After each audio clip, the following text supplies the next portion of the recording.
thought leaders come together on this stage right next to me.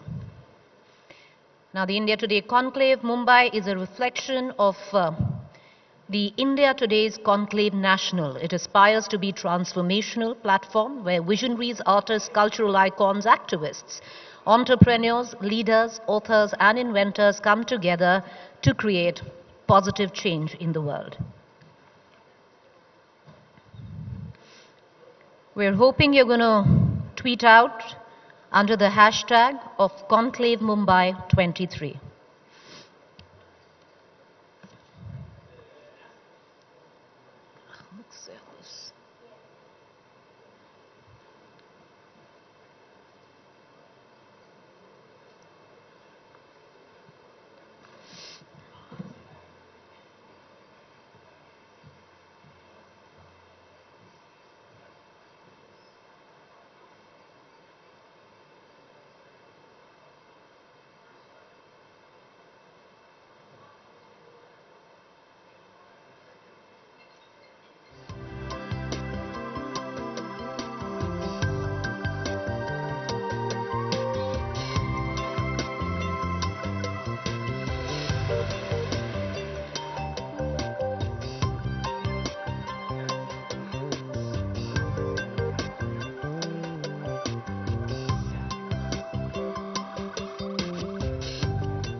Once again, ladies and gentlemen, I do hope you're going to be very active on social media today and tomorrow and tweet out under the hashtag Conclave Mumbai 23. Once again, it gives me great pleasure to welcome you all to the India Today Conclave, our Mumbai edition. I'll take a quick minute to thank our sponsors this afternoon. Thank you. Our sponsors, we thank the India Today Conclave presented by Darwin Platforms Group of Companies, our knowledge partner, NL Dalmia, tourism partner, Gujarat Tourism, conclave partner, Motwani Jadeja Foundation, celebration partner, Radico Khaitan, jewelry partner, De Beers Forever, Mark, luxury partner, Mercedes.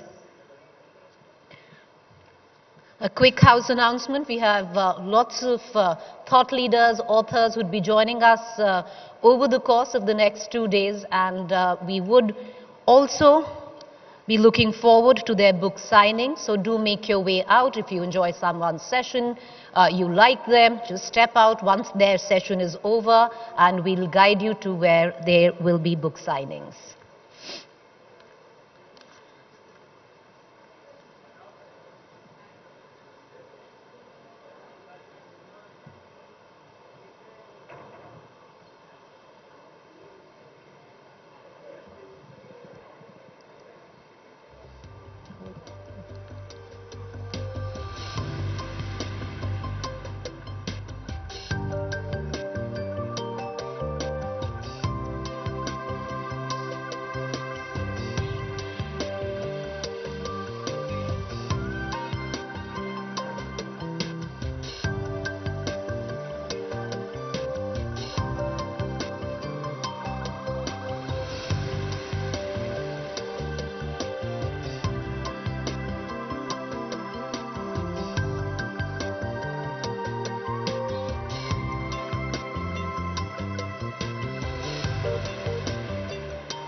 check.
Ladies and gentlemen, once again, I take great pleasure in welcoming you all to our India Today Conclave, the Mumbai edition. The India Today Conclave, started since 2002, has become a leading forum for the exchange of ideas. Provocative, edgy, insightful, its sessions are designed to spark debate, to spark thought. Over the course of the next 2 days, we're going to see thought leaders from across platforms come together on this stage and share their thoughts with you. The India Today Conclave aspires to be transformational, a platform for visionaries, artists, cultural icons, activists, entrepreneurs, leading authors and inventors. And you're going to see all of them over the course of the next 2 days.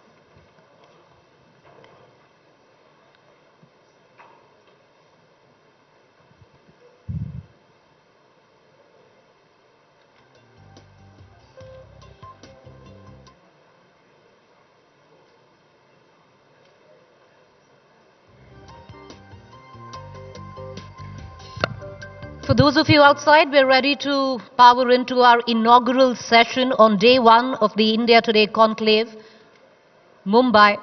Do come in, find yourself a seat, put your cell phones off or in silent.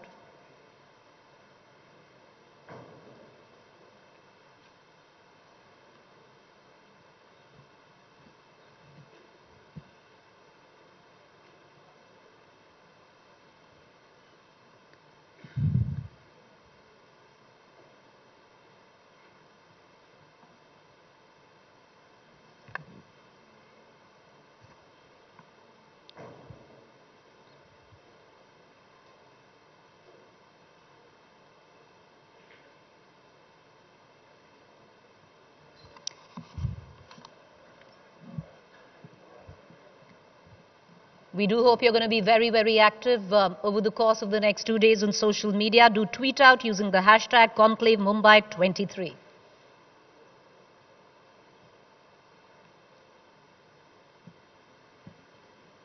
There'd be a lot of authors who'd be joining us in the next 2 days. If you enjoy their books, you like their session, you can step out for a book signing. We'll guide you to it as and when their session takes place.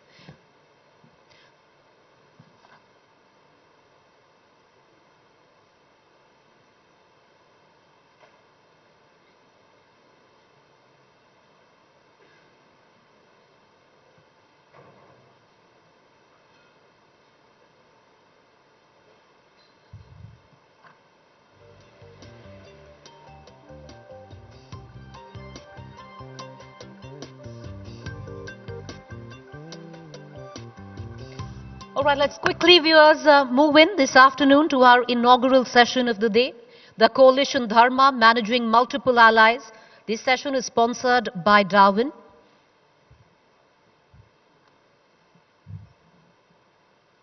Indian conglomerate with global footprints. It is setting up offices globally and tying up with companies across the globe for multiple sectors. The company has ventured into real estate and construction, stockbroking and finance, arms and ammunition, mining, airlines and many other sectors.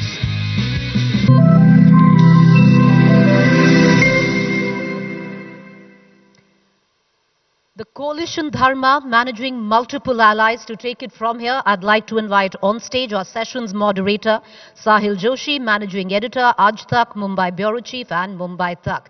To come up on stage, I'd also like to invite our guest for our inaugural session, Mr. Devendra Fadnavis, Deputy Chief Minister, Maharashtra.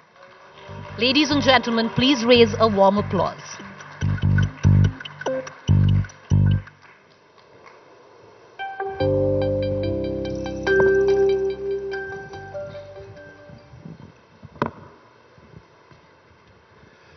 Welcome sir. Session शुरू करने के पहले मैं आपको बताना चाहता हूं कि कल फडणवीस जी रात सुबह 3 बजे दिल्ली से आए हुए हैं और जो हमारे सेशन का टॉपिक है कि कोalition पार्टनर्स को कैसे हैंडल करना है, उसका सबसे बड़ा उदाहरण यह है कि कल 3 बजे तक देवेंद्र फडणवीस दिल्ली में थे और आज सुबह यहां पर आने के बाद इंडिया टुडे कॉन्क्लेव में शामिल हो रहे हैं। लेकिन सर, आप पिछले साल इसी वक्त इंडिया टुडे कॉन्क्लेव में शामिल हुए थे, तब आपके पास 6 बड़े पोर्टफोलियोज थे।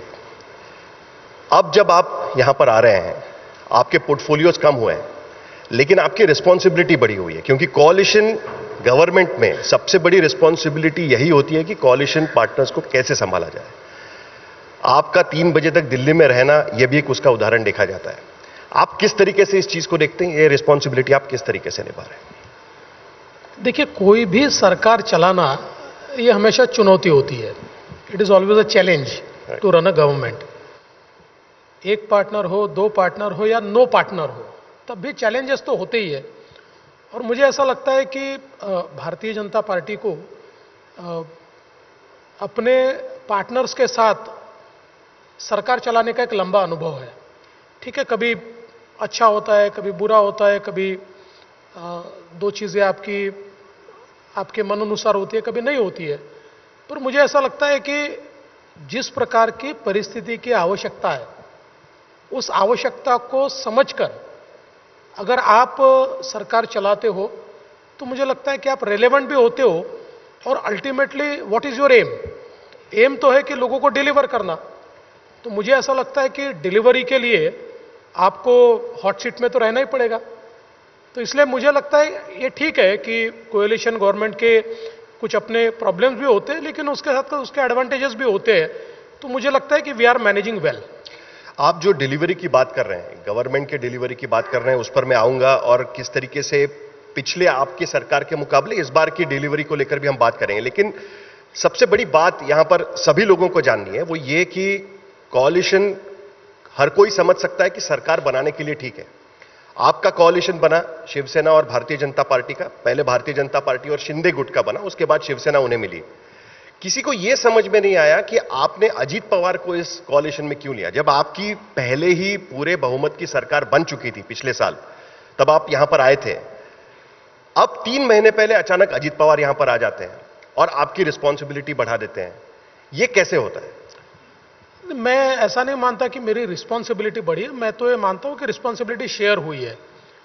देखिए, हमेशा राजनीति में आपकी जो ताकत होती है उसको ज़्यादा संगठित भी करना पड़ता है और उसको बढ़ाना भी पड़ता है।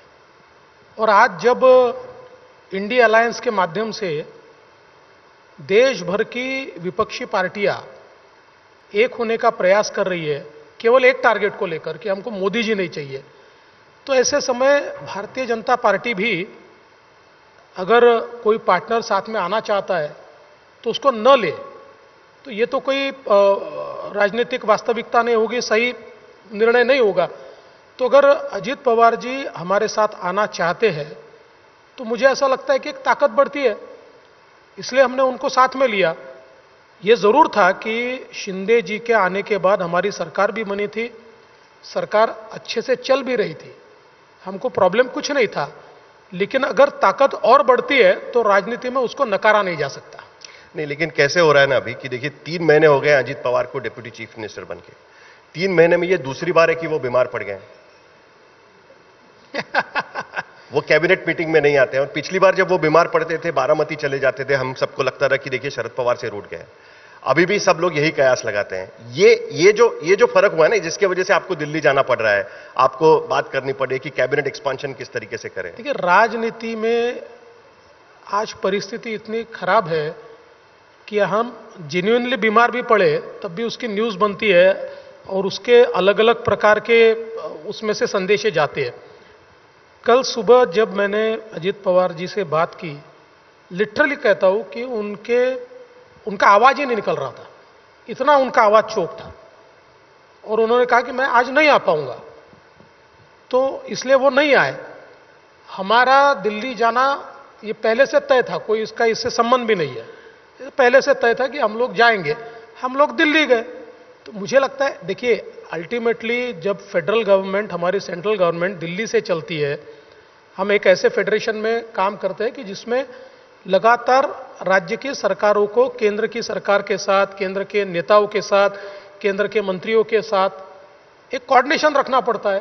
तो इसलिए दिल्ली जाना पड़ता है, तो इसलिए हम दिल्ली गए। तो मुझे लगता है कि इसमें कोई आश्चर्य की बात भी नहीं। हाँ, ये जरूर है कि ऐसी बातें जब होती है तो हमारे जो पत्रकार है उनकी पावर ऑफ इमेजिनेशन जो है उसका एक नया नया आविष्कार हमको देखने को मिलता है, और हमको भी कभी कभी आश्चर्य होता है कि भाई इतना कैसे कोई सोच सकता है। सर, ये पावर ऑफ इमेजिनेशन हमें इसलिए दिया गया है क्योंकि इंडिया टुडे ग्रुप ने पिछले साल 15 अगस्त को एक सर्वे किया था मूड ऑफ द नेशन का।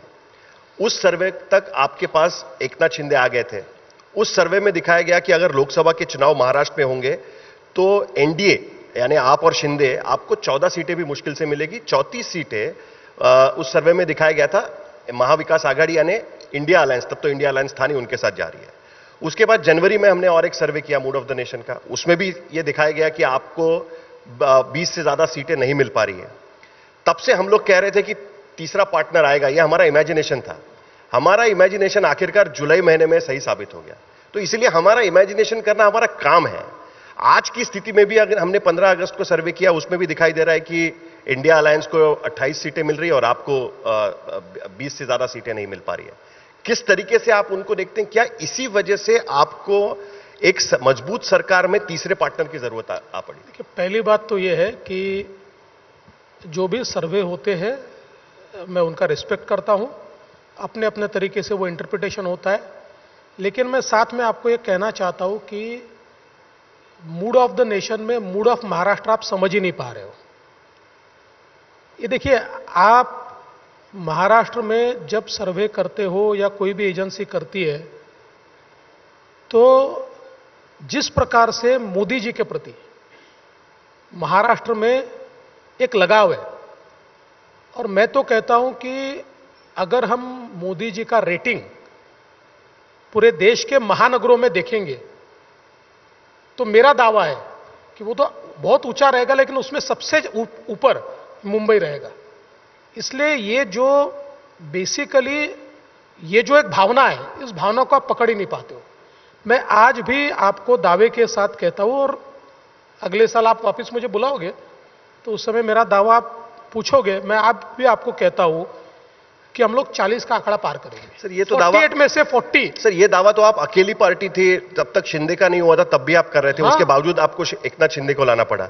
जब एकनाथ शिंदे साथ में आए तब भी आपने वही दावा किया था, लेकिन फिर भी अजित पवार को लाना पड़ा। आपने खुद पार्टी के विधायकों के सामने कहा कि अगर हमें लोकसभा जीतनी है तो हमें अजित पवार की जरूरत पड़ेगी और इसीलिए हमको लाना पड़ रहा है। करेक्ट है। अरे भैया देखो, कुल सीटें 48 है। अब 48 सीटों में 49 तो नहीं जीत सकते ना, 40 के ऊपर जाएंगे, 42 जाएंगे, 45 जाएंगे, 40 बहुत हो गया तो 48 चले जाएंगे, उससे आगे तो नहीं बढ़ सकते। तो इसलिए दावा तो ये रहेगा कि 40 के ऊपर हम रहेंगे। जैसा मैंने पहले बताया कि राजनीति में जब सारे लोग इंडिया अलायंस के नाम से एकत्रित आकर हमारे खिलाफ लामबंद होते हैं तो हमको भी यह आवश्यकता लगती है कि कोई हमारे साथ आ रहा है तो उसको लेना चाहिए। तो निश्चित रूप से अजित दादा के आने के बाद, जैसे शिंदे जी के आने के बाद ताकत बढ़ी, तो अजित दादा के आने के बाद भी ताकत बढ़ी। देखिए, पॉलिटिकल अर्थमेटिक और पॉलिटिकल केमिस्ट्री ये दो चीजें होती है। पॉलिटिकल केमिस्ट्री मोदी जी के कारण हमारे साइड में है ही, और पॉलिटिकल केमिस्ट्री पॉलिटिकल अर्थमेटिक को डिटरमिन भी करती है। लेकिन साथ साथ हमेशा यह प्रयास करना चाहिए कि जैसे पॉलिटिकल केमिस्ट्री करेक्ट है वैसे पॉलिटिकल अर्थमेटिक भी करेक्ट होना चाहिए, वो हमने कर लिया। तो बेसिकली एकनाथ शिंदे को आपने साथ में लिया पॉलिटिकल केमिस्ट्री ठीक करने के लिए और अजीत पवार को आपने साथ लिया अरिथमेटिक ठीक करने के लिए। ये तो आपने बहुत अच्छा बता दिया मुझे। इसके बाद मुझे कोई पूछेगा कि आपने क्यों लिया तो मैं ये जवाब दूंगा। नहीं, मैंने आपसे ही जवाब लिया हुआ है क्योंकि आप कह रहे हैं कि शिवसेना हमारी नेचुरल अलायंस है और अजीत पवार हमारे प्रोफेशनल अलायंस पार्टनर है। आपने खुद कहा था, इसी की वजह से यह सवाल उठता है। मुझे लगता है साहिल जी, अजीत पवार के आने का आपको बहुत दुख है, ऐसा आपके बातों से मुझे प्रतीत होता है सर। लेकिन हमको दुख नहीं है, हमको खुशी है। देवेंद्र जी, मुझसे ज्यादा भारतीय जनता पार्टी के उन कार्यकर्ताओं को दुख है जिन्होंने 3 साल पहले देखा था कि अजीत पवार विलन नंबर 1 थे बीजेपी के खिलाफ। बीजेपी जब चाल चरित्र की बात करती है और ऐसे वक्त में अजीत पवार जो उनके विलन नंबर 1 थे उनको साथ में लिया जाता है। 1 साल पहले तक उनकी बहन, उनके बेटे, वो खुद, उनके घरों पर ईडी या इनकम टैक्स डिपार्टमेंट की रेड होती है। अजीत पवार प्रेस कॉन्फ्रेंस करके कहते हैं कि मुझे टारगेट करो, मेरे फैमिली को टारगेट क्यों कर रहे हैं। और 1 साल के बाद जब वो आपके साथ आके बैठेंगे तो ये सवाल उठना लाजमी है। ऐसा है और इसीलिए आपको बीजेपी के कार्यकर्ताओं को समझाना पड़ रहा है कि क्यों हम अजीत पवार को ले रहे हैं। ऐसा है कि बीजेपी के कार्यकर्ता मुझसे आकर बोलेंगे, आपसे आकर थोड़ी बोलेंगे। सर ऑफ द रिकॉर्ड तो बोलते हैं। कोई ऑफ द रिकॉर्ड आप तैयार करते हैं सारा ऑफ द रिकॉर्ड, कोई ऑफ द रिकॉर्ड नहीं होता है। मेरे कार्यकर्ताओं को आपसे ज्यादा मैं जानता हूं। मेरे कार्यकर्ता ऐसे हैं कि जो अपने पद का त्याग करके भी पार्टी के लिए खड़े होने वाले मेरे कार्यकर्ता है, मेरे पार्टी के कार्यकर्ता। इसलिए आप उसकी चिंता मत कीजिए, हमारे कार्यकर्ताओं की आप बिल्कुल चिंता मत कीजिए। हाँ, ये जरूर है कि हमने अजीत पवार के साथ लड़ाई की है, हमने एनसीपी के साथ लड़ाई की है, लेकिन फैक्ट ऑफ द डे ये है कि जिस समय आपको कॉर्नर करने की कोशिश होती है राजनीति में, जब आपको समाप्त करने की कोशिश होती है, ऐसे समय एक सर्वाइवल भी होता है, ऐसे समय कुछ निर्णय भी आपको लेने पड़ते हैं। मुझे बताइए, ये जो इंडिया अलायंस बना हुआ है, इसमें कौन एक दूसरे के साथ रहा हुआ है? ये तो सारे एक दूसरे के विरोधी है, फिर भी साथ में आए हुए। आज भी अभी अलायंस इन्होंने तैयार किया, ममता जी बोलती है कि कम्युनिस्टों ने आना नहीं, केजरीवाल बोलते हैं कांग्रेस ने आना नहीं, अखिलेश जी बोलते हैं कांग्रेस क्यों चाहिए, उधर वही परिस्थिति बिहार में दिखाई पड़ती है। तो राजनीति में कोई 100% फॉर्मूला नहीं होता, या 100% सेटिस्फैक्शन में नहीं होता है।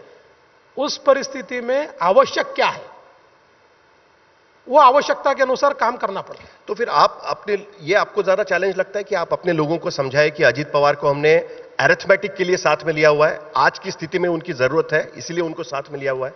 ये जिम्मेदारी आप पर है, इसीलिए पूछा जाता है कि आप ये देखिए, मैंने पहले ही दिन मैंने बताया, ये आज नहीं बोल रहा हूं, मैंने पहले ही दिन बताया कि शिवसेना हमारी नेचुरल एलाय है। एक नेचुरल एलाय के रूप में हमने शिवसेना को साथ में लिया है।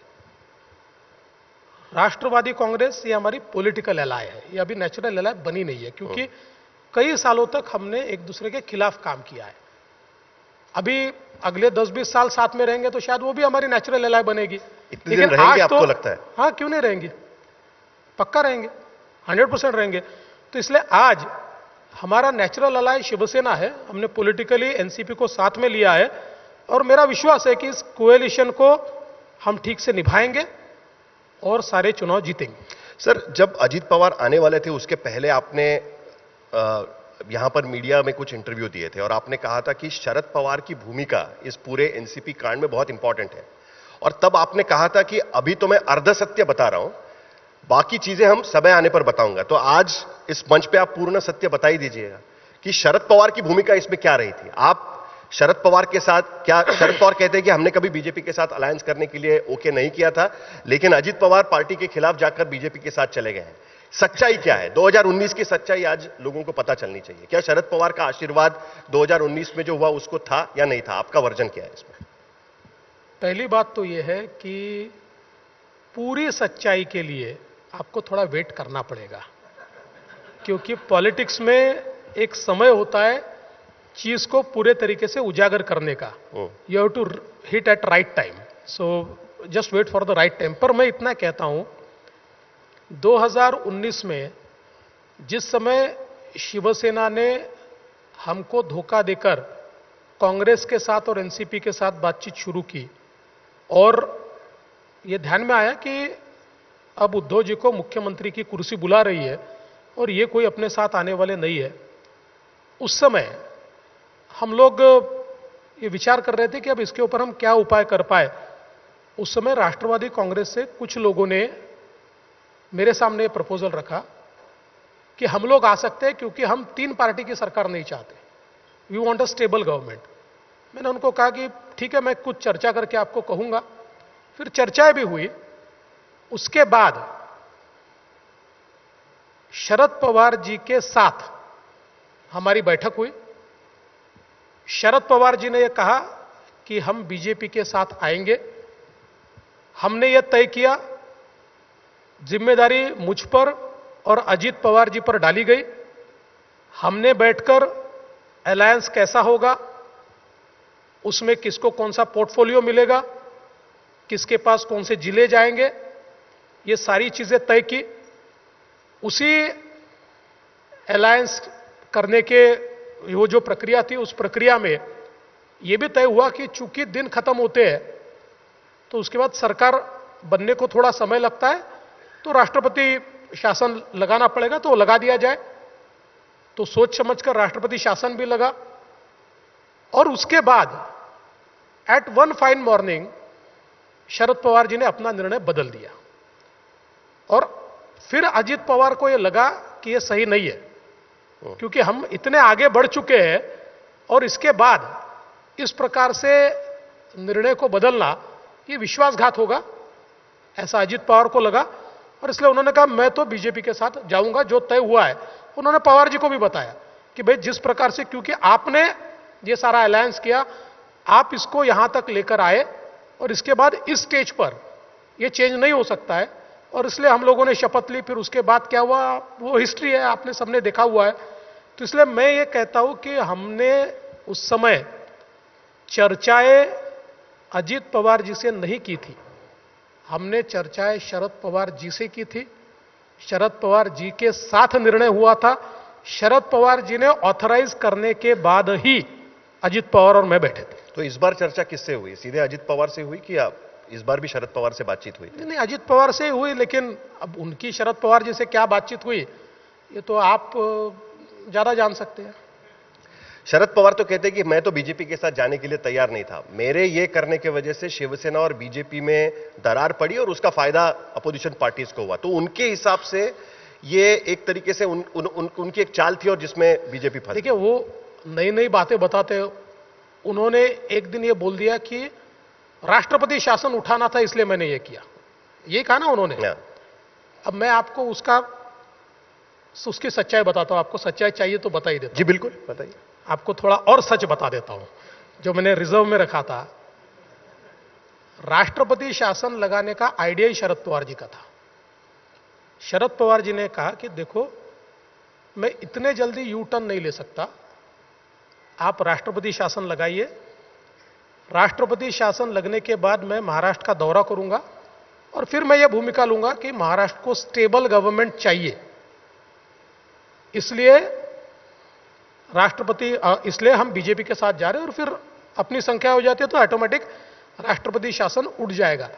इतना ही नहीं, मैं उसके आगे बढ़कर बताता हूं कि राष्ट्रपति शासन जब लगता है तो एक एक पार्टी को लेटर देकर पूछा जाता है कि आप सरकार बनाओगे क्या, आप सरकार बनाओगे क्या। तो वैसा ही लेटर एनसीपी को दिया गया और हम सरकार नहीं बनाएंगे। ये जो एनसीपी का लेटर था ये मैंने टाइप किया था, ये मेरे घर पे टाइप हुआ था। और उसके ऊपर पवार साहब ने उसमें कुछ करेक्शंस बताए थे।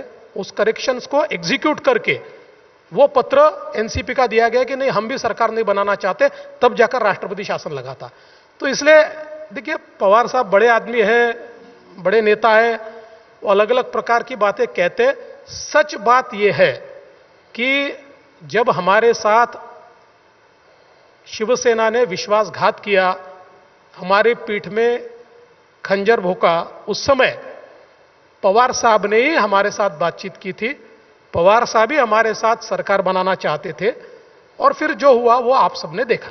तो आज की स्थिति में आपने पवार साहब का बदला पूरा किया, ये आप कह सकते हैं? आपने क्योंकि पहले कहा था कि हमें उद्धव ठाकरे का बदला लेना था, इसके लिए जो भी हुआ वो पिछले साल हो गया। देखिए, तो इस बार क्या शरद पवार के साथ बदला पूरा हो चुका है आपका? 2 जुलाई को जो हुआ? मैंने जरूर एक बार ये कहा था कि जो बदला है वो पूरा किया, लेकिन उसके बाद मैंने ये भी कहा था कि मेरे जैसे राजनेता को बदला लिया वगैरह ये शब्द ठीक नहीं है, ये गलत है, और इसलिए मैंने किसी से बदला नहीं लिया। हाँ, ये जरूर है, जो लेजिटिमेट राइट मुझे लोगों ने दिया था, लोगों ने चुनकर बीजेपी शिवसेना को दिया था, लोगों ने लेजिटिमेट राइट टू गवर्न ये मेरे को दिया था, क्योंकि मेरे नेतृत्व में चुनाव लड़ा गया था।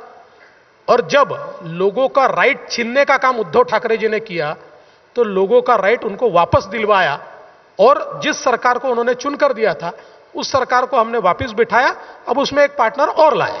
तो क्या अभी भी शरद पवार के साथ बातचीत चल रही है? हम बार बार देखते हैं कि शरद पवार अजित पवार को जाके मिलते हैं, बातचीत होती है, कभी जाके पांव छू लेते हैं कि आप मान लीजिए, कुछ बातचीत चल रही है अभी, या वो मामला अब खत्म हो चुका है? हमारे साथ शरद पवार जी की कोई बातचीत नहीं चल रही है, कोई बातचीत नहीं चल रही है। अजित पवार जी के साथ चल रही होगी तो मुझे पता नहीं है। तो आज की स्थिति में आपका अलायंस अजित पवार के साथ में, और उन्हीं के पास एनसीपी की कमान जाएगी, जिस तरीके से इलेक्शन कमीशन में शिवसेना का फैसला हुआ है? देखिए, कुल मिलाकर लोग कहते हैं कि बीजेपी ये इंश्योर कराती है कि पार्टी तोड़ो और पार्टी हाथ में ले लो। अरे भाई, तो आप ऐसा क्यों करते हो कि आपकी पार्टी टूटती है? आपकी पार्टी आपने बचानी चाहिए, हमने थोड़ी ठेका लिया आपकी पार्टी बचाने का। हमको राजनीति करनी है, हमारे पॉलिटिक्स में तो हम लोगों को जहां अपॉर्चुनिटी मिलेगी हम आगे जाएंगे। और यह बात पक्की है कि पिछले 20 सालों में इलेक्शन कमीशन ने जिस प्रकार के निर्णय दिए हैं, उन निर्णयों का आधार अगर हम माने तो मुझे लगता है कि एनसीपी का या अजित पवार जी का पलड़ा भारी है। आपने कहा कि लेजिटिमेट सरकार बनाने का मौका दिया था, आपको मौका दिया गया था, बीजेपी नंबर 1 की पार्टी महाराष्ट्र में बनी। 2022 में भी जब यह मौका आया, तब बीजेपी नंबर 1 पार्टी होने के बावजूद आपने एकनाथ शिंदे को मुख्यमंत्री बनाया।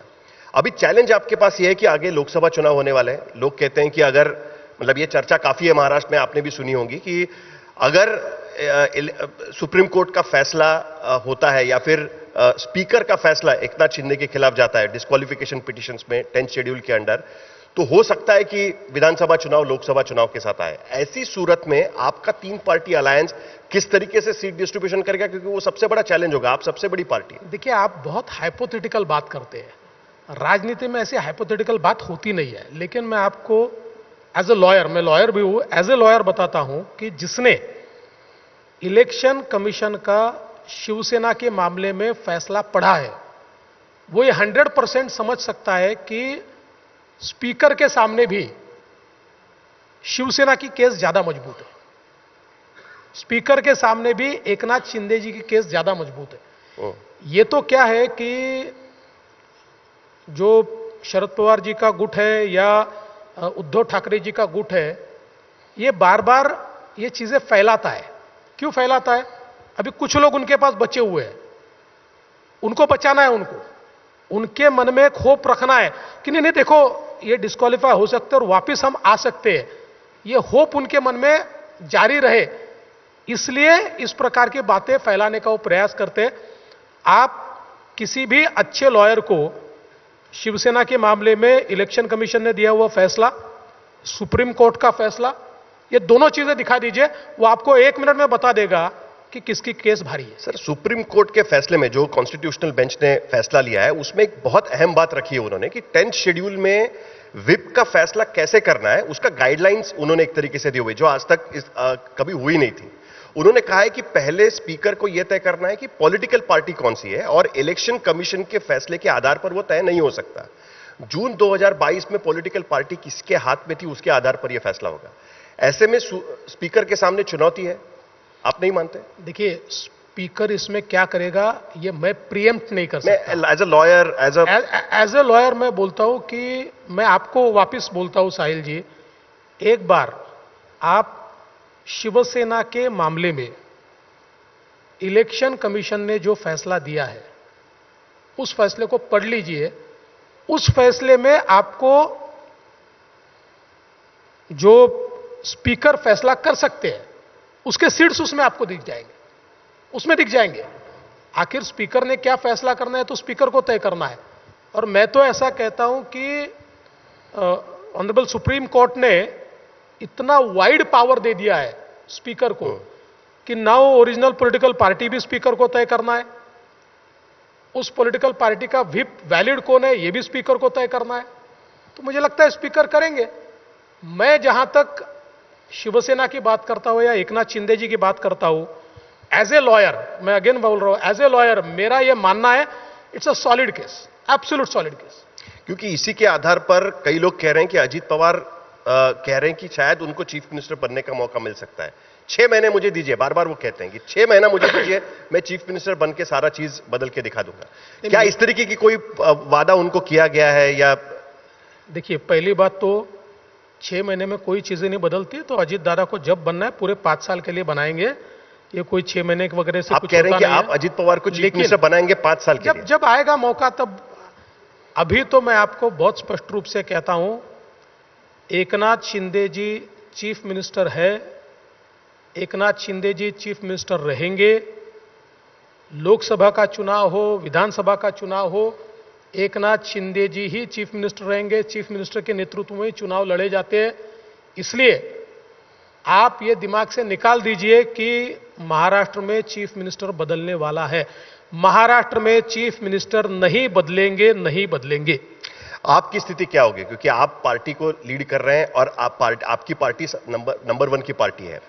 जब सीट डिस्ट्रीब्यूट जब भी होगा, आप हाइपोथेटिकल की बात नहीं है, लेकिन जो रियलिटी है उसके आधार पर अगर हम देखें तो ऐसी स्थिति में आने वाले विधानसभा चुनाव में क्या बीजेपी ही नंबर 1 पार्टी बनकर उभरेगी विधानसभा चुनाव में? और ऐसी सूरत में आप दोबारा चीफ मिनिस्टरशिप क्लेम कर सकते हैं? क्या आपका खुद का दावा रहेगा? देखिए, 2 चीजें हैं। पहले तो इसमें किसी के मन में शक होना ही नहीं चाहिए कि BJP will be number 1। BJP he number 1 party बनने वाली है। महाराष्ट्र में दूसरी कोई पार्टी नंबर 1 बन ही नहीं सकती। बीजेपी ही नंबर 1 पार्टी बनने वाली है। और मेरा क्या होगा, कौन चीफ मिनिस्टर बनेगा, हमारी पार्टी में इसका फैसला हम नहीं करते। इसका फैसला भारतीय जनता पार्टी का पार्लियामेंट्री बोर्ड करता है, हमारे नेता करते हैं, हमारे प्रधानमंत्री जी करते हैं। उचित समय पर वो फैसला करेंगे। जो वो फैसला करेंगे आपको उससे अवगत कराया जाएगा। जहां तक भारतीय जनता पार्टी का सवाल है, 2024 की लोकसभा में, 2024 की विधानसभा में BJP will be number 1 party इन महाराष्ट्र।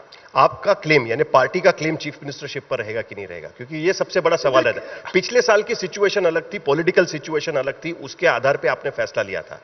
देखिए, आपको जो हेडलाइन चाहिए बीजेपी ने क्लेम किया, ये मैं नहीं दूंगा, क्योंकि इसका फैसला 2024 में ही होगा, हमारा पार्लियामेंट्री बोर्ड करेगा। ठीक है ना, लेकिन ये तो आप कह सकते हैं ना कि पार्टी किस मतलब आपने चीफ मिनिस्टरशिप पर क्लेम नहीं छोड़ा, ये तो आप कह सकते हैं। आपका क्लेम तो रहेगा, उसमें आप चीफ मिनिस्टर रह चुके हैं। आपको लगता है हमने छोड़ दिया है? नहीं छोड़ा है। आपको लगता है हमने छोड़ दिया है? मुझे तो नहीं लगता। बस ठीक है, चलिए आगे बढ़ते हैं। सवाल यह आता है इसके बाद में कि आज की एक चर्चा यह हो रही है कि जैसे मध्य प्रदेश में हमने देखा या पश्चिम बंगाल में हमने देखा कि कई केंद्रीय मंत्रियों को या सांसदों को कहा गया कि आप विधानसभा के चुनाव लड़िए। उसी तरीके से रिवर्स में महाराष्ट्र में देखा जा रहा है, उसमें कई लोगों के नाम आ रहे हैं कि उन्हें कहा जाएगा कि आप लोकसभा के चुनाव लड़िए। आपका भी नाम उसमें लिया जा रहा है कि बड़े फेसेस हमको दिल्ली में चाहिए, नए फेसेस हमको दिल्ली में चाहिए। आपकी बात पहले भी हो रही थी कि आपको शायद दिल्ली में बुलाया जाएगा, आपको कैबिनेट मंत्री बनाया जाएगा। महाराष्ट्र में कई लोग ये इच्छा व्यक्त कर भी चुके हैं। क्या आप दिल्ली जाने के लिए उत्सुक हैं आज की स्थिति में, या आपका कार्यक्षेत्र आपको लगता है कि महाराष्ट्र होना चाहिए? आप कहां खुश रहेंगे सबसे ज्यादा?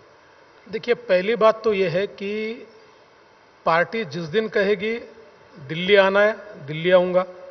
जिस दिन कहेगी मुंबई रहना है, मुंबई रहूंगा। जिस दिन कहेगी तुम्हारी आवश्यकता नहीं, नागपुर चले जाओ, उस दिन नागपुर चला जाऊंगा। मैं पार्टी का कार्यकर्ता हूं, पार्टी मेरे बारे में तय करती है, मैं तय करता नहीं हूं। इसलिए मेरी उत्सुकता का कोई विषय नहीं है। लेकिन ये जो पतंगबाजी चलती है कि इनको कहा गया है, उनको कहा गया है, उनको कहा गया है, ये पतंगबाजी में कोई उसमें सच्चाई नहीं है। किसी को कहा नहीं गया है, कहा जाने का सवाल भी नहीं है। मैं आपको एक चीज बोलता हूं, देखिए अल्टीमेटली चीजें पॉलिटिकल रियलिटी से ड्राइव होती है। और पॉलिटिकल रियलिटी क्या है? तो मेरी पार्टी ने महाराष्ट्र के लिए मेरी लीडरशिप को कल्टीवेट किया जी। तो उन्होंने कल्टीवेट किया, इसलिए आज मैं महाराष्ट्र का लीडर हूं। तो जिस दिन उनको लगेगा कि कोई दूसरा लीडर कल्टीवेट करना है तो दूसरा लीडर कल्टीवेट होगा। जब तक दूसरा लीडर वो कल्टीवेट नहीं करेंगे तब तक मैं लीडर हूं। और आज मैं जिस प्रकार के पॉलिटिकल रियलिटी को समझता हूं और मेरी पार्टी की वर्किंग को मैं जितना समझता हूं, मुझे लगता नहीं है कि अभी मुझे दिल्ली बुलाया जाएगा। महाराष्ट्र में मैं काम करूंगा। महाराष्ट्र का ही काम मुझे दिया जाएगा और महाराष्ट्र में मैं सरकार वापस लाऊंगा। सर, कोalition का सबसे बड़ा फ्लिप साइड ये होता है कि आप जैसे नेता की जिसने महाराष्ट्र में एक ऐसी सरकार चलाई कि जिसमें आपको निर्णय लेने के लिए दिल्ली जाना नहीं पड़ता था, आप कोई भी फैसला मुंबई में बैठकर कर सकते थे। आज की स्थिति में वो चीज बदल गई है। आपके तरफ से आप कौन सा गवर्नमेंट प्रेफर करेंगे, जिस तरीके से आपने 14 से 19 में चलाया या जिस तरीके से आज की स्थिति में सरकार चल रही है?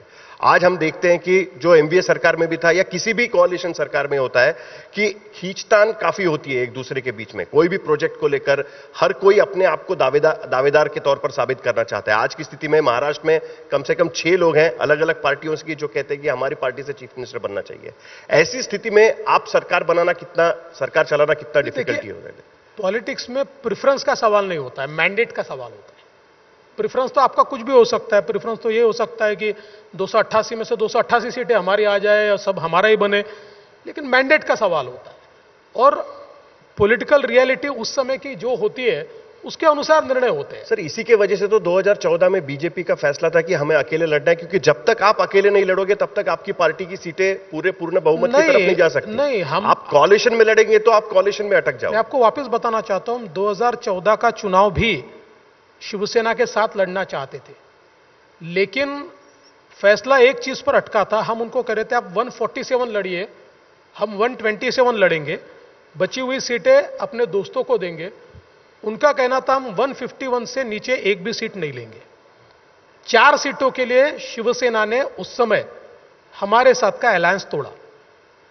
उन्होंने तोड़ा तो हमको मौका मिला तो हमारी क्षमता लोगों को पता चली और हमको भी पता चली। आज की तारीख पे भी आपकी उतनी क्षमता है महाराष्ट्र में। तो आज की स्थिति में जब तीसरे पार्टनर के साथ आप चुनाव लड़ोगे तो आपकी वो क्षमता नहीं रहेगी पूर्ण बहुमत से सत्ता लाने की। देखिए, ऐसा है, हम लोग अपने पार्टनर को डिच नहीं करते, हम विश्वासघात नहीं करते। कोई पार्टनर हमारे साथ करे तो उसका जैसा जवाब चाहिए वैसा जवाब हम देते हैं, लेकिन जो पार्टनर हमारे साथ है उनमें से किसी को हम दूर नहीं करेंगे। तो आने वाले 6 महीने में आपकी प्रायोरिटी क्या रहेगी? क्योंकि आपको एक साथ 2 अलग अलग पार्टनर को संभालना है कि जो एक दूसरे के धुर विरोधी रहे, जिनके वजह से एकनाथ शिंदे ने पिछली सरकार छोड़कर आपके साथ वो आने के लिए तैयार हुए, आज वो दोनों साथ में आए हुए हैं।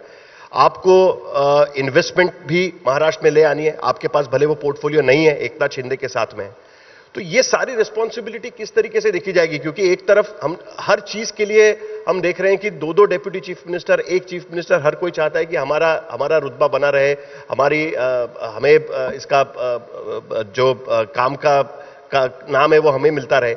ऐसे सूरत में आप किस तरीके से उसको हैंडल करेंगे? मुझे इस बारे में कोई चिंता नहीं है, क्योंकि हमारा फोकस ये महाराष्ट्र का विकास है। और मैं आपको एब्सोल्यूट नंबर में बताना चाहता हूं टेस्टिमनी क्या है। देखिए, मैं मुख्यमंत्री था, एफडीआई में महाराष्ट्र नंबर 1 था और इतना नंबर 1 था कि एक साल 49% और एक साल 42%। देश में जितनी इन्वेस्टमेंट आई उसमें 49% महाराष्ट्र में, एक साल 42% आई। उद्धव जी चीफ मिनिस्टर बने, उनका 1 साल पूरा हुआ, इन्वेस्टमेंट में हम 3rd नंबर पे चले गए, गुजरात नंबर 1 चला गया। उसके अगले साल हम 4th नंबर पे चले गए, कर्नाटक नंबर 1 पे चला गया।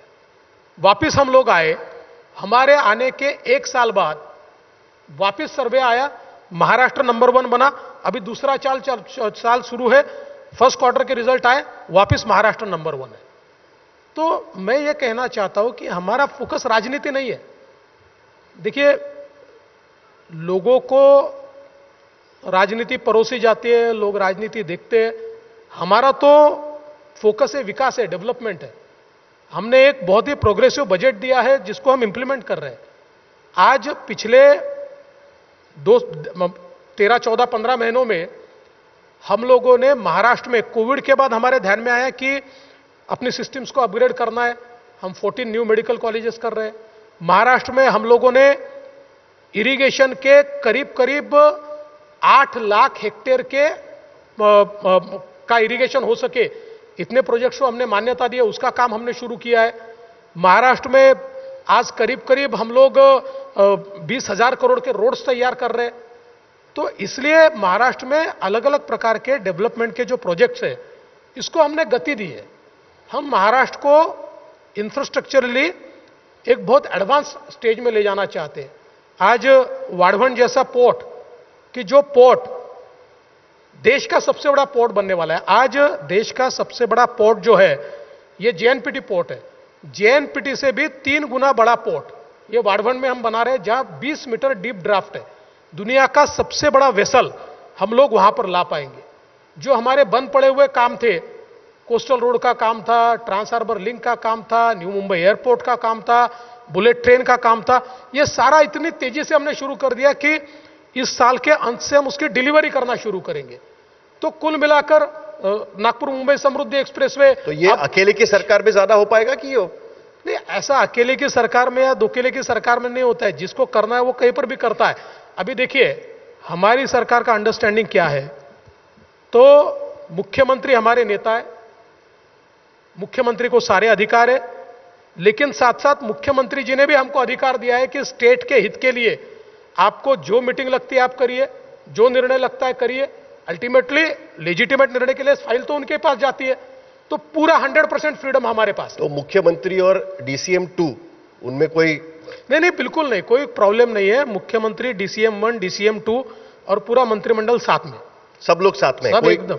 तो आज की स्थिति में जो कास्ट बेस्ड सेंसस का चैलेंज आपके सामने खड़ा हुआ है, क्योंकि एनसीपी कह रही है कि कास्ट बेस्ड सेंसस होना चाहिए, छगन भुजबल या बाकी सारे नेता कह रहे हैं, बीजेपी का रवैया अब तक उसको लेकर साफ नहीं है। कल प्रधानमंत्री ने उस पर आलोचना भी की है कि कास्ट बेस्ड सेंसस को लेकर। तो आपकी भूमिका क्या रहेगी? क्या महाराष्ट्र में कास्ट बेस्ड सेंसस का सपोर्ट आपकी गवर्नमेंट करेगी? पहली बात तो कास्ट बेस्ड सेंसस ये शब्द ही गलत है, क्योंकि सुप्रीम कोर्ट ने ये बता दिया है कि सेंसस ये स्टेट नहीं कर सकते, ये सर्वे है। ठीक है, सर्वे, सर्वे। और इस प्रकार का एक एम्पिरिकल सर्वे हम लोग पिछले समय भी करा चुके हैं महाराष्ट्र में। सबसे महत्वपूर्ण 2 चीजें इसमें है। देखिए, कास्ट बेस्ड सर्वे को किसी की ना नहीं हो सकती है, लेकिन इसमें जो एकदम मूलगामी बातें जो है उसको हमको ध्यान में लेना पड़ेगा। पहली बात, देश में 2011 में एक इस प्रकार का सोशो इकोनॉमिक कास्ट सर्वे हुआ था, लेकिन उसके बाद मनमोहन सिंह जी ने ही उस समय निर्णय लिया था कि इसके आंकड़े डिक्लेयर नहीं किए जाएंगे। क्यों नहीं किए जाएंगे? इसके कुछ कारण हैं। आज भी देखिए, बिहार ने सेंसस या सर्वे करने के बाद जो आंकड़े घोषित किए, अब वहां पर लड़ाई जुड़ गई है। कुर्मी कहते हैं हम इतने कम नहीं है, कोयरी कहते हैं हम इतने कम नहीं है, और कोई कम्युनिटी कहती है हम तो 6% हमको 2% दिखाया गया है। तो इसलिए इसका जब तक ऑथेंटिक मॉडल तैयार नहीं होता है, कोई मॉडल नहीं ऑथेंटिक। सर, वो तो करना ही पड़ेगा ना। आपकी स्टेट पे भी मराठा समाज कह रहा है कि हमें आरक्षण चाहिए, धनगर समाज कह रहा है कि हमें अलग से आरक्षण चाहिए, आपने वादा भी किया था उनको। ऐसे में आपको ये तो करना ही पड़ेगा। जब तक आप उसका आकलन नहीं करेंगे तब तक आरक्षण की घोषणा कैसे करेंगे? देखिए, इसीलिए जो हमारा बैकवर्ड क्लास कमीशन होता है, जब ये आरक्षण की मांगे उनके पास जाती है, तो वो पद्धति तय करते किस प्रकार से एम्पिरिकल डेटा हम जमा करें, किस प्रकार का सर्वे हम करें, उस प्रकार का एम्पिरिकल डेटा वो जमा करते हैं। तो मुझे ऐसा लगता है कि कुल मिलाकर समझ लीजिए, अब बिहार ने कुछ एक निर्णय किया है, अब हमको देखना पड़ेगा उसका परिणाम क्या है, उसकी ऑथेंटिसिटी क्या है। ये सारी चीजें देखने के बाद ही इसके ऊपर डिस्कशन हो पाएगा। तो आज की स्थिति में आपके सामने इस तरीके का कोई विकल्प नहीं है, क्योंकि यहां पर ये मांगे बढ़ना शुरू हो गया है। देखिए, हमने बार बार ये कहा है कि इंपेरिकल डेटा तैयार करने के लिए हमारी ना नहीं है। We are for empirical data, लेकिन जिस प्रकार से बिहार ने किया या जिस प्रकार से इससे पहले कभी किया गया है, उसमें के शॉर्टकमिंग्स तो आपको दूर करने पड़ेंगे। आखिर में हम देश में जाति जाति में लड़ाई नहीं कर सकते। हमारा उद्देश्य क्या है? देश के पिछड़े, देश के ओबीसी, इनको हम आगे कैसे ले जाए, उनके लिए अच्छी योजनाएं कैसे कर पाए, देश के विकास में हम उनको किस प्रकार से ला पाए। आज देखिए, मोदी जी की सरकार ने ओबीसी के लिए जो किया, इससे पहले कभी नहीं हुआ। देश में ओबीसी का आयोग तो कई सालों से था, लेकिन उसको कॉन्स्टिट्यूशनल दर्जा देकर उसके माध्यम से ओबीसी समाज के लिए अलग अलग फैसले जो लिए गए, ये तो मोदी जी ने लिए। तो मैं ये इतना ही कहना चाहता हूं कि अल्टीमेटली हम लोगों को एस्पिरेशंस भी पूरे करने हैं, लेकिन एस्पिरेशंस पूरे करते समय मेथोडोलॉजी ऐसी होनी चाहिए कि हम जाति जाति में लड़ाई न करें। ठीक है, आखिर में सर, अब 26 जनवरी 2024 को हमारा मूड ऑफ द नेशन का और एक सर्वे आएगा. क्या चौथे पार्टनर की जरूरत पड़ेगी आपको लोकसभा के पहले? आप एक बात ध्यान में रखिए, आप कोई भी मूड नाप लीजिए, महाराष्ट्र का मूड तय हो चुका है और ये मूड ये मोदी जी के साथ है और ये मोदी जी को 40 से ज्यादा सीटें देकर ही रुकने वाला. सर बहुत बहुत शुक्रिया, आपने इंडिया टुडे कॉन्क्लेव की शुरुआत आपने इस तरीके से की. उम्मीद करते हैं कि अगले साल जब आएंगे तब हम महाराष्ट्र के प्रोग्रेस पर बात कर पाए. कोalition धर्मा आप कैसे निभाते हैं उस पर भी हमारी नजर रहेगी. मेरा तो आपको निवेदन होगा, कोalition धर्मा वगैरह चलते रहता है साहब, विकास के ऊपर बात होनी चाहिए. ऑलवेज हम लोगों ने एटलीस्ट 60% टाइम ये विकास के ऊपर देना. सर विकास पर बात तब होगी जब अरिथमेटिक ठीक होगा. नहीं, अरिथमेटिक की जरूरत नहीं है, बिना अरिथमेटिक के भी हम कर लेते हैं. चलिए sir, thank you so much. Ladies and gentlemen, please raise a warm applause for Deputy Chief Minister Maharashtra as I call upon Mr. Vijay Harinath Singh, Darwin Platform Group of Companies, to come up on stage and present a small token of our appreciation to the Deputy CM.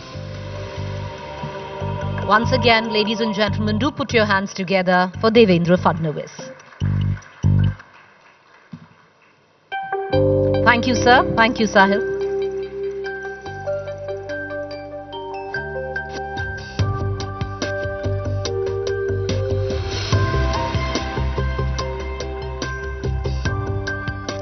There's a bit of breaking news given in that quick session. Do tweet it out under the hashtag Conclave Mumbai 23.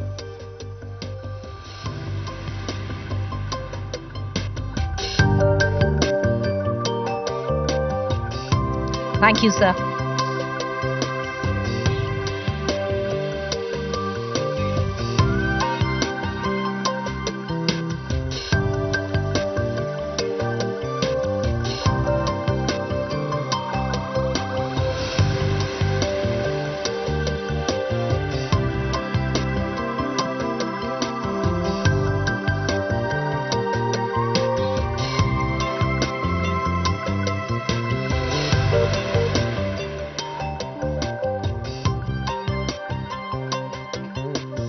Ladies and gentlemen, without much delay, let's quickly power into our second session this afternoon.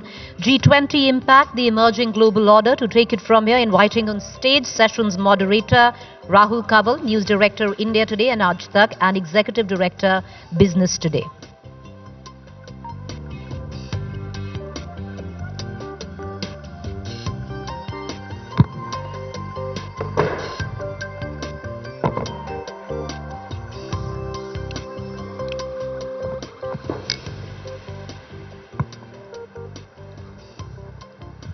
Hello and welcome to the India Today Mumbai Conclave.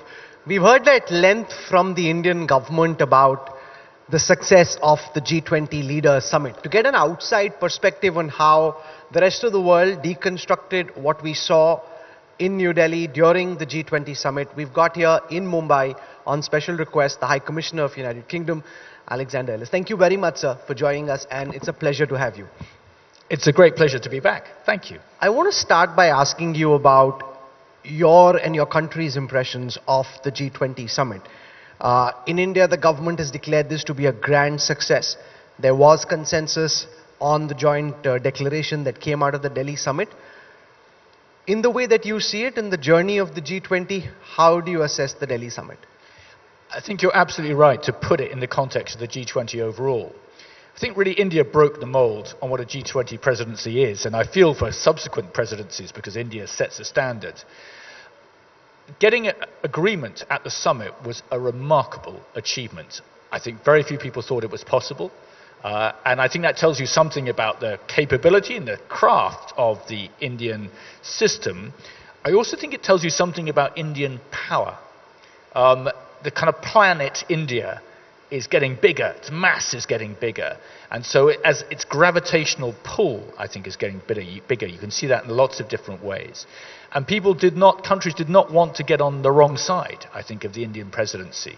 And so it could achieve something which I wonder if any other country could achieve at the moment, which is to get, we have a very divided world, but to get all those different countries to align behind a single text. You know, we have some images of Prime Minister Sunak and Akshata Murthy coming to India during the G20 summit, and I'm sure all of you would have seen it as well. Prime Minister Sunak's popularity back home in the context of the elections next year is something that he's working very hard to salvage. But in India, he had smashing popularity. I mean, just pressing all the right buttons. There they are at the Akshardham temple. The Canadian Prime Minister had a different kind of reception. The British Prime Minister was smashing all records. What were you and the High Commission making of the kind of warm reception the son-in-law of India was getting while he was here? Well, it was amazing to see and amazing to be alongside the Prime Minister and Mrs. Murthy. And it was great that they came together. I think that has a lot of impact when they as a couple are together. And you saw the enormous interest of people here in them. The fact that they are living in number 10 Downing Street, drawing deer, lighting deer and drawing rangoli outside of Downing Street tells you something about my country, which is a very different country from the one I grew up in. That's a fast change, but I think it's a remarkable change. And that attracts interest in the UK, attracts interest here. It actually attracts interest all over the world. And it was wonderful to see. They were very well received here as well. And also, I think they really enjoyed it. It's very interesting to see how Prime Minister Sunak wears his religion on his kurta. Yeah. Most people would be very low-key about it, keep religion as private. In those images from the Akshardham and even what he does back home, yeah, whether it's with the cow, and as you said, it says a lot about British politics at this time. For him to be Prime Minister and for it to be acceptable to people at large, how do you see that having changed? Because I studied in the UK, many people sitting here would have spent a lot of time in the UK. Yeah. It really has changed since. It really has. What's so interesting in the UK is that it's just not an issue. The Prime Minister, I also admire him because he doesn't sort of play one game at home and one game abroad. He just is himself. He's completely relaxed about it, open about it, and the response in the UK, I think, tells you something about how much the country has changed. It just does not figure as an issue in the UK. What they look for from the Prime Minister is what every country looks for from the Prime Minister, which is competence, leadership, and so forth, and that's as it should be. And I'm very proud, actually, to represent a country which has changed so much. And it's not just the Prime Minister. If you saw King Charles's coronation, in a way, the kind of core of the British state, you had people from different faiths, artifacts from different faiths. It was something quite extraordinary to see. And that tells you something about the country I live in, or country I'm from. And it gives Indians, many sitting here and otherwise, some level of vicarious pleasure that a son-in-law of India is trying to fix the broken British state. We could unpack that statement. I think that Rishi Sunak is as British as I am, and what he has is some style and taste and culture which is very identifiable here. He's a Hindu, practicing Hindu. He loves his laddus, I discovered, and was enjoying a few when he was here. But he is just. He reflects. You were telling us that he has laddus with most meals? Oh God, he does like a kaju katli. Actually, we're having a very good kaju katli when we're preparing for a meeting. But he's both a leader, but he's also reflecting a change in British society, and you see it in lots of different ways. And I think we are a stronger, healthier society for that. And I think it's quite incredible. All jokes aside, because it's taken so many people of Indian origin to go and run American tech companies, and they're doing a stellar job. So it feels really nice. But of course, as you said, he is fully British, and the British people have accepted him. And that's most important. Everybody else is just on the sidelines commenting on the match, but they're not playing the match. I want to come to the tricky issue of Khalistan, where we saw quite disturbingly the Indian High Commissioner, Mr. Doraiswamy, in Scotland getting heckled by some separatists. And from what I hear, those separatists haven't been arrested, and from the reports that I read from the Scottish media, they don't seem to have anything big happened. So something happened which absolutely should not have happened. And our ministers have been very clear about that, both publicly and in private. You have to put individual incidents within a context. First of all, that context is the extraordinary diversity of the UK now. We've just been talking about in relation to the Prime Minister, and the extraordinary achievements of the community of Indian heritage in the UK, which is frankly fantastic. About 1.5, 1.6 million people achieving in every walk of life, represented in our parliament, represented in all sorts of fields in the British state. So that's a great thing. Second thing is that extremism is an issue in many countries, and actually Prime Minister Rishi Sunak, when he was here, was very clear: we do not tolerate extremism in any form. There are always going to be a few folk who are going to be at the extreme ends.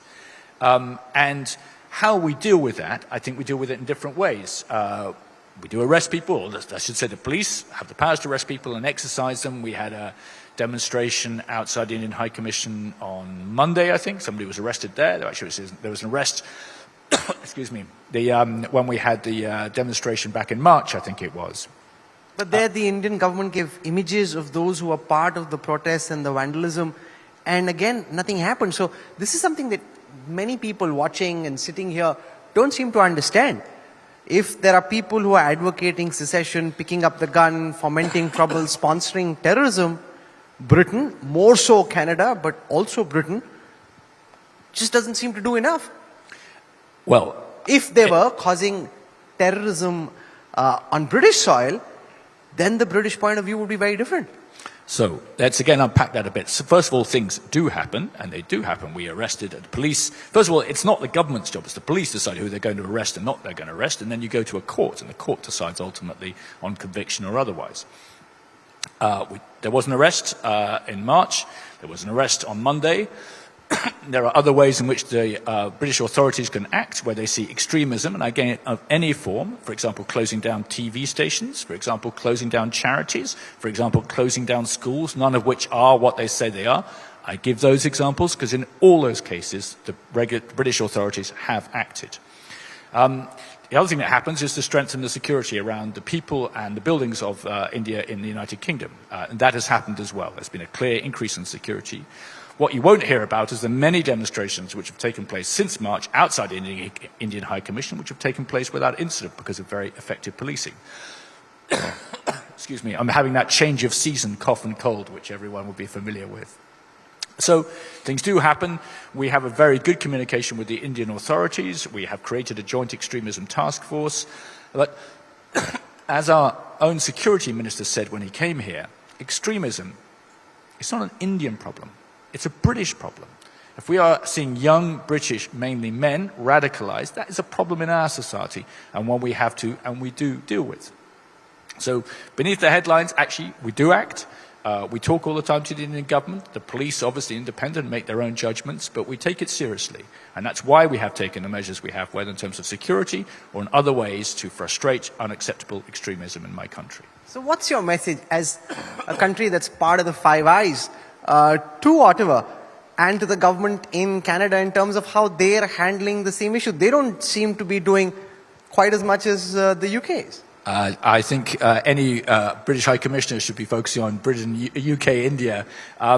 What I think is it takes a lot of effort at a lot of levels and also communication between countries about how things work. For example, we've had judges out here talking to Indian authorities about sort of evidence which be accepted in the British court, stuff like that. Quite sort of down-to-earth cooperation. And it's a permanent process, but we should never lose sight of the enormous benefits we get in the United Kingdom from having a very diverse population, which contributes a great deal to my country. And I always want to look at the good, the vast majority good, as well as dealing with the occasional bad. One of the things that's been in the news of late is the decision of your country to increase visa fees for Indians, visa fees in general, and particularly Indians, the process becoming more complicated and costlier than earlier. You're right, we have increased the visa fees. Our visa is still very competitive. Our process, in my view, is outstanding. We are clearing the very vast majority of all the visa applications within 15 working days. The good news is demand for visas is enormous.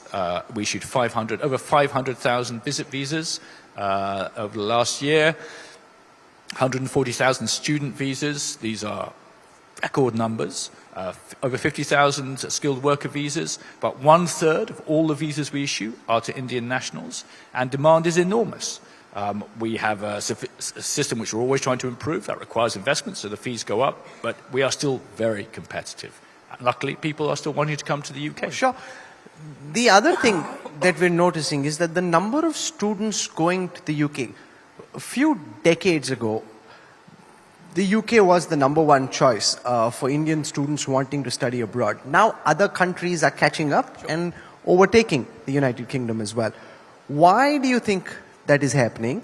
And what's your government doing to try and maintain the competitive advantage of universities and colleges in Great Britain to attract students from India? I believe in competition, so it's great that you have competition. I think it's much better for the students, international students in general. But I should say that the UK is surging enormously in the number of students we get coming from India to the United Kingdom. India is now the number one source of international students, overtaken China. We have record numbers this year because we have a very good offer. People like coming to the UK. The quality of the universities, even you, I think, Rahul, may have been tempted by the quality of the university in the UK. Actually, the numbers show enormous demand and growing demand. Part of that is because people like to work after they've studied in the UK, and the UK allows for that as well. I would guess US would probably be number one in the world for attracting international students. The UK is very close behind. We're up to about 700,000. That's a very high number, and that's because of the quality of the offer. And long may it continue, but long there may also be competition, because that's what drives improvement in our universities as well. What I would like to get more of, though, is young Brits coming here. One of my aims is to set up something which gets more young Brits to see the real new India of today and tomorrow. I had that experience when I was 18. Our Minister of Justice, our Lord Chancellor, he had that experience when he was 22. Our Finance Minister, Jeremy Hunt, came here when he was 18. I think we need more folks coming over to see what India is like today. So what does India look like to you now, relative to what it looked like when you'd come in your teens? You were in Madhya Pradesh, right? I was, yeah, that's right. I lived in Indore. I went back there the other day. I taught in a school. India has incredible cultural depth. It's the oldest country I've ever lived in. But it also has this extraordinary modernity. So it's a most unusual combination of the two. And what I'd like people to see is that modernity. The extraordinary changes going on in the country in the last 20 or 30 years. And the sense that people always talk to, the India story, it'll happen. We're in it now. Yeah, it's not the next chapter, it's this chapter. We had Borje Brande, the president of the World Economic Forum, at one of our summits recently, and he spoke of India becoming a $10 trillion economy in the next 10 years, and the geopolitics of the world, in his view, being defined by a G3. The US, China, and India. Is that too presumptuous, you think, or do you think inevitably that's the way the stars are aligning? I think power does come from economic power, and India's is transforming at the moment. I think India has rightly got that ambition to become, third biggest economy in the world. It will become the third biggest economy in the world. As I said, its magnetic pull, you can feel it increasing. I'll go back from here, I'll go to see the board of Barclays Bank coming here back in Delhi this evening, because people want to come to India. Everybody wants to come to India. The G20, we had over a dozen ministers coming here just to see what India is like. By the way, one of the very good things about the G20 was it allowed ministers to see the reality of India today. So that economic power will come. In my view, no country can do that alone. If you look at the very best in the world, Neeraj Chopra. Yeah? Neeraj Chopra, he's Indian, he comes from fantastic background in Haryana. He trains in the UK, amongst other places, to become excellent. To become excellent, you need international competition, and you need to be at the very best. And I think India is attracting the very best and should continue to do so. I think India will be one of the three defining countries of the rest of my life, of my lifetime. What happens in India on environment, what happens in India on health, what happens in India on food security, all those things will define what happens in the world, alongside, I agree, China and the United States. That is a very exciting prospect for India. It's also a change in the way the world works. A generation ago, I started in diplomacy, the richest countries in the world are the most powerful. That has changed. And India is setting essentially a new paradigm for how you exercise power at the same time as you drive internal development. I am delighted that the High Commissioner is cheering for Neeraj Chopra, which is fantastic. You're pressing all the right buttons as a diplomat. I also hope in the same way you will be rooting for Rohit Sharma and the Indian team rather than the English team, sir. Now he's British first. No. There are many things you learn. It doesn't go that far. There are many things you learn in India. One is the value of not speaking and just rolling your head a bit. India should be, I think they're favourites, marginal favourites for the World Cup. Your team is? And I think India probably is. Home advantage No, matters. we want you to think your favourites. I will always put India as the favourite. I think England has a very strong team. England is the holding champion, is the reigning champion at 50 overs. It's the reigning champion at 20 overs. It has an outstanding side. We were terrible at one-day cricket for about 10, 20 years, but now we're back and very strong. You need good spinners. I think it was Rajdeep Sardesai was saying that to me, and I think he's right. New Zealand have some good spinners. We have good spinners. You need power in the middle order. 5, 6, 7 have to score fast in very few balls. And that's interesting to see from India. I think they have great opening batsmen. I think they have, in Jasprit Bumrah, they have the X factor. Can they get the power through the middle order? But I think that getting R. Ashwin back is a very good thing for India because he has the craft to bowl good spin. It's fantastic. I like the depth and the passion. And it must really be like that. It can't be any other way. So it's fantastic. You play some cricket yourself, sir? I do. You bat, you bowl, you field? Yeah, sadly, I think that my chance of getting into the England squad is looking small at the moment, although I'm always available and ready to play. I'm glad you laughed. I still play. It's a great game. It's lovely playing in India, actually. It's a very different experience. Going to the games is fantastic. I'll be at the opening match tomorrow in Ahmedabad. I'll try and get to see England play in Delhi. I'll try and get to Kolkata as well. I think it's a wonderful opportunity to see different parts. And also, I've actually played at Eden Gardens, but I've never watched a game there. And that has to be on the bucket list of things you do in India. Fascinating, very fascinating. We're very happy for England to do really well till it comes to the finals or whenever it comes across India and lose. I mean, till then, we're very delighted for England to do really well. They have been setting the benchmark, which hasn't been the case, as you yourself said, for a long time. They're a formidable team. We're just trying to keep expectations very low. The problem with India and Indians is we get carried away about this, about the possibility of our team doing well, with people like you saying, "Oh, you're favorites." We don't want to be favorites. We just want to go out and play well. We just want to go out and play well. I see you watch a lot of Hindi movies. I do. I should have mentioned just before we get off the other thing we have is Ben Stokes. And when you get into the knockout games, if England gets to a semi-final or a final, which I hope they will, I was at the 2019 final when I saw what Stokes did in that final. By the way, I was at the 1983 final as well. That was a good game to go to. Hindi movies, I'm trying to learn Hindi. The G20 has not been kind to my Hindi. Why is that? Because there's so much work. G20 बहुत काम दिया. Fantastic. तो कितनी अच्छी है आपकी हिंदी? मेरी हिंदी आजकल मेरी हिंदी खराब है. मेरे शिक्षिका बहुत गुस्से हैं क्योंकि गुस्से हैं क्योंकि हर दिन में G20 मंत्री आते हैं काम करता हूँ इसलिए मेरी हिंदी नहीं. तो कितना अभ्यास करते हैं आप? कितनी प्रैक्टिस करते हैं हिंदी बोलने? Not enough. क्योंकि मैं एक कक्षा करता हूँ हर हफ्ते, more or less. But it's language requires work, and I haven't worked hard enough. So I'm going to try and use the World Cup to get my cricket Hindi back in shape. The first words in Hindi I learned here were actually playing cricket. Koi bat nahi, as I dropped another catch. It was so embarrassing. So I might try and use the World Cup, and I welcome any suggestions of good phrases to learn for cricket. नहीं, अगर England सही time पे India से हार जाए तो हम लोग सब कहेंगे कोई बात नहीं. I'm not even going to respond to that.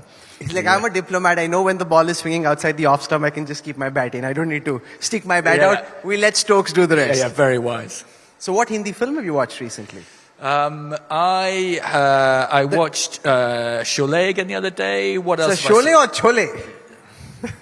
Oh, sorry. Well, that's all right. I make mistakes all the time. I've been watching Panchayat, the series, which is really good. Fantastic series and also good for my Hindi as well.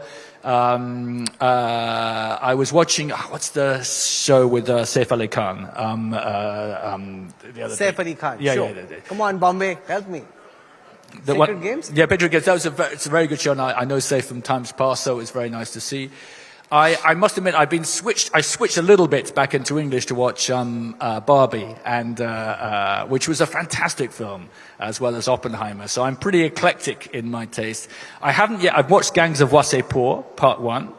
Learned some very interesting vocabulary from that film. Maybe more for the cricket pitch than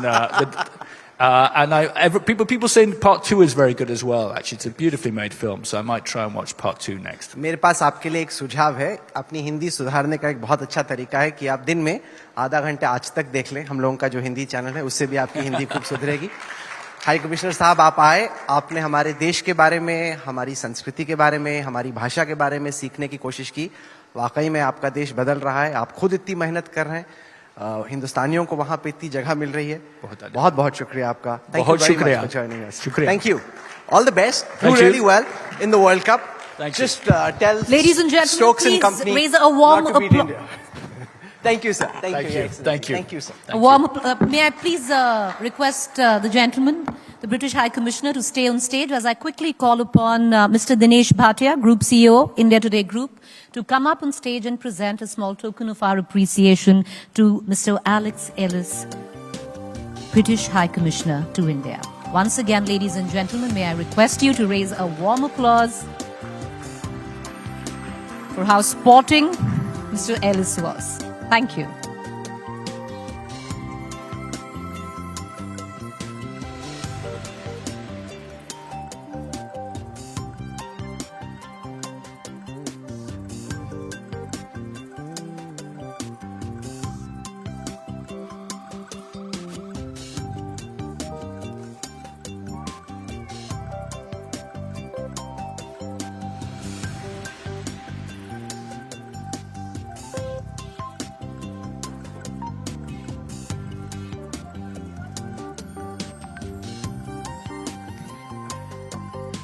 Once again, a quick reminder, do keep the conversation going on social media. Tweet out under the hashtag Conclave Mumbai 23.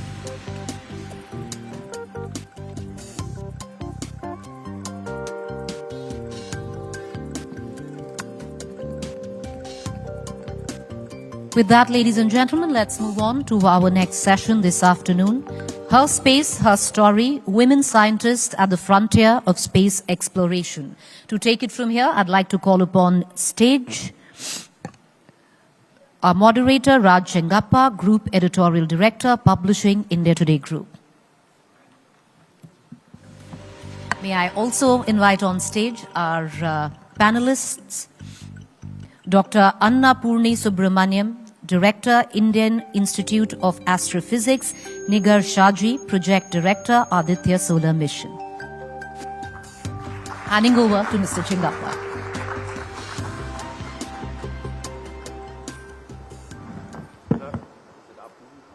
Morning, everyone. And this really is a celebration of India's achievement in space exploration, particularly our brilliant women scientists. And firstly, let's of course give Team ISRO and India as well a huge applause for Chandrayaan-3 success. They are our space heroes. And today we have the privilege of having two of India's top women scientists who are poised again to make space history, if I may say so, with the Aditya L1 mission, which is India's first mission to explore the sun.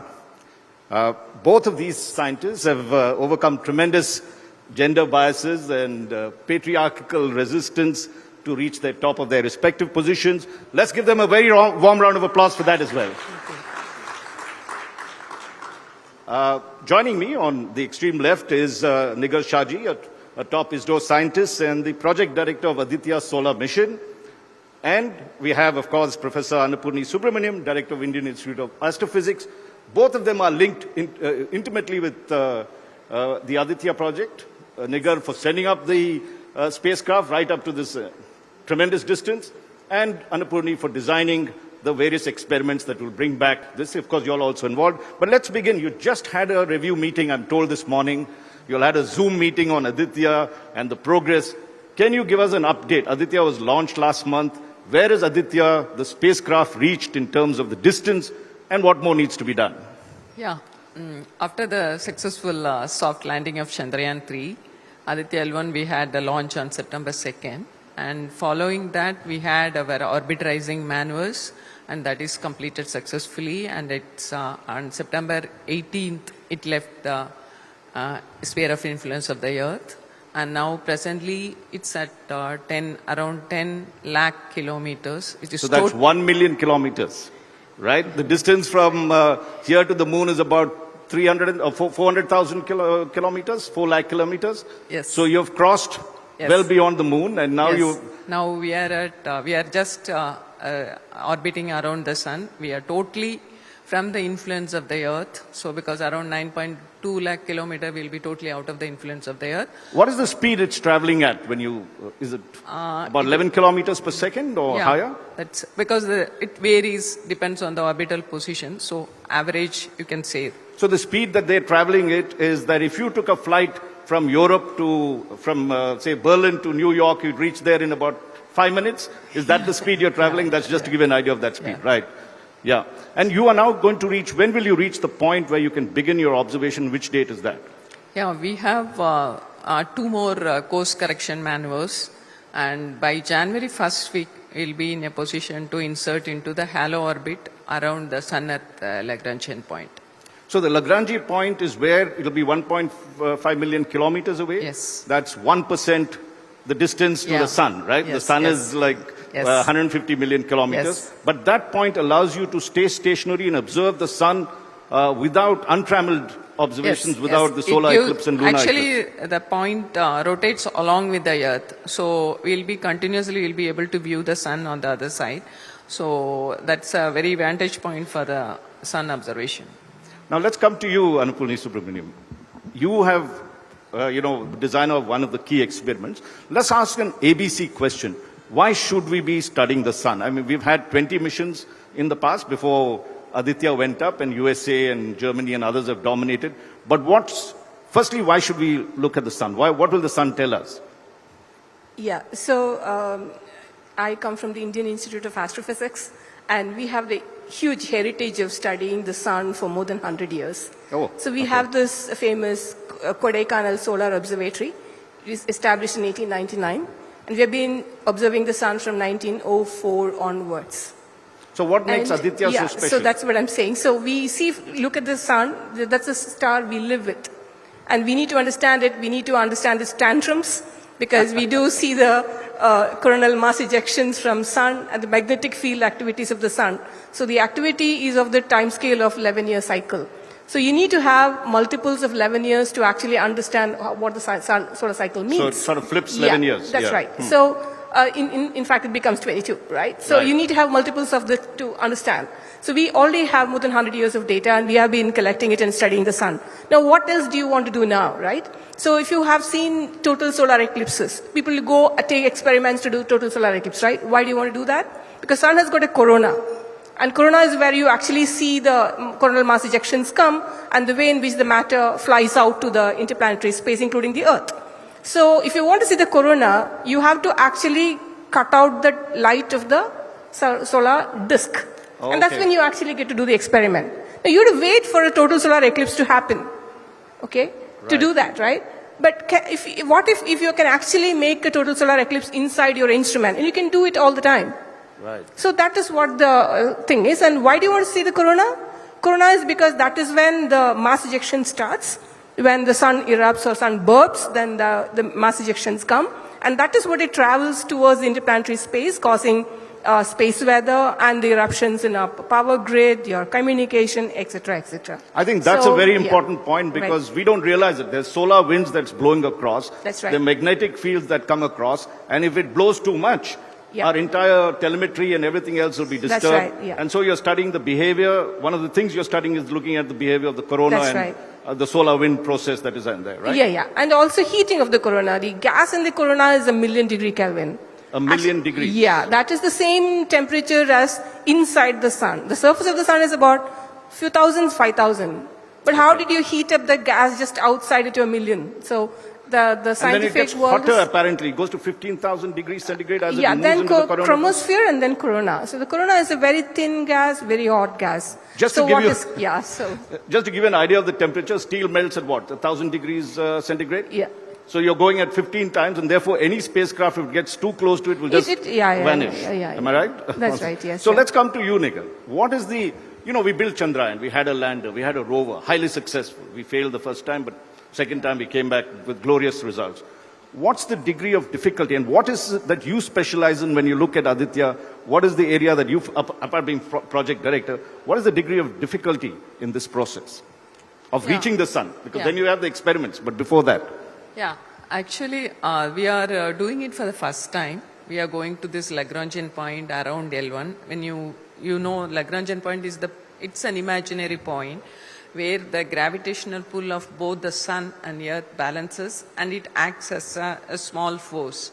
So having a spacecraft around it, it's the first time we are trying. So the spacecraft need to balance between the pull of the sun and the earth and has to be around that. So that's a real challenge. Mission management is the real challenge in Aditya L1. And it's you can visualize like a ball on the hilltop.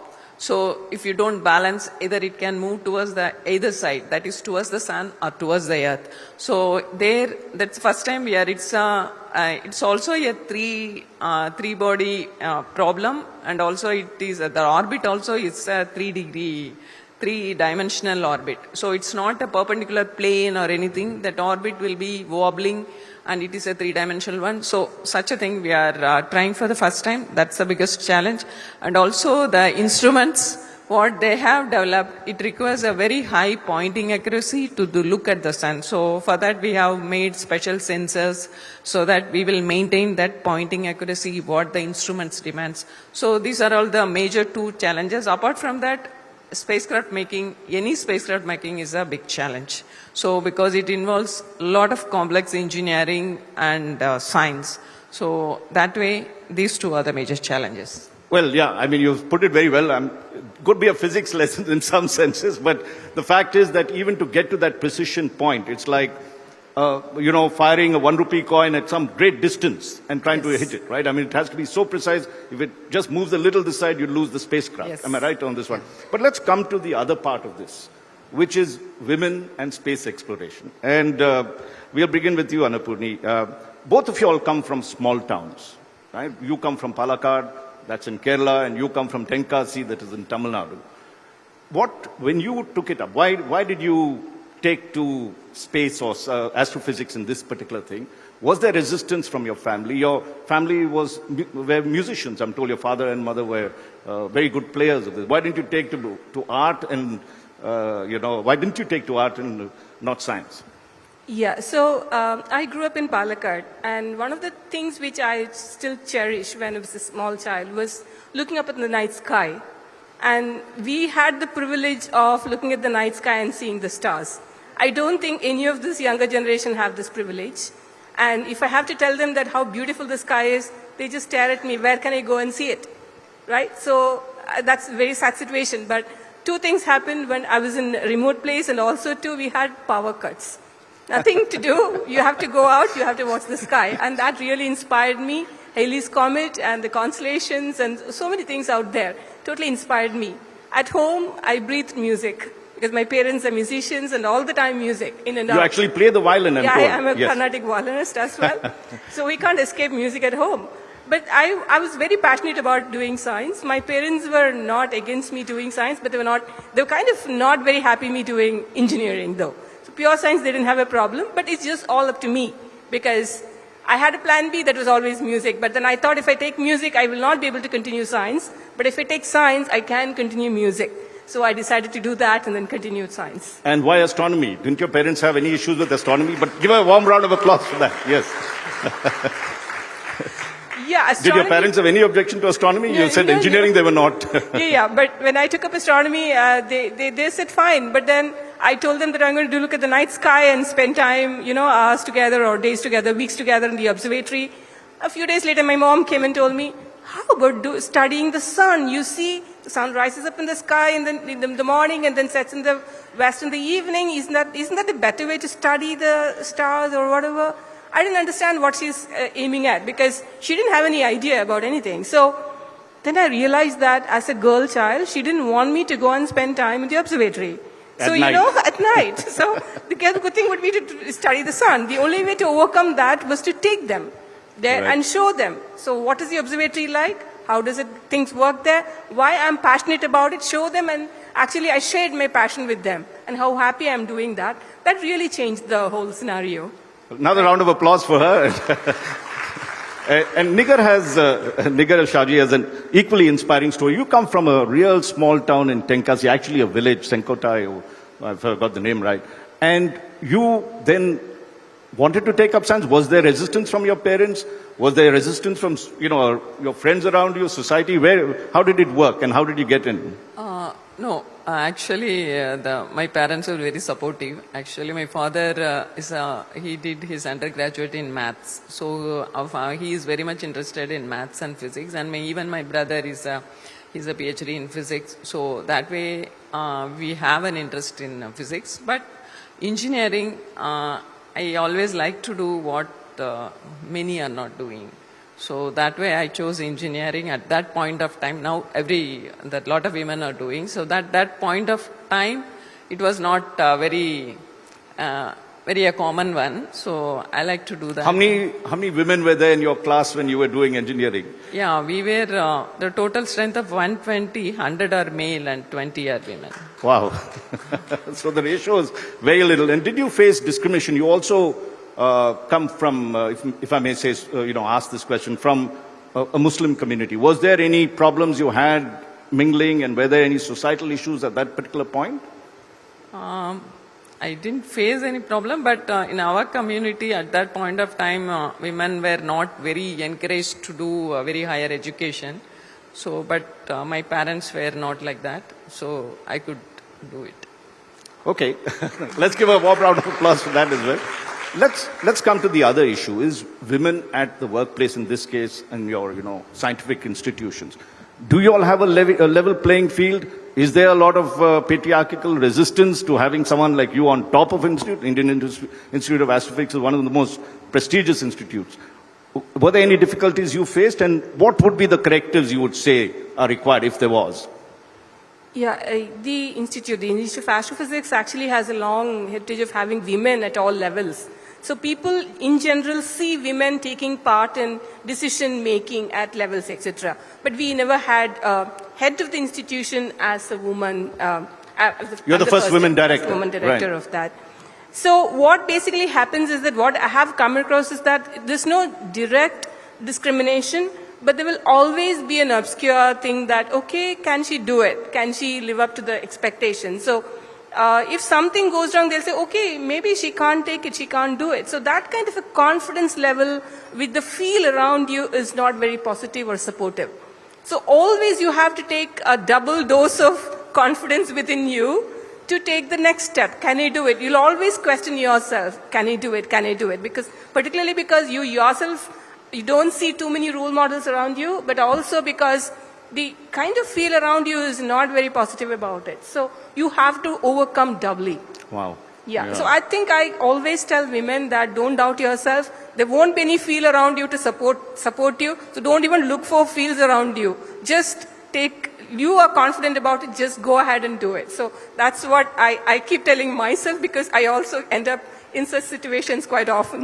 What a wonderful message. Let's give a warm round of applause for that, for all women on this. And Nigar, I'm sure you also, when you come to, what is the, in terms of ISRO seems a more enlightened organization, as we can see a lot of scientists. But were there issues, especially when you were young and you were trying to move up, were there issues of discrimination, and how did you overcome it? What was the kind of things you did to do that, as well as balance your family life? I guess that's the other issue that you have to do. It's actually, in ISRO, there is no glass ceiling or anything, and I never had a feeling that I'm a female, so I need to do. But naturally, women, I feel, because of the stereotyping and the societal we have, our self-assessment is comparatively less, and you have to put more than double the effort to be more assertive and to be in the place of decision making. It's the inherent and the societal pressure what you get that's only pulling you. Otherwise, as an organization, it was the environment was very conducive, and I never felt I have to. But otherwise, for climbing up the ladder, you have to put in a lot of effort. So that time, the work-life balance comes into play. So unless you have a good support system at home, because still it's not, so many places we can talk that, and we are sharing all the burden of the families, but still it's the more percentages on the women's shoulder. So set up a good supportive system so that you can spend more time in your career, and you can spend, because it's naturally you need to spend more time if you want to climb up the ladder. It's irrespective of men or women, you have to put in a lot of effort. So for that, you build what I learned is have a good supportive system to take care of the family responsibilities too. So my family was very supportive, and my mother was very supportive for me. So I could spend extra hours, because in space there is no time. So if you go in the morning, you don't know when you will be back. Right. So that's the type of work we do. So that is a support system which helped me to climb the ladder like this. And how would you look at it, this work-life balance where I think both of you all have two children, son and a daughter in your case. How did you balance these two things? It's not easy at all. My message is that, of course, I fully agree with Nigar that support system is extremely important. And it changes from person to person, so you need to figure out how you handle it. But I also go into the guilty feeling of, you spend more time at home, at work, then you feel that you're not, covered much at home. So I tell people that don't take average over a short time scale, because you cannot achieve everything every day. You cannot achieve everything every week.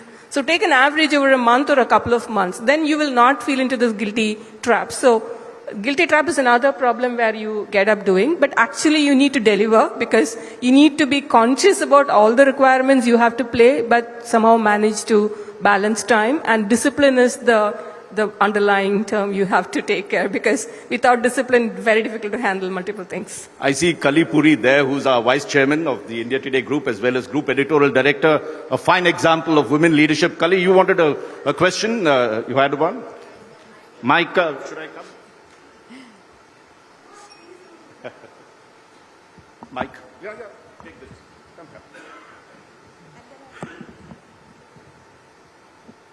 Sorry, my question is to Dr. Subramaniam. You said something very important about having a double dose of confidence. I think young women these days have a lot more role models to look up to, but along with societal pressure, they have a lot of social media pressure. And this belief of imposter syndrome. So can you tell us a little bit about how do you do that double dose of confidence, like every day in the morning? How do you pep yourself up and say, I can do this, and I'm the woman for the job. I am the only woman for the job. It is not easy at all. We go into this kind of thing, can I do it? Should I do it? Can I take this up? This quick keeps coming back to you. You have to keep talking to yourself, saying that you have done it. Do not doubt yourself. Even if something fails, going wrong, you said, no, be yourself. Just be yourself. You have the instinct in you. You have the capabilities in you. Just do it. Wonderful. Just go ahead and face it and do it. You can just be normal. Don't get overwhelmed. Don't get pressurized. So these should not be in the parameters at all. You're just doing your duty. So just go ahead and do it. Otherwise, if you start thinking about the peripherals around it, you get overwhelmed, and you will not be able to even deliver, whatever, even in the scariest of scenarios, you can't deliver that. So I think Nigar would be the right person to talk about it. Go ahead and, what is your advice? Pressure situations. Your thoughts on this? It's not just confidence building, it won't come on its own. Okay, you have to look at the models, and it's inherent quality, what you get it and you can develop it. The confidence building is an art, and you can always develop it. So I feel from my childhood, maybe the environment what I have grown in have given me a lot of confidence, and so that I continue to nurture it, and that helped me in my career too. So there you have it, ladies and gentlemen. Let's give them a very warm round of applause to these two inspirational women of science. Louder, please. They are now in the cusp of history. Once again, ladies and gentlemen, raise a very warm applause for our panelists as I call upon Kishore Vora, Dubai's India Private Limited, to come up on stage and present a very small token of our appreciation to our panelists this afternoon. Dr. Subramaniam, Ms. Shaji, thank you for coming and sharing your thoughts with us.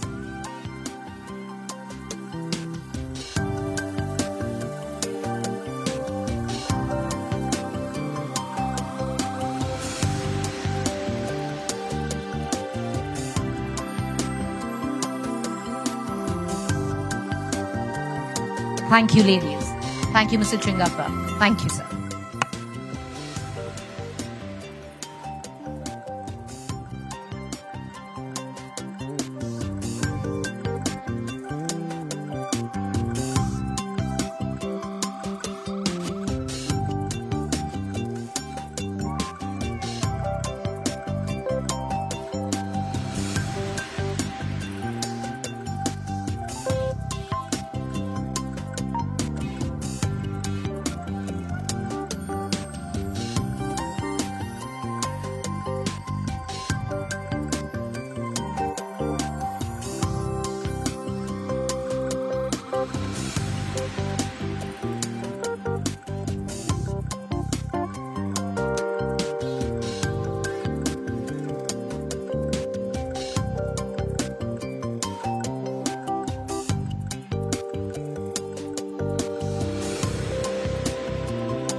All right, ladies and gentlemen, after our session with the two women scientists, let's move into our next session for the day, the future of banking, building a robust financial ecosystem. To take it from here, calling on stage, session's moderator, Rahul Kaval, News Director, India Today and Aaj Tak, and Executive Director, Business Today.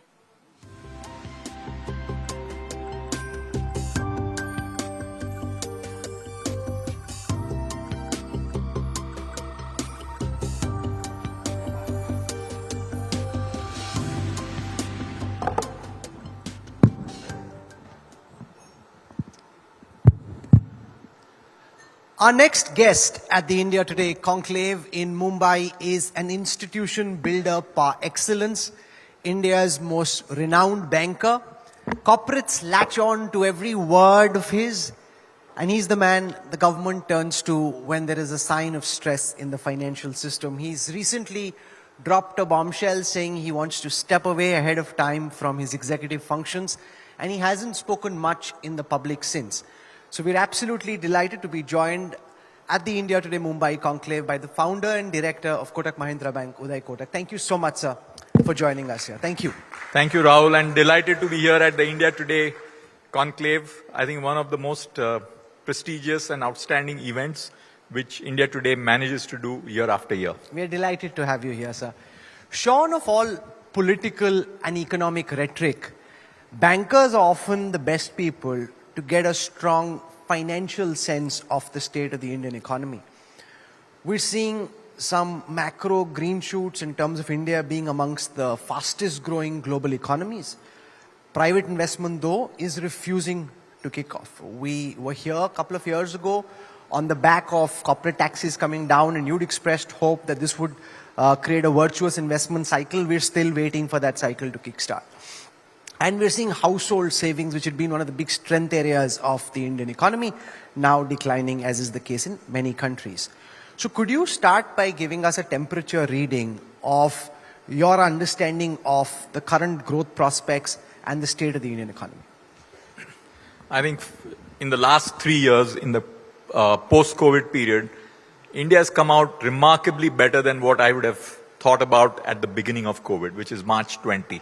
And if you look at 3 years later, we look like in a much better place than what we would have thought. Therefore, India has battered and navigated through the COVID period extremely well. Simultaneously, if you look at the Russia-Ukraine situation, India has once again positioned itself so beautifully from a geopolitical point of view, and actually Indian economics getting lower energy for India, at the same time standing up in the world to say India will think for its own interests versus anything else. These two are one of the most outstanding developments from an economic point of view in a fast-changing geopolitical landscape. And kudos to all of us in this country, and particularly to all the policymakers and the government for really bringing us and navigating us through what was clearly 3 years of turbulence. And therefore, I do believe from a temperature check point of view, India is in a good place. However, the world is not in such a good place. And the reason I say it is because the US has lived off the world's money for a long time, because most of the countries around the world keep their surpluses with the US. And therefore, US gets all the money being the reserve currency.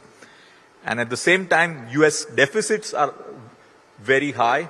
And you've seen from zero interest rates now in US have moved up more than 500 basis points and don't seem to be stopping. And the world's reserve currency, if it pays 5.5% on its money overnight, then the rest of the world has to adjust on the interest rates. So that is one part. Second is China. I frankly cannot figure out what is really happening inside China. And the latest Evergrande situation, which is a large real estate developer in China, has gone bust. They did not take quick action. It was a problem 2 years ago. Let it fester for a long time. And the Chinese economy is not in a shape which I think it should be for getting the world out of trouble. And then, of course, you have the Russia, all the other issues. Therefore, the world, both economically and geopolitically, is not in a good place. Therefore, India is in a good place, but we are in an interdependent world. So the banking system is more robust than it has been. According to the RBI's financial stability report for June, gross non-performing assets are continuing a downward trend at about 3.9%. That's a decadal low. Deposits growth, which had come down in 21, 22, 23, 23 is standing at 11.8%. Personal loans are growing at 22.2%. So the banks are doing well. Private investment, though, hasn't kicked off in the way that you would have liked, the government would have liked, and every Indian citizen would like. Why do you think that's the case? You're completely right. Indian banks are in phenomenally good shape. And this is a great time to be from the point of view of Indian banking.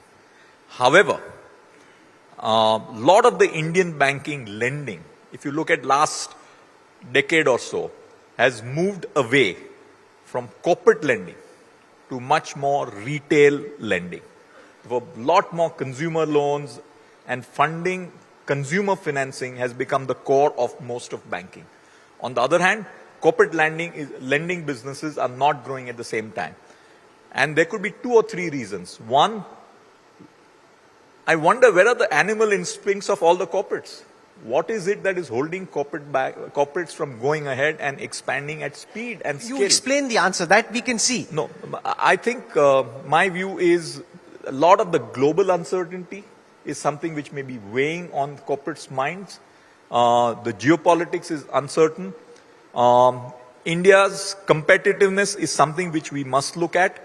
We have to ask the tough question that despite China going through all its trouble, why does India have a net trade deficit with China, close to $100 billion a year? Why is it that we in India cannot manufacture and find it cheaper to import from China? $100 billion a year is what India net pays to China in terms of net imports. And that is the question which we need to ask to our corporates, that for all our strong fundamentals, why is it that corporate India is not able to compete with a China? Do you see that change, or do you think we're caught in a situation where because of the way things are, that is unlikely to change? Because everybody's been waiting for a virtuous investment cycle, which hasn't started. And if it is to start, and if you were advising Finance Minister Nirmala Sitharaman and Prime Minister Modi, what would be your bullet points? I think first, we are doing the right thing by increasing government spending, because government spending has to happen. On the back of it, we need to create an environment where corporate India is ready to take big calls on investing into the future. And here, again, I'm saying something which is close to my heart. There is a significant concentration of new investments happening by only a few groups. What India needs to see is many flowers bloom. What we are seeing today is many people are not going ahead and taking the animal instincts call, as a result of which we are seeing significant consolidation and concentration. So that could happen for two reasons, Mr. Kotak. One is that the animal instincts of those promoters and industrial groups is stronger than the others, and they're taking punts which the others don't want to, or policy is skewed to favor some over the others. So my sense is, from a policy point of view, and I'm not saying the policy is skewed, my sense is policy must encourage many flowers to bloom. And that's not happening right now, because many flowers aren't blooming. Let me give you a few examples. Look at the telecom sector. If we met here 5 years ago, there were 13 players. Now, at the best, we are 2.5. Let us look at the airline industry. You've consolidated effectively to 2.25. Let's look at the steel sector. 2 big guys and a lot of small guys. So massive consolidation has happened and continues to happen. And with that, the risk of concentration of business power as distinct from wealth. I'm talking about business power in a few hands, which in the short run can give us results. But long run, you want many businesses to flourish in India. What would you do differently? Because post-pandemic, in any case, we've seen at the top of the pyramid, more concentration of wealth globally. Plus, creating this national champions, for example, in countries like South Korea, did help their growth. But you don't want so much concentration of wealth in a few industrial houses. What would you do differently? I think first, most important, free and fair markets. Backed by policy, which actually allows a competitive marketplace. I would certainly want to see a stronger role of the Competition Commission to ensure that there is fair play in the marketplace. You do not want such concentration in a few hands, which I think long term, as an Indian, I would love to see many more Indians succeed. It's good to see a few big successes, but how do we multiply them exponentially? You know, I started the session by saying that people latch on to every word of what Uday Kotak says, and I think in the last few minutes you've demonstrated that, because you speak your mind, you speak it fearlessly, and that is fantastic. In the last 21 years, the RBI has given 4 full-fledged licenses for banks. Do you think, in the manner in which the Indian economy is projected to grow, say 10 trillion by the next 10 years, by 2033, are we building enough of a financial sector infrastructure to be able to power the kind of growth the Indian economy is anticipating? No, I must first compliment the RBI for a phenomenal job in the last 3 years. The way RBI has navigated India through these difficult times, we must compliment the regulator, particularly in the areas of monetary policy and macroeconomic stability. The RBI has also played a very significant role in the health of the Indian banking sector. So we must credit the RBI for dramatically and profoundly managing the Indian financial system to very stable shores. The question which we have to ask for the future, and this is not about the present or the past, is what are we doing for our aspiration? And this is where I think there is an opportunity for Indian practitioners, Indian bankers, Indian policymakers, all of them, to manage risks but get a little bolder. And what do we need to do to change the rules of the game?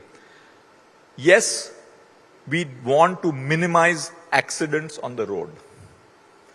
The way to do it is to have better traffic signals, better supervision, better regulation. It is undoubtedly necessary. But along with that, we must encourage lot more cars on the road and lot more roads to be built for a future. And therefore, there are areas where we can do much better for our future. But you don't want the traffic policeman to be telling the driver constantly on how to drive. Do you think there's too much interference and over-regulation on aspects of operations on the part of the RBI in the affairs of banks? No, I think our RBI has an important role to do.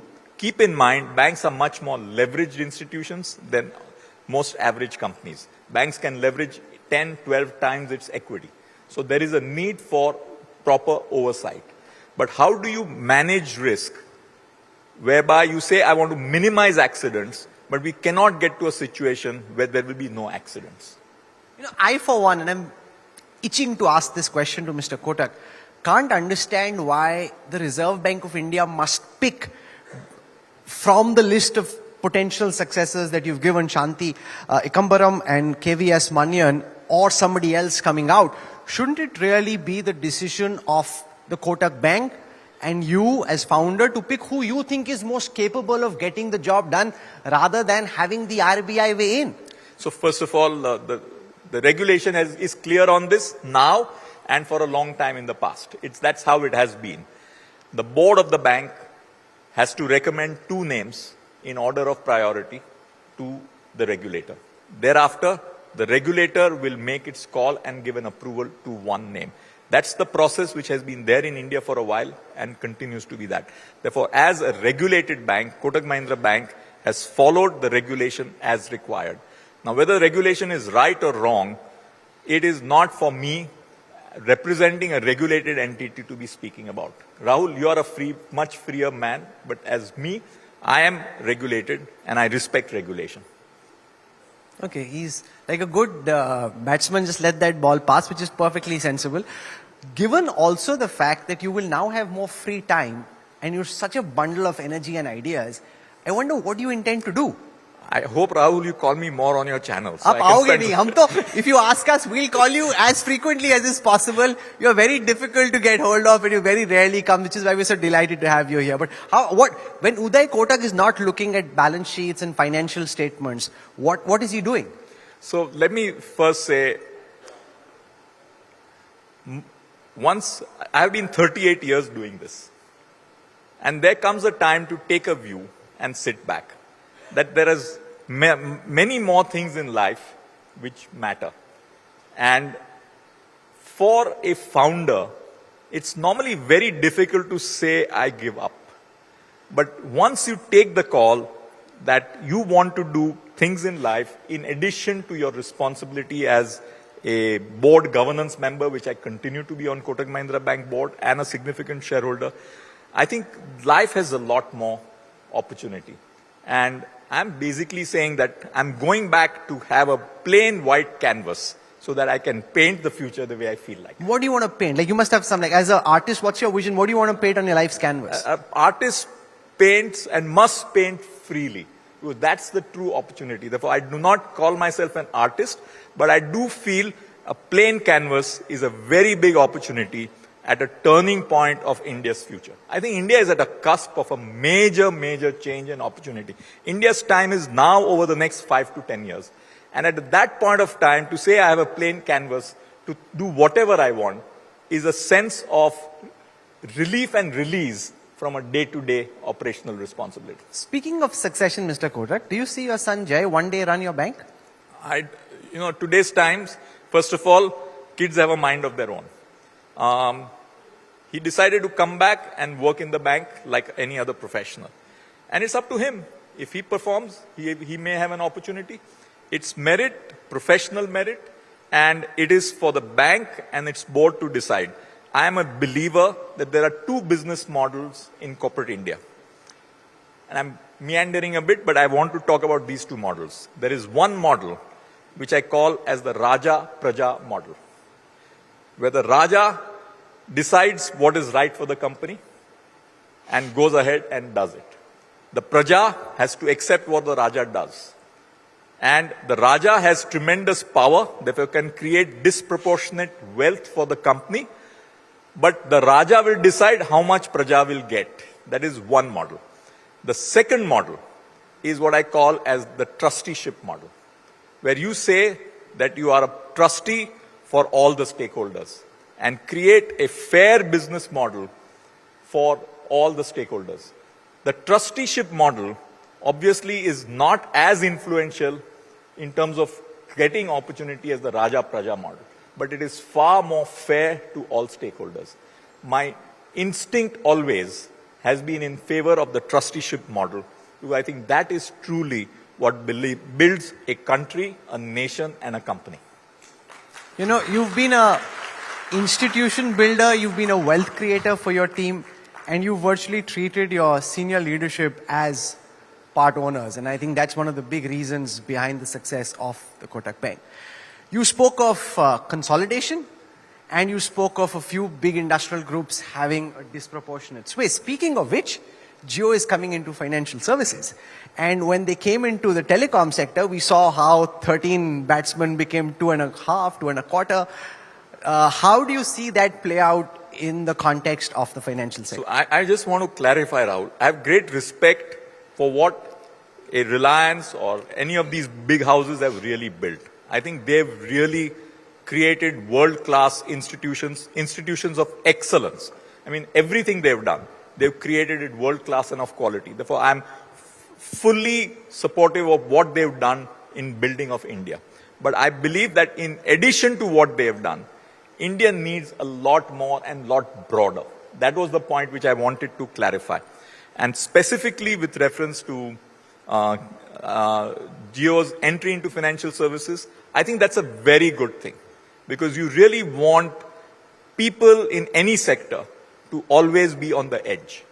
Moment you get complacent, things don't move. And being on the edge is critical for any company's future. And I believe in the line, only the paranoid survive. And if you're paranoid, you will survive. If you're not, you don't need to be in the business. So I want to ask you two questions. If you are advising Mukesh Bhai and KV Kamath on what they should do, what would you tell them? Where do you see the space in the sector? Where could they come in? What could they do which is disruptive, which then puts the existing players on their toes? Rahul, I take advice from Mukesh and KVK. I don't give it to them. And he charges a lot for his advice, so pocket mein nahi milegi. That's the other part. If you are now strategizing from within, and you've got this behemoth coming in, they'll buy some domestic funds, they've already tied up internationally. How are you preparing to deal with the challenge? We don't know what form and shape it will ultimately take, but winter is coming. There's a challenge coming. So how are you preparing to deal with it? I will learn from the India Today model in media. It has survived all the competition and all the players come in. And I'm delighted to be here.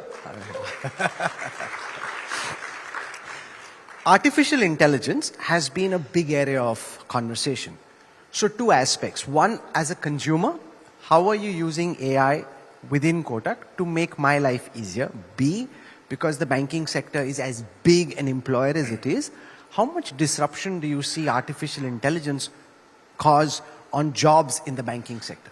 I think AI is a game changer, and it's going to make it possible for us to be able to provide significantly superior outcomes to customers and people in general. It can change society. It can change how we do our work, how do we look at our future. And you could just, if you look at the last 50 years, the amount of change we have seen is just enormous. I remember 50 years ago, we were barely seeing the beginnings of television in India. From there to where we are, to where AI will take us. It is another leapfrog from the current level of the digital age. It's going to think for us, and what has happened in chess, where the computer is superior than the human, is something which we need to watch out for. And as humans, we need to figure out how we are going to be relevant with competition from a machine. And we need to hone our skills and get better, because otherwise the machine will get the better of us. What's your advice to young bankers at this time, given that the machine can throw up better analysis than you can possibly do through the human brain? How should the next generation of bankers be planning to lead when machines are smarter than men? You know, there are two parts of the brain. There's the left brain and the right brain. On the left brain, the machine will get better of humans. The right brain, which is the creative brain, is where the humans will always score over the machine.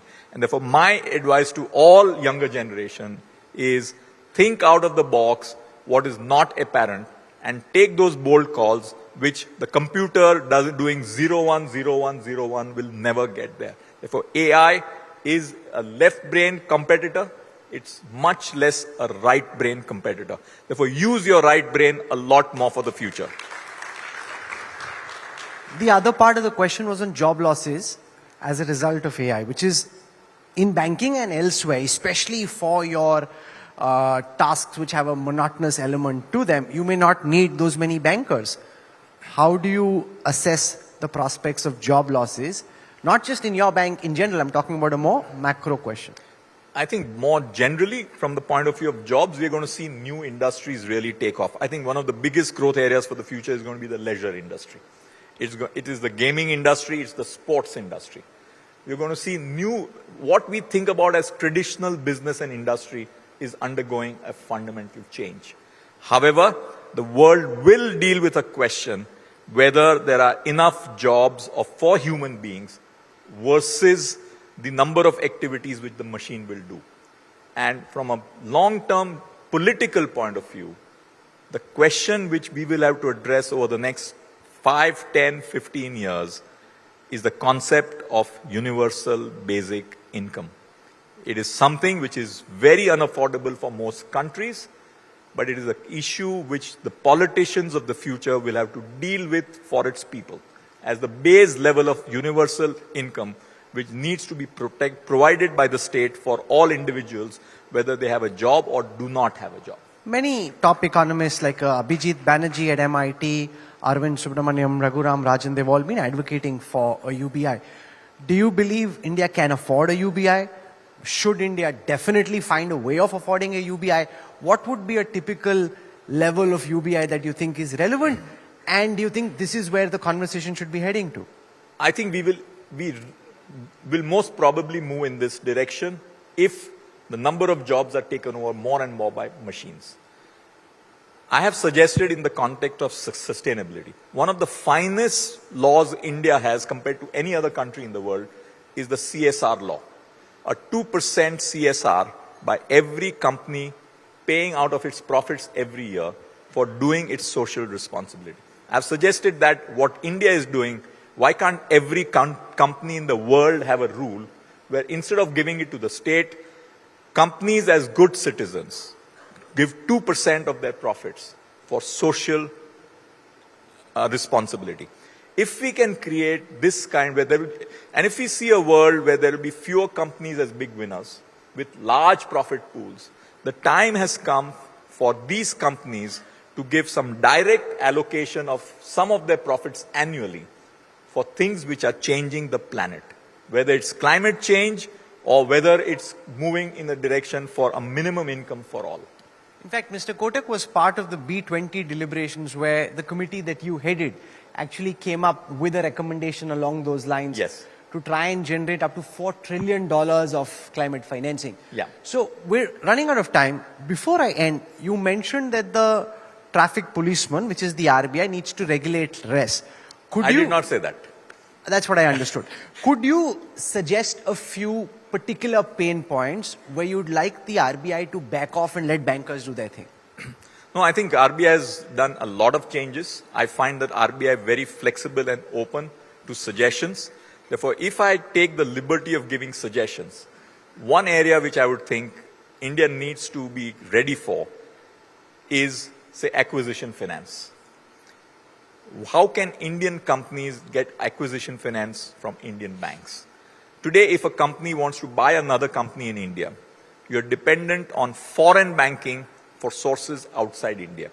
The current limitation of lending against shares, even for acquisition, is a limit which was fixed in 1992 of rupees 20 lakhs per individual. That's ridiculous. So we need to be looking at, if India really wants to unleash its animal spirits, including for smaller and medium-sized businesses and even some larger corporates, access to finance is going to be one of the most important differentiators for building an India of the future.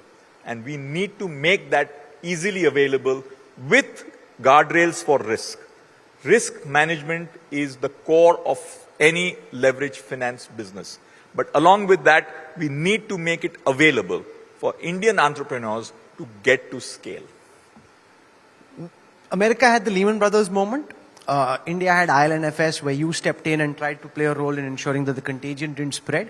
Where do you think China went wrong on Evergrande? And you mentioned that things aren't emerging with very clear data sets suggesting how the Chinese economy is doing. So how bad do you think things are, and where could China's economy go from here? From late 70s to 2020, for a 40-year period, China was focused on pragmatism in economics.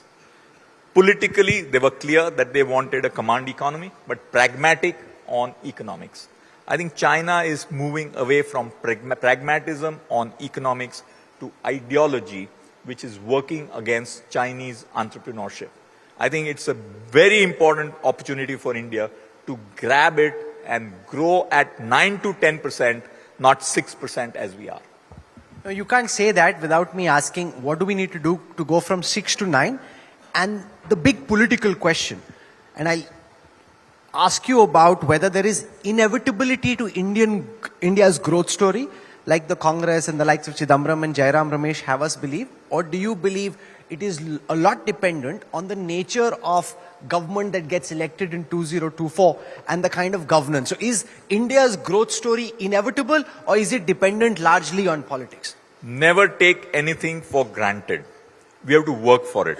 Therefore, to say growth is our birthright, I don't agree. We will have to work for it, have the right policies, right execution. And only then can we take growth to the next level. We may have a base level of growth, which is 4 or 5%. But if you want to get to 9 to 10%, it goes back to Gita. You have to do your Purusharth.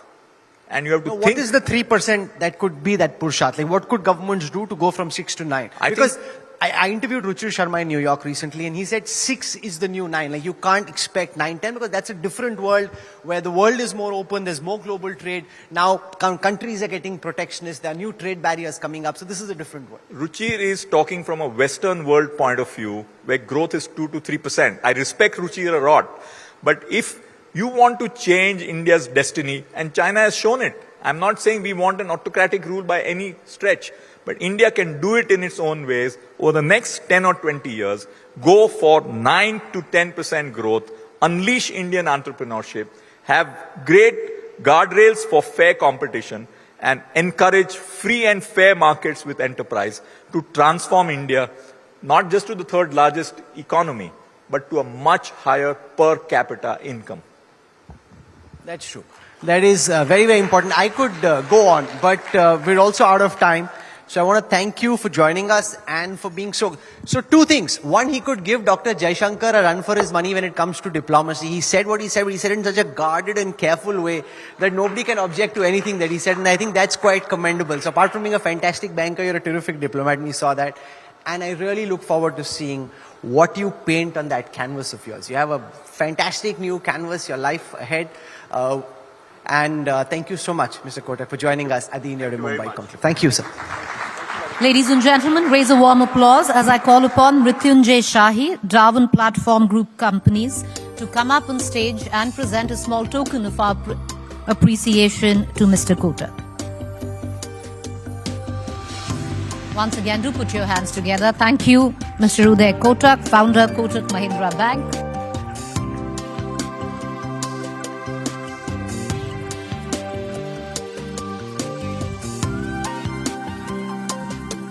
Thank you. So with that, ladies and gentlemen, we're going to go into a very, very quick lunch served in the courtyard. We reconvene in exactly half hour, 3 p.m. We start with our next session. We are running a little behind. So let's see you back here, 3 p.m. I do hope with all that you're imbibing, all that you're taking in, listening into, you're very active on social media. Do tweet with the hashtag Conclave Mumbai 23. We once again want to take the opportunity to thank our sponsor. From a land older than time, amidst the magnificent palaces, enveloped in the mystic fog, where the elusive tigers exude a timeless valor, comes India's finest yet. For connoisseurs of fine taste, Royal Ranthambore.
with most of us. You know, when you look at feminism, it comes in various shapes, forms, and people. There is a form, shape, and a person that we've come to accept over the years. The stereotypical form of feminism, the one who openly speaks of women's rights, of gender equality. Then, viewers, ladies and gentlemen, there is this other form of feminism that makes some of us deeply uncomfortable, that intimidates some of us. It's a disruptor in the old field of patriarchy. Its language is too raw. It makes some of us a little nervous, that we look away or we dismiss it. But then it goes back, it gets into a new attire, it comes right back in your face and makes you confront with what is our bitter truths. We have a face of feminism, unapologetic, possibly unintentional in doing what she does. Ladies and gentlemen, please raise a warm applause. Urfi Javed for our next session, dressed to slay, turning heads with a bold senatorial sense. And that's the big reveal moment. Please raise a warm applause for Urfi Javed.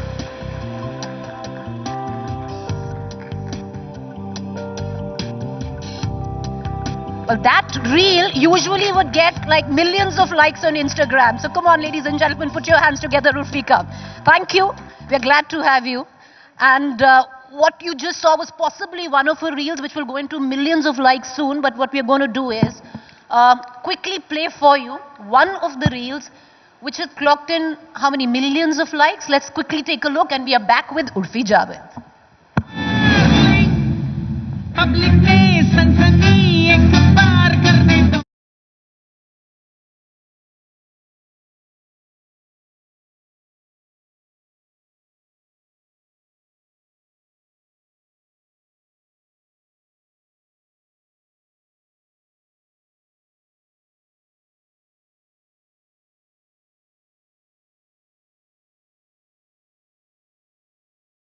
Sensationalism, is there a method to the Urfi madness?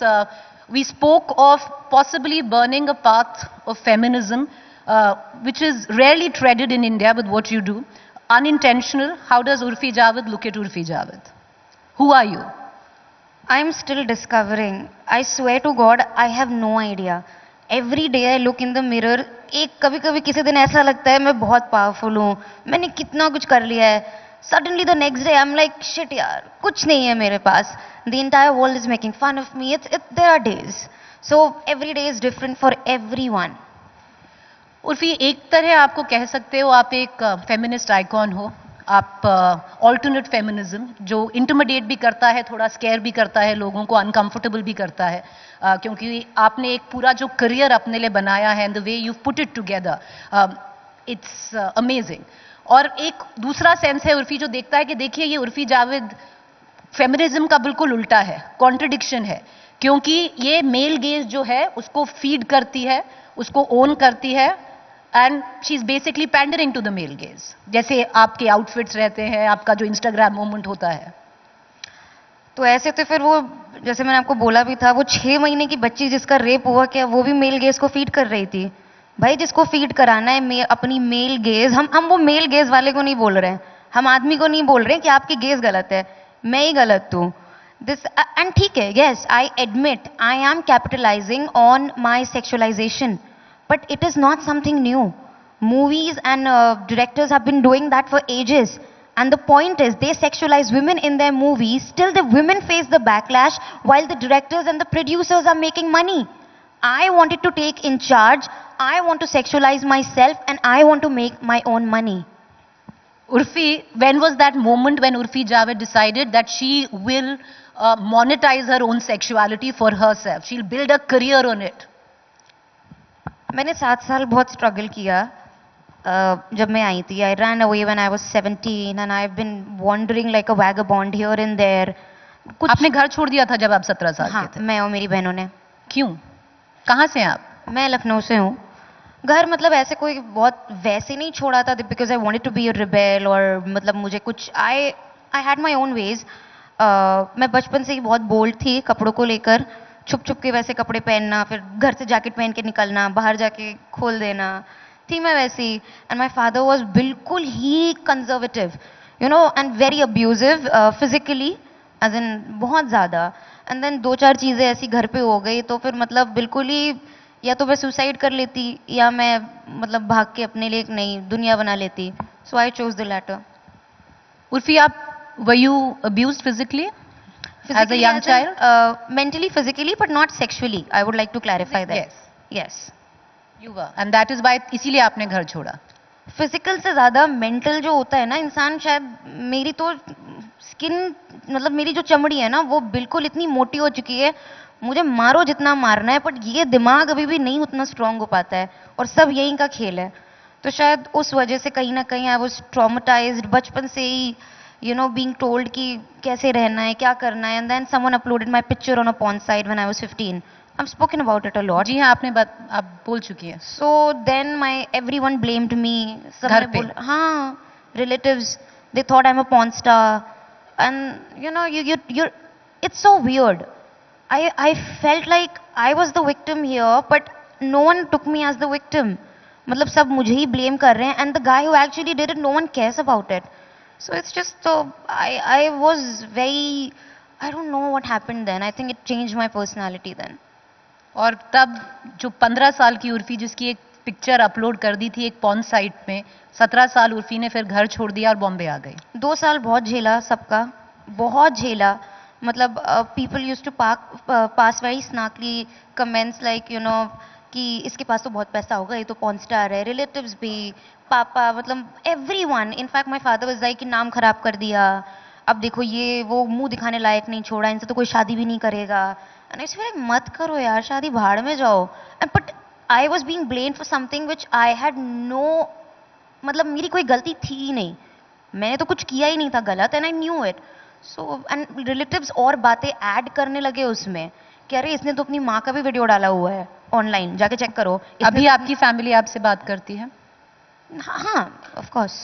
I have not spoken to my father in 10 years, but apart from that, I don't talk to them. Now that's the difference. I mind my business. You don't talk to your father anymore. You don't want to talk to him. 10 years I've not spoken to. He is married. He has other wives. He has other children. That's the beauty of not beauty, but क्या बोले, मतलब है ऐसा कुछ कि है अभी छोड़ देते हैं आदमी, कर लेते हैं दूसरी तीसरी चौथी शादियां और फिर नहीं समझ आता है. सो है वही हुआ. बॉम्बे में स्ट्रगल अपना रहा थोड़ा अलग? स्ट्रगल तो अभी तक ही चल रहा है, बट जो भी है यहाँ की लाइफ मेरी उस लाइफ से बहुत बेटर थी. भले ही मेरे पास यहाँ पैसा नहीं था, मेरे पास फ्रीडम थी. आई कुड, जब मैं घर से भागी थी, I had one thing in mind कि now I will be the in charge of my own destiny, and that is what kept me going. I was in charge of my own fate. I didn't let my fate go to in some man's hand. I didn't want my father or my brother or any one of my relatives to decide things for me. So now I took in charge and I was happy. पैसा नहीं था, but at least I could make choices on my own. तो जब आप यहाँ पर आए, आप एक एक्टर बनना चाहते थे, आप एक टीवी स्टार बनना चाहते थे, पर यहाँ पर भी प्रेडेटर्स फेस हुए? हाँ, मैं एक्टर ही बनने आई थी यहाँ पे, सोचा तो यही था मैंने. So you wanted to become an actor? Of course, yeah, but I knew it. Movies में मेरा कुछ हो नहीं पाएगा, so I wanted to become a TV actor. I started giving audition. बहुत नहीं थी मैं, I was hardly 18, 19. Of course, predators कहाँ नहीं है. Fine. Sorry? नहीं, बोलिए. हाँ, मतलब जैसे भी किसी ने अपने घर बुला लिया ऑडिशन के लिए, उस टाइम तो ये भी नहीं पता था कि घर पे ऐसे ऑडिशन होते नहीं है, तो बिना कैमरे के ऑडिशन कर रहे हैं, कुछ समझ नहीं आ रहा है, बट बोलना अच्छा. When was that moment, Urfi, where you went ahead and you said that I will monetize my own sexuality और मैं अपना करियर ऐसे बिल्ड करूंगी? I think it was when I started. No, I think it started on social media. So मैं TV में काम कर ही रही थी. I was not getting enough money to survive. So I started doing like things on social media, as in posting pictures, and according to people they were bold. But according to me, I was just being myself. तभी मैं हाथ से सिल के कपड़े अपनी design में बना के डालती थी. तो I think it started in need of money 4-5 years back. So how did it happen when you started? You started, first what we'll do is we'll play another reel of yours, because how did it start? 2-3 बार तो आप गए होगे एक outfit पहन के फिर दूसरा outfit पहन के, you might have gone couple of times. When did people started taking notice of Urfi Javed? After Big Boss, मैं पहले हफ्ते में आउट हो गई थी. Right. So I saw like paparazzi culture. मैंने पहली बार देखा कि लोग मुझे क्लिक करने आ रहे हैं.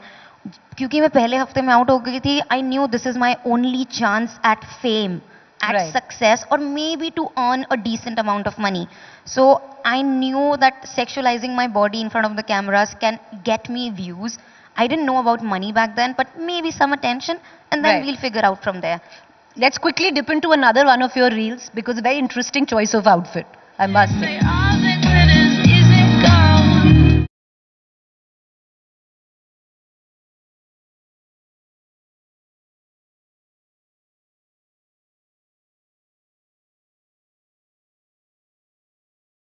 You've made outfits from ribbons, you've made outfits from pins. मतलब ये आप ही के, it's in your mind, or is there a whole army doing it for you? ये आपने बहुत नॉर्मल चीजें बोल दी. लेदर पिन्स नहीं, मैंने कांच से, साइकिल की चेन से, सिगरेट के बड से, अभी अभी मैं अपलोड भी करूंगी. मैंने वर्सोवा बीच पे जाके एक एक सिगरेट उठाई है, उसकी बड से मैंने आउटफिट बनाया है. Is it your own mind? Are you designing your clothes yourself?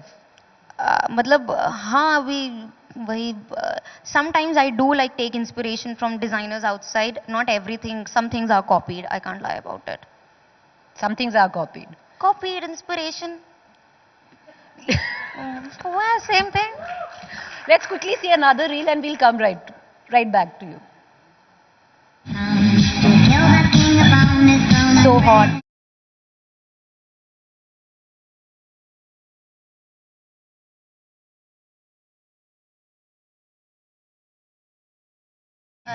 Because when Urfi put this clip on Instagram, you wrote shameless, vulgar, distasteful, and yet so pretty. Are you quoting your own trolls? No. I was quoting some politician who said these things about me. So I was like, हाँ हूँ मैं shameless, vulgar भी हूँ, but सुंदर तो कितनी हो यार, ये भी तो देखो, ये आप मिस कर गए. पर उसके नीचे एक और कोट था. मतलब ट्रोलिंग तो मान लो या एक सवाल था. There was a question right there, Urvi, and that question was where this woman asked you that Urvi, you're setting a bad example for my teenage daughter. तो मैंने ठेका ले रखा है तुम्हारे टीनेज डॉटर का. तुम सुधारो, तुम्हारे बच्चे हैं, तुमने पैदा किए हैं, तुम सही करो. मैं नहीं संभाल रही तुम्हारे बच्चों को. मैंने ठेका नहीं लिया है किसी के भी बच्चों को. अपने बच्चों की रिस्पॉन्सिबिलिटी मुझ पे मत डालो. मुझे संभालना होता मैं खुद के कर लेती. पर एक और वहां पर there was another mother who says that you're setting a bad example for her 16-year-old son. आप जब अपने पति से पिटती हो तब आप बड़ा अच्छा एग्जाम्पल सेट कर रही हो. ये बताओ, जब आप अपने पति से पिटती हो तब आप कैसा एग्जाम्पल सेट करती हो अपने डॉटर के लिए? So you don't care. People can say what they want, you don't care. Those are not my kids. I don't care. I am not responsible for your kid. I am trying to make a life for myself. मैं कोई politician भी नहीं हूं जो मैं पूरी दुनिया की रिस्पॉन्सिबिलिटी लूं. I am an entertainer. I am in this industry. I am standing up for myself. That's it. You are standing. Let's quickly take another एक और रील, क्योंकि इस पे आपको काफी फ्लैग पड़ा था. कहा था कि आपने कॉपी किया है, आपने लिफ्ट किया.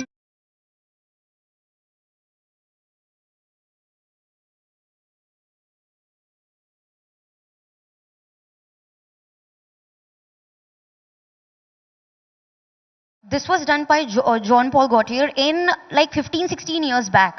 Use of Moschino also keeps doing teddy bear inspired outfits. तो ऐसे तो फिर वहां पे ही 5-6 डिजाइनर्स ने किया हुआ है.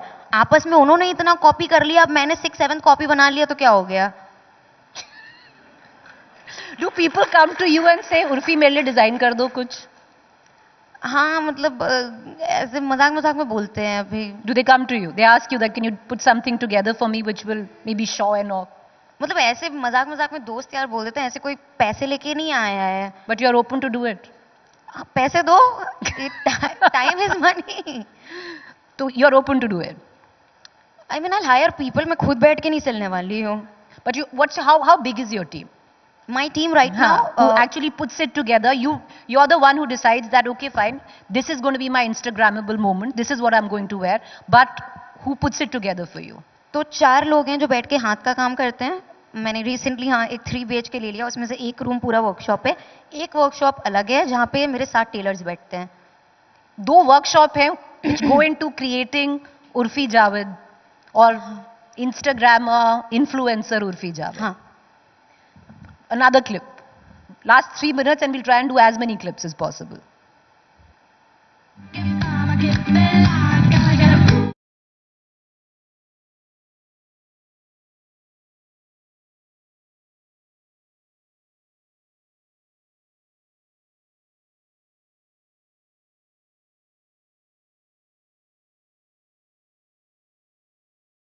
ये मैंने किसी और को करते देखा था एक रील पे, बट सेम नहीं. मैं सोचा काफी कूल है, बैग लेदर ही होता है, तो मैं ये idea. Have you seen Urfi opinion on Instagram shift?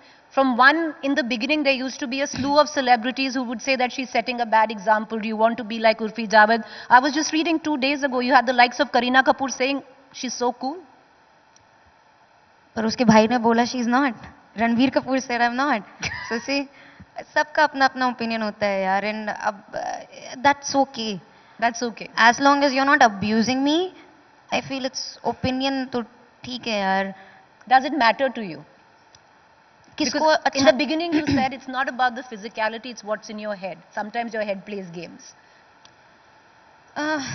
यार वैलिडेशन किसको नहीं अच्छा लगता है, specially a girl like me.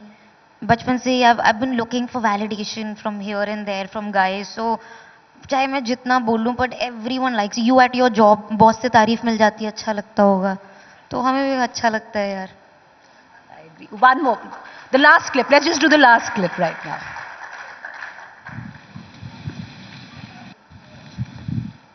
Urfi, you know, with this, it catches my eye, and thoda sa controversial hai, but I'll ask you that question. From the faith that you come, which usually will warrant you to cover your face, and here you've covered your face, but you've practically bared it all. ये मेरे दिमाग में नहीं था. नहीं, मैं राज कुंद्रा से inspire थी यार. हाँ? मैं राज कुंद्रा से इंस्पायर थी, किसी और रिलीजन से नहीं. Raj Kundra se inspired. Ladies and gentlemen, let's give it off to that. This was inspired by Raj Kundra. Credit goes to him. पर आप बहुत vocal भी रहे हो. You've been very vocal where you say that being not just a Muslim but also the way you dress, you don't get a place to stay. There've been, people have had issues renting houses to you. So it's been a struggle from where you come from, especially from the faith you also represent. Sometimes, yeah, but I'm not a very religious person. मैं उस angle से इतना सोचती नहीं हूँ. पता है, सोच की बात होती है. अगर मैं एक निकलूंगी सोचते हुए कि मुझे कहीं 10 का सिक्का मिल जाए, 10 का सिक्का मिल जाए, शायद 1 महीने के अंदर मैं देख लूंगी पड़ा हुआ. पर अगर मैं वो सोच के साथ नहीं निकल रही, तो वो सिक्के पड़े हुए हैं, मैं नहीं देखूंगी. तो अगर मैं ये सोचती जा रही हूँ कि मैं मुस्लिम मेरे साथ गलत हो रहा है, मैं मुस्लिम मेरे साथ सब गलत हो रहा है, तो मुझे वही चीजें दिखेंगी. उर्फी, जब कहते हैं ना, जब मास्क हटता है, और when the mask is removed, who is Urfi Javed at home? How do you dress? Do you have a personal moment, maybe in prayer or where you meet your family? How do you dress? I stay naked. मैंने 3 BHK खरीदा है, इतना महंगा. You stay naked? हाँ, मैं कपड़े ही नहीं पहनती हूँ घर पे. बहुत अच्छा लगता है मुझे. अब पहले इतने रूममेट्स होते थे, पैसे ही नहीं थे, घर एक रूम में 8-10 लड़कियां भरी पड़ी. अब मैंने 3 BHK ले लिया अपना, मैं नंगी घूमती हूँ. मैं बाहर नहीं, मैं घर पे भी नंगी रहती हूँ. But कभी, मतलब, otherwise you're in your what? मतलब, does Urfi Javed wear a pajama and a t-shirt because she's bored? मैं पजामा सर पे पहनती हूँ, टी-शर्ट नीचे पहनती हूँ. Urfi, how do you see yourself now? What's the next step? Because what you've done is, in terms of being an influencer, it's a new dimension that you've created as well. Honestly, I'll be very honest with you. I do not have any work at this moment. मेरे पास काम नहीं है. I'm trying. तो मैं कुछ बोल नहीं सकती हूँ आपको. मैं अपना कर रही हूँ, मुझे जो आता है ना मैं वो कर रही हूँ. मैंने टेलर्स रख लिए. मैं अपना, मुझे जो आता है मैं करूँगी, आगे भी करती रहूँगी. Because it is something that, the most happy I am is in front of the paps. I'm not going to lie. I love flashing lights. मतलब मैं बहुत ही चिड़चिड़ी सी लड़की हूँ, मुझे बहुत गुस्सा आता है, मैं अकेली रहती हूँ, बिल्कुल बहुत सड़ी सैड लाइफ है मेरी. बट जब मैं पैप्स के सामने जाती हूँ ना, मैं खुश हो जाती हूँ. So that's what I love. I will continue doing that. आगे एट दिस मोमेंट मुझे कुछ भी नहीं पता है, और ना ही मेरे पास कुछ है. Can you, Urfi Javed, give a 2-minute master class to all of those budding influencers who maybe want to be Urfi Javed? And some of them are trying, they are failing, but some of them are trying. मैं don't try to be me. That's all. Everyone is unique. That's what I've embraced in myself. I've embraced uniqueness, and I would just say कि consistency is the key. बस रुकना नहीं है. Consistency in coming up with one outfit after the other, which is different, bolder. Is bold something that you think of? Sometimes, yeah. More boobs, more views. More boobs, more views. Yeah. But when Urfi Javed is not more boobs, because I've seen a picture of yours where you've had full-blown conjunctivitis and you've taken a selfie and put it there. उसमें आपके boobs से ज़्यादा views थे. यार पता है एक है जब लोगों को सड़क पर दो लोग लड़ते भी हैं ना तो भीड़ इकट्ठा हो जाती है. सड़क पर दो लोग खुश होते हैं ना, भीड़ इकट्ठा नहीं होती है. जब कोई लाश ले जा रहा होता है ना, लोग आके दिखते हैं क्या हो गया क्या हो गया. So people want to see sadness, people want to see you doing, you know. So for you that's the alternative, because there's so much boobs that when Urfi Javed is barefaced with conjunctivitis, it's shock and awe for them. अब यार मैंने तो वो सोच के नहीं डाला था, पर लोगों को लग गया तो good for me. Well, thank you, Urfi. Unapologetic as always. Thank you for joining us. Thank and wish you well going ahead. Thank Better you, outfits, bolder outfits, more boobs. More boobs, yeah. Boob job next time, maybe. No, boob job, really? I'm pro-surgery. I'm pro all these You're things. pro-surgery. All right. Okay. Well, pro-choice. Pro-choice. Pro-choice. Yes. Ladies and gentlemen, please raise a warm applause for Urfi Javed.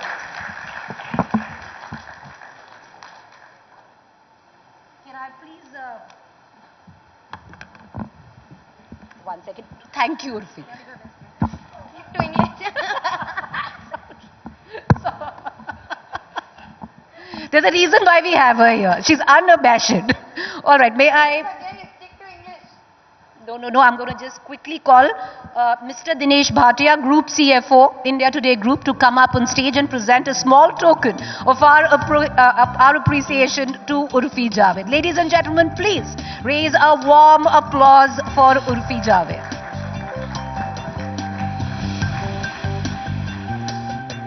Thank you, Urfi. Thank you.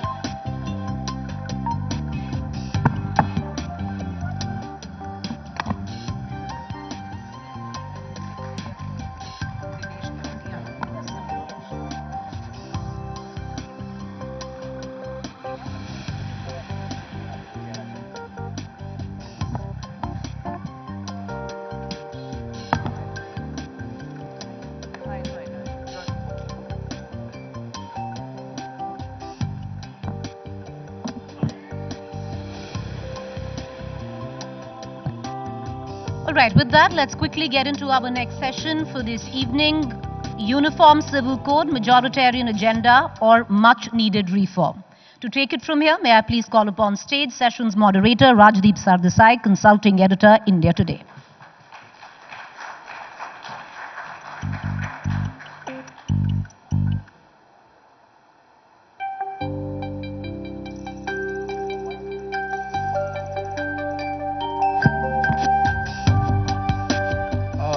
Can I just invite first the panelists, Sushil Kumar Modi, Asaduddin Owaisi, and Flavia Agnes. Please come.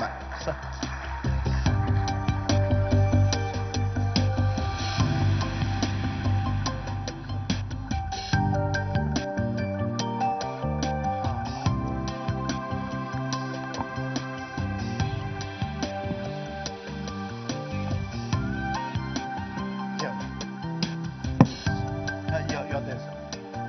Oh, sorry. Sorry.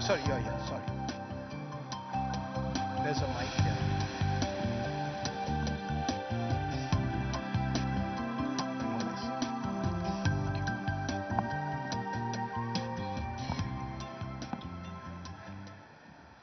Thank you, ladies and gentlemen. Few issues have been as contentious, as polarized, and indeed as enduring as the Uniform Civil Code debate. A debate that took place in the Constituent Assembly of this country is part of Article 44 of the Constitution. It's been reignited in our times. Some believe it's just a political trial balloon with a name on the elections. Others believe it's an idea whose time has come. Joining us to discuss this, whether a Uniform Civil Code is a majoritarian agenda or much needed reform, three very special guests. Sushil Kumar Modi is a Member of Parliament of the Bharatiya Janata Party, but more importantly also the head of the Standing Committee on Parliamentary Affairs and Law, which will take an important role to play in pushing the Uniform Civil Code forward. Please give him a very big hand. Asaduddin Owaisi is the charismatic Member of Parliament of Hyderabad from the AIMIM. Please give him, ladies and gentlemen, a big hand. And Flavia Agnes is long-standing activist and lawyer who's been fighting for gender issues for many years now. I appreciate all of you joining us. Mr. Modi, I want to start with you by asking a very simple question. We are debating a uniform civil code without a draft in hand. The government of the day wants a national debate on uniform civil code, but you haven't even given the nation a draft. So can you first tell us when will we have a draft of the uniform civil code, since you've called the law ministry representatives and law commission representatives, or is this typically another trial balloon being floated by the BJP? देखिए, मैं कोई timeline नहीं बता सकता हूं कि law commission कब अपनी रिपोर्ट देगा, and when the government will float a discussion paper on common civil code. But the issues are very transparent.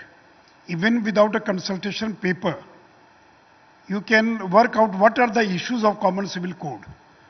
And according to me, for example, marriage, there are two main issues in common civil code: marriage and succession. And under the head marriage, minimum age for marriage, there should be a minimum age either for Hindu or for Muslim. As on today, it is not the common minimum age. Then simple law for divorce.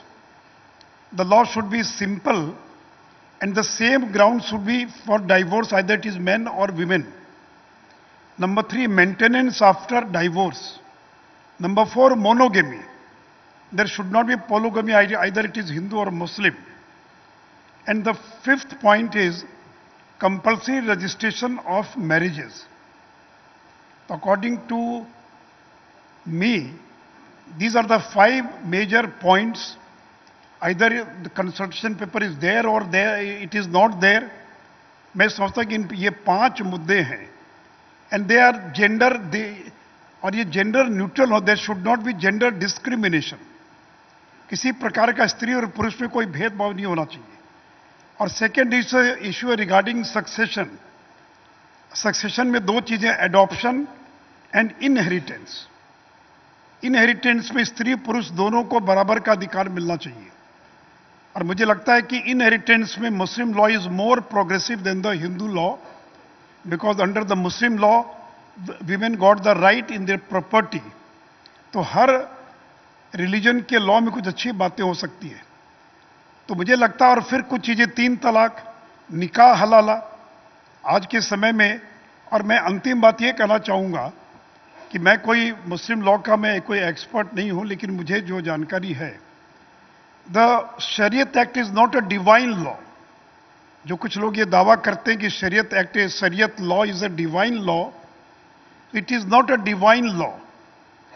ये British के जमाने के अंदर ये जो law को तैयार किया गया और जो हादिया थी उसका जो ट्रांसलेशन किया हैमिल्टन ने, मैं उसके विस्तार में नहीं जाऊंगा, लेकिन मैं इतना ही कहूंगा, अगर ये डिवाइन लॉ होता तो दुनिया के सारे देशों के अंदर 3 तलाक की अनुमति नहीं होती, पोलीगेमी की अनुमति अनुमति होती. इसलिए मुझे लगता है ये सारे, इसको रिलीजन से कोई मतलब नहीं है. और समय आ गया है, क्योंकि हिंदू कोड बिल आया था 1955 में, और उसमें मुस्लिम लॉ में कोई रिफॉर्म इसलिए नहीं हो पाया कि लोगों ने कहा कि अभी समय नहीं आया है. लेकिन अब समय आ चुका है. 75 साल हो गया देश की आज़ादी को. और मुझे लगता है कि अगर मुस्लिम समाज रिफॉर्म के लिए आगे नहीं आ रहा खुद, तो वैसी स्थिति में सरकार को आगे आना पड़ेगा उन रिफॉर्म्स को लागू करने के लिए. और उसमें क्या आपत्ति हो सकती है कि 1 शादी होनी चाहिए, 4 शादी नहीं होनी चाहिए? क्या आपत्ति हो सकती है कि 3 तलाक नहीं होना चाहिए, सिंपल लॉ फॉर डाइवोर्स होना चाहिए? तो मैं उस बात को रिपीट नहीं करूंगा. इसलिए मुझे लगता है कि ये इश्यूज हैं जिस पर कि एक आम सहमति बन सकती है. और भी कुछ मुद्दे हो सकते हैं, लेकिन मुझे जो लग रहे मुद्दे उसका मैंने आपके सामने जिक्र किया है. Before I go to Mr. Owaisi, I want to ask you, if it is also simple, as you made it out to be, you should have a draft and provide this draft to the country A, and B, your own law commission in 2018, appointed by the Narendra Modi government, said it is neither desirable or necessary. What has suddenly changed in 5 years? The sense I get, चुनाव आ रहा है 2024 में, कुछ तो करवाना है. राम मंदिर हो गया, आर्टिकल 370 हो गया, अब लगाते हैं uniform civil code. If it is so simple, then you bring it before the nation. Number one, the 21st Law Commission, they didn't recommend anything. They only gave a consultation paper. So they said it is neither desirable nor necessary. I'm coming on that point. You have, आपने एक word छोड़ दिया, और इसलिए मैं ये कहना चाहूंगा, जो उन्होंने रेकमेंड किया उसकी कॉपी मेरे पास है. उन्होंने कहा which is neither necessary nor desirable at this stage. उन्होंने ये नहीं कहा कि at no stage. उन्होंने कहा कि providing this commission has dealt with laws that are discriminatory rather than providing a uniform civil code which is neither necessary nor desirable. और आपने दो लास्ट वर्ड छोड़ दिया राजदीप जी, at this stage. इस stage पर आवश्यक नहीं है. So what has changed between 2018 and 2023? Change ये हो गया because the 21st law commission, मैं उनका भी एक रिकमेंडेशन या उनकी एक लाइन पढ़ देता हूं. It is desirable, I am quoting 21st law commission, it is desirable that all personal laws relating to matters of family first must be codified. Number one, all the family laws should be codified to the greatest extent possible, and the inequalities that have crept into codified law, these should be remedied by amendments. ये है commission. और commission ने 2018 में कुछ recommend नहीं किया, और अपने टेन्योर के लास्ट वीक में उन्होंने कंसल्टेशन पेपर फ्लोट किया. और इसलिए 22nd लॉ कमीशन को, चूंकि अगर उन्होंने रेकमेंड किया होता तो एक बात थी, चूंकि दे आर नॉट रिकमेंडेड, तो 22nd लॉ कमीशन ने 3 साल के बाद नए सिरे से लोगों के सुझाव आमंत्रित किए हैं. और मुझे लगता है इंतजार करना चाहिए, बहुत जल्द कोई न कोई कंसल्टेशन पेपर या डिस्कशन पेपर या कोई चीज आएगी बाजार के अंदर, मार्केट में सामने आएगी, और तब उस पर और ज्यादा डिस्कशन हो पाएगा. One last time before I go to Mr. Owaisi, can we therefore expect before 2024 elections a draft available of what you see as a uniform civil code? Yes or no? देखिए, it is a part of BJP's manifesto. और मैं अपेक्षा करता हूं, I am not in a government, I am not a government. But are you hopeful? Yes, I am hopeful. Before 2024? Yes. In the winter session of Parliament? No, I can't say when in this session or that session, और before 24. अब तो अगले election में 6 महीना बचा है ना, तो जब भी होगा हमारा कमिटमेंट है. ओके, तो हमारे मैनिफेस्टो का पार्ट है, हम अपने मैनिफेस्टो को पूरा करेंगे, और मुझे पूरी उम्मीद है कि इस टेन्योर में हम अपने मैनिफेस्टो के इस कमिटमेंट को पूरा करने का काम करेंगे. Okay, Asaduddin Owaisi, Sushil Kumar Modi says that the Sharia is not something that should be treated as divine and immutable, that it is there forever. He says there are basic issues on which agreement can be made. He mentioned a few. I'll mention one to you. For example, polygamy. He says it should be very clear under personal laws, only monogamy will be acceptable. It should be uniformly acceptable. It should not be seen as conflict with Muslim personal laws. How do you respond? First of all, as far as the Sharia law is concerned, we don't need to learn from BJP man.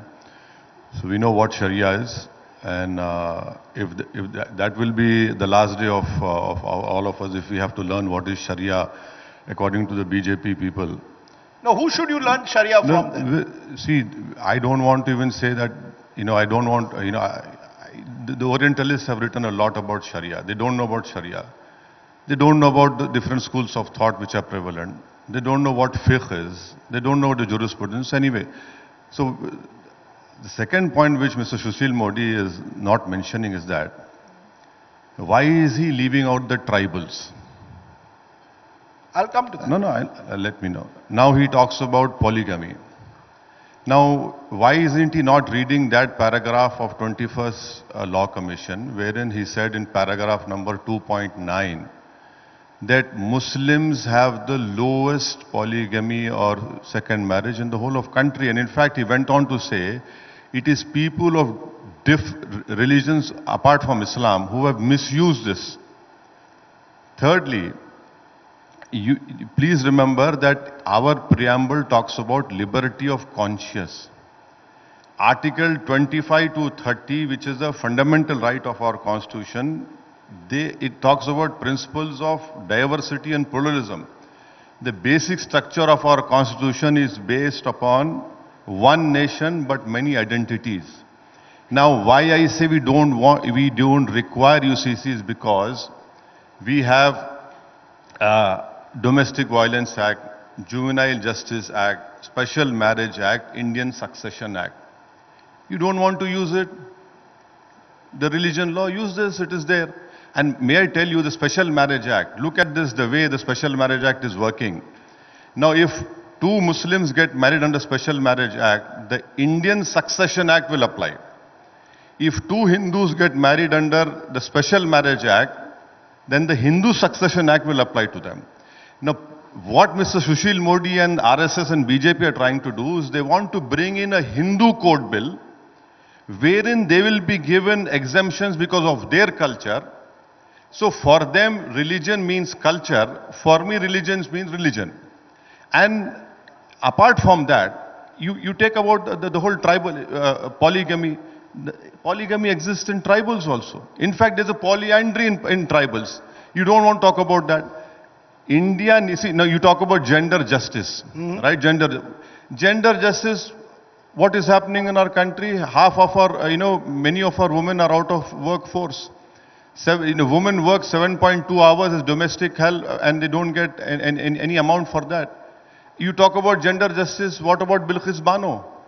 You talk about gender justice, what about rapes which are happening in Manipur? Now, see, these are important questions which the government must answer. So but you accept that personal laws that conflict with guaranteed rights under the Constitution of India need to be resolved. If there are existing personal laws in Islam that are seen to be not gender friendly enough, why would you not want the Hindu Code Bill went through this debate in the 1950s? Why should Islam not go through the similar debate? Do you know Section 5 Hindu Marriage Act? Do you know what is Section 5 Hindu Marriage Act? Please tell me.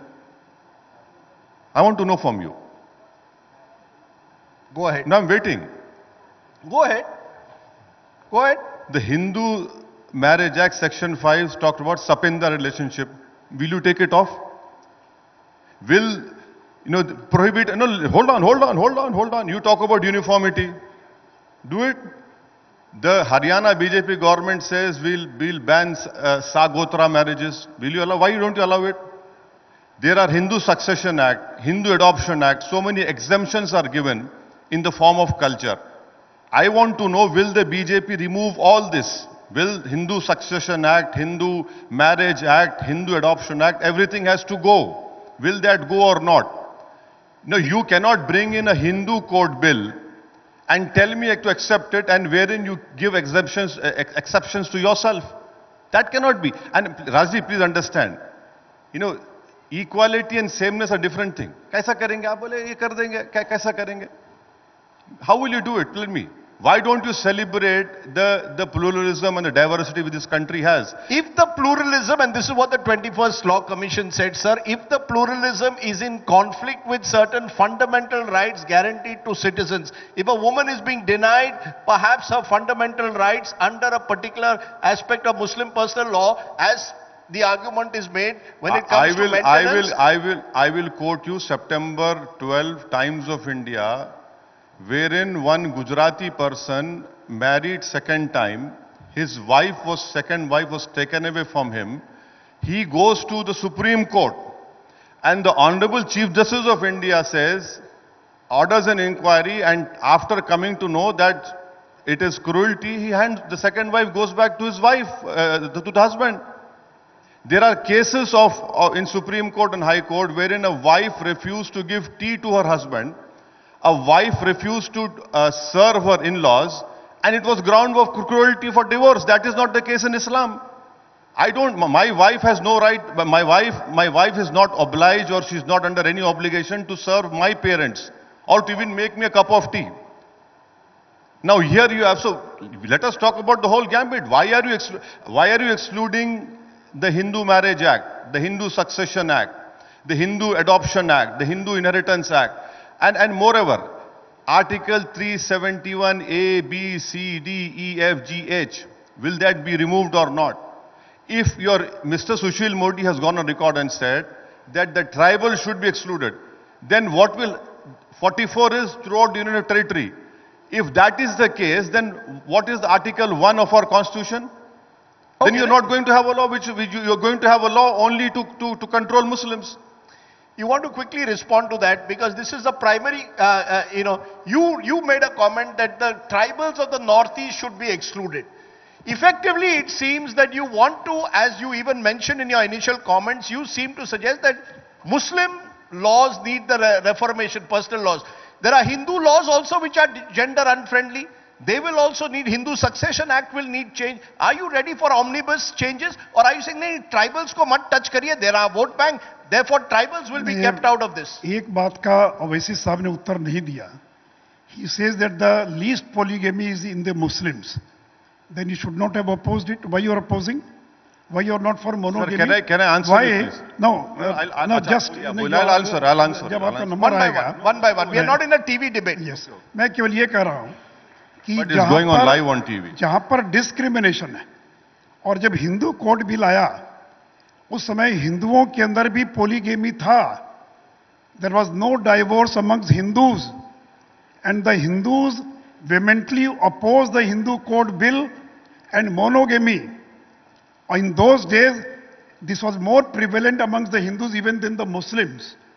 लेकिन एक बार जब पंडित नेहरू ने Hindu code bill लाया और monogamy का सिद्धांत बनाया, तो आज 3 तलाक, ये क्या निकाह हलाला? आज के समय में अगर डाइवोर्स हो गया किसी महिला का और दोबारा शादी करना चाहती उस पति के साथ, तो ये कहाँ का कानून है कि उस महिला को एक दूसरे पुरुष के साथ शादी करनी पड़ेगी? वो फिर जब उसको तलाक देगा तब पहली पत्नी के साथ वो रह सकता है. इसलिए मैं तो इतना ही कह रहा हूं कि इसको कोई रिलीजन से मतलब नहीं है. जो विमेन के साथ डिस्क्रिमिनेशन है वो जेंडर न्यूट्रल होना चाहिए. और इसलिए मैंने जो सुझाव दिए, मैंने जो बातें रखी, उसके अंदर मुझे नहीं लगता है कि किसी भी धर्म के लोगों को कोई आपत्ति होगी. Sir, just Rajiv, 1 minute. No. It's very interesting, sir, when you quote the, Nehru and the Hindu Code Bill, considering that Hindu conservatives were the one who stood up to Nehru when he wanted to reform Hindu religion. It's good to see how much change has taken place from the 50s to today. But that apart, Mr. Owaisi, you should also respond. No, I'm going to respond. You should be open to the idea. Listen to me. Sir, just a minute. Like it was with triple talaq, your first reaction is it's an intervention in Muslim personal laws. Allow that to be a free debate. Rajdeep, please understand, National Family Health Survey 5. What is the difference between the people among Muslims having second wife and Hindus having second wife? Not even 0.4 or 5%. This is Modi government survey. Now here you have a classic case that if a Muslim marries a second wife, she gets maintenance right. She gets a separate house to live. She is called a wife. Whereas a Hindu marries a second wife, she is not called a wife. I don't want to use that word. Thirdly, he talks about halala. Halala is gone. Why don't you read the Supreme Court judgment? It is not there anymore. And there are social evils. And we have made laws about child marriage. 80% of child marriage, 82% to be right, are from the Hindu community. Sir, but the challenge is to codify these laws. These are already, many of these laws are codified. Now, Flavia Agnes have done a study in 1996. She can correct me if I'm wrong.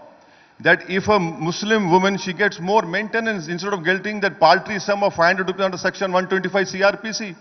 The DMMA Act, it is there. Can I just stop you there because we mentioned Flavia Agnes. It would be extremely unfair that the debate is hijacked by 3 men. particularly since often it's the women who are most concerned at the moment by a uniform civil code. The idea is to make it gender friendly.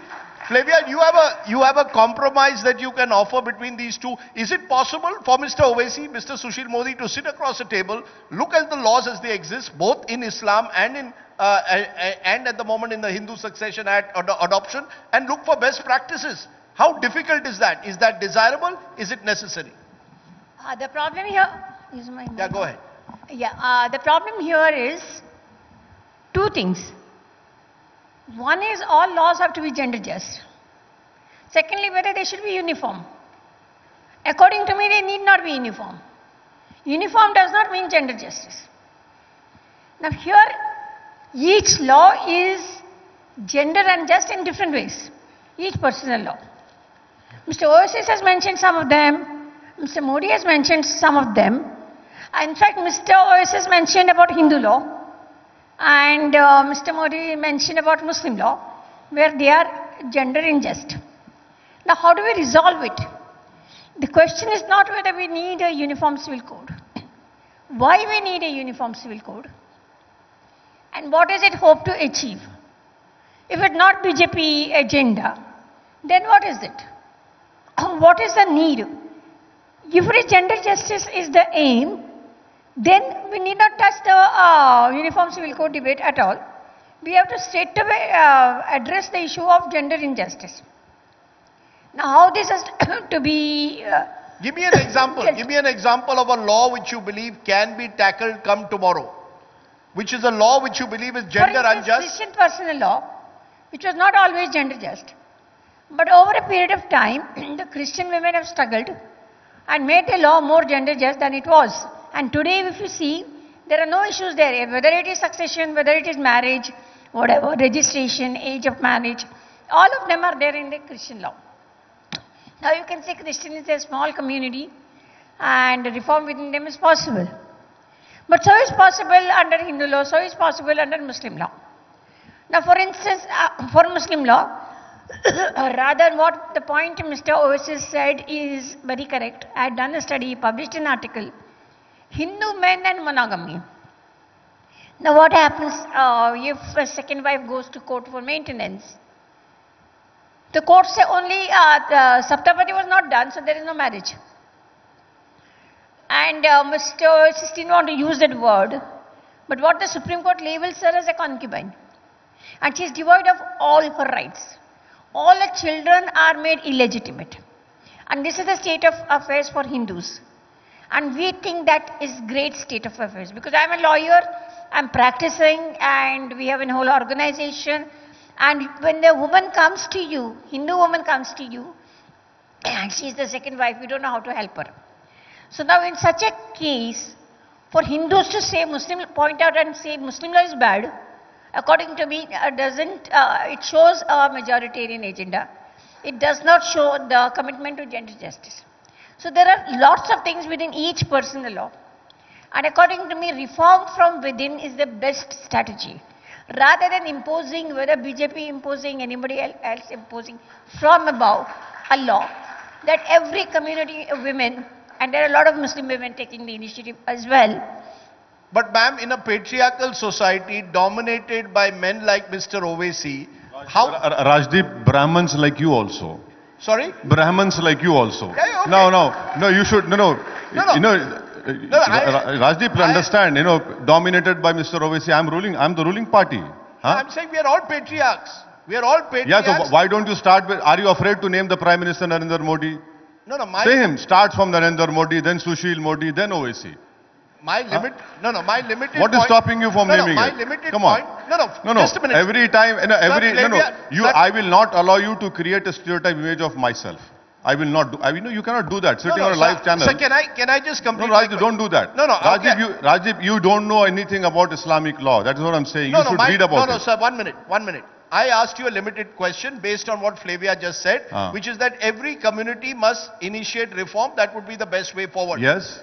In the 1950s, Hindu society went through a very deep debate, eventually ended up in the Hindu court. Excuse me. I am stopping you because Dayabaga Mitakshara school of thought exception has been taken care of in that. in the form of exceptions. You have created a Hindu law and given all exceptions for customs. Now what is law, what is custom? Please tell me. Now you talk about distribution of property, Mr. Wood talks about. Will this government take away the right of will? Please tell us now. In Muslim law, tomorrow if I decide to give a property to my daughter or son, I cannot give beyond 1/3. Here you have a law, I can give every inch of my property or send to my son or my daughter. Will you stop that? No, these are questions which the government these will are very valid questions. No, these are not. This is the reality. This is the reality which the government is running away from. Let Sushil Modi answer that because मैं तो सुशील इतना मोदी ही जी कहूंगा। जब आप reform की बात करते हैं, जब आप यूनिफॉर्म सिविल कोड की बात करते हैं, क्या आप मानते हैं कि हर समाज में होना पड़ेगा? ये कोई इस्लामिक सेंट्रिक नहीं हो सकता। अगर वो हो फिर लोग देखेंगे मेजॉरिटेरियन एजेंडा। आपने कहा tribal should not be included. Why should tribals have a different law? Then the entire basis of our constitution will fall and the basis of uniform civil code if you have so many exceptions. देखिए, जहां तक tribals की बात है तो मैं यहां बैठे लोगों को बताना चाहूंगा, there are some constitutional provisions for Mizoram and Nagaland. The constitution was amended in 1986, in 1962, and section 371G and 371A was inserted in the Indian constitution, which says no act of parliament in respect of religion or social practices of the Naga customary law and procedure shall apply to the state of Nagaland unless the Legislative Assembly of Nagaland by a resolution so decides. You can't compare tribals with the Hindus or the Muslims. The tribals, they were cut off from the society for the last thousands of years. They were in the jungles, they were living in the forest area. और Indian constitution ने जब नागालैंड और मिजोरम का merger हुआ India के अंदर, उस समय इंडियन कॉन्स्टिट्यूशन ने प्रोवाइड किया कि उनके कस्टमरी लॉ में, उनके कस्टमरी लॉ एंड प्रोसीजर्स में, उनके रिलीजियस और सोशल प्रैक्टिसेस में कोई भी पार्लियामेंट इंटरफेयर नहीं कर सकती है. Sir, but would you be open to एक मिनट, नहीं, मेरी बात, no please allow me to say complete reform. No please say, मुझको पूरी बात बोलने दीजिए. उसी प्रकार schedule area, schedule 6 and schedule 5 जो ट्राइबल एरिया है, भारत के 10 जिलों के अंदर, मिजोरम के अंदर, नागालैंड के अंदर, मेघालय के अंदर ऑटोनमस डिस्ट्रिक्ट काउंसिल्स हैं. उनको पावर दिया कॉन्स्टिट्यूशन ने कि उनके कस्टमरी लॉ, उनके मैरिज लॉ में किसी प्रकार का कोई इंटरवेंशन नहीं होगा. तो इसलिए ट्राइबल्स की स्थिति अलग है. इसलिए पार्टी का क्या स्टैंड है मुझे नहीं मालूम है, लेकिन मेरा यह व्यक्तिगत मत है कि tribal should be kept outside the purview of the common civil code. You can't compare the tribals with the Muslims और द क्रिश्चियंस और विद द हिंदूज. और इसलिए आगे कम से कम 10-20 साल, 25 साल जो कि कॉन्स्टिट्यूशन ने प्रोवाइड किया है, और इसी शर्त पर वो नागालैंड भारत का हिस्सा बना, इसी शर्त पर मिजोरम भारत का हिस्सा बना. Sir, I take your point, but Hindu succession act, would you be willing to relook at that? क्यों नहीं रीलुक होना चाहिए? We are ready. ओके भाई, अगर मैं एक मिनट, राजदीप जी, महिलाओं को हिंदू सक्सेशन एक्ट में संपत्ति का अधिकार नहीं था. 2005 में संशोधन करके वो अधिकार दिया गया. अगर हिंदू समाज में भी कई महिलाओं के साथ भेदभाव है, हम सबसे आगे बढ़कर उस भेदभाव को खत्म करके हिंदू, ये स्त्री और पुरुष दोनों की समानता के लिए कोई भी कानून अगर बनाने की आवश्यकता होगी तो हम 100% उसके लिए तैयार हैं. लेकिन इस्लाम के लोगों को भी उसके लिए तैयार रहना चाहिए. मैं शर्त नहीं लगा रहा हूं, लेकिन आप 1% लोग अगर पोलीगेमी करते तो फिर क्या दिक्कत आपको है? फिर तो आपको आगे बढ़कर स्वागत करना चाहिए. एक मिनट, सुनिए, सर, आपको नहीं, 1 minute, half a minute, Are you open to reform? Half a minute. Supreme Court has done what? इस्लाम में जितनी भी चीजें एसेंशियल रिलीजियस प्रैक्टिस से ताल्लुक है, आप जो केरला की मंदिर में क्या कर रहे हैं आप लोग, वो रिफर्ड है ना कुछ सुप्रीम कोर्ट में, जाइए उसमें. ये all which when Quran mentions certain things, triple तलाक बोले नहीं, कुरान में नहीं. अब जब चीजें कुरान में है ये हमारा एसेंशियल रिलीजियस प्रैक्टिस है हमारा. Our 11.5 crore tribals, you want to exclude them and you will call it a uniform civil code. Huh? Are you ready, Mr. Owaisi, are you ready to have a debate on reform? A debate Why don't you hold which will lead to, as we saw with the Shah Bano case in the 1980s, government brings in a law. Look, please understand, again you have not read properly. Shah Bano was upheld in the Supreme Court. It was. Are you ask her, she's here, she has done tremendous, she has spent her whole life on that. Arji, aap padhte nahi aisi But no, there was opposition. You opposed, the clerics opposed it at that moment. Boss, that law was upheld by the Supreme Court. Subsequently. That was upheld by Supreme Court. Final word, Flavia. Do you see this debate being resolved, or do you see us coming back 10 years from now and still having Mr. Owaisi and Mr. Sushil Modi joining us? I don't see this issue resolved in this manner because of the entire BJP attitude towards minorities. It's not just Muslim, it is Christian, it is minority as a community. So in this atmosphere, there's no place for dialogue.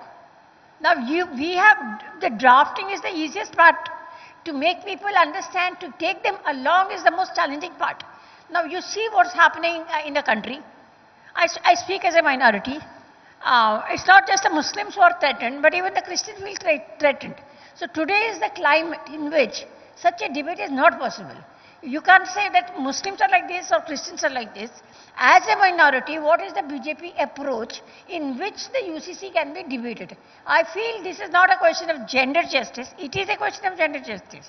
But the gender justice is formulated how?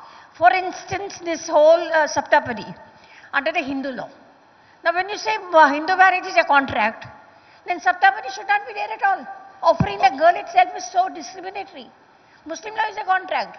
Christian law is a contract. For instance, simple things like this. There are so many if you actually go and study. So essentially you're saying first create the conducive atmosphere. Absolutely. An atmosphere of trust, which at the moment between Mr. Owaisi and Mr. Modi at least seems very difficult. Hopefully. Not only you can this become Modi, the anchor but the big again. Modi. Sorry? Not just this Modi, No, but the big Modi. Sorry, the other Modi. Yes, well, who knows? Well, we could have Mr. Owaisi in the future with the other Modi also. Yeah, after 24, yeah. Okay, we'll wait and see. But for now, the Uniform Civil Code, I think, deserves a reasoned debate, and it can only take place in the very first instance if we have a draft in hand. You need a draft in hand before you can have a considered debate. Hopefully, that draft, at least as Mr. Modi is promising us, should be with us soon. He's got worried. The moment I said, is hoping will be with us sooner rather than later. For now, Sushil Modi, Asaduddin Owaisi, and the incredible Flavia Agnes, thank you very much for joining me. Thank you. Thank you. With that heated debate, may I please call upon Arvind Kumar Singh, Darwin Platform Group of Companies, to come up on stage and present a small token of appreciation to the three gentlemen. Thank you, Mr. Modi. Thank you, Mr. Owaisi. Thank you, Ms. Agnes. Once again, ladies and gentlemen, please raise a warm applause for our panelists this evening.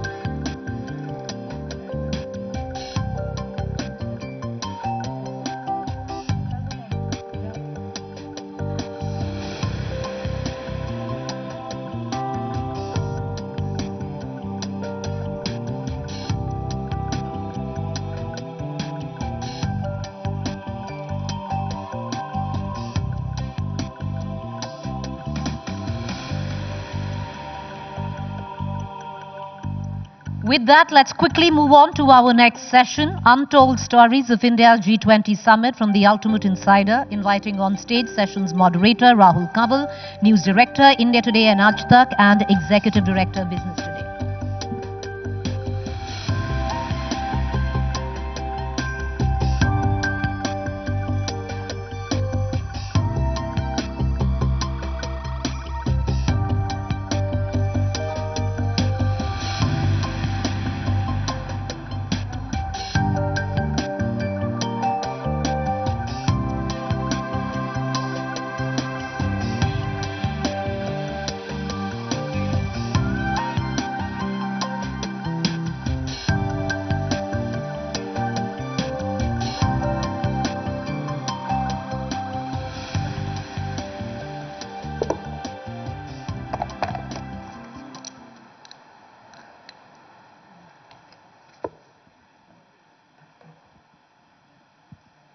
72 hours before the G20 Leaders Summit began.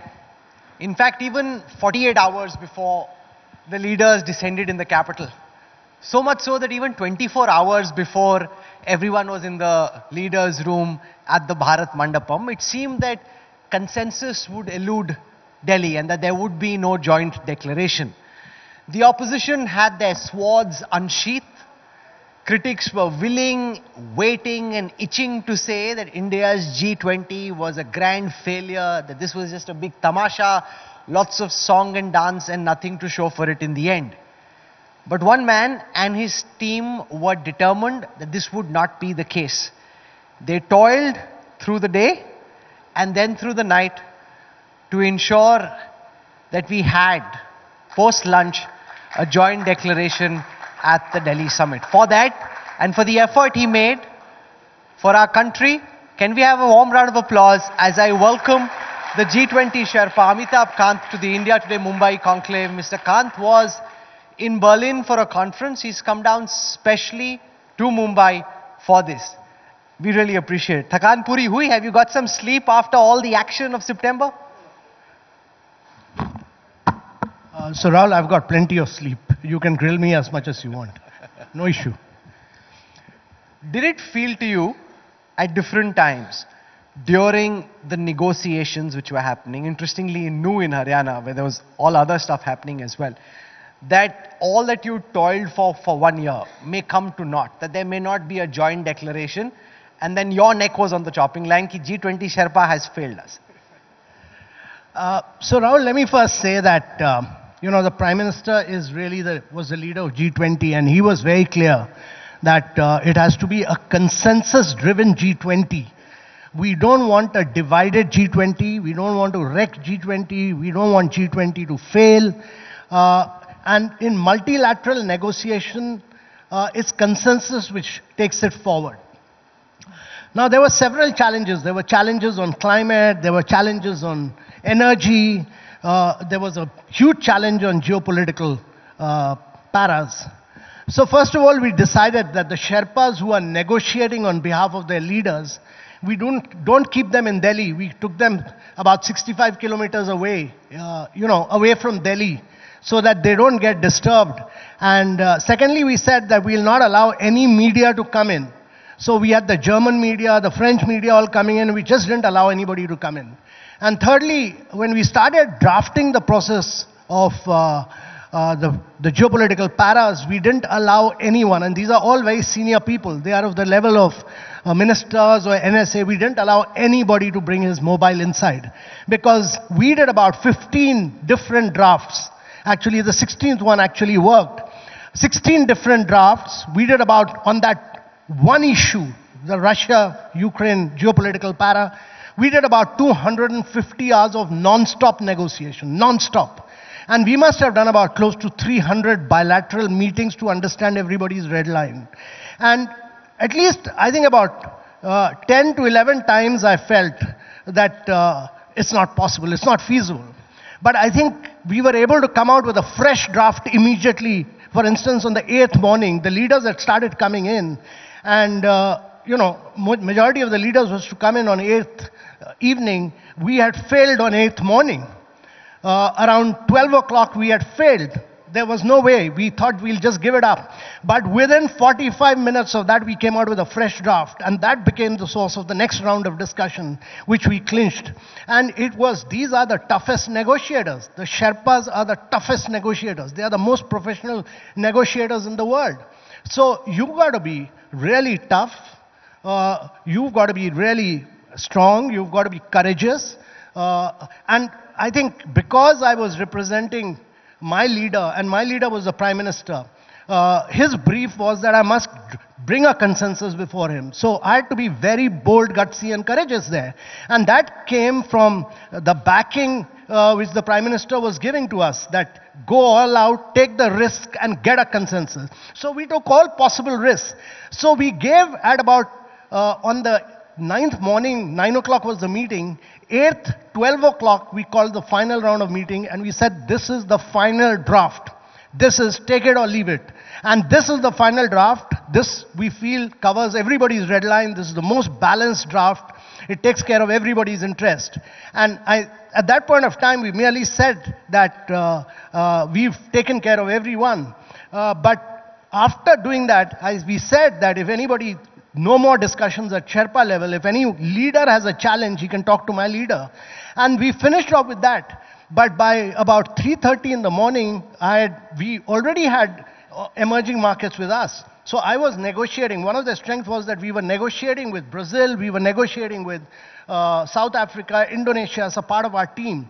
And Mexico, Argentina, Saudi, Turkey all joined us. So that was a group of 8 emerging markets together. And then by morning I had the consent of majority of the G7 nations. But then Russia was still a challenge. So from about 2 o'clock in the night to about 4 in the morning, we negotiated with Russia and got them on board. And then in the morning, the meeting had started. 9 o'clock, the meeting had started. And then China had some bilateral issue with USA, which we had to sort out. So we had to sit with the Sherpas of China and USA to sort out that bilateral issue. And by about 12 in the afternoon, we got that through. We got America and China to sort out their bilateral issue. We were through. And as soon as the lunch finished, we finally requested the Prime Minister to announce that this declaration is adopted. So it was really tough. It was very gutsy. But the Prime Minister, as the leader, was very clear that we have to be very action-oriented. We have to be decisive. We must be bold, gutsy, courageous. And that came because of the leadership, to my mind. So really, from his leadership, we were able to drive this boldly. If this is a one-day cricket match, it sounded like an encounter that went into the last over. Yeah. It's almost in the last over that the match it went down to the last ball. Last ball. Yeah. We had the UK High Commissioner here earlier, and he said that one of the reasons why, despite all their red lines and differences, the countries came together was because of the growing power of India. And as the host and the president of the G20, nobody wanted to be on the wrong side of India. How do you think that India's rise from being a middle power to an emerging global power played a role in ensuring that even those who weren't fully on board, who later got castigated when they went back to their countries, couldn't afford to say no and draw a stronger, starker red line? No, I think it's a very important point that he's making, and that's the elevated stature of India. And the stature and the standing of the Prime Minister as the leader. And that's simply because we are now the 5th largest economy in the world. We'll be the 3rd largest economy in the world in the next 3 to 4 years. The fact is that in the last 7 to 8 years, we've made 40 million houses, which is like making one Australia. We've provided 110 million toilets, which is like making one, providing everybody in Germany a toilet. We've given 243 million piped water connections, which is like giving a water connection to everybody in Brazil. And we've done about 88,000 kilometers of road. I mean, unbelievable what India has achieved. So that's why the Bank of International Settlement has said that what India has achieved in 8 years' time is what India should have normally achieved in 50 years' time. We've achieved that in 8 years' time. We do about 11x more digital fast payment than what United States and Europe do. We do 4x more than China does. So it's the elevated stature of India, and I think the fact that Prime Minister had already had a very successful visit to the United States, his personal equations were very good with the United States, and the fact that he had been to East Asia before, and the third is that he was absolutely clear as a leader that we have to succeed. And that was the decisive nature.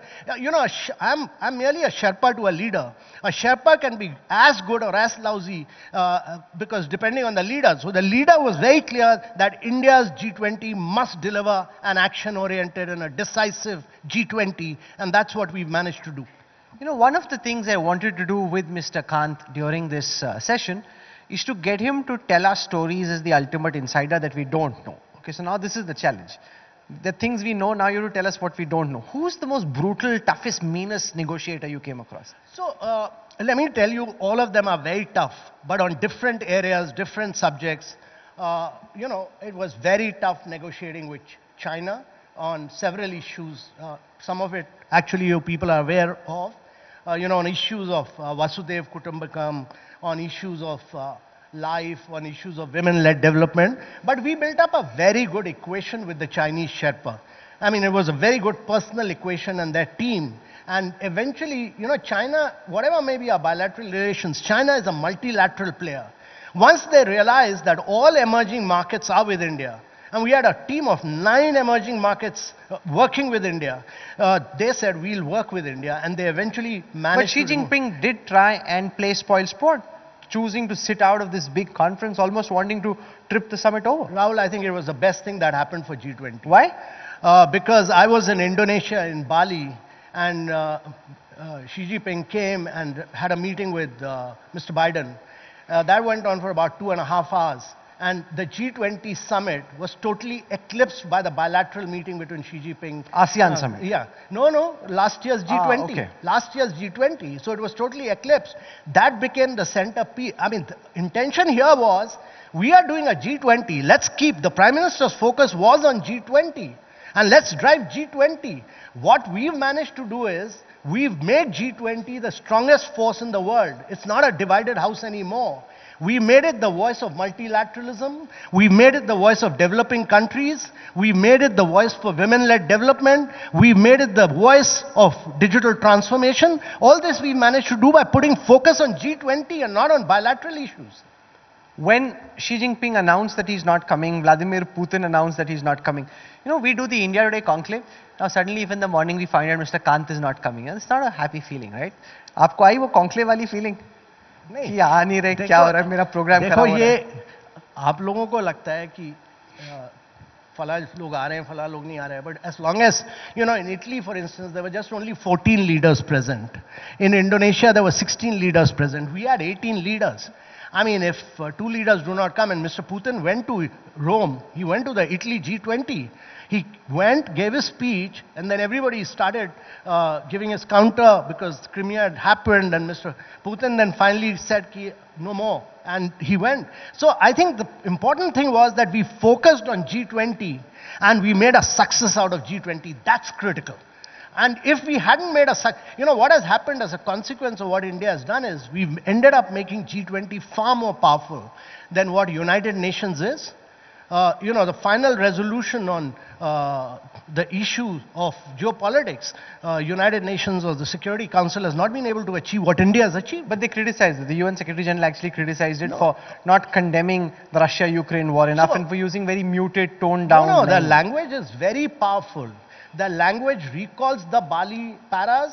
The language recalls the UN resolution and then goes on to say that you can't do territorial acquisition, we have to respect territorial integrity, sovereignty and political independence of states. So it's 5x more powerful than the Bali language. But you know, New Delhi is New Delhi. The language, 1 year we moved on from Bali, but it's a very powerful, and it's a voice of moderation. What we have demonstrated is that the solution to many of these challenges does not lie in war, it lies in diplomacy and dialogue. Did the Sherpa or the delegates from Brazil say to you that the bar has been taken so high that it's difficult for them in the depth, the width, the breadth of our G20 program to be able to now post-December replicate and do something? Their effort will obviously be to try and do something bigger and better. So, you know, that's largely because of the leadership. You know, I mean, after all, the leader of India was the Prime Minister. He was very clear that you need to, you know, normally when G20 is held, it's held in one city or 2 cities maximum. In Indonesia, it was held in 2 cities. The Prime Minister said, we'll take G20 to every state of India. We ended up taking it to every state of India. We took it to 60 cities of India. We had over 100,000 participants here. We made it a people's G20. Schools, colleges, universities all participated in model G20s, in essay contests, in university connects, a whole range of things. So it was very different from, it wasn't an elitist G20, it was a people's G20. And that is the challenge for every other country to follow. You know, as you listen to Amitabh Kant here at the India Today Conclave, you'll probably realize that there are very few people who come across quite as passionate as he does. The energy, the passion, the enthusiasm he exudes. So question number 1, what is the secret of Amitabh Kant's energy? And I want to tell our viewers sitting here a story. A very senior minister from the Modi government we were having this conversation. And he said that, I have a plan. He wanted an airport to come up near his constituency. And he said, chances of the Prime Minister listening to me are lesser. I need to meet Amitabh ji and convince him. If he tells the Prime Minister the same thing, then mera kaam ho jayega. So how is it that you have this kind of a ear and a connection? नहीं राहुल, ये सब गलत चीजें मत बोला करो. No, it's true. I'm telling you a factual story. तुम लोगों की नौकरियां निकाल दोगे ऐसे बोल बोल के. ये सब मत बोलो. देखो मेरे को तो जब शेरपा अपॉइंट किया था तो मुझे तो पता भी नहीं था कि शेरपा का क्या रोल है. तो बाद में पढ़ने के बाद पता चला कि शेरपा को ये माउंट एवरेस्ट तक ले जाना है. तो मुझे तो पता भी नहीं था. तो मेरा ये है कि whatever job you do it to the best, to your best ability and to your best professional competence, and that requires you to work as a team. I had an excellent team with me. I had great leadership on top of me. I mean, the Prime Minister's leadership was tremendous. External Affairs Minister was phenomenal. I had a fantastic team. It was all great teamwork from India. You can't give this credit to one individual at all. It was just brilliant teamwork by India all through. Now, one of the key takeaways on the sidelines of the G20 summit was the idea of the India, Middle East, Europe economic corridor. Now, given the fact that so many of the Belt and Road Initiative projects have faltered and not really taken off in the way that was expected, how do you see this India, Mid East, Europe economic corridor really take off, given the fraught nature of the geopolitical relationships between some of the countries who are members of this plan? Well, I think it's a really path-breaking project. It's a very strategic project. It can make a huge difference to the world of connectivity, to infrastructure, to telecommunications, to a whole range of areas. But the project is very large. It needs to be now projectized.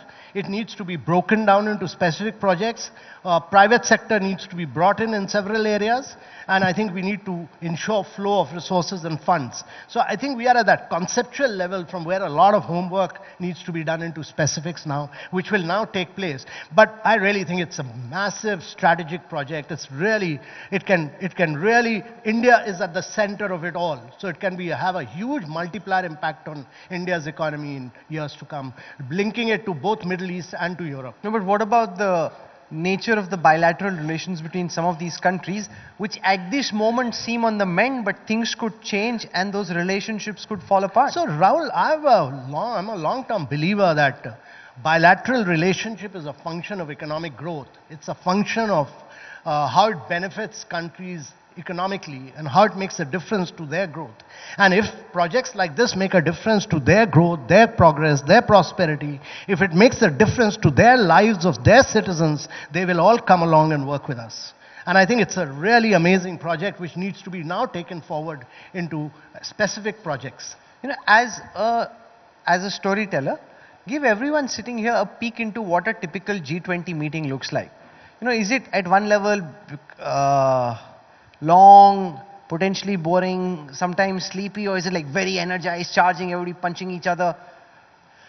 So, let me give you a glimpse of that. You have a hall like this, you have 20 G20 members. India had invited 9 other countries, 29, plus you have all international organizations, the World Bank, IMF, OECD, so 43 members in all. But the key is with these 20 members. Now they are really deciding the future course of economic growth, progress, prosperity, all this. That is being discussed. Every word, every line is being discussed and debated and leads to very animated discussion. Every country has a different perspective.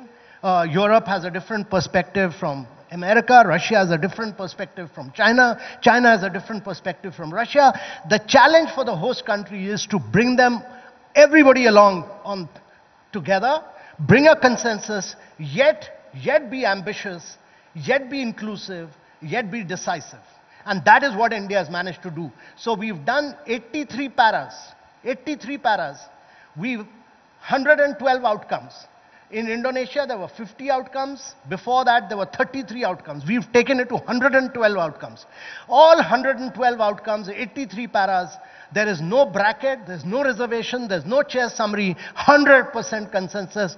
That is what India has demonstrated, is great ability to bring developing countries, developed countries, Russia, China, everybody together on a consensus table. No other country could have managed to do this. This is India's great ability. And that's why we must understand that what India has achieved in the last 7-8 years in terms of its growth, in terms of infrastructure development, in terms of digitization, has had a huge impact in the minds of leaders in other countries.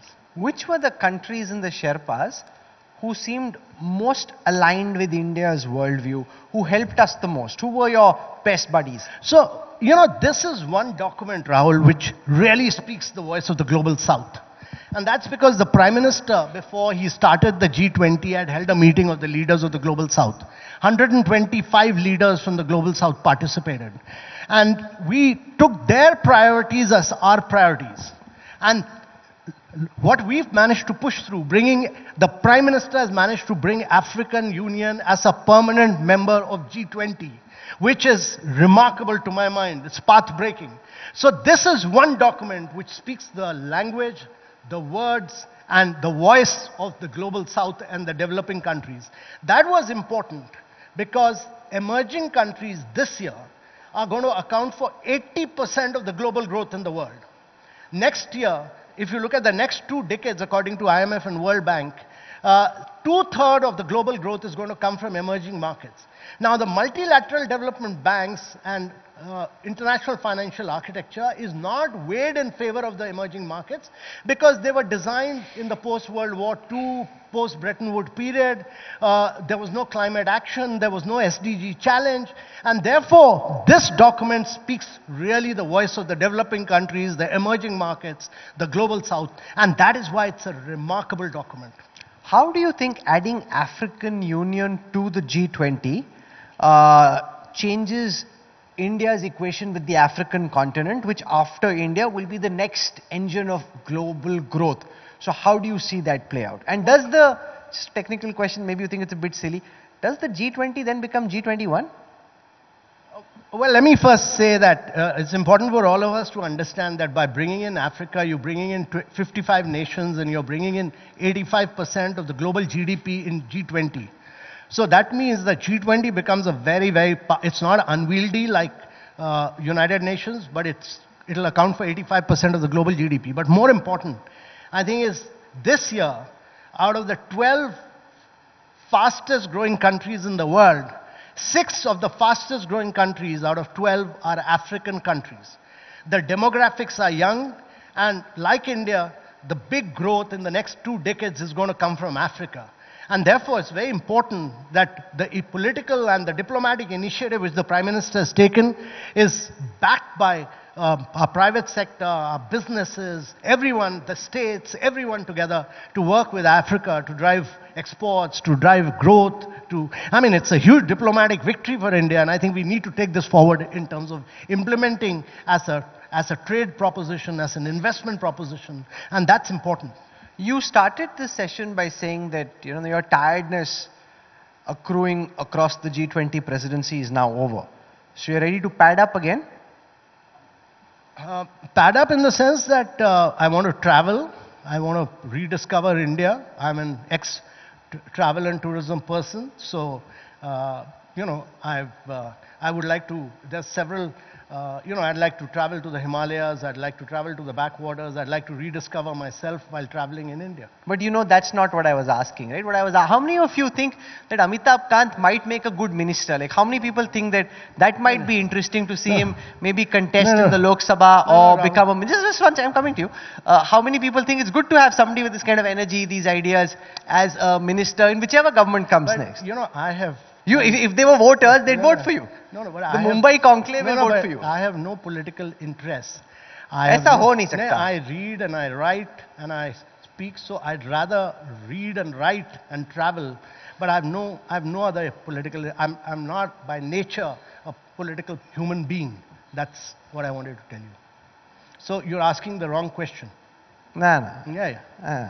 Like I don't always, buy you're that. asking the wrong question. No, I don't buy that. I think, no, but surely you've thought about this, right?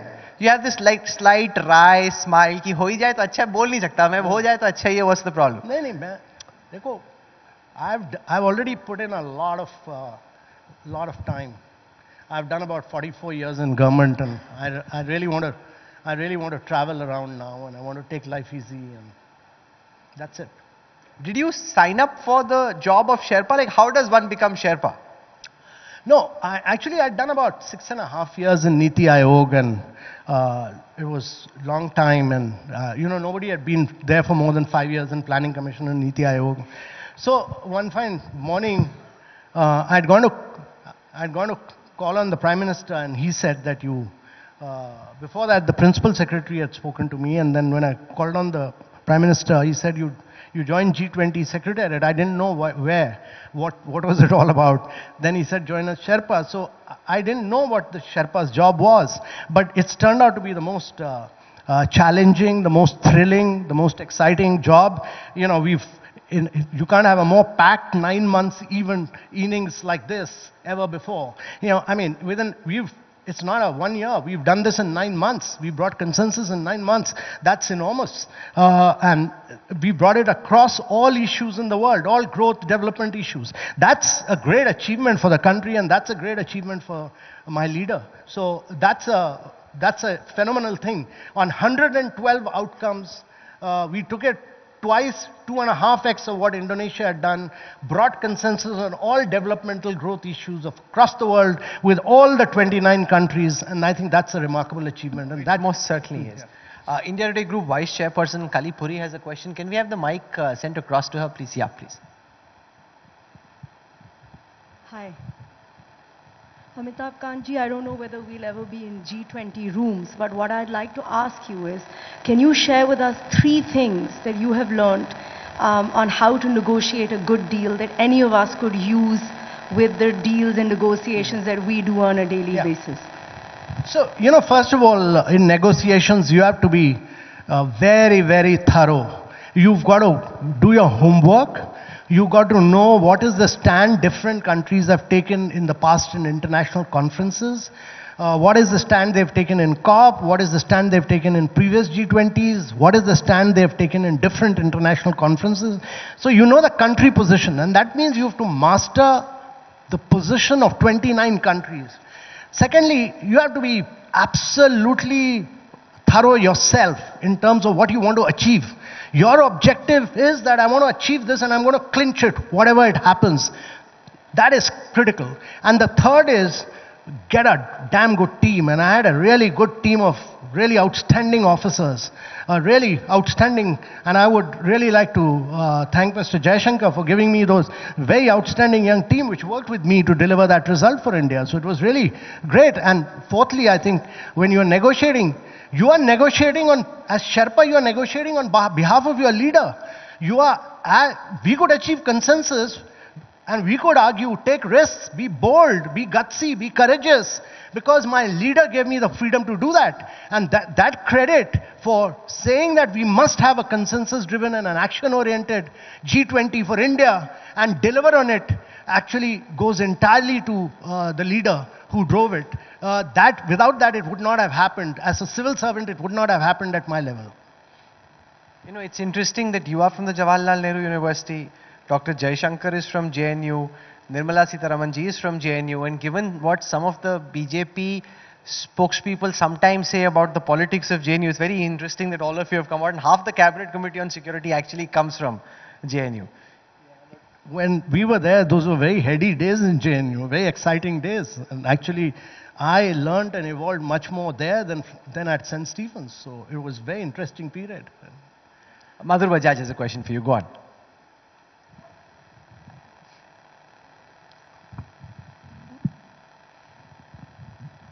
Amitabh, at the outset, congratulations to you and your team for the great success of G20. But there's so much of work done, I'm aware of it. How do we make Brazil, who we passed on the baton to continue with the unfinished work? a lot of work was finished, but a lot of work remained unfinished. Each country has got its own culture, characteristics, ideologies, and ego, if I may use the word ego. They've got their own way of doing things, etc. How do we ensure that whatever efforts that we have made does not go for a waste? And things continue till it's logical, and it could go beyond Brazil, you know. Those things which are long. Yes, sir. So, you know, last year, we worked very closely with Indonesia. We helped Indonesia. This year, actually, South Africa, Brazil, Indonesia, all of them worked with us. And next year, in the coming year, we are going to work very closely with Brazil. We are going to support them fully. They've done their bit, and many of the initiatives that we've started, and Prime Minister's already got on to implementation. So there's no breathing time for us. We've already got on to implementing everything. So we are working with Brazil on a range of things. For instance, we started Startup 20, which Brazil is taking forward. They've started a women's working group based on our recommendations. You know, and this particular Leaders' Declaration is the most powerful Leaders' Declaration, the New Delhi Leaders' Declaration on women-led development, on gender equality and women empowerment. It's a really powerful statement, and I'd request everyone to read that, actually. What happens in November? There's a follow-up virtual meeting before the baton is passed on. So, Prime what's the agenda for that? Prime Minister has announced that there will be a virtual meeting and sometime in November, and that will be a follow-up of... So all the heads of state and government will be there? Virtually. And we will then, there will be a review of implementation and some other issue, because the Finance Minister Central Bank Governors meeting is being held in Morocco. Some recommendations of that will come in, and all that will finally find a place in the virtual meeting. You know, it's very rare that something happens which has bipartisan support. There's so much politics which is split down this BJP, NDA, Congress / India alliance. I think what you did rises above that, and for that, congratulations, and we wish you all the best. It will be interesting to see what form and shape your new innings takes, even though you're very nonchalant about it.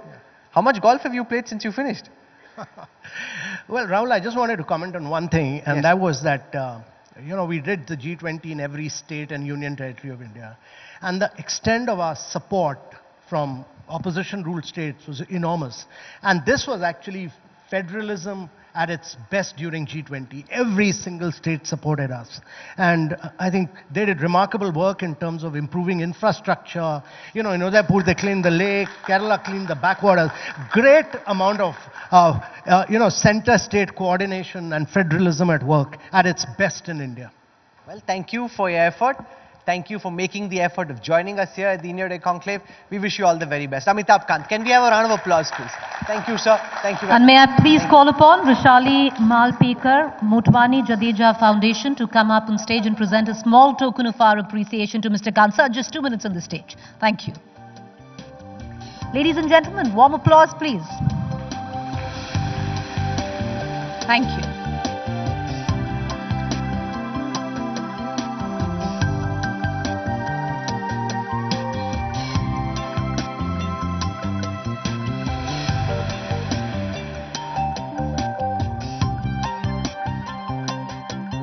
May I please call upon Aditya L1 Darwin Platform Group of Companies to come up on stage and present a small token of our appreciation.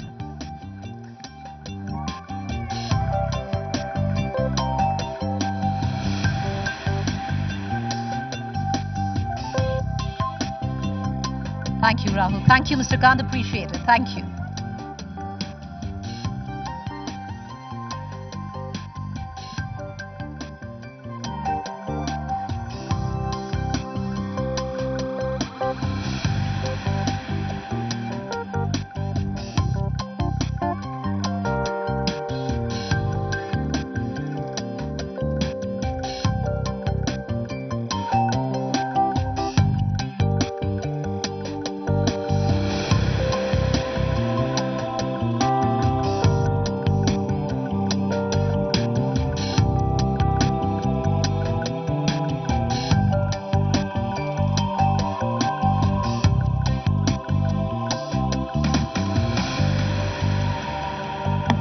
right, let's quickly get into our next session this evening.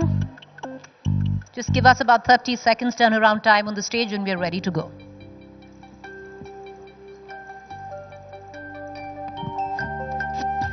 Quickly introducing our next session.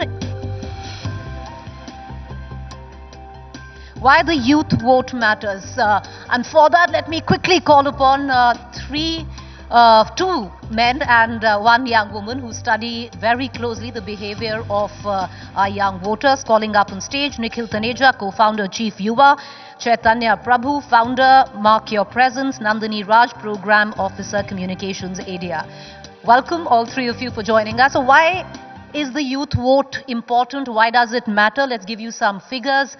1 in 5 people globally who are under the age of 25 live in India. 40% of our population is under the age of 25. Our median age, ladies and gentlemen, is 28. I'll give you an example.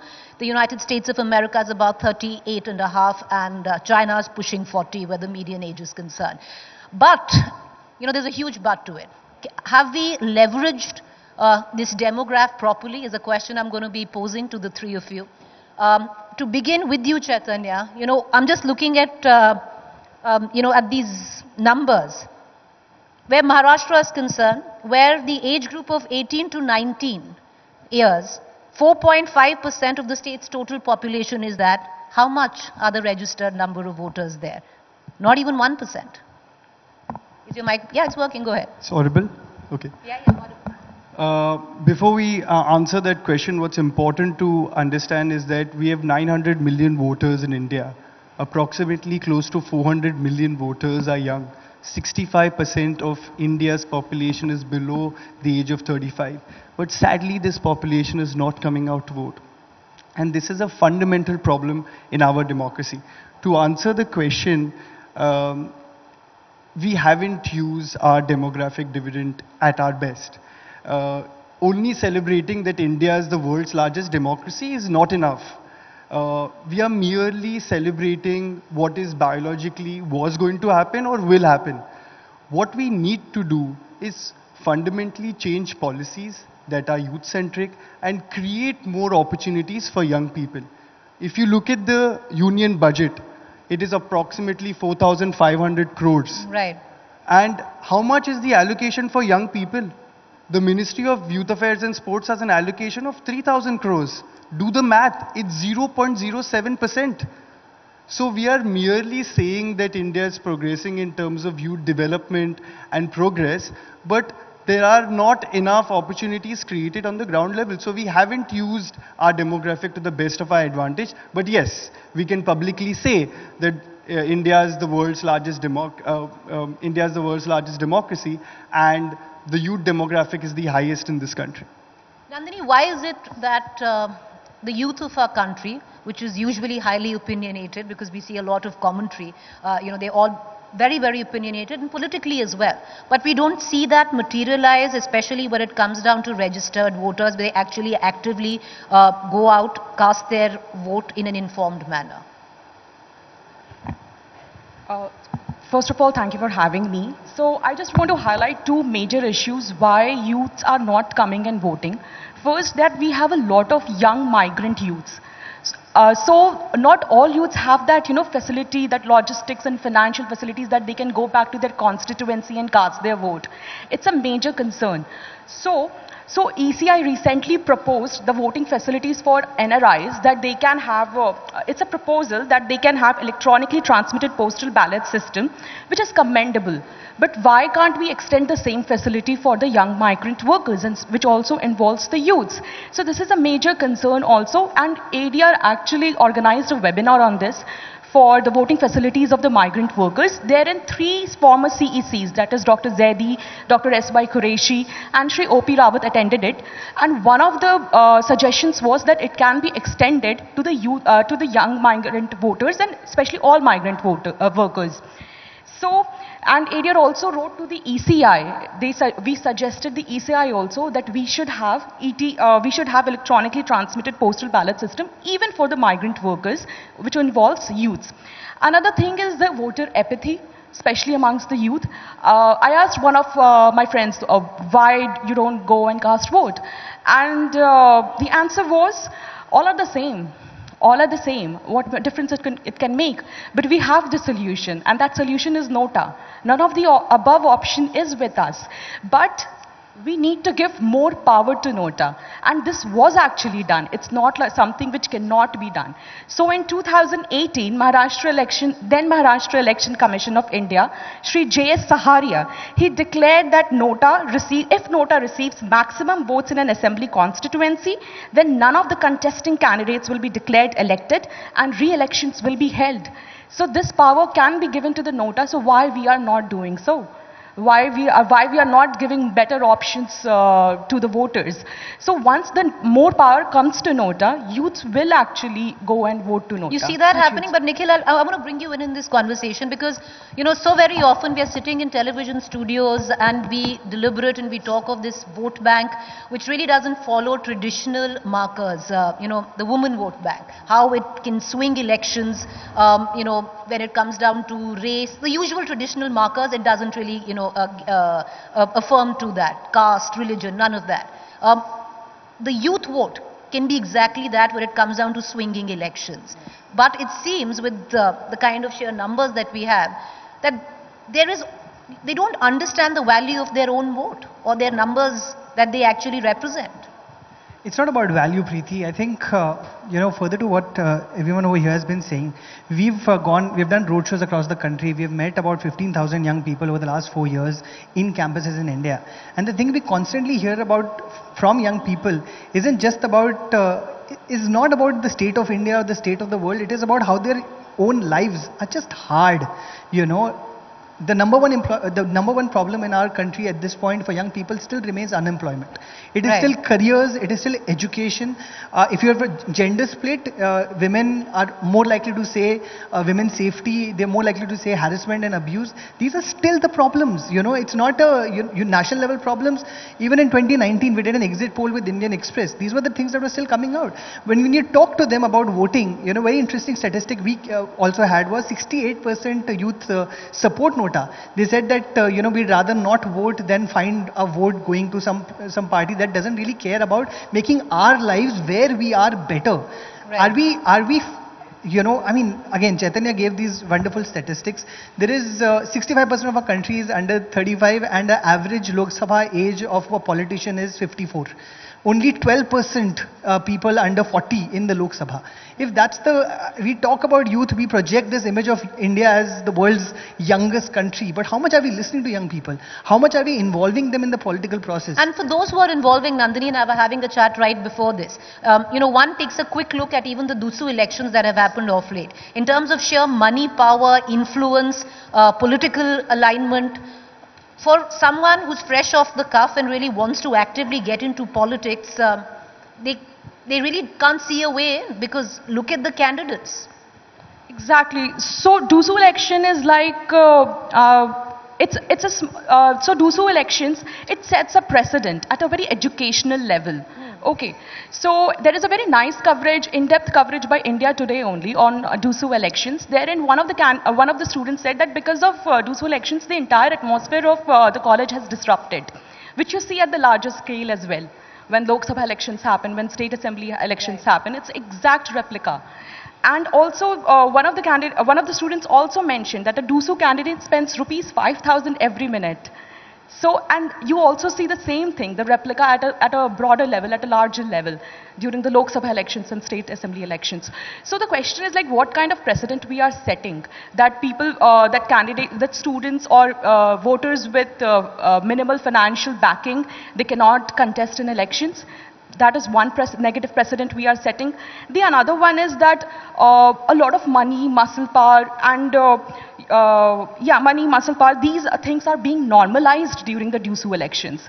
So that's another major concern, that what kind of precedent we are setting for the students, that too at an educational level. Very interesting, because I come from Delhi, and while we saw Dusu elections, I come from a college which used to not be part of Dusu.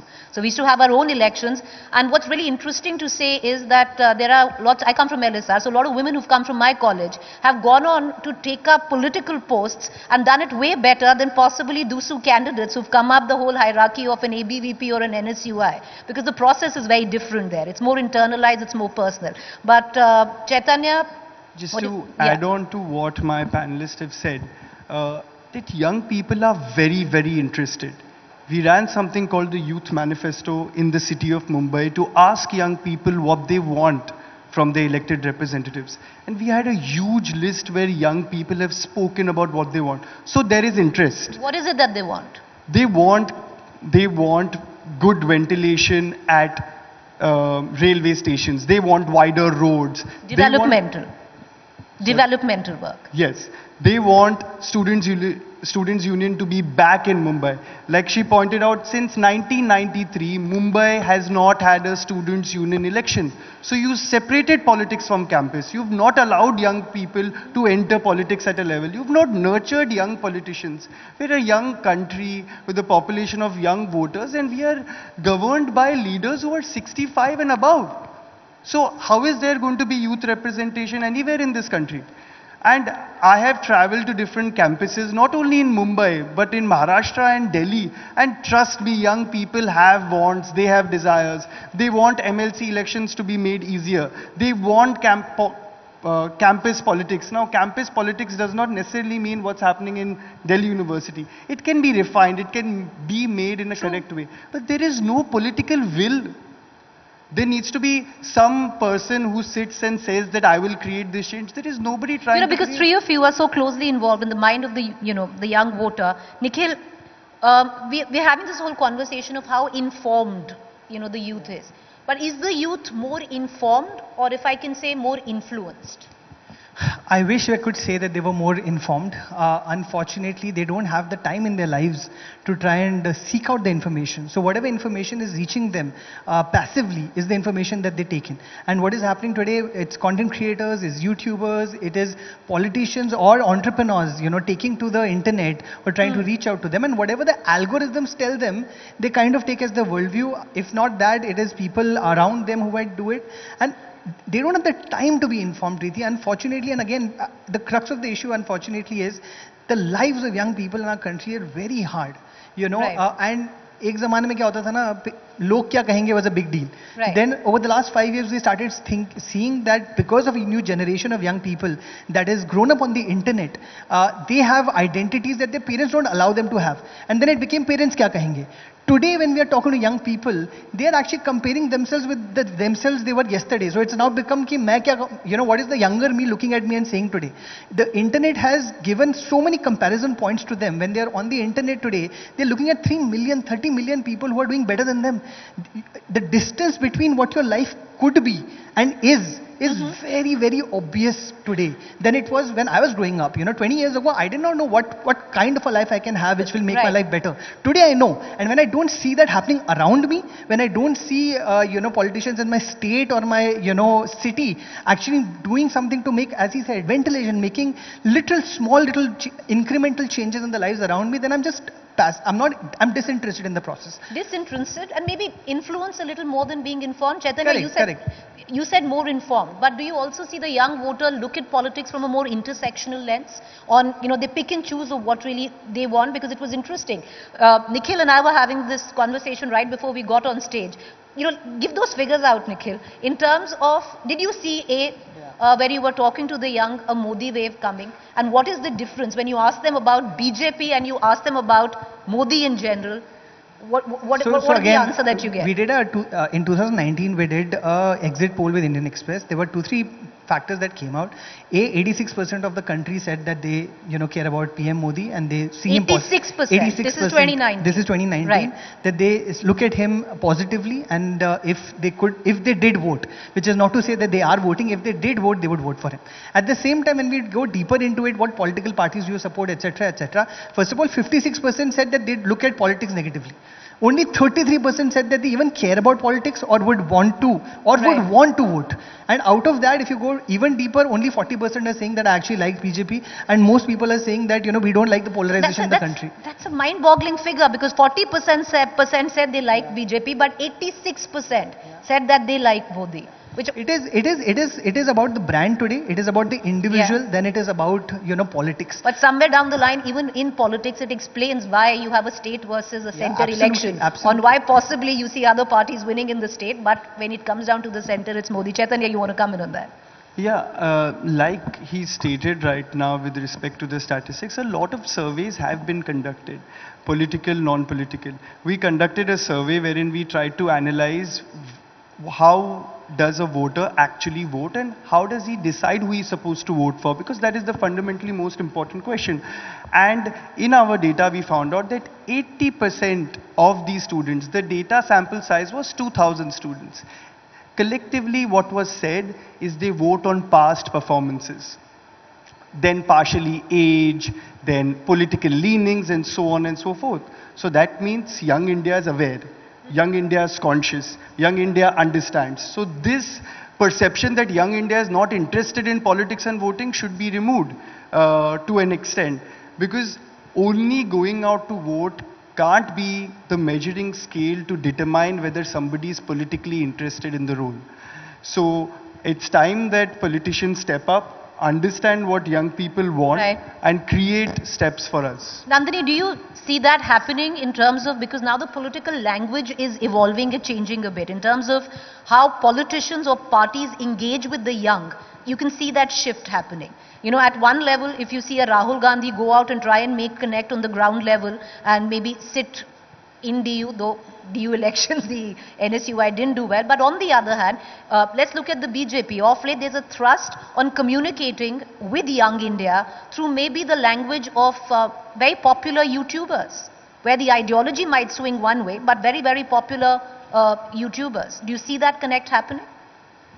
So if you see in general, if I take all the entertainment people, everyone right now in the society who call themselves celebrities or politicians, they all are working on relatability on social media platforms. Am I relatable to my target audience or not? So yes, they all are trying to be relatable. They all are targeting their audiences properly. And yes, influencer marketing is the budding way to, reach out to the target audience and to the youths, because yes, youths follow these influencers. That's the truth.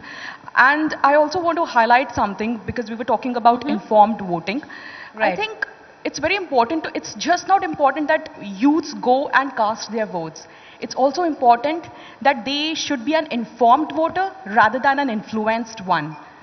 That is very important. Influence can not only be just from the social media platforms, it's also from the family members. It's also from your friends. So it's very important for youths to be an informed voter. Do we have a solution? The question is that. Yes, we have the solution, and that is myneta.info. It's a data repository run by my organization, Association for Democratic Reforms, where you can find the candidate information. But that's something that at least, for example, I hear a lot when we go out on the field in terms of reporting on election. Away from, what are regular markers, we see the youth always talk about, I will vote for my, my local leader. I will vote for what he's done. I will vote for my constituency. And you see that difference between, there is an age difference in that. But Nikhil, when we're talking about influencers, do you see it work? For example, do you see, with what, in the last couple of interviews, we've seen a lot of very big leaders from the Bharatiya Janata Party give interviews to YouTubers, which have been wildly successful at that. But also on the other side, you see a Rahul Gandhi biking through Leh Ladakh. You're talking the language of the youth. You're trying to make that connect. Again, as I said, do they get influenced? Yes. Are all political leaders trying to get them to be influenced? Yes. But as Nandini said, unfortunately in our country, not enough leaders care about ensuring that outside of the good work that they talk about and they try to influence young voters, can we get more of them involved in the political process? Can that information about why to vote, what is the difference when you see a BJP or a Congress or any other party leader on a YouTube show? How does that affect your daily life? Are they your leader? Are they in your state? Are they in your constituency? Are they actually affecting your life on the ground level? They may not even know all of that. And how do we involve them? 15 crore new voters in 2024 apparently. We don't know how many of them are going to vote. We don't know how many of them are among young people, how many of them will actually cast the ballot? And we don't know which way they will vote. So obviously the attempt right now is to ensure that they vote in a way that the favorite YouTubers or content creators or influencers are talking about. But at the same time, can we try and find a way to inform them, make them aware why their vote matters, and what are the local leaders whose lives are directly affecting them? Who can get you better employment, who can get you better education, and I think, this year, in 2024, one of the big things that we have noticed at Yuva, is the gender split is going to be very important. Gender split is going to be very important among younger voters. We have constantly started seeing that men and male voters are going towards slightly more conservative politics, whereas female voters are going through, slightly more progressive politics.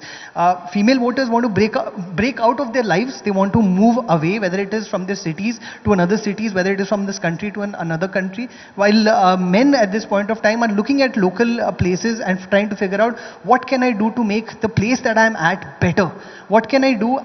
They are smart enough now to realize that maybe spending X amount of money and going to the big cities may not work out for me. Make in India has helped, Atmanirbharta has helped, they are trying to start their side hustles, they're trying to start their businesses, but at the same time, it doesn't matter if it's the national leaders telling them that I'm going to do it, whether it's a local leader, they're going to go whichever way is going to make their life aspirational, not polarized. Chaitanya, we're going to take last two questions, where we talk about the informed or the influenced, and we talk about trends coming in for 2024 in terms of which way the voters might go. At one level, where you talk about informed, when we're talking about my own issues, there's unemployment, there's this, it's a tough life, and these are my main issues. Then there is also falling into narratives, which is, we are going to see a highly polarized election, which is going to be very big on religious polarization as well. The writing's already on the wall.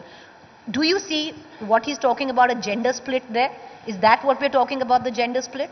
So I think that, of course, I agree to what Nikhil sir has to say.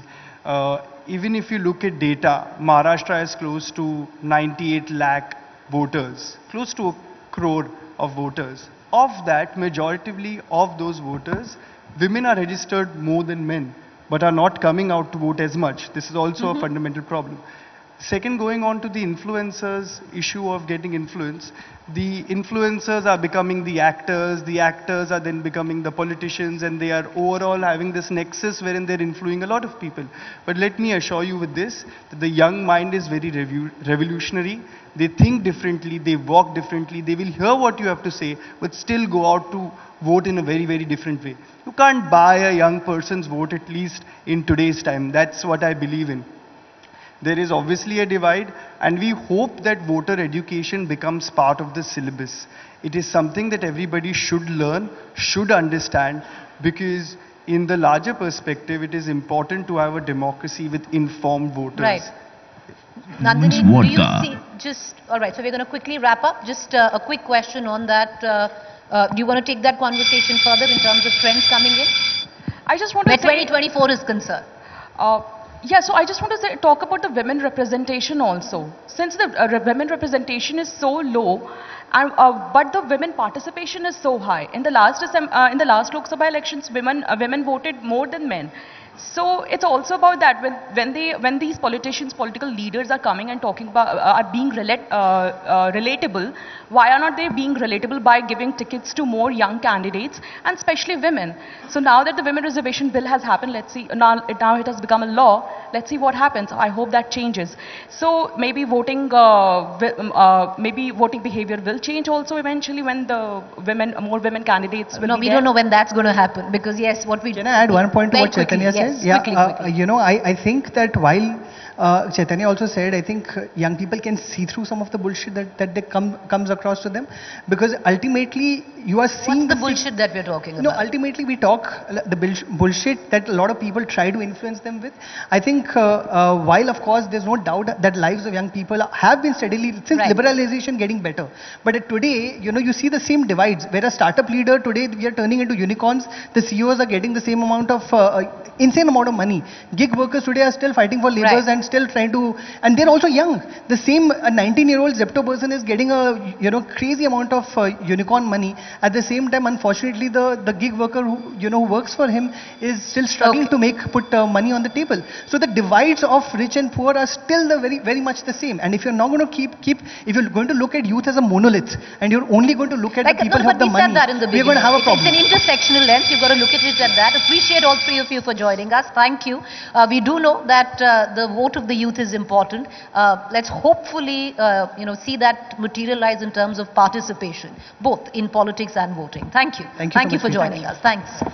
All right, with that, may I please call upon stage Rishali Malpekar, Motwani Jadeja Foundation, to come up on stage and present a small token of our appreciation to our three panelists. Ladies and gentlemen, please raise a warm applause to our panelists. All three of them working very closely with the youth voters across the country.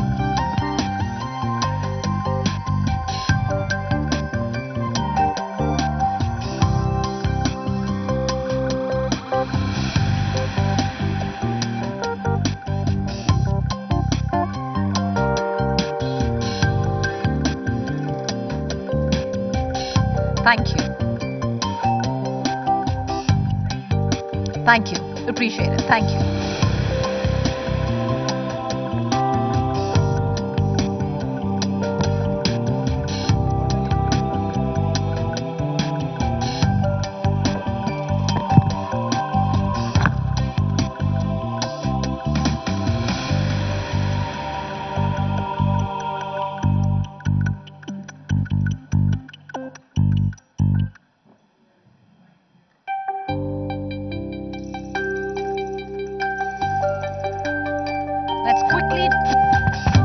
Let's quickly now move on to our next session this evening. Can the men in blue bring the cup home? Well, that's $1 million question. To take it from here, this session sponsored by Radico Khaitan.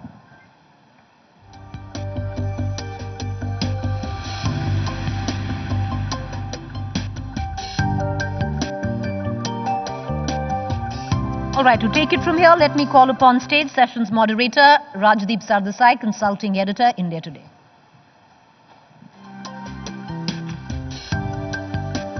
Thank you very much, ladies and gentlemen. Please welcome our two guests, very special, both World Cup champions of different generations. Please welcome Harbhajan Singh, winner of the 2011 World Cup, and the one and only Sunil Gavaskar, winner of the 1983 World Cup. Please give them a big hand.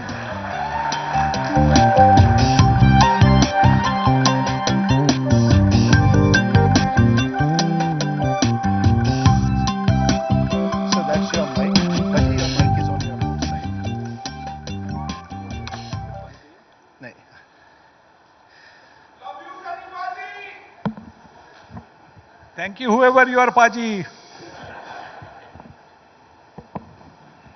यार original पाजी भी उस तरफ बैठा है. He's a member of parliament also. नहीं उसने एक ही नाम में बोलिए, सनी पाजी. Ladies and gentlemen, welcome once again to the India Today Conclave in Mumbai. Cricket is in the air.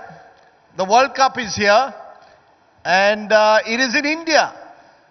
And there is every hope that the men in blue on the 19th of November will lift the World Cup trophy. Will they actually do that? Who better to answer that than two World Cup champions themselves? Sunil Gavaskar, who won the World Cup in 1983 when the team of Kapil Dev defeated the mighty West Indies. And Harbhajan Singh, who was part of that glorious day here in Mumbai at the Wankhede Stadium in 2011, now a member of parliament as well. Give him a very big hand. Direct question, simple answer. Is this Indian team good enough, and do you think they will win the World Cup? Mr. Gavaskar. It is definitely good enough. Firstly, good evening, everybody. Thank you all for being here. And I do hope that when the India matches come along, you will say a silent prayer on the day of the match so that India gets a little bit of luck. Hold it a little closer. Believe me, prayers do help, and all your prayers will make a big difference. Yes, India can win the World Cup, no question about it. India has got a very good team. They've been in tremendous form. Look at the way they won the Asia Cup, beating Pakistan by, I think, almost over 200 runs, dismissing Sri Lanka for 50 in the finals. On a pitch, there was nothing in the pitch really, but it was just top-class bowling that helped India to register that big win. So the kind of form they are in, then when Australia came in, they beat them in the first two games. So clearly India is in very good form. No, can they, but will they? They can, but will they? That I told you a little bit earlier inside as well, that I haven't really had a look at Rohit Sharma's palm, so I really can't tell you. Because, I have not read his lines in the palm, so it's very difficult to say that they will win, because if I look at the palm, then I might be able to tell. Baji, will they win? Is this team good enough to win the World Cup, and will they win the World Cup? Well, as Sir mentioned, I don't read palms or I don't read faces. Yes, definitely they have the team to win the cup. They have great batters in the team, and everybody are in form, which is more importantly, a great factor. Coming into a World Cup, everybody, coming into form was a great sign. And of course, look at the bowlers also. Siraj taking those 6 wickets in just no matter of time. And Shami in the next game, whenever he played, he took 5 wickets. And Bumrah coming in form. So I think team looked really good. But all I can say, they definitely will go till the semi-final. And after that, it just comes down to some of luck as well. On those days, on those 2 days, semi-final and final, if you have luck on your side, you can go on to become a champion. But yes, I do believe we have the team to win and repeat same what happened in 83 and 2011. You mentioned 83 and 2011, and you are, in a sense, faces from both those winning teams. In 83, let's be honest, no one expected you to win, or very few gave you a chance. What is it that you believe is that X factor that enables you to win the World Cup? You said, a bit of luck, of course, but is there something that you think the 83, 2011 team had that this team can learn from? Is there some magical quality in a World Cup that decides which team will win? I think what both these teams had was, not only world-class batters and world-class bowlers, but they had also world-class all-rounders, both these teams. So they had in the batting lineup batters who could come and bowl a bit.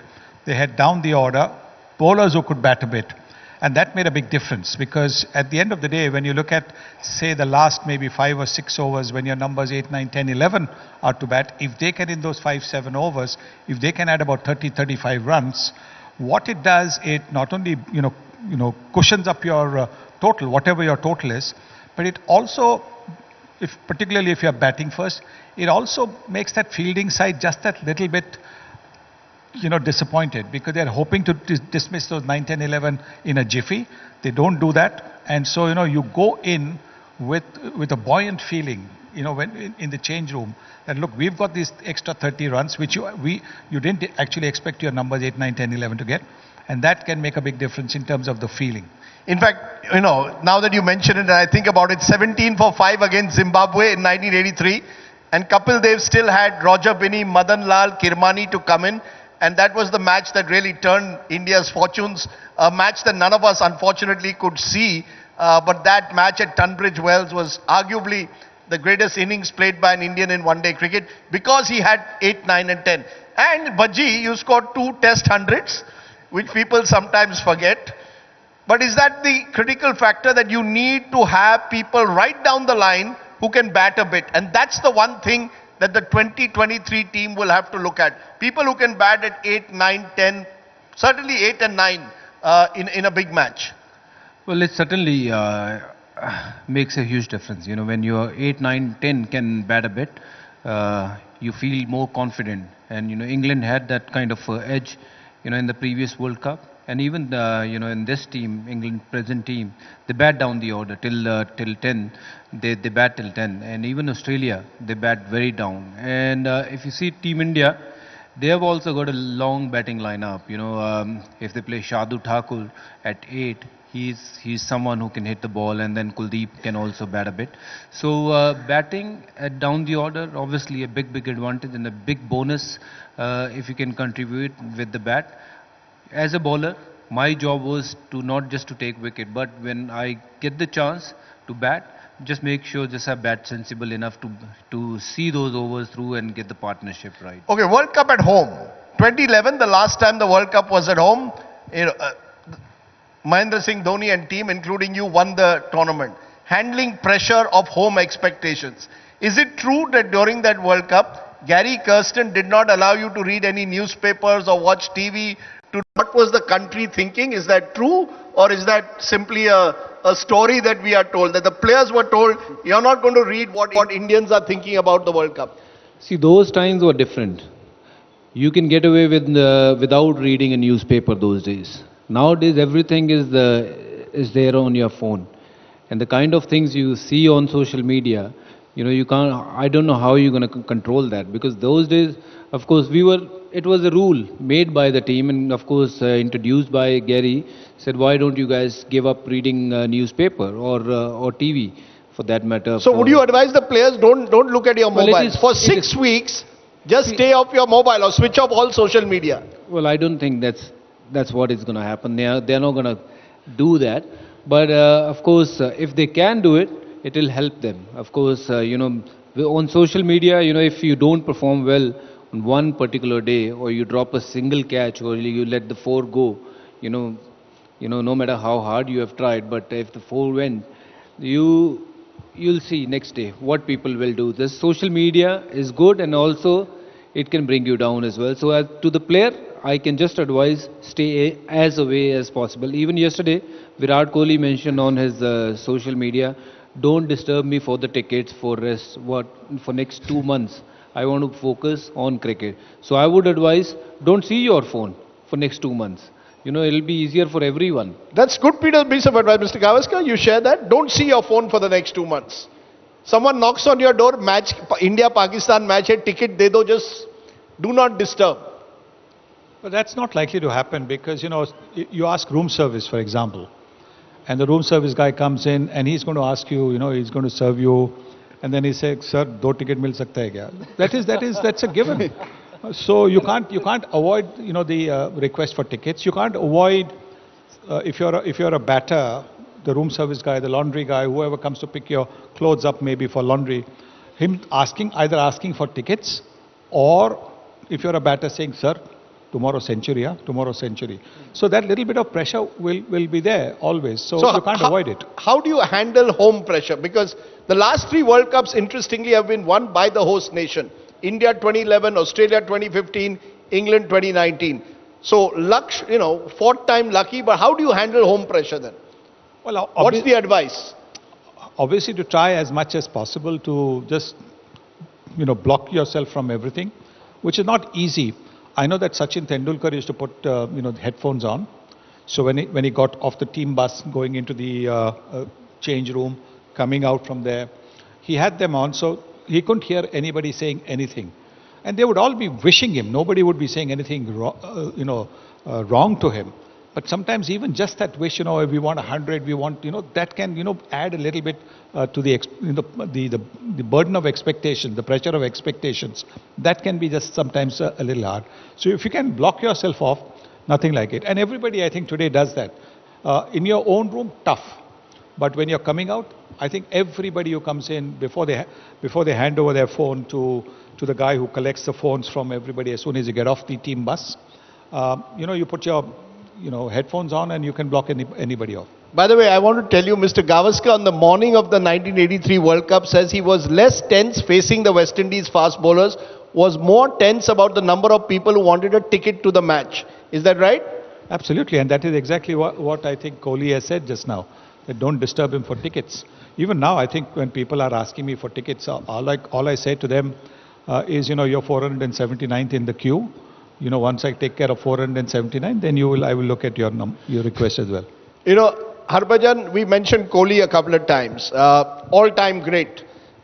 could become the first Indian cricketer to win 2 World Cups. No one has done that. Ashwin and he have that rare opportunity. You played a lot with Virat Kohli. I'm told in the 2011 World Cup, a lot of you wanted to win the World Cup for Sachin Tendulkar, someone whom you admired and adored a lot.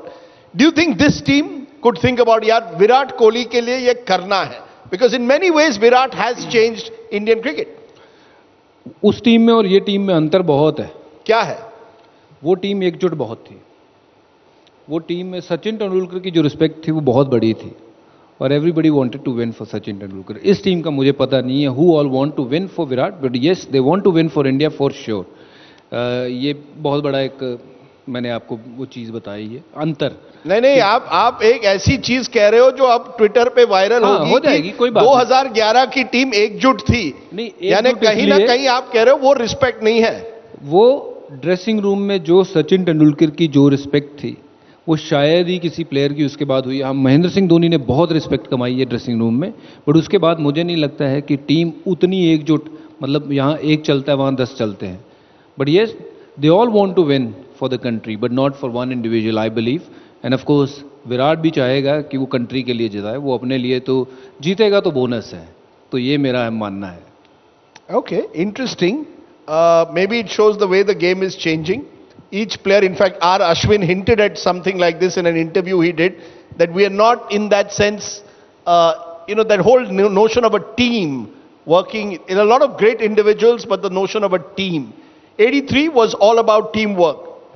Kapil Dev was the star, but each one contributed in his way. Do you believe that will be critical also to handle pressure? That you've got to play this World Cup not for an individual.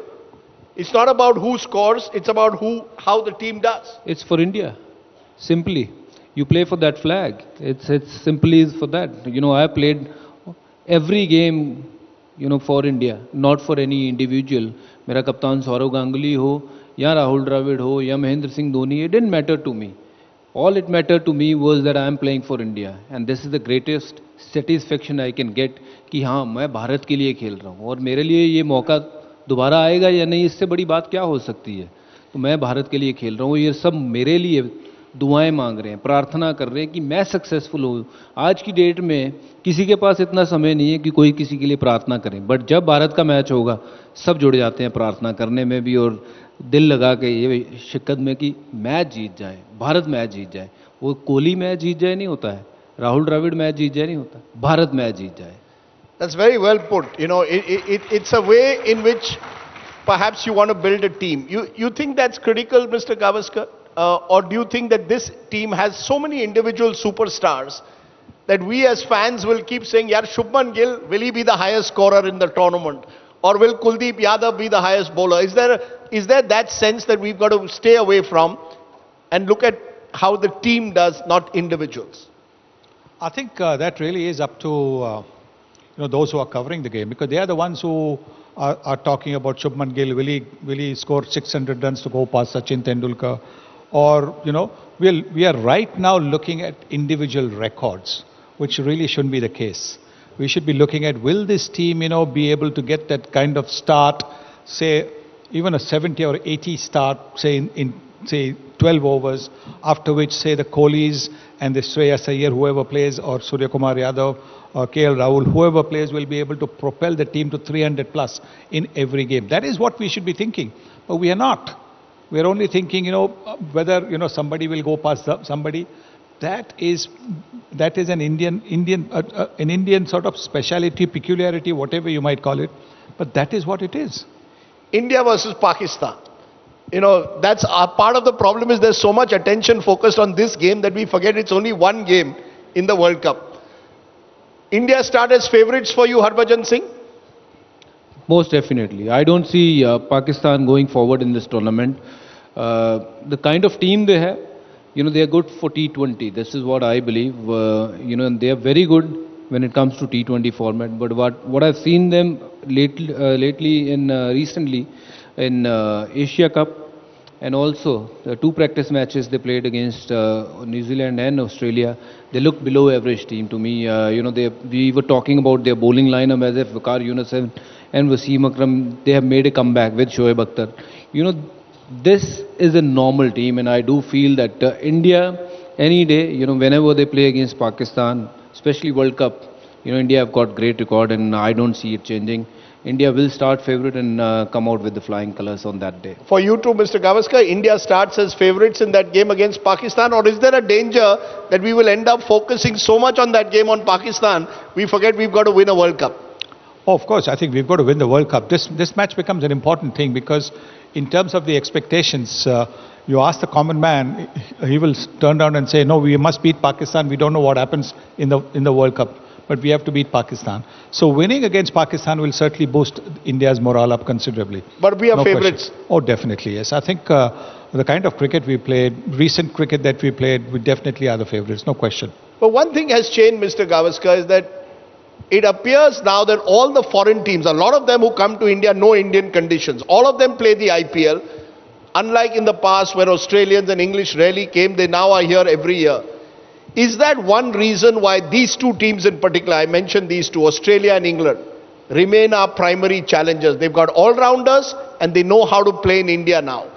Is that a big difference, you think, from the cricket which you played with them and now in 2023, when they're as familiar with butter chicken as perhaps they are with the Indian bowlers?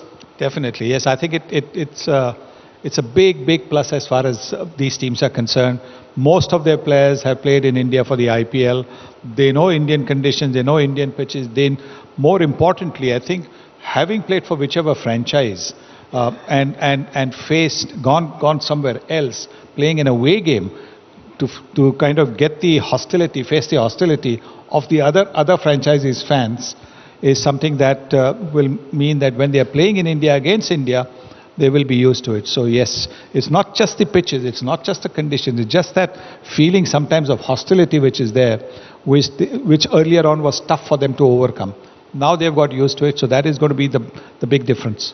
4 semi-finalists. Who are your 4 semi-finalists, Baji? Because this all boils down to semi-finals and then the 2 big games. Your 4 semi-finalists. We are saying this on October 4th. So I'll remind you on November 12th, 13th. I can give you 3 at the moment.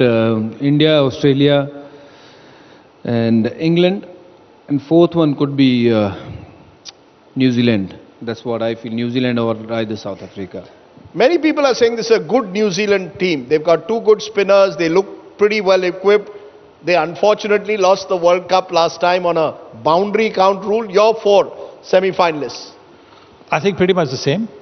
That's what? India, England, Australia and New Zealand. New Zealand, keep on surprising people because nobody really expects them to win because they don't seem to have the superstars, but they are a magnificent team. They are a magnificent team of top class players who like to play under the radar. And speaking of being under the radar, the one team that because nobody really, every World Cup everybody talks about them. This World Cup, nobody is talking about them. And they are in my book, the dark horses is South Africa.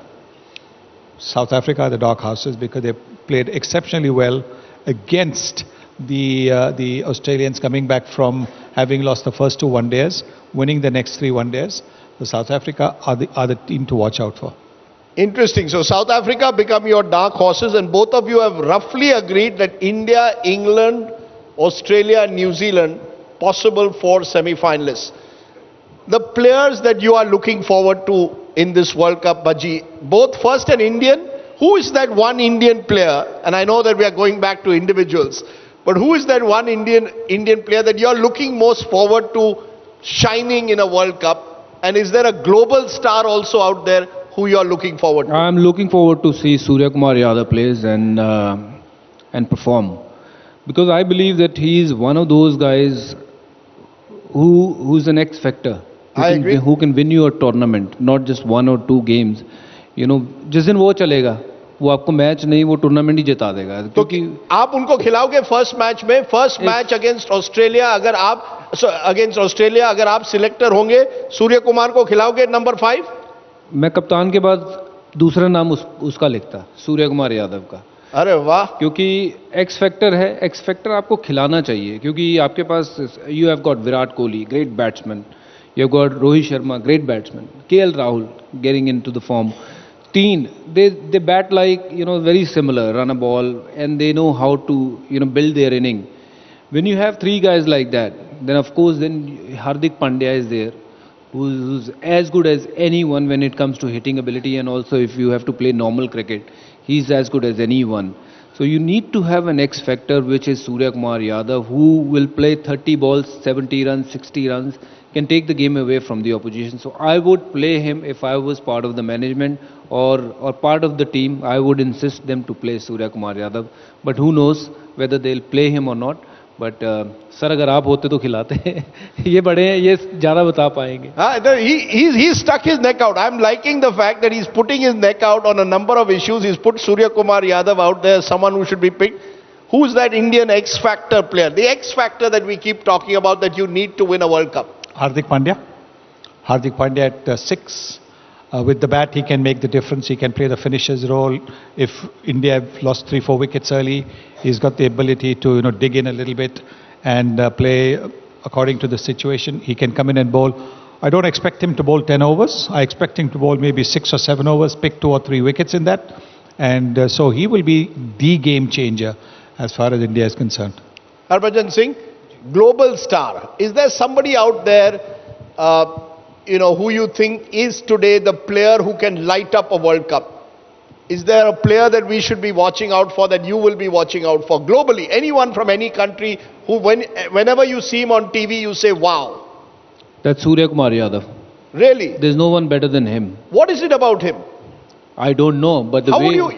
Are you as a bowler, would you be frightened bowling to him? Well, at my prime I wouldn't, but yes, today I will. You would be frightened? Today I will be, because the way he bats, I believe, we used to see A.B. de Villiers does what he does now, Surya Kumar Yadav, and he's been doing it for many years now for Mumbai Indians, and now he's showing it even for Team India. So I believe this is the time. We need a player like him to play the games, and even if he gets flopped for first 2-3 games, the day he will score runs, he'll take the game away from the opposition. And one more guy yes. I want to mention, Shubman Gill.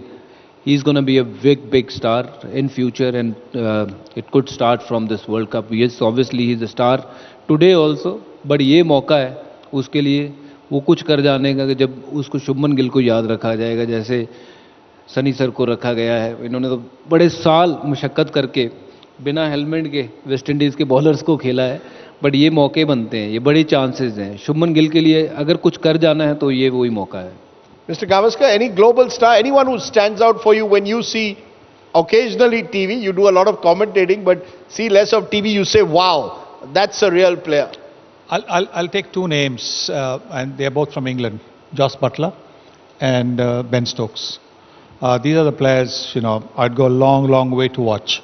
I haven't seen anybody after the West Indians, the Greenwiches, the Clive Lloyds, Viv Richards, anybody hit the ball harder than Joss Butler.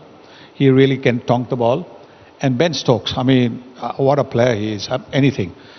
The best part about Ben Stokes is whether he has contributed with the bat or the ball, you see his efforts on the field.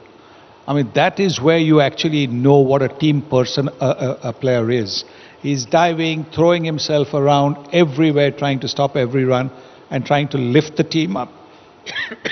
He may not be the captain of this team, but make no mistake, if England are in a crisis, a lot of players are going to look at Ben Stokes to get some guidance as to what to do. There's one name that we haven't mentioned, and Bajji, since you are here and you are one of the greatest spinners this country has produced, both in one-day and 5-day cricket, is someone who seems to be coming into his own in Kuldeep Yadav. You watch him bowl and you think there is something exciting about this young kid from Kanpur. You get excited watching him. Do you think he can be the kind of sort of match winner? Will spinners, let me even take it, will spinners decide this World Cup? The team with the best spin attack on Indian conditions, even in 50 overs, will probably decide the World Cup.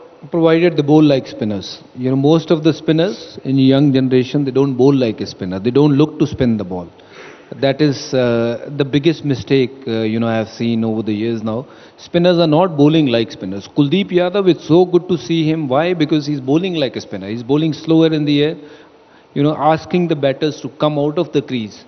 Let the batsman take those chances rather than giving those, easy ball for him to score those runs. So look to spin the ball, and of course, spinners are going to be the key. Agar aap wickets nahi loge in middle overs, you will find yourself in a position where you are not winning the game. But agar aapki team के spinners अच्छा कर रहे हैं, 2-3 wicket middle over में लेके दे रहे हैं, तो यू विल ऑलवेज सी कि आपकी टीम अच्छा खेल रही है, आपकी टीम जो है वो आगे की तरफ बढ़ रही है. So Kuldeep will be very important with Jadeja also. He is not picking as many wickets as we would have liked to see him picked, in the previous games in Asia Cup and also 2-3 games against Australia. But I hope he get that form, and with Kuldeep, he'll be very important. We've got good spinners, but we've also got these 3 world-class fast bowlers, which is something which is rare. Shami, no one bowls seam up better than him. Bumrah is magic in all forms of cricket, and Mohammad Siraj. I mean, he seems to be, have energy of a kind that I haven't seen on a cricket field in a long time. Is that the big difference when I look back at the teams of the 80s and the teams today? India with 3 fast bowlers capable of taking on the best in the world. Yes, I think you get the early wickets, you push the opposition back. So if in your first 10 overs of the power play, when only 2 fielders outside the 30-meter circle, if you get a couple of wickets, then the opposition is thinking of consolidating, not looking to go over the top and put pressure back on the bowling. So that is where India has an upper hand in recent times. Mohammad Siraj, one of the biggest-hearted bowlers you can come across. Mohammad Shami, another fantastic bowler, and Jasprit Bumrah. I mean, Jasprit Bumrah is just from another planet. Best bowler in the world in one-day cricket, according to you? Fast bowler? I think Jasprit would be right up there. I can't see anybody better than him. Yes, there will be others from other countries saying our man is better. But Jasprit, because nobody bowls a Yorker better than him. Nobody bowls a slower bouncer better than him. Nobody bowls the quick bouncer better than him. Nobody bowls the back of the hand better than him.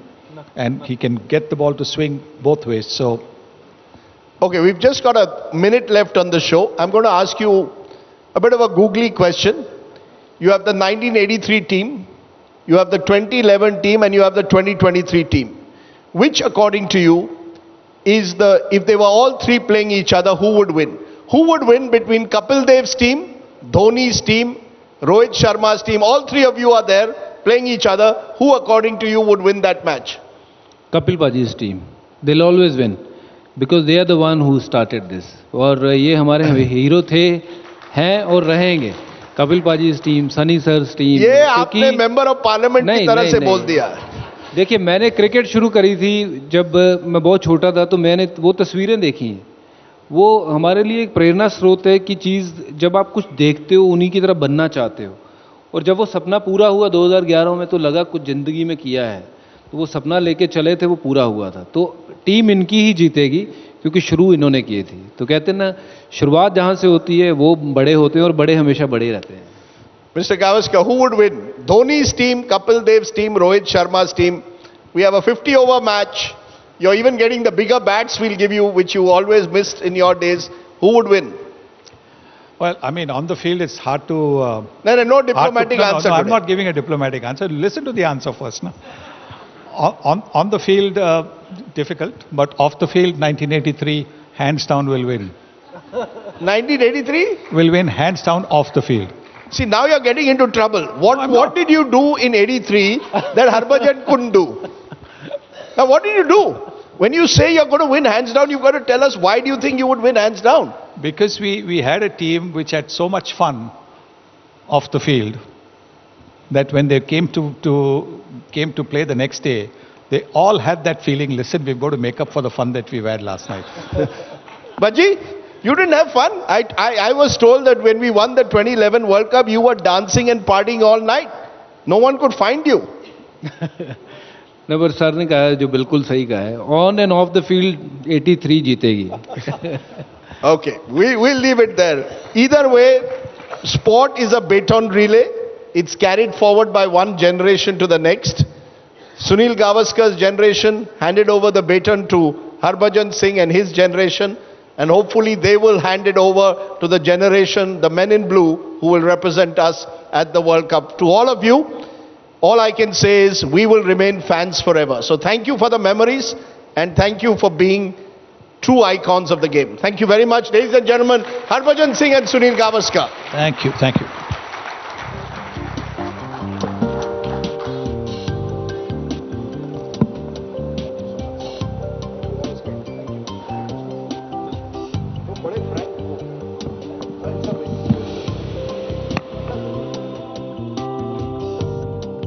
Ladies and gentlemen, please raise a warm applause for our panelists. May I please call upon Pradipta Basu, Head Marketing, Radico Khaitan, to come up on stage and present a small token of our appreciation to our panelists.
Let's quickly move on to our next session this evening, 100 Years of RSS, Why Golwalkar Endures. To take it from here, our session's moderator, Rajdeep Sardesai, Consulting Editor, India Today. Ladies and gentlemen, may I please first welcome the guests that we have on the show today. Please welcome Swapan Dasgupta, BJP's leader, right-wing intellectual, author, come straight off a flight. Please give him a big hand. Dr. Vikram Sampath is an author of best-selling book on Savarkar and has much to offer. Please give him a big hand, dressed appropriately. Sudhindra Kulkarni joins us. And for those who don't know Sudhindra, he's been someone who's been associated with the BJP over the years, but has written extensively on Gandhi as well. And is a real public intellectual. Also joining us is Dr. Shamsul Islam, author and retired professor of political science at Delhi University. Please join us, Dr. Islam.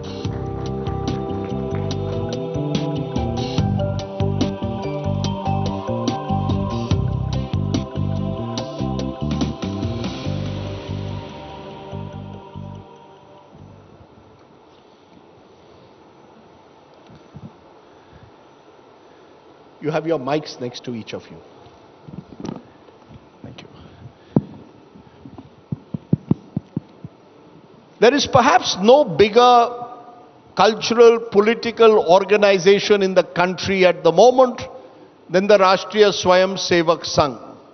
Certainly none more powerful and possibly none more inscrutable. The Prime Minister of the country, Narendra Modi ji, was himself an RSS pracharak. A number of leaders from the RSS today have dominant positions in the government. And in 2025, the RSS will complete 100 years. A large part of that had Guru Golwalkar or MS Golwalkar as the RSS Sar Sanchalak. We are going to revisit Golwalkar today and try and understand his relevance to the politics of today. What makes the RSS the kind of force that it is? What are the questions that need to be raised about the RSS that are often not raised in public conversation? That's the question we are going to raise. We are joined by Swapan Dasgupta, Dr. Vikram Sampath, Dr. Shamsul Islam, and by Sudhindra Kulkarni. I want to start with you, Swapan Dasgupta. RSS to complete 100 years in 2025. Do you believe that the RSS as an organization is to still be seen through the lens of a Hindu nationalist force that advocates a Hindu Rashtra, which its critics say is against the constitution of the country? And where do you see Golwalkar in this context? Well, thank you, Rajdeep. Well, I think, if you were to look at something, an organization, a formidable organization, which is about to reach 100 years, you can approach it in two different ways. Now, one is to take a strand from the middle and then say that defines the whole thing. I mean, it's like suggesting that the Congress, as of today, should be defined by the Avadi resolution, which said a socialistic pattern of society. There's no doubt that Guruji Golwalkar was a very important person who created the RSS. His personal contribution was seminal. He also had a certain inspirational role, and if you meet any of the old-timers, they will all tell you how Guru Golwalkar knew everyone's name, their family things, and there was a certain personal touch about it. But the point is, he also had a certain perspective on India. Now that perspective is far more contentious, and it's not necessarily something which has continued over into the 21st century. A few years ago, I think three years ago, Mohan Bhagwat, who's the present Sarsanchalak of the RSS, gave a series of 3 lectures in Delhi's Vigyan Bhavan. What was interesting about those 3 lectures, that they mentioned the founder of the RSS, Dr. Hedgewar. They mentioned various other things. But throughout the 3 lectures, the name of Guruji Golwalkar was conspicuously absent. Now, these sort of things don't happen as a matter of coincidence. No, so there's a certain premeditation about this. No, so is the RSS, is the BJP or indeed even the RSS trying to disown Guruji Golwalkar, who we were told in the 1990s was one of Prime Minister Modi's heroes? Is he just a minute. Is he disowning someone who was seen openly as an admirer of Adolf Hitler, who in his bunch of thoughts, controversial as it was, said that Muslims, Christians and communists are our 3 enemies who must be rooted out? Is the BJP of today disowning the RSS as Golwalkar saw it, his vision of Hindustan or a Hindu Rashtra? Well, disowning is a journalistic expression. You're a journalist. I would say that the term would be that Guruji Golwalkar is a bit dated. Is dated? Yeah. Interesting. Vikram Sampath, you want to step into that? Swapan Dasgupta suggesting that Guruji Golwalkar is dated. What does that mean? I mean, are we saying that someone who controlled the RSS for the longest time, for well over 3 decades? So judge him from the perspective of the 1940s, 50s, 60s. Okay, please go ahead.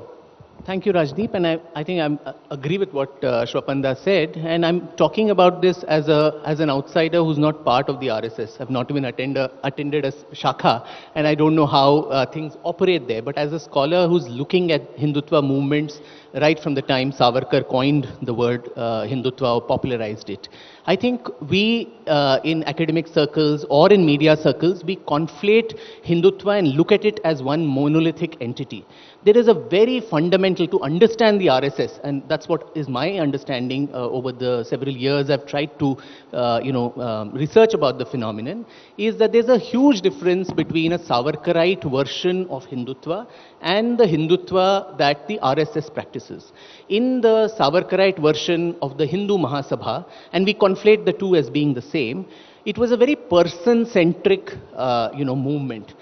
You needed a hero who needed to be adulated, hero worshipped, and the philosophies and the fortunes of the organization were tied up very closely to the rise and fall of that hero.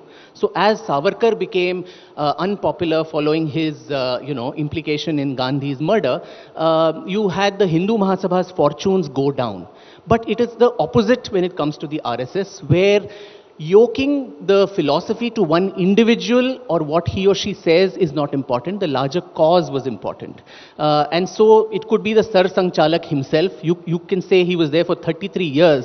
But it's this flexibility which gives the RSS. Some can call it opportunism, some can call it adaptability, but it is flexibility, and the proof of the pudding is in the eating of it, that after 100 years and after facing so many problems, so many bans, so much demonization, the RSS continues to thrive as probably the world's largest NGO, while so many, the Hindu Mahasabha too dwindled away after Savarkar went away. So this fundamental importance which gives them the flexibility to own, disown, what you can call appropriate different people and ideologies. So even Gandhi and some elements of Gandhi can be very easily adapted by the RSS, and he becomes one of their Pratah Smaraniyas. But that would be anathema to a Hindu Mahasabha Savarkarite, for whom, if Savarkar hated Gandhi, I as his follower cannot idolize Gandhi. So that is one important point. The other important point which I must emphasize to know the difference between these organizations is, even when constantly it is said, what did it do for the freedom movement and so on. So I think a very controversial answer to that is, yes, the Sangh's role in the freedom movement is perhaps zero, but virtually zero, but then the Swayam Sevak's role in the freedom movement was very significant. And why I say that is Dr. Hedgewar, when he came up with the idea in 1925, everyone was talking about how do we get freedom, when do we get freedom, but Dr. Hedgewar's idea was, why did we lose our independence in the first place?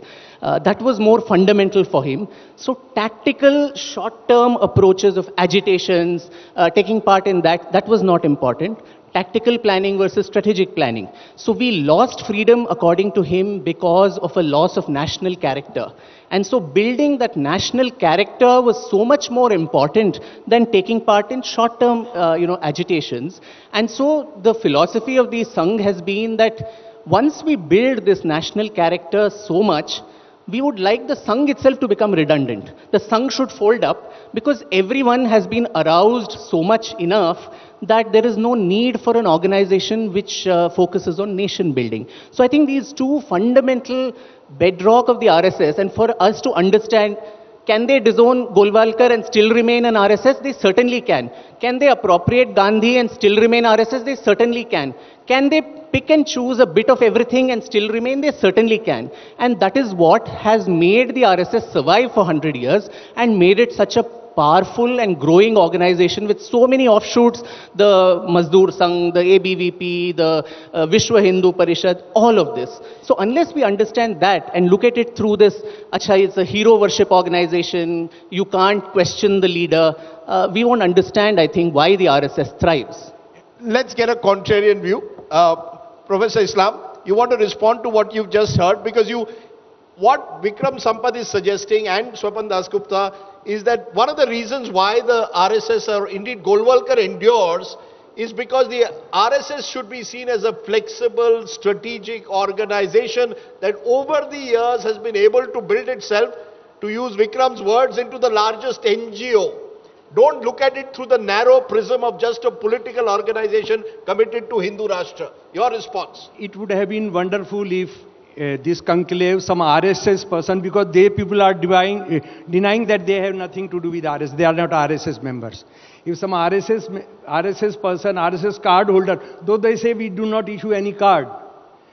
So that would be better, but I don't agree to them. But they are broadly within the church of the ideological framework. I don't think they will deny, of the Parivar. They both claim to be part of the Sangh Parivar in different ways. Sir Desai sir, मेरा ये कहना है कि ये हम जो topic है जरा उस पर हम इसको जर्नलिस्टिक चर्चा में ना बदलें बातचीत को. हाँ, आप बताइए. हम जो टॉपिक है endorsement of Golwalkar. Yes. Right. और मैं एक जो I would beg to differ with you कि आरएसएस इस देश का सबसे बड़ा कल्चरल ऑर्गेनाइजेशन है. ये कैसे, how have you arrived at this conclusion? Do they issue membership? Do they maintain a record of membership? What is the basis of always saying that RSS is the greatest, is the biggest Hindu organization of the world? RSS is the biggest cultural organization of India. I don't think that, I think that's not correct, because they do not give membership. They do not maintain a membership record. That is one of the organizations which has no record of membership, no transfer, no leaving the thing, and they run the government. And when you talk of our Prime Minister, 13th July 2013, talking to writers, he said, I am a RSS cadre and I was groomed as a political leader by Golwalkar. So that connection was very clear.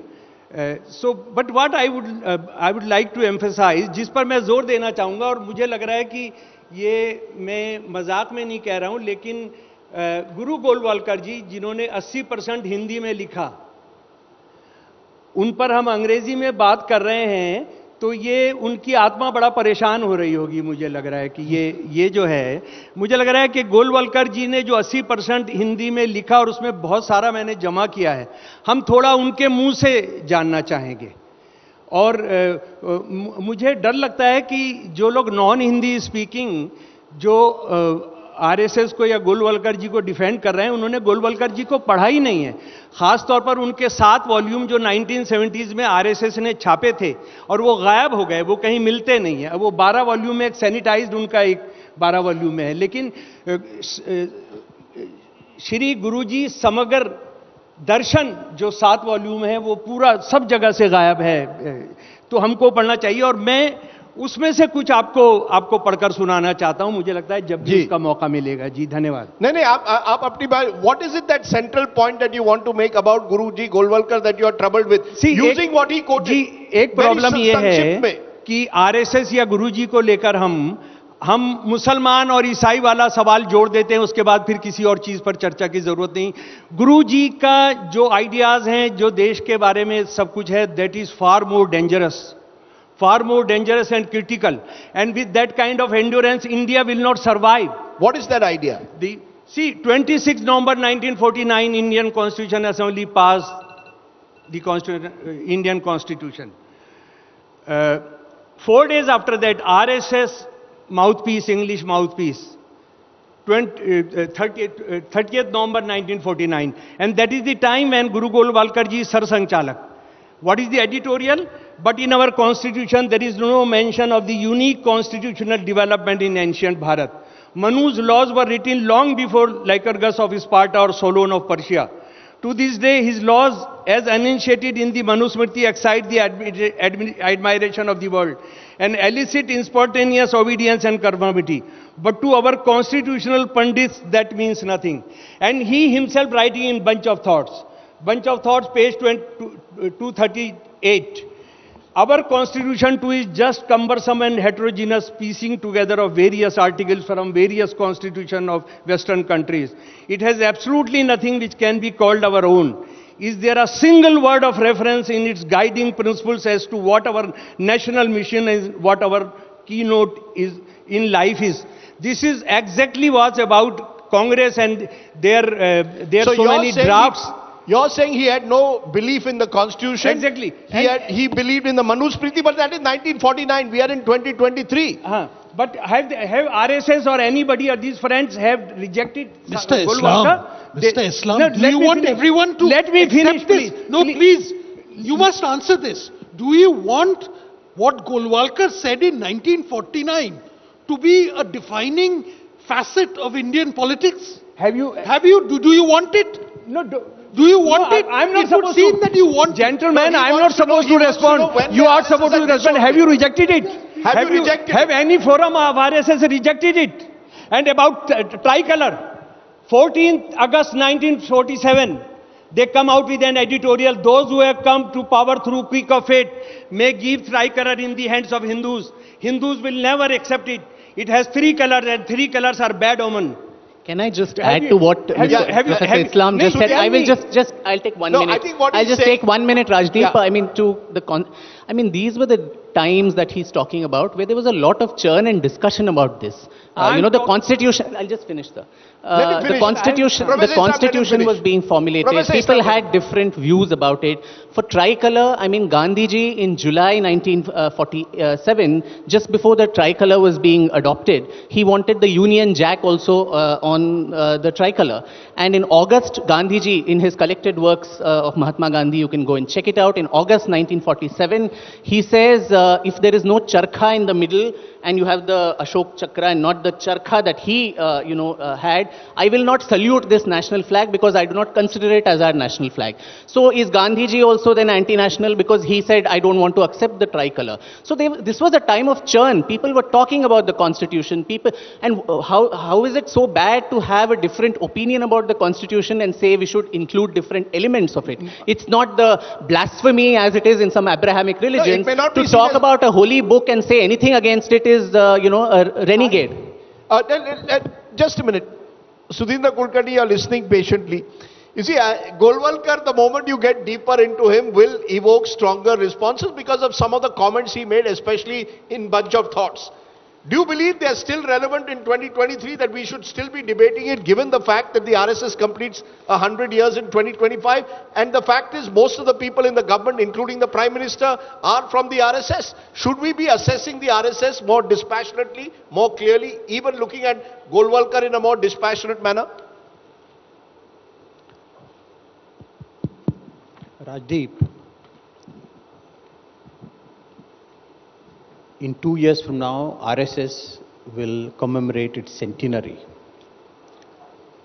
Now, if we look at the evolution of Indian political thought and Indian political movements in the last 100 years, we see 4 distinct streams.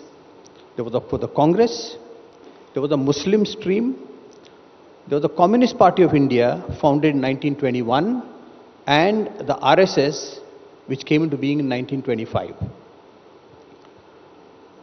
Now we see that the Communist Party is almost marginalized to the extent of being invisible. Congress has declined. Whether numerically RSS is the largest NGO or not is a different matter, but the fact is that it indeed is a highly influential organization with social influence and political hegemony. And therefore, we have to understand how the RSS came from 1925 or even 1947, when it was really a marginal force, to 2023 when it is at the center of Indian politics. Both supporters of the RSS and the critics of the RSS should try and understand this objectively. In the evolution of the RSS, one person who has played a very key role, ideologically as well as organizationally, is Guruji Golwalkar. He was the Sarsang Chalak of the RSS for the longest period. 33 years. From 1940 to 1973. And I don't agree that he's dated. Whether he was mentioned by Dr. Mohan Bhagwat in his speeches or not, the RSS does not regard him as dated. And in any case, if you see the evolution of RSS thought and RSS organization, no one can say that Golwalkar doesn't matter. So his ideas still endure? Huh? His ideas still endure? Of course, they do endure. And I'll tell you how. As with many thinkers, his ideas evolved. Some of his ideas are certainly controversial and they must be rejected, and the RSS itself has rejected. And that's why those controversial things that the Christians and Muslims are internal enemies, which appeared in his early writings, the RSS itself has disowned, and they have been removed from the collected works of Golwalkar that have been published by the RSS. But I want to show, and here I would like to differ with what Shamsul Islam Saab said just now about Golwalkar. You know, whenever we talk about Golwalkar or the RSS, we have to keep in mind, at least I think so, that there are two aspects. In one way, RSS has proved to be polarizing, which is not good for India's unity or social harmony. But the core of their ideas is also for the unity of India. And this complexity, if we don't understand, then we fall into either being rigidly pro-RSS or rigidly anti-RSS. No, but and that please would give mean me that 2 they are minutes. chameleon. You know what And the word, please- the positive spin would be flexibility. The negative spin would be chameleon-like. You will change yourself to suit the conditions at that moment. Rajdeep, please give me 2 minutes. Please give me 2 minutes. Yes. Otherwise, this particular point about Golwalkar's thoughts on Muslims in particular will not be properly understood. Please go ahead. Now, in 1972, 1 year before his death, he gave an interview to Khushwant Singh of the Illustrated Weekly of India. And Khushwant Singh, by no stretch of imagination, can be called pro-RSS. Now, he begins the interview by saying, there are some individuals whom we start to hate without even bothering to know them. Guru Golwalkar comes first in my list of such persons. Then he asks a question, what are your thoughts on Muslim issues? Golwalkar's reply, I have not the slightest doubt that historical factors alone are responsible for the divided loyalty that Muslims have towards India and Pakistan. Moreover, both Muslims and Hindus are equally to blame for this. He says both Hindus and Muslims are equally to blame for this. Nevertheless, it is not right to hold the entire community responsible for the guilt of some people. We have to win over the loyalty of Muslims with love, and certainly by not by mob lynching. I am optimistic and I believe that Hindutva and Islam will learn to coexist with one another. Okay, this is point number one. Now there is another very important point. Quickly, Just give me 2 minutes. It's very important. There was another interview conducted by none other than the editor of Organizer, K.R. Malkani. K.R. Malkani asked him a question about Uniform Civil Code, which is a topic that is so current right now. Malkani's question, don't you think that Uniform Civil Code is needed to nurture the sense of nationalism? Golwalkar's answer, I do not think so. What I say on this issue might surprise you and many others, but this is my view, and I must speak out the truth as I see it.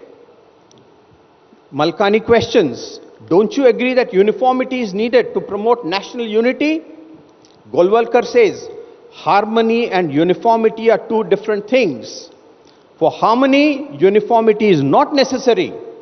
There have always been limitless diversities in India. In spite of this, our nation has remained strong and well organized since ancient times. Nature does not like excessive uniformity. And one last sentence. He says, there is no basic difference between those who favor appeasement and those who favor uniformity. Those who favor appeasement and those who favor uniformity. I firmly believe that uniformity is a pointer to the downfall of nations. Now this is Golwalkar, so iconoclastic. I take your point, sir. I have exactly 30 seconds to give the three of you to respond. I'll start with Professor Islam. Effectively, what Sudhindra is saying, these are... Sir, hold the mic. Hold the mic in your hand. So the mic. We need to get answer that if Golwalkar was dated, RSS ever rejected him and said, we disown Golwalkar, you never did it.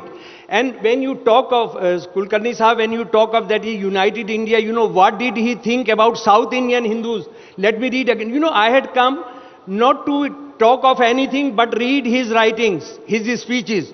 Listen, he is talking in 1960, December 17, talking to School of Social Sciences, Gujarat University faculty and teachers. Listen carefully.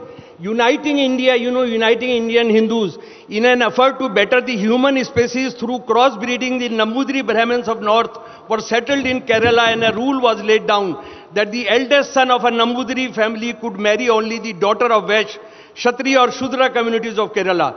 Another still more courageous rule was that the first offspring of a married woman of any class must be fathered by a Nambudiri Brahmin, and then she could beget children by her husband. Today this experiment will be called adultery, but it was not so. It was limited to the first child. So he believed that... Hold the mic, sir. South Indian Hindus were of lower race. North Indian Hindus were superior race. The other thing, what did he say about caste? Savarkar, Golwalkar not one time, 100 times said, Hinduism, Hindu nationalism and casteism, Varna system are synonymous. You want to know this? One minute. And hundreds of places. Okay, you see, there are quotes of Savarkar. Vikram, there are quotes of Savarkar, which today, if you use them, will embarrass the BJP. There are quotes, as Sudhindra has said, which can be used also to suggest that there was another side to it. Is that the reason why he endures? That because I can choose whatever part of Golwalkar I want?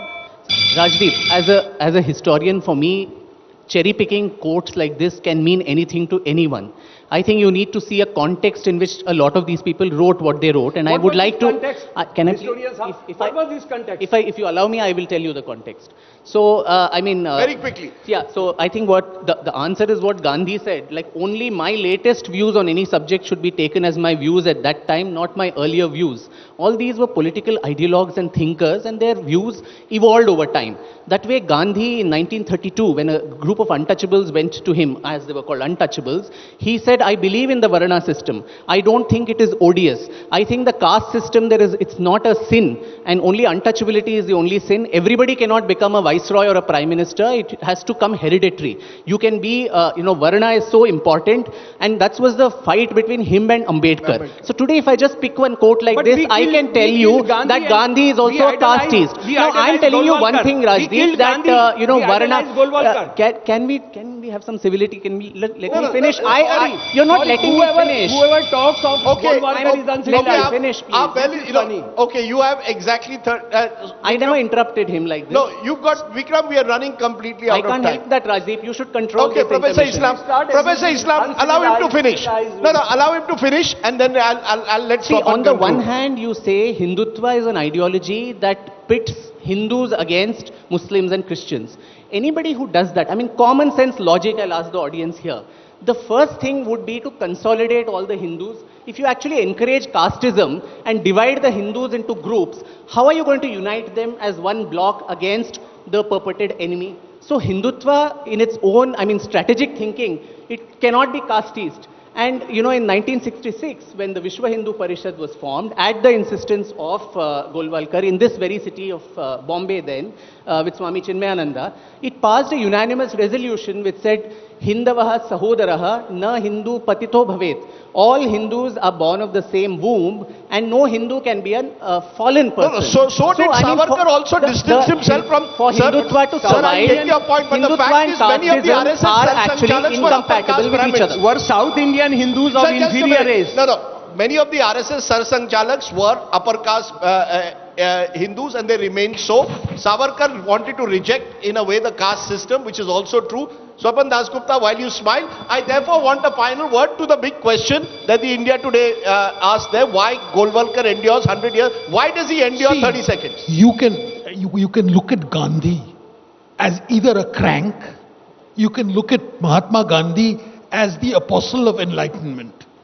Likewise, you can look at Golwalkar as a complete ogre, or you can look upon him as a Santa Claus.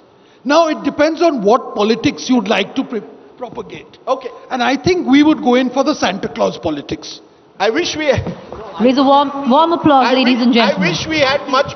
Are you giving me 30 seconds or no? I have a job to... but go ahead. Go ahead, 30 seconds. You have to hold the mic for those 30 seconds. The need of the hour is to unite India as a nation and Indian society across caste lines and religious lines. And the BJP, when the BJP minister says, we don't need Mia's votes for the next 10 years,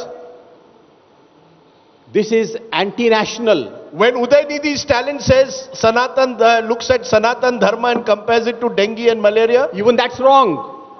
Absolutely wrong.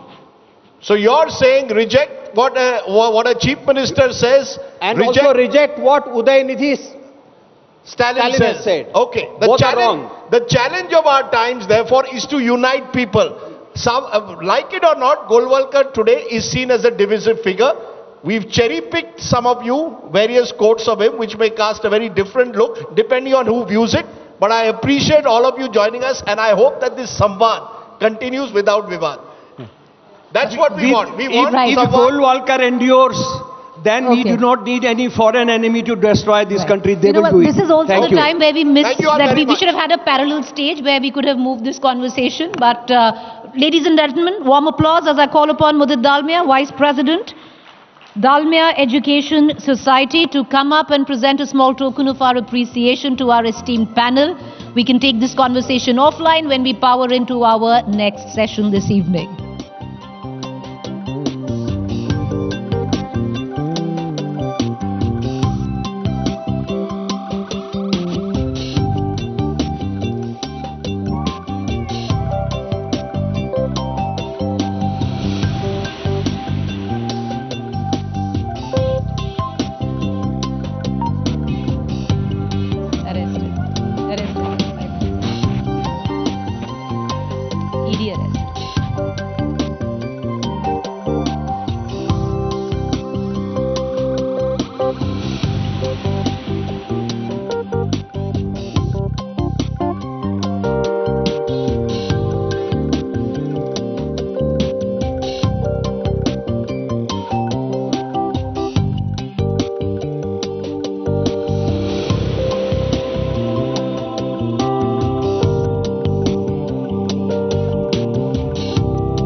Move on to our next session this evening, the future of NCP and India, the alliance. To take it from here, I'd like to call upon stage our session's moderator, Rajdeep Sardesai, consulting editor, India Today, and Sahil Joshi. May I also call upon Sahil Joshi, managing editor, Aaj Tak, Mumbai Bureau and Mumbai Tak.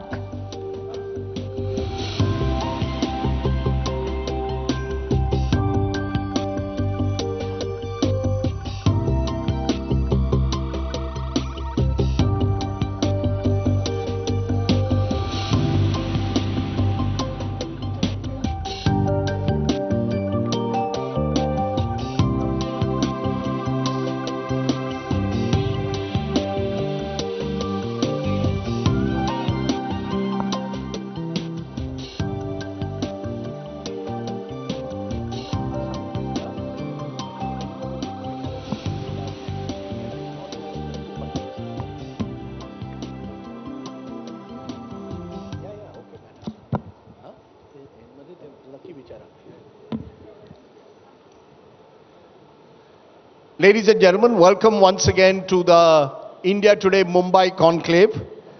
Mumbai is not just the country's commercial capital, but over the last few years, it's almost become the country's political capital, because no other state has witnessed the kind of political turbulence that Maharashtra has. At the center of it all is someone who's been in politics for 50 years and still counting, 60. As I'm being reminded, 60 years and still counting. You can call him the grand young man of Maharashtra politics, because he's still as active as ever. So it's a great delight that Sahil Joshi, our wonderful Mumbai chief, is here with me, because he follows every moment of what's happening in Maharashtra. Please welcome, ladies and gentlemen, Sharad Pawar, the Nationalist Congress leader, and the working president of his party, Supriya Sule. Welcome to the show. This is the first time they've come together on any platform. So it is a unique occasion to have them together. So great to have you, sir, with us. I don't have some good news to share with you at the start, because one of your India Alliance members, who is part of your coordination committee of your India Alliance, Sanjay Singh of the Aam Aadmi Party, has been arrested today in the Delhi excise policy case. How do you see all of this? Do you see it as the India Alliance claims the Modi government being vindictive, or do you accept that the law is taking its own course? How long will you complain? ED की वजह से सब कुछ हो रहा है. No, I know this gentleman. Mic is there. Yeah, your mic is there. So okay, go ahead. No, I know this gentleman very well. He's a finest person, a very straightforward, and directly, indirectly, he is not associated with the charge which is against him. No, so are you saying that the ED has fixed it? This is a clear-cut vindictive action against him, and indirectly Mr. Kejriwal, who happens to be Chief Minister of Delhi. So you're saying this is a vindictive action and indirectly on Mr. Kejriwal, but I want to know, Mr. Kejriwal is one of your India Alliance members. Do you believe that these actions are being taken to break your India Alliance? Yes, do you believe that the ED is being used as a weapon even to break your NCP? I know after the NCP broke and Ajit Pawar moved away, the buzz in Mumbai was, Ajit Pawar was warned, if you don't break away, ED aapke ghar pahunch jayegi. About Delhi thing I cannot tell, but it is true. Nowadays, these agencies, with the CBI, with the ED, is practically used against the political leaders who doesn't choose to present government. So you're telling me that the ED has been used to target anyone who doesn't suit the government. Are you saying Ajit Pawar left you because of the fear of the ED? Honest answer. At least 6 or 7 of my colleagues who are not with me today, they have gone to other side. They personally came and saw me, and they told me, we have no choice, we have to take decision. You should take decision, that is myself, and associated with us, and so forth, present setup, present government. Otherwise, we have to go inside. You are telling me that 6 or 7 of your colleagues came to you and told you, let's go and support the present Maharashtra government, otherwise you will go inside jail. We, not me. Not you, but the others. But then that means they must have also done something wrong. Why is ED only coming to your party or opposition parties? Kuch to kiya hoga. Kiya hoga. So then why they are admitted? So if somebody has done wrong, then why he has been inducted in government? So you are saying the moment they switch to the other side, all the cases are removed? It's a washing machine. One can say that. No, but Supriya Tai, you had mentioned this in the parliament during the debate. You reminded the BJP about the speech made by the Prime Minister in Bhopal, attacking the Nationalist Congress Party as naturally corrupt party, mentioning the irrigation scam and other scams. How do you look at it now that, do you see this as the attempt to break your family or attempt to break your party? How do you look at this? It's on. Okay, well, I don't look at it as an thing to break my family, because our professional relationship and our personal relationships are different. And I think the most important thing for all of us is that it's intimidating when they try this.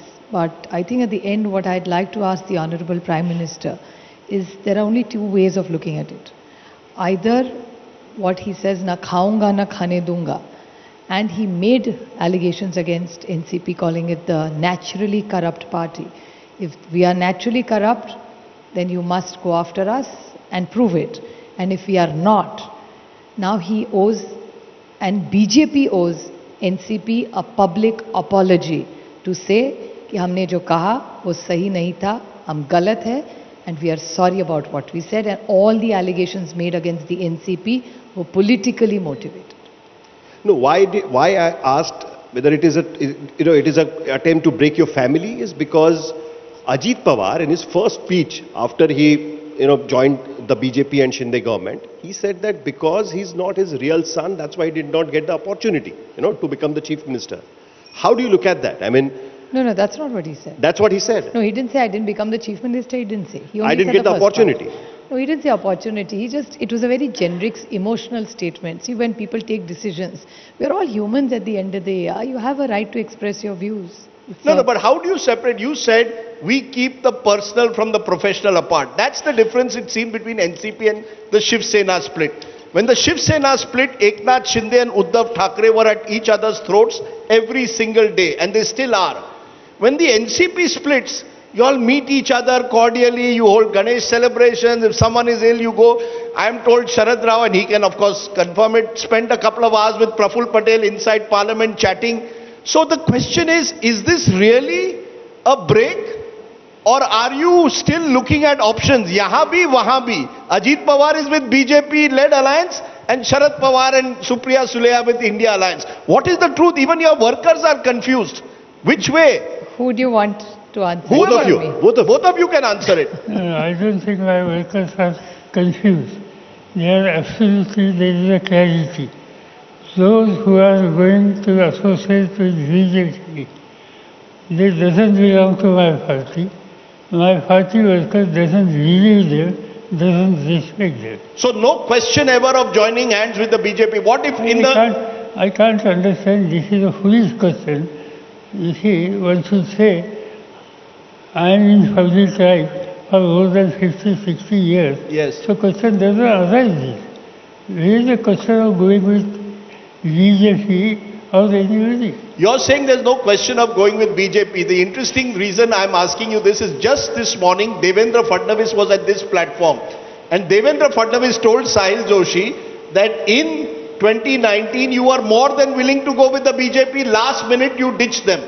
20 times he has said, not only Sahil Joshi, but he has told to many people in the last 2-3 years. So I can't understand why he is making these statements without any reason. So you're saying it's a complete lie. At no stage in your life have you ever thought of going with the BJP? No question of going with BJP. No question at any stage of going with the BJP. But sir, lot of your supporters now who are your colleagues who are now with the BJP, who have taken oath in the Devendra Fadnavis Shinde government, they are saying that this to and fro policy of yours, that whether to go with the BJP or not, start talking to them, hold discussions, decide the portfolios, and then you take a U-turn. Basically, that is the reason why they have decided to go with the BJP finally. I don't think that is correct. It is those who took decision to leave my party. They were in party for more than 30-40 years. They were enjoying many positions in government, outside government. And now they left us, they deserted us because there was a threat from various investigation agencies, and that's why ultimately I think they have taken this decision. So you're saying they left because of a threat from the investigating agencies. You know what the buzz I heard Supriya Sule was? That you as Mr. Pawar's daughter told him, you will not join the BJP. You are the one who convinced him. This is what some NCP people told me, that the daughter exercises a lot of hold over Mr. Pawar, and you are very clear in your mind, no question of going with the BJP. Is that true? That you had any influence in this role? Or are you as committed as your father? No question. Because I was told you were even offered a union minister by Narendra Modi's government. Join the BJP, Supriya Sule will be union minister, Sharad Pawar will remain the #1 leader of Maharashtra. True or not? That you convinced your father not to go? Well, I'm not like most people you're dealing with. My parents have taught me discretion. No, 1 minute. And yes, there's a saying in Hindi which is a very Bombay word, choron ke bhi usool hote hai. So the point is that everything that you discuss in life, right, wrong, doesn't have to be said all the time. And I have slowly learning. I mean, not because he's my father or Arjun Singh Ji or most tall leaders in the Congress party who have been exceptionally successful over the years, talk less. So the lesser you talk, the better it is. No, but is that a denial? Is that it's not a denial. I'm not, see, who am I accountable to? I'm only accountable to my stakeholders. So if my stakeholders ask me, of course I'll tell them the truth. And the whole point is, everything doesn't have to be worn on the sleeve, right? If you want to make things work, and is it relevant? The whole point is whether I was offered a ministry or not is irrelevant. And we don't have to be a prisoner of the past in the history. What is the moment today and what's my future today and our future today is far more relevant. I think, you know, there's a Marathi saying that Dunya history cha Nandanvanat bastat. So it's like going into a safari. You're just going round and round and round in the past. So I think I'm not a prisoner of the past. I'd like to live the present, and I'm a policy maker. So I think we've all gone away from the reality of why I got elected. I have complete clarity of why I joined politics and why I am a policy maker in Delhi. Why don't you ask me what am I going to do about unemployment? What am I doing about price rise? What am I going to do about caste census? Nobody's asking me that. People are just wasting time and indulging in gossip, which is unfortunately what is happening in the Maharashtra government. Okay, strong answer there, but not a denial. Let me ask you, though, the larger picture of the India Alliance, Sharad Pawarji, because you are in charge of a coordination committee of this India Alliance. Do you believe that this India Alliance can give a challenge to Mr. Modi in 2024 in the BJP? Or should we take it that you also accept that Mr. Modi has a huge advantage? Some believe it's a done deal. How do you see 2024 and this India Alliance, sir? I honestly feel there is a tremendous scope for Indian alliance. If you see the entire country's state-wise position, mood of the country is definitely not favorable to Mr. Modi or his party. You're saying the mood in the states is not favorable to the BJP, but my question to you would be, how will you all do 400 one-on-one? Yes. You allow me to speak. Yeah, please go ahead. You see, now let us assess and let us study the state-wise picture. Yes. Let us keep whole India's map before us. Yes. We start from Kerala. Is there any BJP? South, BJP. South there is no BJP. Tamil Nadu? Tamil Nadu, Kerala, no BJP. Karnataka? Karnataka, sir, BJP is in the fight. The BJP and JDS are in the alliance now. As on today, Karnataka has a clear-cut majority government against BJP and pro-Congress. Okay, a pro-Congress government was elected. Now in Goa, there was a non-BJP government, but ultimately BJP has succeeded to break that party. Okay, and form government. Then come to Maharashtra. Similar situation, Uddhav Thackeray was the chief minister here. What happened, everybody knows. Situation is here also there. You go to Telangana, is there any BJP? No, Telangana, sir, but in Maharashtra, I want to ask you, if elections are held today, can you defeat the BJP? BJP, Ajit Pawar, Eknath Shinde on one side, Sharad Pawar, Uddhav Thackeray, Congress on the other. Who has the edge? Definitely, we will form government here. You will form a government here in Maharashtra. 100%. But what about the Lok Sabha? Because Lok Sabha, what about the Lok Sabha? The BJP thinks that the Lok Sabha can be fought on Narendra Modi's name, and that is where the state leadership... In fact, we have studied constituency-wise in the state, and we honestly feel that by and large, last election, we got only 4 seats here. But this time, I will not surprised if we get at least 50% seats. You'll get half the seats, the 50%. Yeah. So you'll make a 20 seats gain minimum in Maharashtra. That's right. The question is the Hindi heartland. And many believe the Congress, your old party, is the Kamzor Kadi. In 2019, out of 186 seats, direct fight Congress, BJP. BJP won 172, Congress won 14. Do you see the Congress under Rahul Gandhi, sir, reviving? In Hindi belt, Uttar Pradesh is a major state. And in Uttar Pradesh, I don't expect other than Samajwadi Party. Samajwadi Party will definitely get extremely good response. Recently there was a by-election. Yes. In that by-election, seats belonged to BJP, but BJP lost by practically 60,000 votes margin in Vidhan Sabha. That is the trend which we are seeing. So you're saying even Uttar Pradesh you are hopeful. How do you see the Congress? Many believe, sir, without the Congress reviving, your India alliance has no chance. Do you accept that? Do you really believe the Congress will revive, or is this caste census, this OBC question now a way to try and revive the Congress? Congress will definitely revive in Uttar Pradesh. And Uttar Pradesh, as compared to last time, Congress was zero. Yes, zero. But they will get more seats. Then secondly, Congress will definitely improve its position in Haryana. There they will, I will not surprise if they got clear-cut majority to form government. Then other parties like Kejriwal, so in Delhi and Punjab, they can show different picture.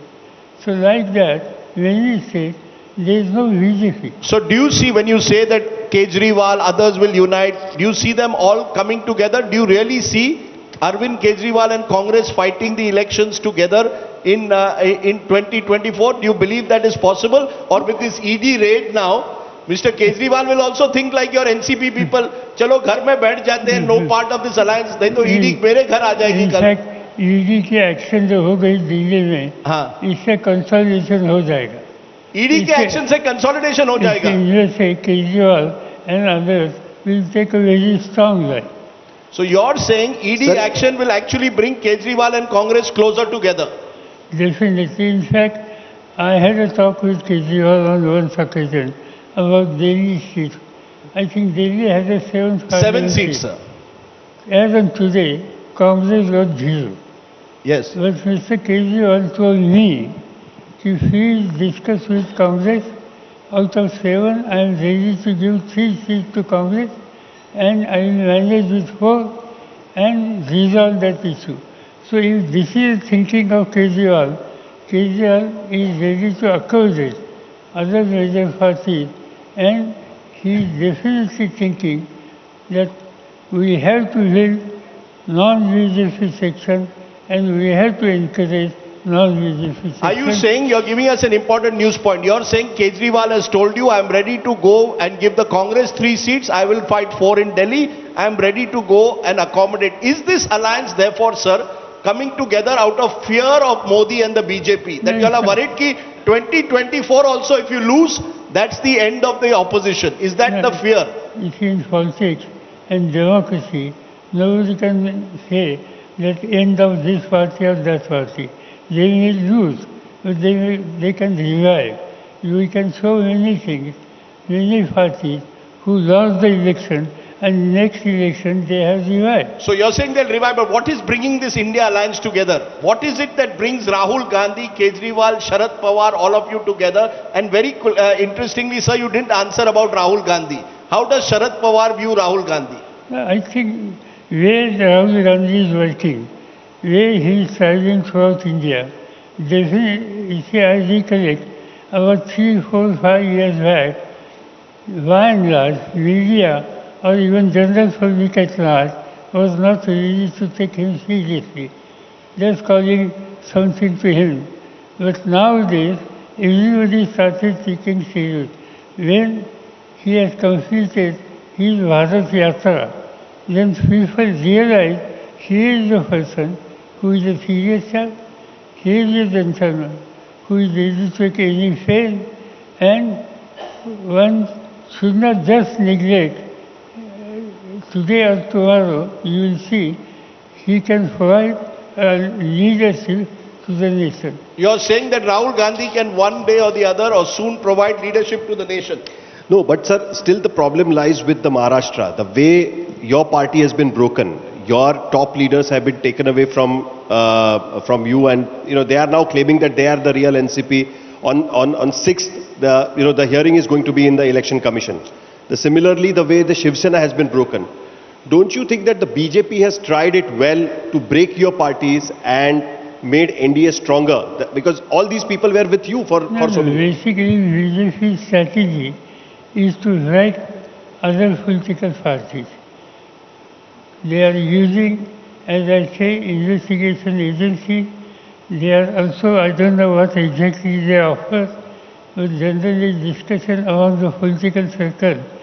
there are substantial things have been offered, but I haven't got any authentic information about that. But this is happening, and that's why the total approach of BJP is to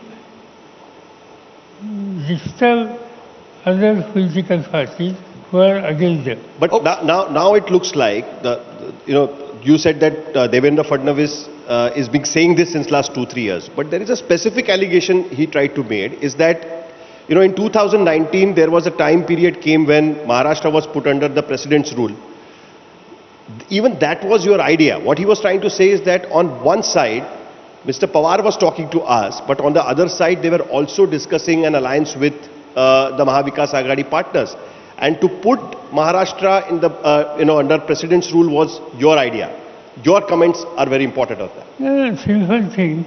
If I am not in government, BJP is in government, they got more numbers, and if suppose they take decision to introduce presidential rule, and they ask me or anybody from other side, why should we say no? So you're saying they asked you whether the question came from them, it was not your idea? No, I can't. I would like to ask one thing. They got clear-cut majority. Why they were asking me? And secondly, why they have taken decision to introduce president's rule? Because they claim that you were engaged in back-channel talks with Devendra Fadnavis, with Amit Shah, Narendra Modi. There was back-channel talks going on. Absolutely wrong information. But one thing, my question, if they got good numbers, why they listen to me or anybody? Okay. Your point is taken. Supriya Sule, one charge, we mentioned Rahul Gandhi. The next generation often finds it difficult because the moment the next generation comes, the BJP says Parivarvad.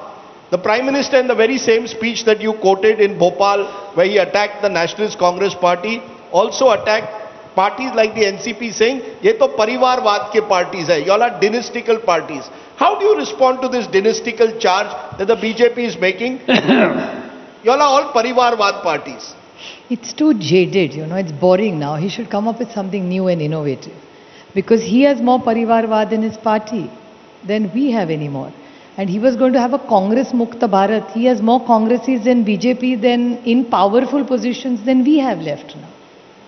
So it's really a little out of context. And I think the first election, the first foot in the door is really easy for us. It's not that easy to keep up because you are constantly compared to whoever has been won.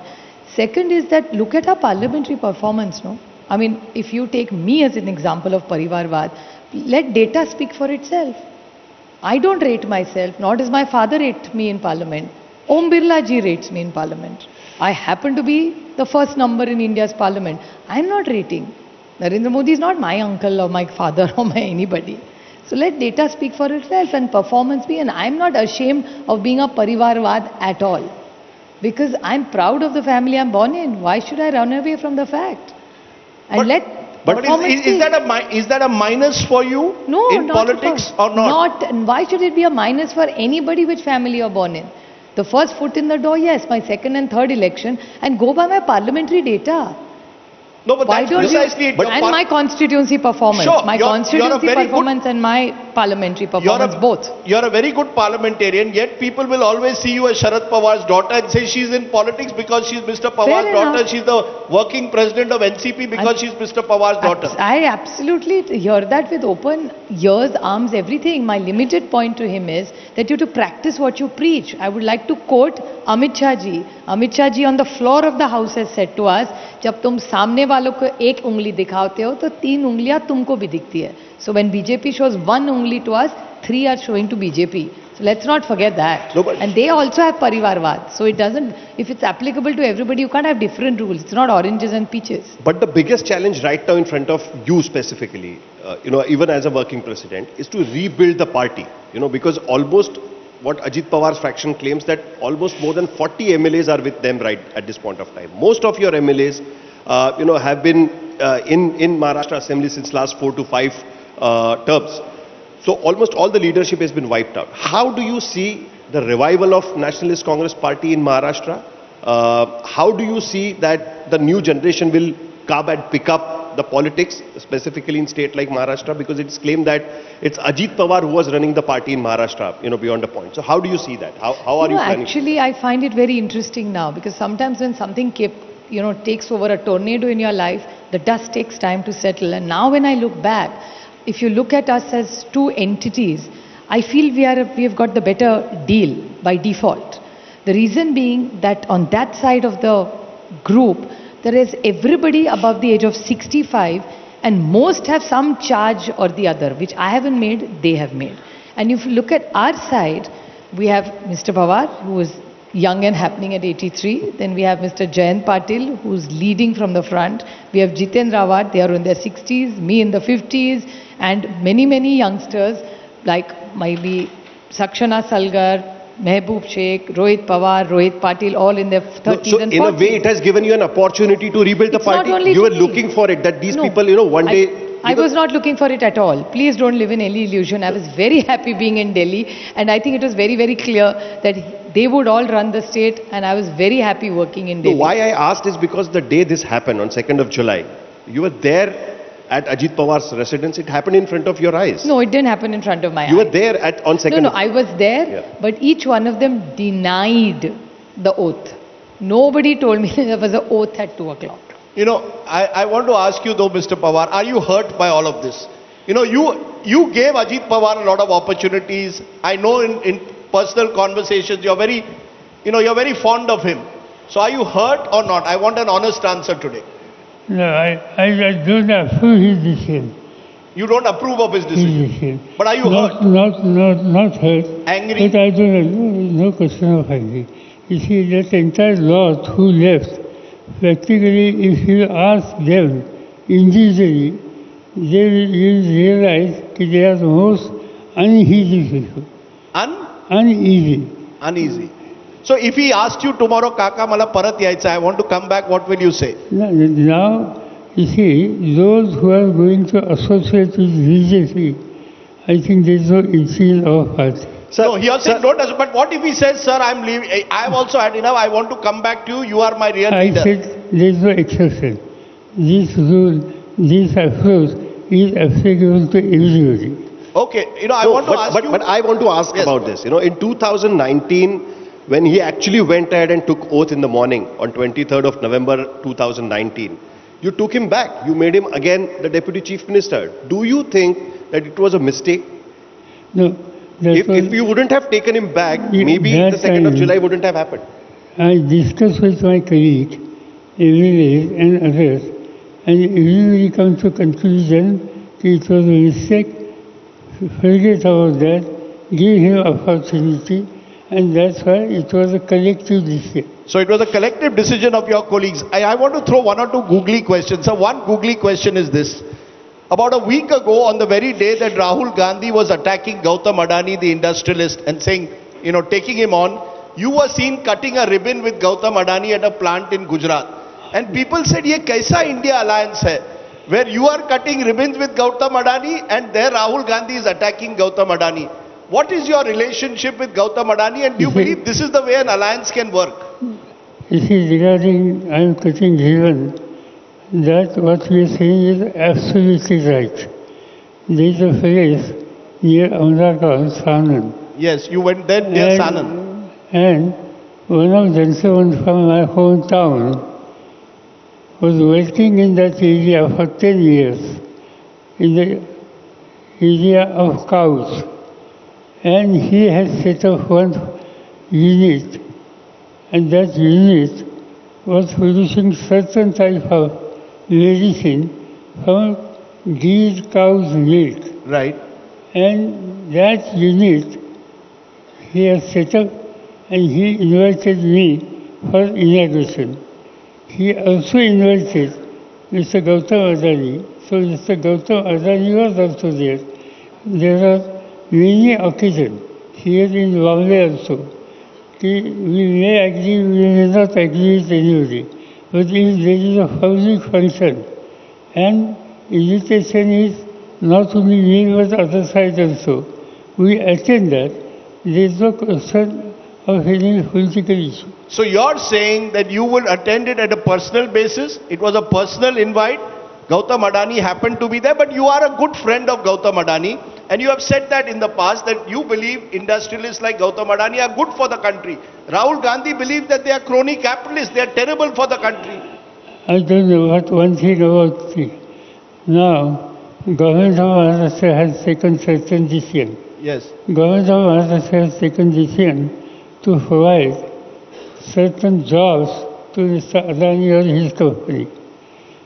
There are forts like Mundra. Mundra fort is the largest fort of this country. Yes. It has started from scratch by Mr. Adani. And now it has become the largest fort. India is defending a lot of import-export. And that fort is one of the major forts which is contributing. So if suppose somebody has done such a type of work, why should I criticize? So you're saying you would not criticize a Gautam Adani. He's built the largest port, but Rahul Gandhi is criticizing him. Let me ask question to Rahul Gandhi, not me. No, but you all are in the same alliance. Imagine now if you all are voted to power, you will be with Gautam Adani, he will be criticizing him. How will it work? You'll see that how it will work. No, how? You know, you don't think that it sends out the wrong signals? No. Would you advise Rahul Gandhi to stop the attacks on Gautam Adani? No, why should I advise him? He's not child. He's a leader. He's leader of the party. He says that he's not child. He has some different ideas, which I don't believe. So you are open about your friendships. I mean, in a way, that's your strength. It's not question of friendship. I am open for development. Anybody is interested in development, which will be ultimately benefited for country and public at large. I am associated. So you're saying that even if Gautam Adani is doing development of the country, you will support him for development. You're with anyone who's with development. Anybody. But they are making very serious charges of corruption, of crony capitalism. You see, if they are making charges, let them go to investigation agency, let them investigate. I have no objection. You're saying let them investigate, but you have no objections to that. The reason I asked you this, sir, is because, as I said, one of the challenges, BJP says, हमारे पास मोदी है. ये India alliance जो है, ये सिर्फ मोदी को हटाने के लिए है. And you, despite all your differences, all of you are coming together only because you want Modi out. What will bring this alliance? What is this alliance about? The alliance ultimately will finalize the program on which direction we would like to go. That program will put before the public at large and will collectively contest elections. So you're saying you'll have a common minimum program, you'll contest one-on-one seats, about 400 seats, am I correct? That is our desire. Your desire is 400 seats. Will you also go to the people on this caste census? Do you approve of this? 100% we support that. You believe there should be a caste census? We demanded that. You demand a caste census? Yeah. You are also demanding reservations for Marathas, sir, in Maharashtra. You see, generally about reservation issue, those who are neglected, those who are defined, they should get benefit. You're saying those who are deprived should get benefit. Mr. Modi has said that this caste census will divide the country, divide Hindus. So why his party is supporting here? Why his party is supporting the caste census here? Here they are asking. So you're saying Mr. Modi in Delhi is saying caste census will divide India, and Maharashtra, he is supporting the caste census. His party is supporting the caste census. His party is insisting also, not supporting. Yes. Just add one more note. It's not only the Maratha reservation.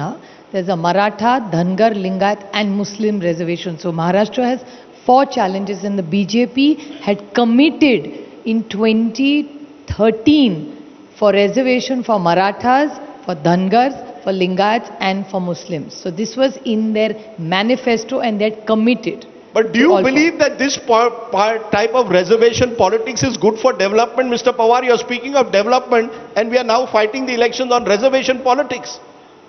No, this is development. We definitely continue development. But as I said, there are sections which are deprived from many things. One has to give them more opportunity. Okay, one final question. Is 2024 your last election? Will you finally retire? Or is Mr. Sharad Pawar never going to retire from politics?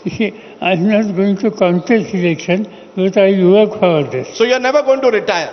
I will work for others, but I'm not going to take any responsibility or contesting any election. So you're never going to contest an election? You had expressed on 2nd of May that you want to retire from the politics as a president of the Nationalist Congress Party. Now, are you taking it as a challenge after what happened with the NCP and fraction of Ajit Pawar has now rebelled against you? We have, fortunately, we got a lot of youngsters who are capable to take responsibility.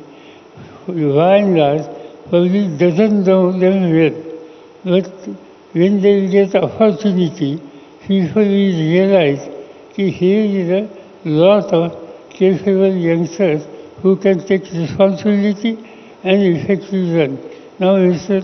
Jain Patil is sitting here. I recollect, I think, in 1990, we came on power here. I selected a team of 10 people. All of the 10, they never joined government. They have no experience of government. But we inducted them in cabinet. And not only just inducted, but they were full-fledged cabinet ministers. And their performance for 5 years was extremely good. So you're saying you inducted a lot of youngsters, including Jayant Patil. Their performance was very good. They are youngsters. You are still young. What is the secret of your energy? Question doesn't There must be some secret. What do you have for breakfast? No question of breakfast. My basic happiness is that I travel a lot. You travel a lot. I meet people. And you always travel in ambassador car. You don't want to travel in helicopter. Why? Because on way, people stop me. I can interact with me. I can hear their grievances. I can see what is the agricultural position, how is the development is going, how are the conditions of roads. And after studying this, one can definitely realize what are the needs of the state. So travel by road. Travel by road is your success. But can you tell us one thing about your father? What is the energy? There must be some energy tablet. 1967, this gentleman won his first election. We are now in 2023. It's remarkable. You got to give 56 years, never lost an election. Never lost an election in 56 years is quite remarkable. What is the secret? Final word from you. As a daughter to the father, you must tell us something we don't know about Sharad Pawar. It's probably his genes and his mother's will. His mother was a very strong woman, and I think it's applicable to all the siblings. He's not the only one. All the siblings are, I don't know what their mother fed them. I really don't know. Are these siblings going to come together? Well, let me tell you a secret which you don't know about him. When this debacle happened, all his siblings called him and said, Sharad, you can't give in, you have to fight. And I'm like, there's 83, 84, 85 calling each other and saying fight. 83, 84 and an 85-year-old. So even that happens in the family. And the youngest, even that happens in the family. And the youngest at 76 saying that he has to fight. So the youngster at 75 was clinging on to his brother, Pratap Pawar, saying you have to fight. Wow. I don't know what kind of a family this is, where the brothers where nephews and various elements of the party have fought with each other, but they come together. It's the Pawar family which has, in a way, dominated Maharashtra politics over the last 50 years. Mr. Pawar, it's been great to have you on the show. Supriya Sule, good to have the two of you. We'll see what 2024 brings. Please make sure, though, there are no 7 a.m. swearing-ins, because that becomes very difficult for Sahil and his team to have. Otherwise, continue the turbulence. We are enjoying the ride. That's not our fault. That you have to tell Ajit Pawar. Okay, we'll tell Mr. Ajit Pawar. We are the 11 a.m. oath ceremonies. We are not the 7 a.m. You are the 11 a.m. guys. They are the 7 a.m. guys. No, for oath, not for otherwise. Otherwise, we are available at 6:30 a.m. Okay, ladies and gentlemen, Sharad Pawar, Supriya Sule joining us here at the Mumbai Conclave. Thank you both very much for being here. May I please call upon Dr. Balwant Singh and Ayush Rajora from the Darwin platform group of companies to come up on stage and present a small token of our appreciation to our esteemed panelists. Ladies and gentlemen, once again, please raise a warm applause for Ms. Supriya Sule and Mr. Sharad Pawar.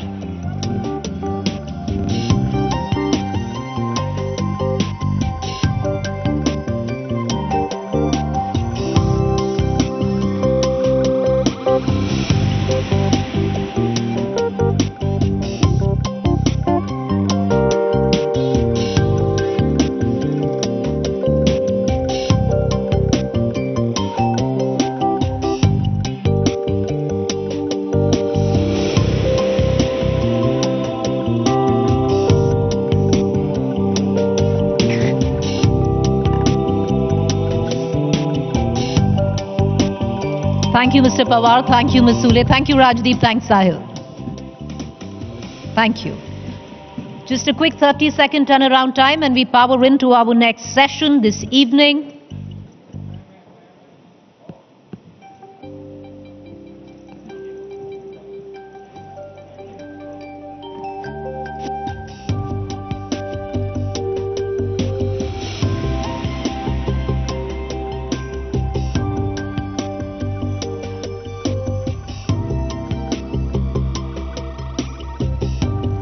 Right, without wasting any more time, let's quickly move into our next session. Decoding Brand Modi, the secret of its survival for 10 years. This session is sponsored by NL Dalmia.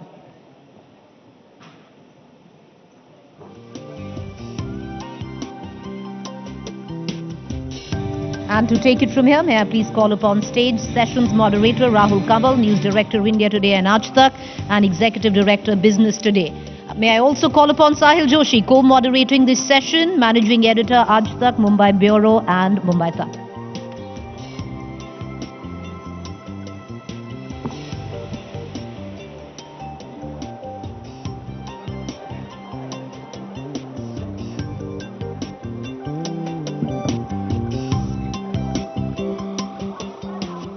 An American consultancy, Morning Consult, has a global tracker of the popularity of different international leaders.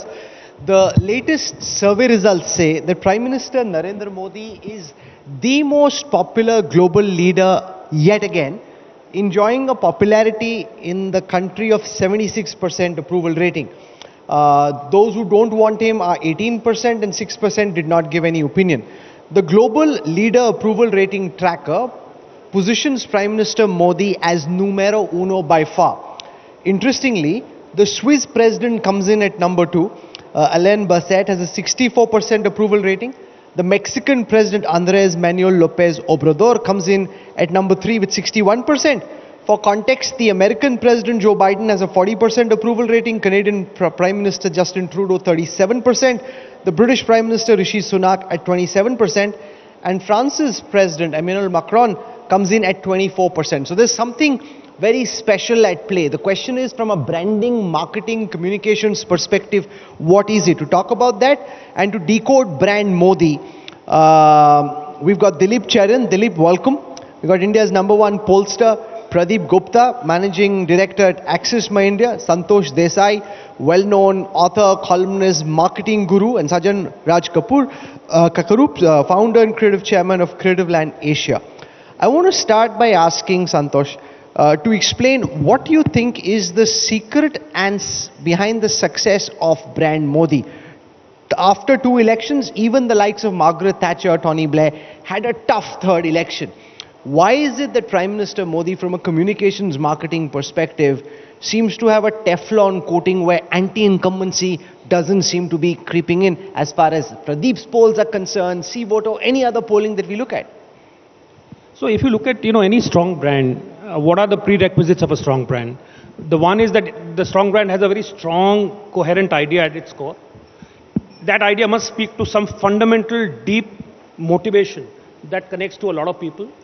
And then that brand must manifest itself in as many ways as possible, keeping itself current.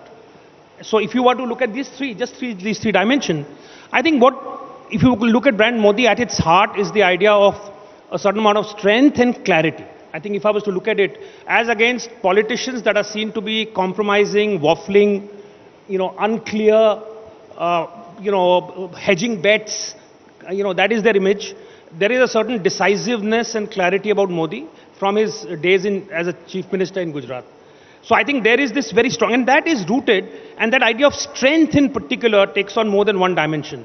One of them is governance, but the other is, it is the motivation it speaks to, I think, is a long sense of historical injustice that has been nurtured by the majority community in India, by the Hindu community. There is also a sense of, if I may go as far as to say, masculine inadequacy. And there is a sense of a powerful, strong, decisive leader who makes up for their own lack and their sense of insecurity. Here's somebody you can look up to. Here's somebody who's firm, clear, absolutely clear. So that is the connection between the two, which is a visceral connection. It goes beyond the ups and downs of policy. It goes underneath that and connects Modi with a large section of India in a very powerful way. The next element I think that is important is his understanding of brands, brand building, his very powerful use of symbols, his ability to turn relatively sort of routine events into these mega promotional events. The G20 being an example, I call it relatively routine only because it's the presidency is by rotation. Last year was Indonesia, next year is Brazil. So it's hardly as if there is some great recognition of India having arrived. It's just a matter of India's time. But the way in which that is used, I think it's incredible. So I think his ability to perpetually sort of stay in the news in the right way, plus he's helped a lot by you guys. I mean, politely speaking, you are friendly to this present government. And there isn't a possibility of a counter movement. You ask me how we'll last so long without any stutters. Part of the reason, very strong reason, is the fact that there is nobody to challenge him. You guys certainly don't. Okay. Dilip Cherian, powerful leaders, popular leaders. Sheila Dikshit, you come from Delhi. By the end of 15 years, people just had had enough. There's talk of anti-incumbency against the likes of Shivraj Singh Chauhan. We'll know about this election, but last time there was. And Raman Singh in Chhattisgarh. What is it about brand Modi that keeps him fresh, relevant, and looking new and looking stronger than his opponents? Well, we just had Sharad Pawar on stage, who's been eternal, consistent and present and relevant for whatever period. Okay? But I think brand Modi works on a very sound corporate principle. The principle is repeat, rinse, repeat. He has managed to make sure that he is on message. When he shifts message, it isn't something that he acknowledges, it's just a new message. So never concede that there was anything wrong. That's one principle of branding which he's holding on to. Santosh spoke about... Do you think that's a good thing or a bad thing? That never concede, like this extremist, maximalist position that nothing is ever wrong. Coke is very bad. But does Coke ever concede that sugar is bad? No. So it's that principle. If you're a great brand, you've got to take a position and you've got to keep enhancing that position. On the side, you do the other stuff to make sure that your market share is maintained. The second thing is lack of an opposition, which means no brand attempting to take his place. And number three is environment management. I won't use a more polite word than that, but the fact is that it is not Teflon coating. There's a difference between Teflon coating and not being called out for what is wrong. So with these advantages, you can keep a brand continually salient for a long period of time, and because of the fact that you are viscerally connecting to some lack in the vast majority of people, they will keep doing the rah-rah for you on a continuous basis. Pradeep, but do you think that, in every election, he has sort of reinvented himself? In 2014, his motto was different. He built his image and his brand, on Gujarat model. He presented Gujarat model. He said that he is a Vikas Purush. In 2019, it became a decisive leader who can take action against Pakistan. Is it that reinvention of his image has always helped him, and that is the reason why he's still unchallenged by the opposition leaders? I think he knows how to tackle every single thing as an opportunity. I remember when he started work on Vibrant Gujarat and called me to say, we have to do this, the sheer vision of it. At that time, no multinationals were looking at Gujarat. And he said, I want 18 of these companies, and he had a list of 40, and he wanted 18 of them. When he did Gift City, again, he wanted 200 journalists in the middle of nowhere. But it is not successful. The Gift City is not successful yet. But despite that, he could build that. He got them there. He made sure the event was mega. You know, the fact is that you got to dream big and then throw the resources to make sure that it is big. What happens as a result, he's moved on already. To your point about changing messages, he's moved on but he's moving in a consistent and, shall I say, a very high-powered trajectory, almost like Chandrayaan. Pradeep Gupta, your polls reflect why Prime Minister Modi is as popular as he is. Let me turn the proposition on its head and ask you, what do the polls reveal about the weaknesses of brand Modi? So Rahul, before coming to the weaknesses, let me put it forward as you asked the other panelists, what is brand Modi? Why Modi is Modi? What is there, right? Modi is all about winning election after election, that's true. And in branding, the most important part is to understand your target audience. Yeah. So we need to understand first what is election. Election is nothing. Winning election is about winning hearts of the people, and it cannot be fake.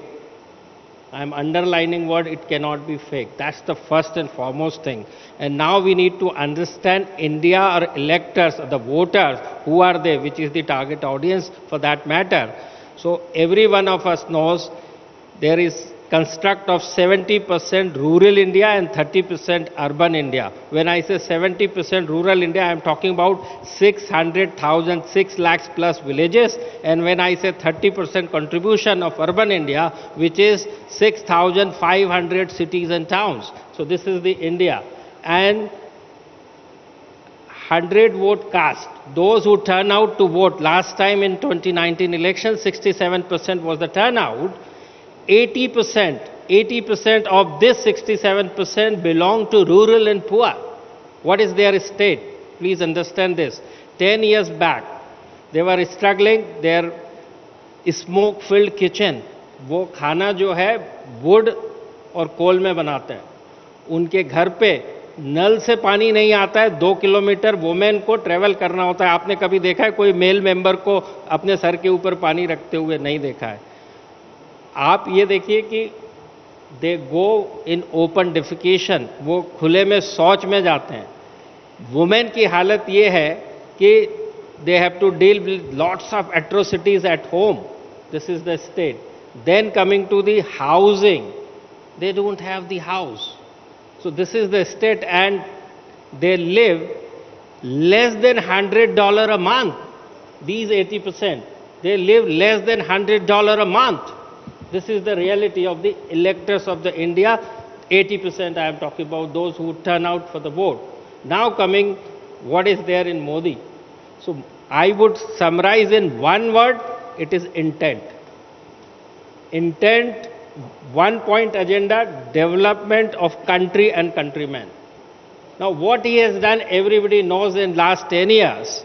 And most importantly, one side is this, the other side is, though everybody say he does not have the family, I'm talking about the intent. He does not have the family. No, he has the family, he has the brothers, he has the mother. And if you see this, he is celebrating Diwali with Jawans at border. What does it mean? He is not celebrating Diwali or the festival with his mother or with his brother or the family. One. Two, when he goes abroad and meet the Indian diaspora, he was recently last year in Norway, he used word 15 times. आप क्या मेरी एक मदद करोगे? आप मेरी एक बात सुनोगे? He used this word 15 times. And what he is asking for?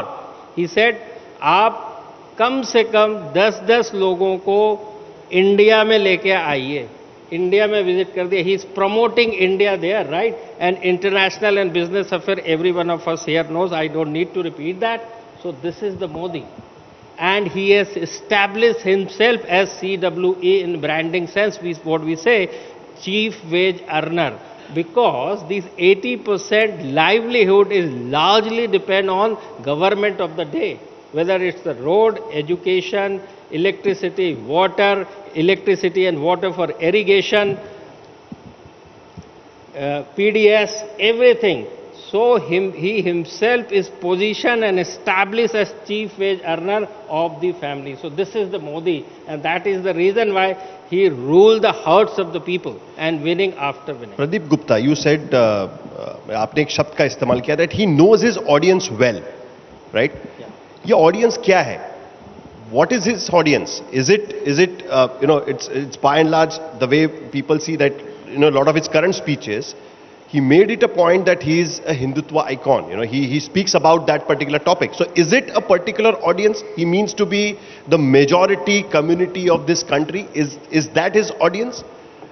Audience is the whole country. Every citizen of the country is his audience. And in terms of electors, of course, those who are exceeding the age of 18 years, what is most important, it's very simple. There is no rocket science in this.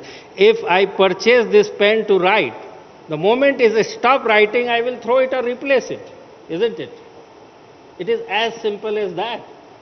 So he has to see to it, he address or take care all the section of the societies. Hindu and all that आप छोड़ दीजिए, यदि हिंदू मुसलमान होता तो BJP जो है 90s के अंदर ही जब बाबरी मस्जिद और राम जन्मभूमि हुआ, BJP could not cross 182 marks. Forget the majority. So you think they don't win because of Hindutva, they win because of development. That's your principal political theory? 100%. Now to give you counter, what is there with Naveen Patnaik? Where is Hindu-Muslim? Where is the visibility? Where is the organization? Where is that state, Odisha, poor or poorest state? Why is it winning after one after another, 5 consecutive elections, and every time he is winning with more number of seats? Why? You need to see this. But दोनों के speech पे तो फर्क होता है. जब जिस तरीके से नवीन पटनायक भाषण करते हैं, जिस तरीके से प्राइम मिनिस्टर भाषण करते हैं या बीजेपी से कोई भाषण, उसमें तो फर्क होता है. तो उसके हिसाब से तो ऑडियंस डिसाइड होगा. ऐसा नहीं है कि दोनों का ऑडियंस एक जैसा है. नवीन पटनायक उड़ीसा में माइनॉरिटी पॉपुलेशन है ही कितना, 3 से 4%. मैं वापस वही आपको कहना चाह रहा हूं कि हिंदू मुसलमान उस सब से किसी का और रिलीजन से भी किसी का पेट नहीं भरता है. उससे उड़ीसा में भी कुछ फर्क नहीं पड़ता है और इंडिया में भी कुछ फर्क नहीं पड़ता है और कंट्री के किसी हिस्से में भी कोई फर्क नहीं पड़ता. आपको मैं एक सिंपल एग्जांपल दे देता हूं. आप किसी भी इंडिया के मंदिर के बाहर खड़े हो जाइए, आप वहां पे सुबह से शाम तक जितने लोग भी इनसाइड गए, उसमें रूरल और पुअर आप पाएंगे 10% लोग भी नहीं गए. तो ये आप या जो भी इसकी बात करते हैं कि Modi is winning because of HM यानी हिंदू मुस्लिम या हिंदुज्म के लिए, ऐसा कुछ भी नहीं है. ऐसा होता तो कांग्रेस 60 साल तक रूल नहीं कर रही होती. RSS जो हिंदुज्म की बात कर रहा है वो 1925 से कर रहा है. Raj, what part of the allure of brand Modi is down to the characteristics of the personality and his messaging, and what part glitters brighter because of the lack of political efficacy of his opponents? If he was up against an equally formidable competitor, would brand Modi still look as strong, or do you think he looks stronger because of the state of the Indian opposition?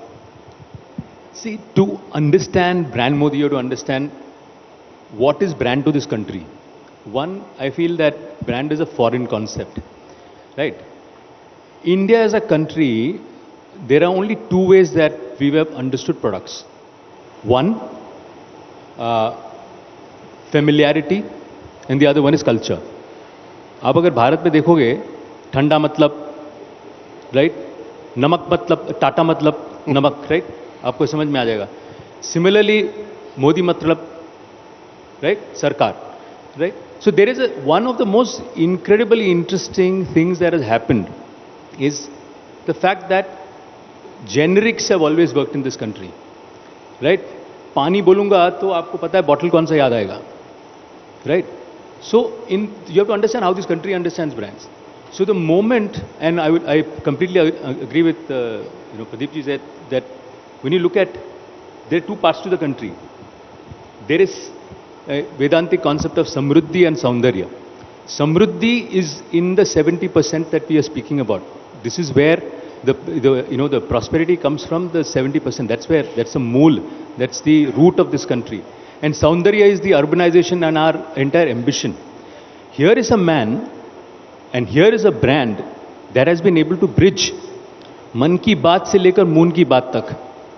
जिस दिन मेरे घर जब चंद्रयान हुआ था, दूध वाला आया था बीच में पूछ रहा मेरे को कि सर लैंड हुआ. When was Chandrayaan relevant to a milkman? So the most interesting thing we talk about, every marketing room I go into, there is always a conversation about pop culture. We want to be part of pop culture. He is pop culture in 70% of this country, right? You may have multiple points of view, opinions about, where you stand, what you do. But fundamentally, the most fundamental, marketing principle that we have today, engagement, engagement, engagement. This brand has engaged you through the adverse times, to interesting times, to things that were irrelevant to you. G20 kisko pata tha bhai? Right? Chandrayaan when was it so relevant ki bhai India is on the moon? Do you think he's better at marketing than you? Sir, 150%. See, and it's not marketing. You have to understand culture. See, like I told you, this country is not about marketing. This country is about culture. Look at where the man comes from. And it's very important to understand where somebody comes from, because hamare paas opinion rahega. You understand these things way better than somebody like me. We are behind the scenes people, right? But fundamentally, if you look at it, for something to become pop culture takes immense amount of intent for sure. It has to be relevant. People talk about terms are irrelevant. Time. Gandhiji ka ek time tha. He was relevant at that point in time. It was very important he became pop culture. Indira ji ka bhi ek time tha. This is the time where, and it doesn't come out of anything else but the intent of people. So you mentioned the moon landing episode, that how, the communist people were involved and, they were curious about what is happening there. Is it something that creating an event around a thing which even the common man can get involved? Is that the reason why this brand has been built so big? That's what I'm saying. I always try to go away from the concept of brand. This is culture. This is pop culture. You have to understand, हम लोग pop culture is always used in the urban terms, right? हम लोग rural में pop culture नहीं सोचते हैं. What is interesting is that the fact that anything this man touches becomes a brand, right? And that is an incredibly interesting. And I'm not talking about just here. This is globally. I spend a lot of time in London. You must hear the conversation that happens. I'm amazed sometimes, saying that because when there are people who are probably walking the political corridors over there as well. It's incredible to see the point of view that people have. Never before have we seen a leader from this nation with this magnitude having such strong, diverse, whatever point of views. But the fact of the matter is that he is keeping every single person engaged. Okay, so let's now flip the proposition on its head and talk about the weaknesses of the brand. And does the opposition have its strategy right? So for example, if this is the unassailable, super strong brand that you're up against, do you think the opposition is attacking it at the right places? What is the opposition doing right, wrong? What is the Achilles heel of this brand if you were now devising the counter strategy? The only thing that you can devise at this point of time is rely either on the sudden emergence of a strong and, shall we say, somebody with a huge upsurge of charisma. That's one possibility. The other thing which the opposition sadly is reduced to relying on is the boredom factor. That look, after a certain period of time, every brand begins to age. Yeah. This brand has revived itself for 13 years. Someone mentioned Coke. Coke hasn't really aged in that sense. It still is relevant. Coke today recognizes that its competition is kombucha. It's not another drink. Sure. Okay. So the fact is that you are talking today of the opposition recognizing that they don't have anything to really counter it. Okay? So the sadness of being in the opposition today is that you're relying on boredom. That's dangerous. Is that the only thing that they're looking out for, Santosh Desai? Do you see an Achilles heel? What are the weaknesses of the branding and marketing strategy? Actually, honestly, not easy to find because I think they've got all their bases covered, and including what Dilip politely referred to as environmental management, which is important. I think that particularly for 2024, I mean, the only hope that the opposition has is not at the brand level, but at the level of arithmetic. The fact that you cobble together enough numbers and you might just pip him to the post. It's a long shot, but that's at a brand level. The problem is that, I mean, it was striking that, Mr. Pawar, the best thing that he could say about Rahul Gandhi was that people have started taking him seriously. That's a really low bar for a politician. I mean, if that is the best you can say about the leading opposition sort of contender. No, but doesn't that happen always? When Indira Gandhi was such a strong brand, opposition struggled with having a unified brand of their own, to counter Indira Gandhi. Indira Gandhi used to always say that, वो कहते हैं इंदिरा हटाओ, मैं कहती हूँ गरीबी हटाओ. Such kind of slogans she used to build. Is the opposition getting into the same trap again? What they had a problem with Indira Gandhi, now looking at the 2024? I think so. I think it's a similar structure in many ways. The fact that, see, when you are faced with a really strong leader who has mass appeal, I think it's very difficult unless you have, as Dilip said, a leader who is capable of challenging that. In Indira Gandhi's case, she made a mistake. So what you are really depending on is for the BJP to trip up. And that doesn't seem likely to happen. I mean, and that's what happened. In the Indira Gandhi's case, it is a self-inflicted kind of for her, the fact that she announced emergency and that kick-started, in a sense, a groundswell of opposition. And people who were nobody came to the fore and became Interestingly, when she announced election, nobody realized that it has actually worked against her. Exactly. When the election results came, then people realized that what she had done actually had worked unleashed against her. that. Yes. And also, he is backed by a think tank which is 100 years of wanting to rule. Yeah. That hunger. Yeah. Pradeep Gupta, what does the data tell you in terms of the weaknesses of brand Modi? I think I can't say weakness, but at times his silence on certain matters, I would say that is something, is a weakness. Like, I'll tell you, in Modi 1, 14 to 19, there was cow vigilantes, those, he came very strongly against them. And after that, you can't see those kind of incidents. Then you saw Pragya Thakur, Bhopal MP, she used some, bad things against about, Gandhi. Yeah, see, he came very strongly. But Nupur Sharma case for that, but of course there was an international pressure. No, but sir, this is really interesting. I mean, on one hand, he said that वो मन से कभी माफ नहीं कर पाएंगे, but she was given a ticket, Lok Sabha ticket. She's still fighting a trial in MCOC court. How do people differentiate that? What he said about Pragya Singh Thakur and giving her a ticket and getting her elected from Bhopal. That's what I'm saying, Sahil. She was given a ticket before, and after that she made this comment, and Modi and BJP was very strong against her at that point of time. So she is quite after that, And if you see the woman wrestler case against Brajmohan, then you see the Lakhimpur Kheri case against Theni. Then you see recently this Ramesh Vidudi. And Manipur also. He kept silent for a very long time. He should have taken remedial action or whatever need to be. So I think had he has taken all these things also strongly, he would have been in a totally different league altogether, I would say, though still today he is.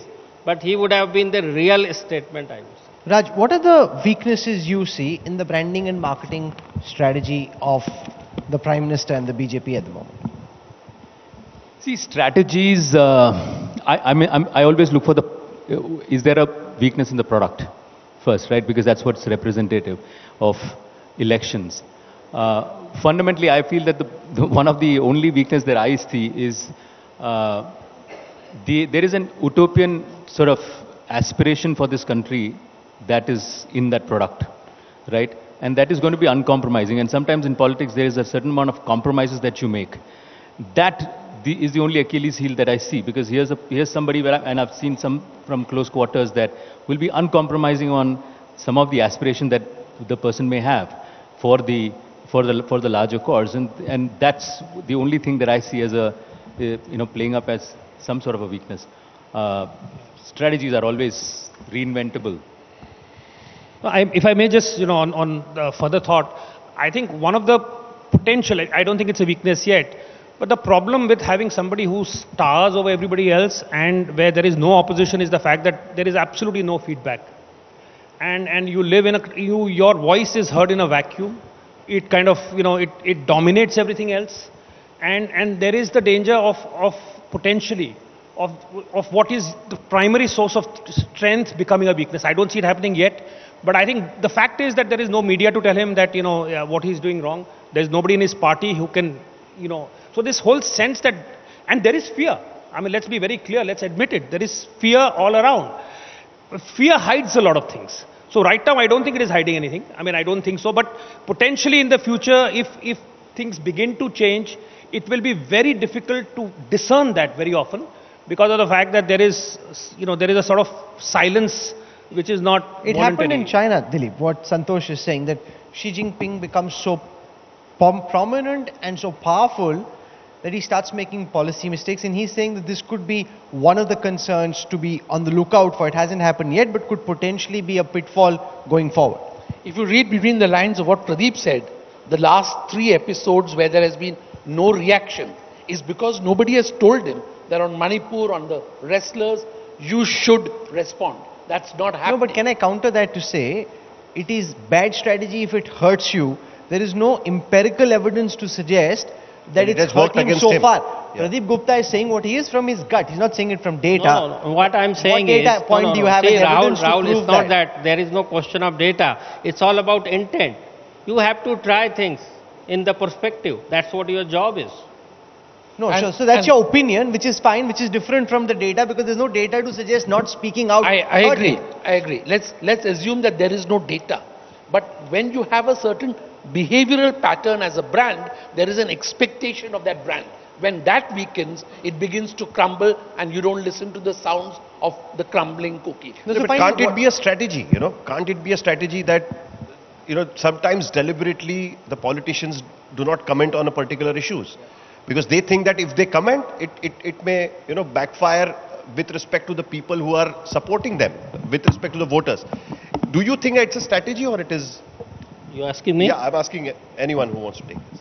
It's not a strategy. See, it's a party, and there are so many party men. When you say party men, they are member of your family. So at times you have to, in the interest of family, you have to sometimes keep quiet. No, but so finally, it doesn't. In a long term, it is not good for the brand. If you look at it in an international context. No, so I certainly think it is personal brand strategy for his part. Never to apologize, never to bend, and never be seen. In fact, not to be subject to questions also. But that's not correct. On the farm laws, for example, he did backtrack. Very reluctantly. Very reluctantly after the amount of dislocation that took place, enormous amount of dislocation, extremely reluctantly. It's the exception rather than the rule. Okay, so in the international context, if you look at another leader, say Margaret Thatcher, Tony, anybody who's been as popular as they have over 2 terms, anti-incumbency caught up, what is it in a historical international context that you think he's done differently, which hasn't let anti-incumbency catch up with him so far? No, I think the fact that he has, it is very important to recognize that there is a genuine organic connection that he has with people. I mean, everything else we can talk in terms of strategy, but there is, at the heart of it is something real and something large that he has. But on top of it, there is very careful both management of the larger narrative as well as the narrative, the ground level management of each micro element. I think the BJP manages to do that extremely well. They are able to convert, and the opposition is always kept on the defensive. They can take innocuous things and turn them into something sinister. Toolkit suddenly becomes this word which is like really dangerous, some commonplace everyday word in a template that you use in presentations suddenly becomes this national conspiracy. But they have the ability to do that. So the number of devices and instruments that they bring to bear in order to continue the strength. In fact, very difficult to manage strength. Managing strength is one of the most difficult things in the world. I think Modi and BJP do it exceptionally well. Okay, so we're out of time. We've had Rahul, one just quick comment. Why it is not diminishing the Modi, this thing I'll tell you. People may forget what you say. People may forget what you did. But people will never forget how you made them felt. So this is what is the brand Modi. And this is where the larger section of the society is rallying behind him. I think that's deep advice. Not just relevant to branding, marketing or communications, but to life as well. People will forget what you said or what you did, but they'll never forget how they made you feel. So we'll leave it at that. Thank you very much for joining us. Thank you for your insights. Thank you. Thank you very much, gentlemen. This session has been sponsored by NL Dalmia, and I'd like to invite on stage Mr. Shailesh Dalmia, Honorary Secretary of NL Dalmia Education Society, to hand over a token of appreciation to our speakers. A big round of applause, please, to all of our speakers who have taken the time out to join us here at the India Today Conclave.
And ladies and gentlemen, we're all set with our next session, which is on the millet revolution, which is a fad food or fab food. I'd like to invite our session moderator, Sonal Vijayved, Group Digital Editor of Lifestyle Division, on stage to introduce our speakers.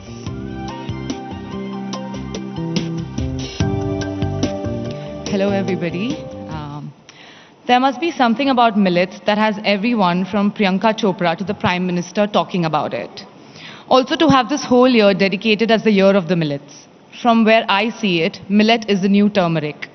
While I'm not asking you to put it in your latte or to practice yoga with a bowl full of ragi, I'm here to explore what is it about this magical grain that has it become the first thing that we served to the G20 delegates.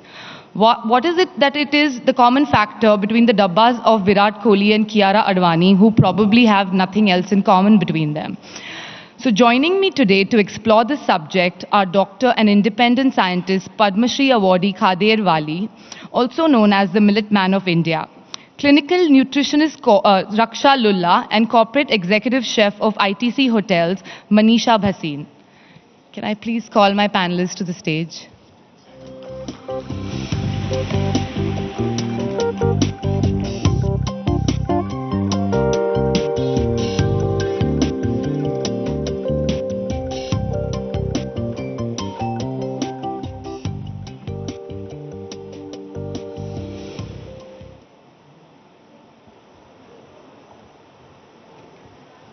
Hello, everybody. I'm going to start with basics first, and my first question is to Dr. Wali. Please tell us, what is a millet? What constitutes a millet, and why do they call you the Millet Man of India? When your food is right, there is no need of medicine. Sort the mic. When your food is right, there is no need of medicine. And when your food is wrong, no medicine works. What is the right food? Millets is the right food, by definition. And people call me Millet Man of India because I have been working since 1991. And the corporatization of food is the reason why millets disappeared. And it was my intent to bring them back to human consciousness again, because it is the right food and it was the food of past for not 100 years, 1,000 years, lakhs of years. And it is just the 100 years blip of the human race, last 100 years, misguided information has been unscientific way of eating of the last 100 years of human race. And I am hoping it is not just International Year of Millets. I personally declare the next century belongs to millets. So it's not a fad. It was the food of past and it would be the food of future of the planet. And there is no way the problems that are created in the last 100 years can be solved if millets do not come back to each and everyone's plate on this planet Earth, because they are the only ones which can save the planet from all its problems. So thank you, sir. So while you've told us why millets are important for this country, for the body, let us understand. Raksha, tell us, how are millets healthier than rice and wheat, which is something that all of us eat probably every single day of our life? What is the nutrition component of a millet that makes it superior to the other things that we eat? Sure. Thanks for your question, Sonal, and thank you for everyone to be here. I love the word human consciousness and the fact that millets are ancient grains. Are they healthier than rice and wheat? Well, yes, in some aspects they are absolutely abundant. So let's start with, are we seeing those little droppers we get sold, apply niacin on your face and, everyone's like glowing these days. So that's an abundance in millets. So you have niacin, which is vitamin B3. Then you have zinc, which has become super famous since COVID. So we know that works for our immunity as well. And then we have beta carotene, again, something that we've, heard of, because it translates into vitamin A in our body. So now that kind of a cocktail with vitamin A, niacin and zinc, it's a power combination for skin. So definitely when we have an epidemic of skin disorders, we have acne, we have hormonal issues, this is something that comes as a blessing for a lot of women and the society at large.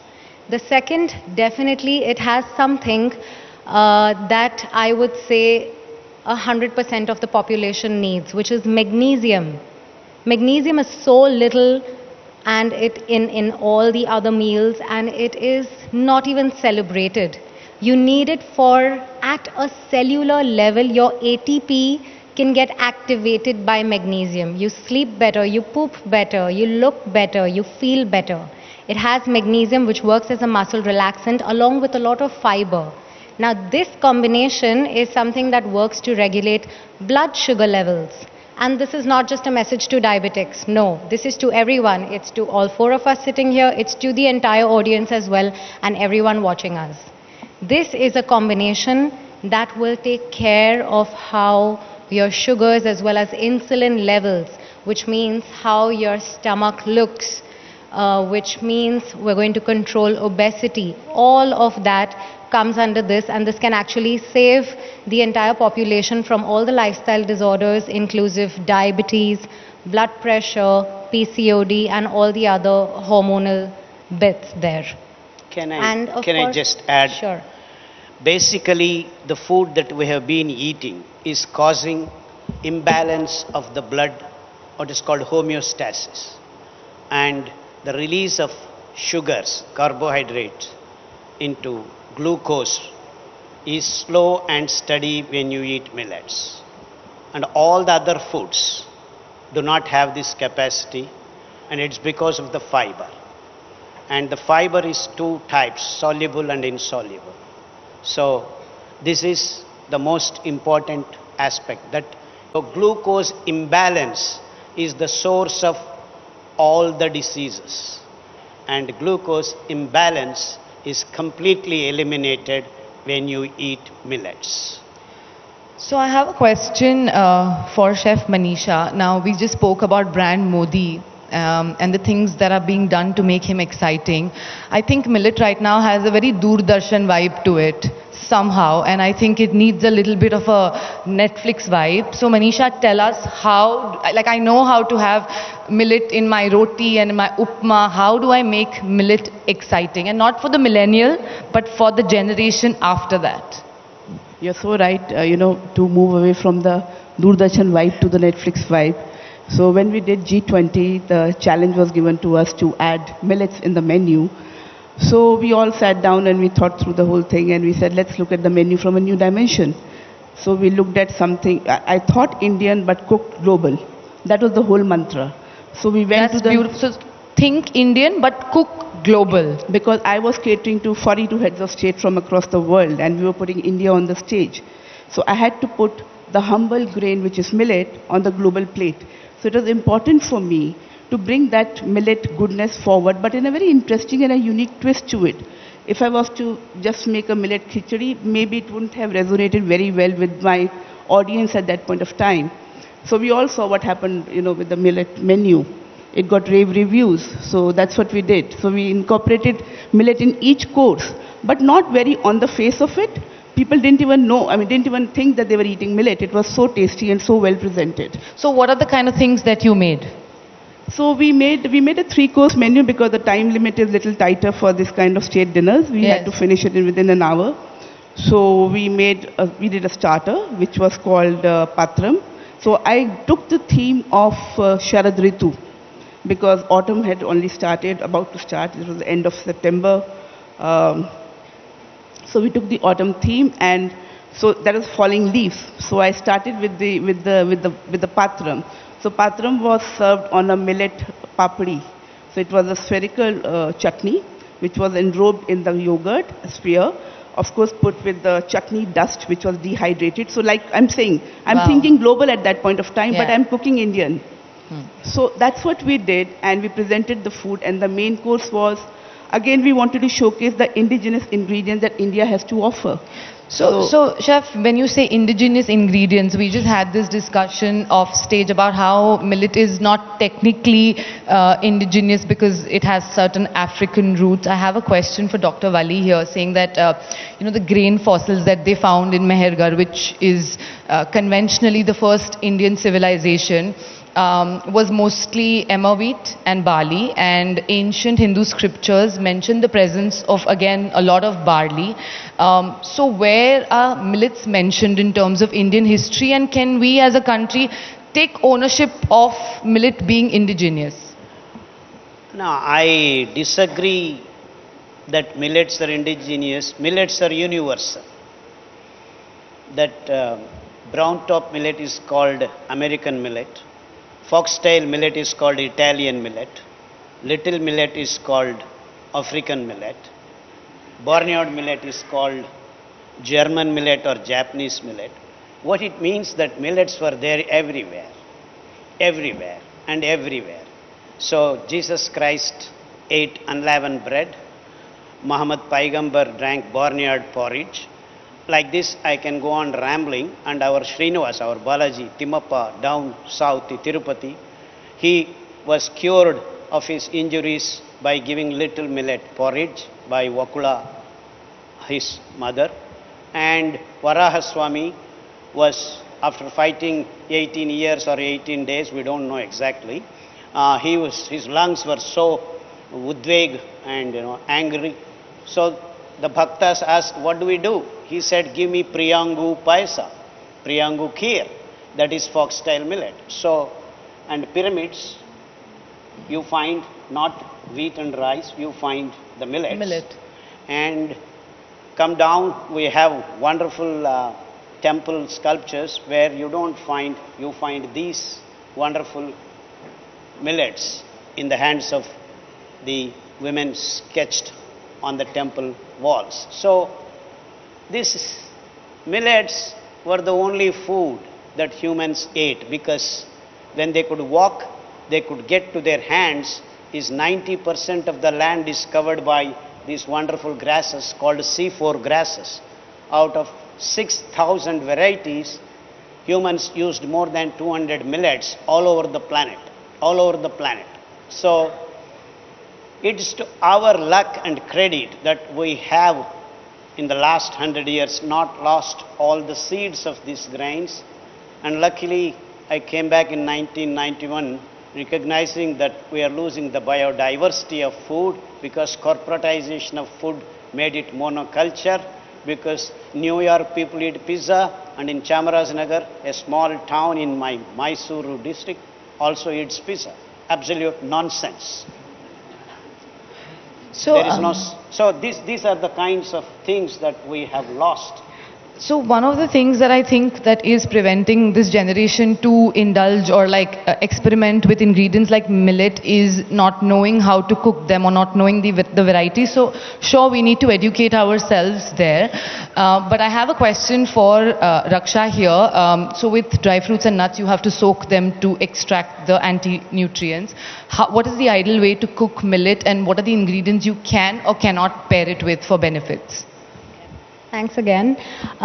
So yes, anti-nutrients are present in millets as well, and the best way to destroy them is by soaking them. A lot of people traditionally soak it overnight, but even soaking them for just 4 to 6 hours is great for cutting out the anti-nutrients and making them more bioavailable. By bioavailable, we mean that all its minerals and nutrients will be available to you for absorption in a very easy way. So 4 to 6 hours is great. Besides that, when it comes to pairing, like we know when we make idli traditionally, we use things in a 3:1 ratio, where 3 is rice and 1 part is dal. When it comes to millets, we do a 2:1. So that's the way they should be paired. And besides that, they're so humble and they come with so many nutrients that you're not going to need a lot to go with it. A simple paneer, dahi, cashews, peanuts, seed chutneys and ghee. Any or few of these combinations work beautifully to absorb all the minerals as well as the vitamin B complex from millets. So that would be the pairing. Can I add? Yes, please. In fact, there are not many anti-nutrients at all actually. See, most of the people are under the impression that there is phytic acid, but it is less than 20 times when you compare to legumes. So you soak legumes, the things get out. Whereas you soak millets, not to remove the anti-nutrients, it is to hydrate the fiber. Fiber is like your wood. It is the precursors, lignons they call. So if you hydrate the fiber, then only it just can allow you to cook. So it is the cooking that requires the soaking of the grain, because the layers are deep inside the grain. Unlike rice and wheat, just remove the husk, you are getting rid of the fiber. 0.2 grams of fiber in the rice, that white rice. So when you soak, you are hydrating the fiber, which then weaves its magic to the extent that EMF, electron motive force, which is the source of all diseased conditions, to the level of mitochondria, to keep mitochondria young all the time. It is this dissolved fiber which mops up the EMF, because the fiber of millets has the full range of PMF. It is called proton motive force. So the disease is mopped up at the place of origin. So the disease is not generated at all. There is no free radical coming into picture. There is no superoxide radicals roaming in your body. So you maintain the balance at the energy level. This is the most important aspect of fiber that is protecting you, to see that disease is not even originating. So this is the most important crux, how millets are giving you health. So till today, all the medical world has been grappling about medicines being supplied. But when you eat millets, there is no need of any medicine. So, okay, so I have a question for Chef Manisha. Is how do I convert a millet hater into a millet lover? Because if I make my millet roti in the morning and take it and eat lunch at 2 o'clock, I'll probably eating something that tastes like sawdust. So how do I make it exciting? I think first of all, it's very important to take millet on the face value, rather than just getting too deep into that nitty-gritty of it. Make it very easy, make it little more interesting, make it little more fun. My take is that I don't like to cook millet in a very traditional way per se. Can I add it to lasagna? Can I add it to lasagna? Can I add it to a taco? Absolutely, absolutely. So if you're going to make lasagna at home and going to start the lasagna sheet at home, why don't you fortify your regular maida or atta? Doctor may not agree with me, but you fortify. He may like the dish though. 50% if you make it, he may like the dish. And you put sorghum flour to that. That's what I do at home. I do not make my millet food 100% millet, but at least that 50% goodness that I'm getting from millet, that's a beginning that I'm making. Because we all know that millet you can't really make a leavened bread with millet. So there is definitely a little challenge there. So you fortify your food with the 50% or 75% of millet and move forward from there. You want to make millet pancake, by all means make it. Take ragi flour, take 20% of whole wheat flour to that. Your texture will be brilliant and you will not compromise on the taste at the same time. So I think you would say that it's easy to start small, it's easy to start with these experimental dishes. Absolutely. Before we commit to that diet. Absolutely. Find your own answers in your own pantry. Okay, so I do want to add here that because of gluten, that easy to cook nature comes when you have the wheat. But then there are many more wonderful food items on this planet called tubers. Instead of gluten, you can go to glutinous carbohydrate. So this has been worked out. Lot of Colocasia family tubers add that not gluten, it is glutinous. That means the wonderful texture that you want by adding to 20 to 30% of tuber glutinous carbohydrate, you can make better chapati, better pizza base, whatever you want, better noodles. That we have done already. All these things are worked out. So please do get away from gluten and wheat. Wheat is a big no for human gut. Okay, so now we know why he's called the Millet Man of India. And if he ever has a biopic, it should be Akshay Kumar playing him, for sure. But at the same time, gluten, of course, the wheat till 1960s was absolutely... we have seen the gluten allergy coming off late because the wheat has been really, modified at a molecular level. That's why post 1960 or 1970, the wheat that is come to India also is genetically modified, and that's why you see so much of gluten intolerance happening. However, having said that, you move back to the ancient grain, the ancient wheat, which is emmer. Right. That is what you can replace your millet with that and go ahead with your food production. Okay, on this note, I'm just going to ask Raksha to sum this up for me and tell me what is it that one nutrition advice you will give our audience today. Okay, so I'm first going to start off with something really important at a practical level, is food relationship and food freedom. Okay, we can have a lot of advice to give on what you should and shouldn't do, and then people start really holding that up in their mindset, and then they make enemies out of just simple grains. So I absolutely agree with you when you say that maybe we could switch back to like varieties of wheat that actually work for us. Diversity is key in it's for your gut health. The number of bacteria and the intelligence of every kind of soil that can come into your body, you should be welcoming. 1.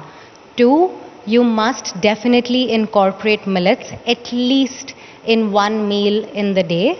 But besides that, you must be inclusive of rice and wheat. They're not your enemies. And people who have celiac disorder, who have been identified as the people who cannot digest because they do not have the enzymes for it, they're patients. You don't need to make yourself a patient. No, it's not going to lead to bloating. It's not going to make you allergic. It's not going to do any of that. So please be very welcoming to all the grains, inclusive of millets. Sure, millets being the star of the show. But we must ensure that we're not creating enemies with any kind of food. Food is God, Anna Devta. We must respect that and definitely take in all the abundance that millets get in. I completely believe that millets are like mamas. It's because they're absolutely resilient to whatever climate changes are happening. They'll take very few resources and still give you back in bounties and abundance. It's also a sign of fertility. It has so much folic acid and a lot of other minerals that I mentioned about. So definitely make the most of them and incorporate them and keep yourself super open to diversity. Make no enemies out of food, ever. Thank you. On that note, thank you very much to all my panelists. Thank you, audience. And they're the most sustainable grains on this planet. Just before we conclude, we also have a very important announcement to make. We're absolutely thrilled to announce our partnership with ITC for our Mission Millets campaign.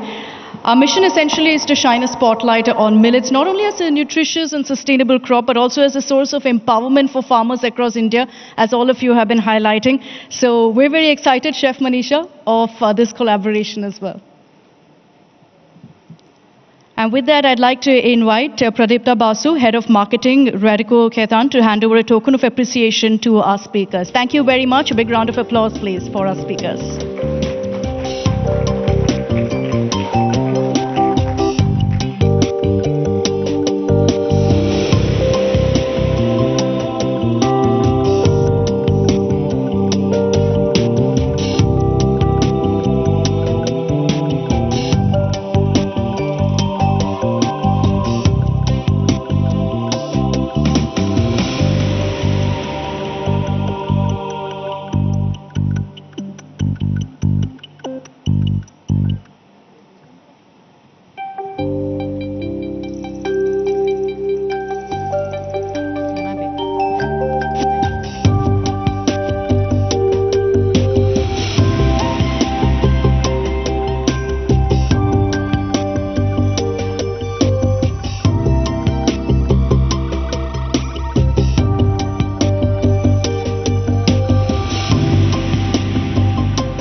We're all set for our next session, which is on the unlikely heroes and how OTT platforms are championing them. I'd like to invite on stage now Tushar Joshi, Chief of Entertainment Bureau, to introduce our next speakers.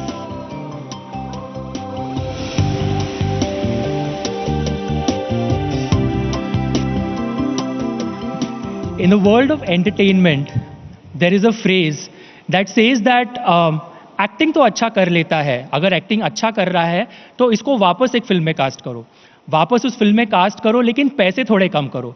अगर पैसे कम ले रहा है तो इसको cast करो. I think the two talents that I have in front of me right now, and our title says Unlikely Heroes, are a testament to the fact that the definition of heroes has changed and evolved. The success of their work is a testament of that fact. I quickly want to call on stage the cast of Janeja, director Sujoy Ghosh, Vijay Verma, and Jaideep Alawat.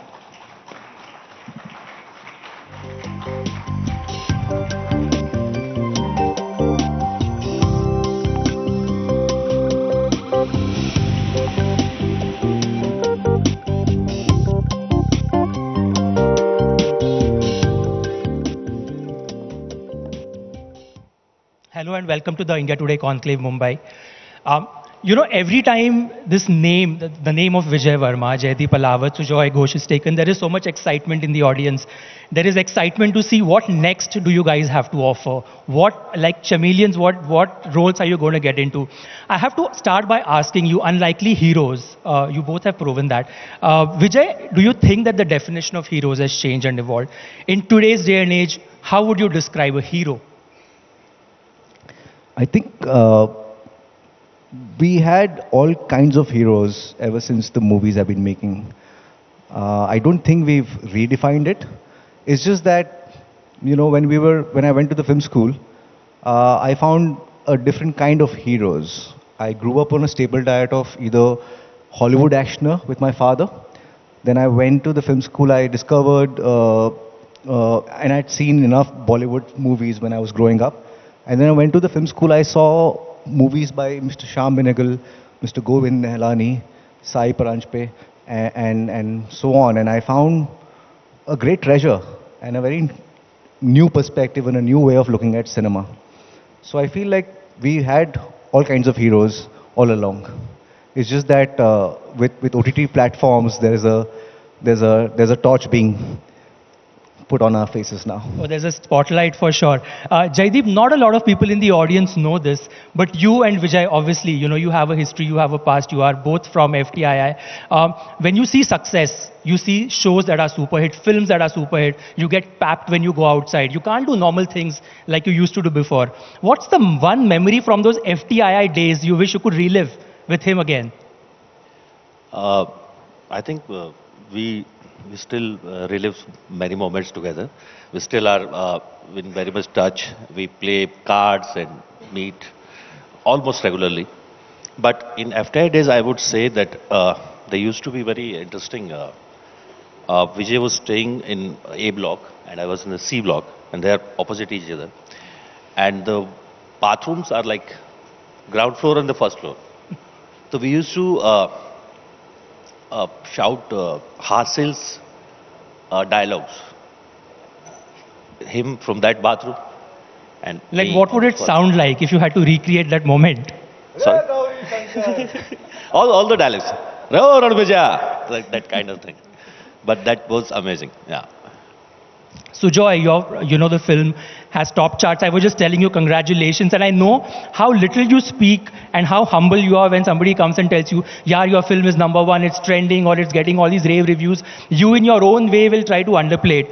But I want to ask you, after so many years, I've known you for the longest time, for years and years, what is it in you that has kept you going, that has made you hungry for sort of taking up work, becoming selfish about that work and wanting it to go out in the audience? I think it's the audience. You know, I think the way audience has been changing, you know, the way audience has been accepting of the new story that we are trying to say. I think that's what keeps me going. I mean, that's what keeps most of us going, you know, the hunger to tell a new story, to create new characters. Like you were asking, what is a hero? You know, like right now, when we had heroes, when we were growing up, you know, they were very black and white. Heroes can only do good. Now heroes can do bad. So, you know, it's just that acceptance and that allowance of audience which keeps us going. You know, the more you want to see, the more we will work hard to make you see. You know, Sujoy made a very good point right now about, you touched a little bit about the vanity part of acting and the industry and the norms that perhaps the industry has set up. And here we have two people on the panel, fantastic actors. It doesn't matter what they do with their faces, what prosthetics they put on, what age group they play, whether it's dark, grey, white, blue, you name any character. Jaideep, I want to speak to you about that vanity part, is when you would do auditions or when you would get called for them or when you were hungry chasing for work and that vanity part came in and they said that, हाँ ये बंदा तो acting बहुत सही कर रहा है लेकिन perhaps he doesn't look like the actor, he doesn't look like a main lead. Do you remember those days? And you want to share that experience? Yeah, I remember those days, but I think there's no need to, for actors who are coming, for actors who are aspiring acting, I don't think they should be, you know, feel bad about it. Because I personally feel that if you are being rejected also, most of the time it's because you are not the character. They are not rejecting you as an actor, maybe. But शुरुआती दौर में मुझे ऐसा लगता है कि जब हम शहर में आए तो आपको लगता है कि यार मैं कर सकता हूं पर ये लोग शायद देख नहीं पा रहे हैं. बट वो उनकी गलती नहीं है. मैं कहीं बहुत गहरे में तो क्योंकि बहुत सारे लोग हैं जो आप जो उनसे बात कर रहे हैं उस काम के लिए, उस बात के पार्ट लेने के लिए. But that's part of your life. You signed for it. It's okay to be rejected. That's fine, because I'm sure it makes you much better person. Handling rejections is an art, to be very honest. So it's good. It's okay. Yeah, that's a part of all our lives. And Vijay, do you still have women who come up to you? Because I know on social media you're very active when somebody says that, yaar, I have to be away from this guy because I don't know what's the next thing he's going to do to anybody in the family. You know, you've sort of epitomized that grey underlining. You don't know what's he going to do next. Is there a genre or a role that you're hungry for right now that could be comedy, for example? Let's try and do that. Is there a genre or a character? Yeah, I really am quite desperate to do a comedy because I think it'll be change of pace for me. I think, you know, I want to try at least and maybe fail miserably, but I want to give it a shot because it's I'm a big watcher of comedies. I watch a lot of stand-up comedians. I like the way, you know, they make stories and small anecdotes turned into great insights into humor. So let's see.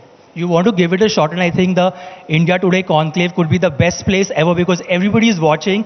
If I had to quickly give you a character, a comic character, a guy who forgets what he says every 3 seconds. He says a line and then he forgets what he said before.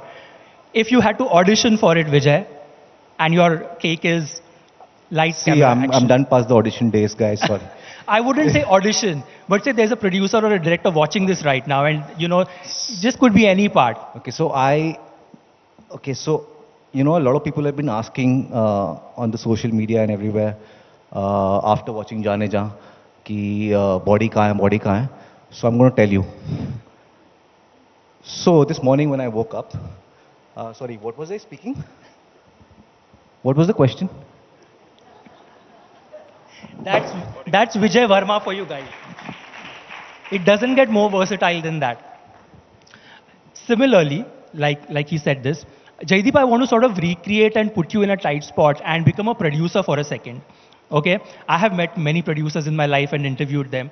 I want to give you a Ghisa-Pita dialogue, and I know Sujay is already grinning and smiling at me.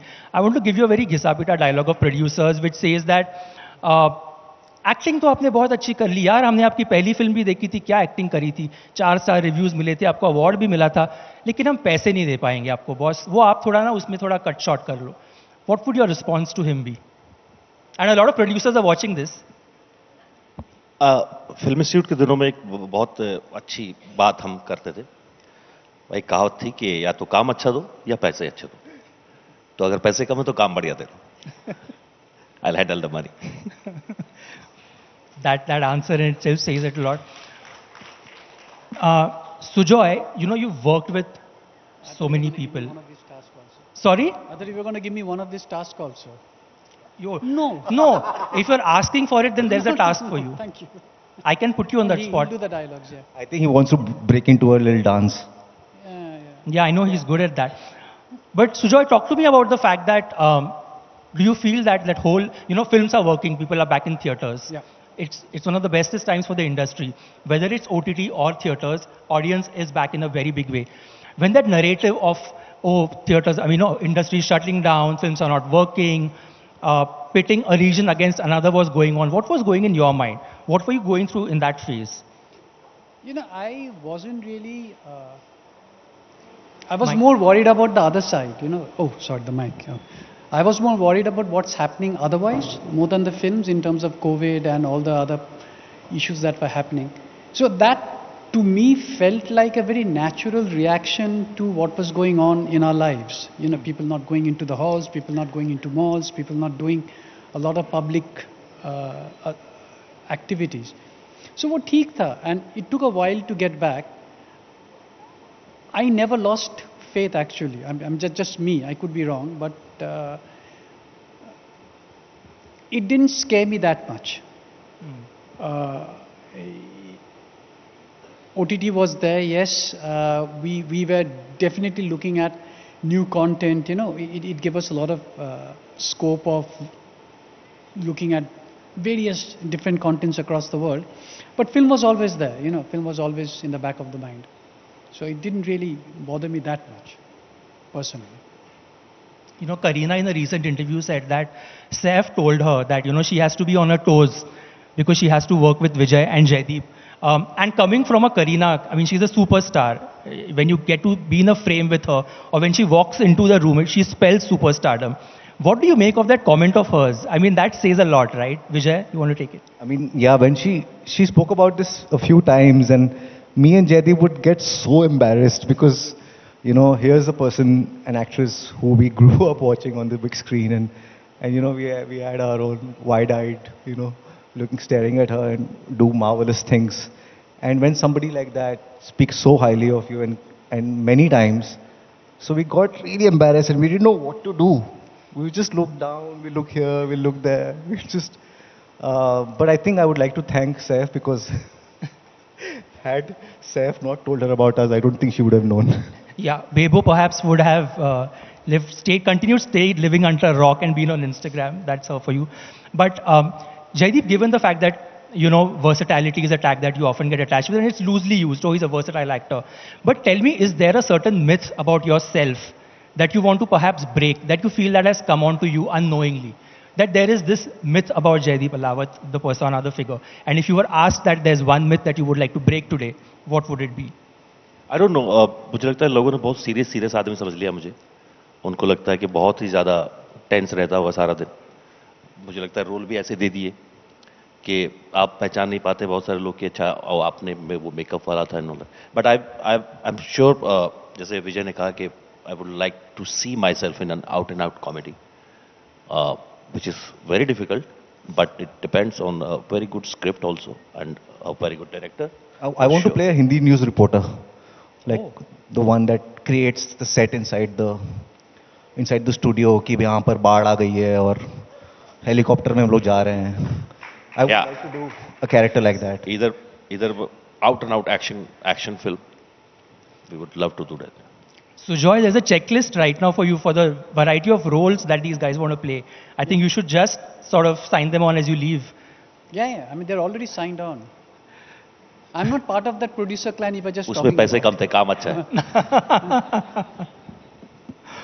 No, but on a serious note, when you come off a Jaane Jaan, I mean, it's trending worldwide. It's sort of become a huge success. One of the biggest shows for Netflix. How do you maneuver from there? Success is one thing that sometimes gets tricky to deal with because then that becomes a parameter for your next. If things don't work, then when you take on the next film or a project, then you do that well and then you're like, oh, okay, this was better than the first. How has definition of success changed for the both of you? Has it changed? How do you look at success? I really don't understand it. I just have this feeling that, when you do something, when you take certain choices, sometimes they are risky choices. For that matter, the role that I did in Darlings, which was a very abusive husband in a very toxic marriage. And in The Hard, where I'm playing a serial killer, these were very tough choices to make for an actor because, the impression can be very strong in the audience's mind and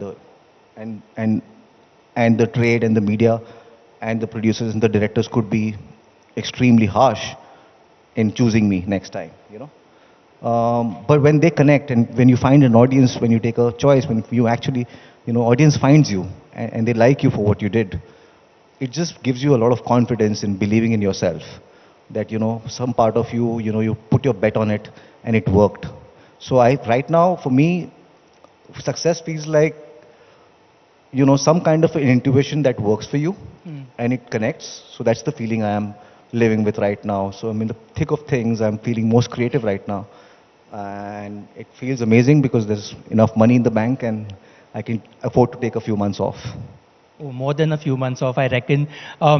Vijay also has a very interesting social media relation with his fans. His social media pages are hilarious. I mean, you just take on people when they write something to you, and it's you who's tweeting or it's you who's putting those Instagram posts. I want to speak to you both a bit about the whole paparazzi culture and how everybody's dealing with it right now. I know Vijay recently had this, sort of an encounter with a pap where things got a little awkward. Jaideep and Sujoy, you somehow managed to stay under the radar when it comes to getting papped. How have you managed that, Jaideep? Do you not step out of the house or what is it? No, if you don't want to do it, they will never bother you. I think we make them be at some place to be clicked. And if I genuinely don't want to be seen, it's my choice, basically. But having said that, I don't think we should run away from that because that's a thing we always wanted. I personally feel very, what do you say, not so comfortable when people are around. This is the hardest part, I'm saying, sitting on this stage and talking about films. This is the hardest part of my life being an actor. I feel so alive in front of camera when I'm working. Other than that, I'm very, you know, I'm home all the time, basically, or either playing cards with FKI friends. So,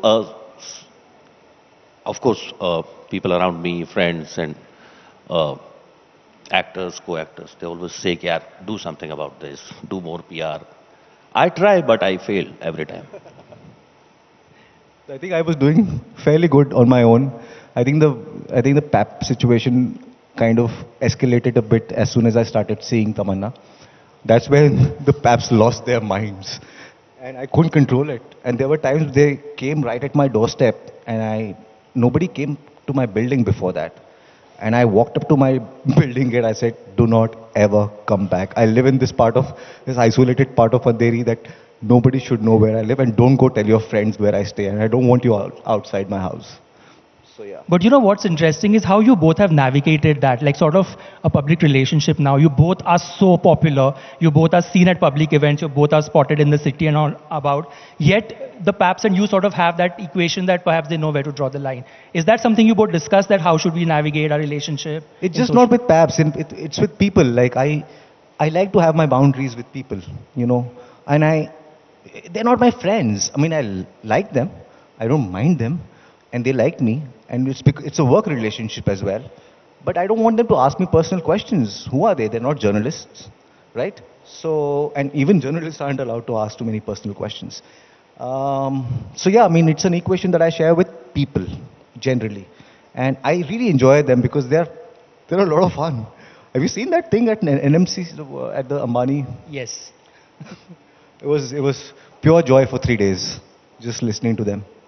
Absolutely. Sujoy, do you get bored of getting asked this question of Kahani, and when will the next Kahani drop, and what will happen in the Kahani universe? I mean, that's a film and a character and a premise that definitely is not going to leave you ever. And you have sort of done spin-offs, and you are perhaps creating more stories with that. Jaideep has something to say. Yeah, Jaideep can answer this. No, I'm saying you have two actors right here. No, I never get bored of this. I love Kahani. I mean, I owe a lot to that film. You know, a lot of me is that film. And yes, whenever we have a script, we will go ahead with the next installment of Kahani. But and we have Jaideep nodding his head vigorously. Is that a sign? Is that a cue? Yeah, they'll all be there. I will also nod my head if that's the cue. They'll all be there. Yeah.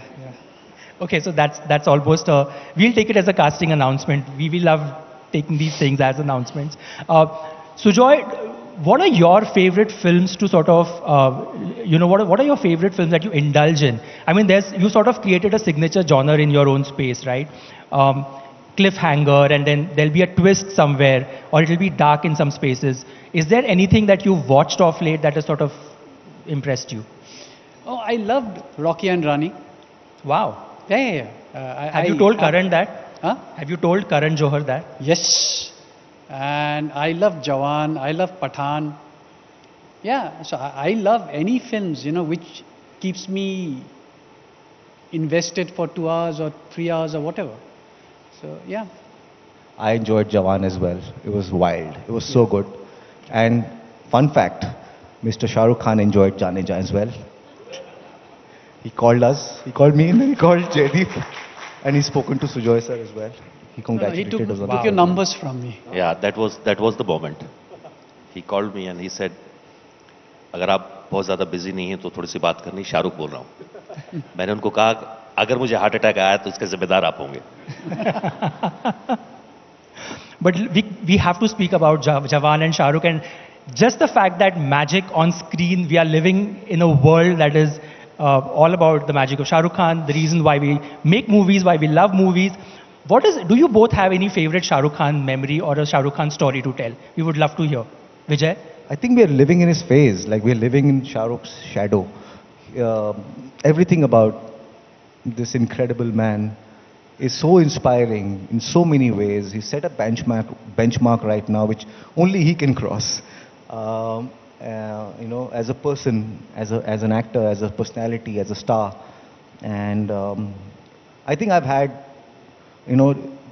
I can like count every opportunity, every time I've met him. It's so significant, even if it is a 5-second meeting or a 10-second handshake or whatever it is. You remember, your times with him. He's one of those people that he touches your heart. That's the thing. Jaideep, do you have a favorite Shah Rukh film that you binge watch, or perhaps you would give your arm and leg to ever be a part of if you had to go back in time? So many films. While we were growing up, the Bajigar, DDLJ were the huge hits, like madness. But I'm fortunate enough working with him for a very small part in Race. And it just happened. Somebody else was casted for that role and something happened. And then on the 11th hour, I was finalized 11:30 in the night and subah 7 baje call time tha. So I worked with him for like next 4 days. And it was most amazing experience. I always say working with Shah Rukh Khan is, you can't describe it. You have to experience it, as simple as that. The way he treats you, the way he talks to you and make you so important, it's mesmerizing. And then he remembers everything, like Vijay said, he remembers every single thing. The day he called me, he was talking about Race. The first day that's the only time I got starstruck. I was the first scene with him and I was looking at him and I was slow because I became an audience during the scene and I'm watching Shah Rukh Khan playing a character. So I'm 5 seconds, 7 seconds delayed of my reactions. And then somehow the director said that everything is fine, but the scene is, is going down. You have to pace it up. And King Khan understood that. And he knew that I was nervous. So he just settled everyone, 5 minutes ka break lete. 15 minutes he was talking about random things. And those 15 minutes became, like, for me, it's like, सांस आया जिसको कहते हैं ना. Absolutely. So, yeah, but that we are living in the love universe of Shah Rukh Khan. Yeah, we can't sort of reinstate that word. Sujoy, whether it's Kareena in Janeja or whether it's Vidya in Kahani, you have a knack of offering actresses or female actors the bang for their buck. You just write it so really well. Is there an actor on your sort of in your radar or in the vicinity that you haven't worked with, a female actor that you are sort of raving to work with?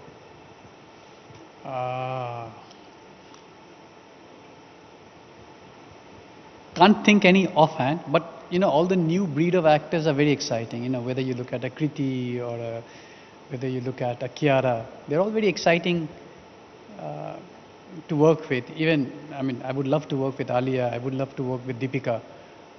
But again, you need the right script. So yeah, if given a script, would love to work with all of them. Absolutely. On that note, I would say congratulations again on Janeja. We are hungry for more work from you guys. We look up to it every time there's a release from all of these names on this panel. Thank you for the movies and thank you for all the shows. And congratulations on the success. Thank you very much. A big round of applause, please. Thank you. Thank you. Thank you. Thank you very much, Vijay Verma. We've got Jaideep L1 and also Sujay Ghosh. Thank you very much. A big round of applause, please, for them. Can I invite on stage Ayush Rajora, Darwin Platform Group of Companies, to please hand over a token of appreciation to all of our guests on stage.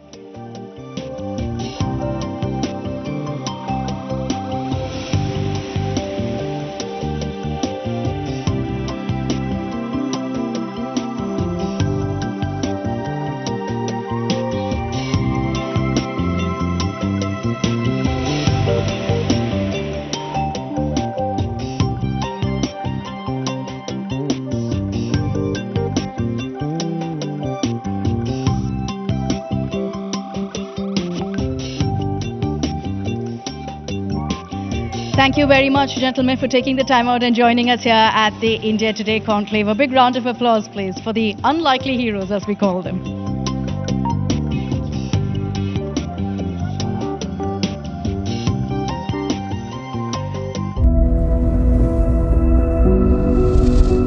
From a land older than time, amidst the magnificent palaces, enveloped in the mystic fog, where the elusive tigers exude a timeless valor, comes India's finest yet, for connoisseurs of fine taste, Royal Ranthambore. Our next session, the last session of the evening, which is the new kids on the block, the Gen Z of Bollywood, aka the Archies gang. I know you've all been looking forward to this session. It's being sponsored by De Beers Forever Mark.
All right, so we're all set to kick off our last session. Just want to begin here by asking how many of you have really read the Archies comics, by show of hands?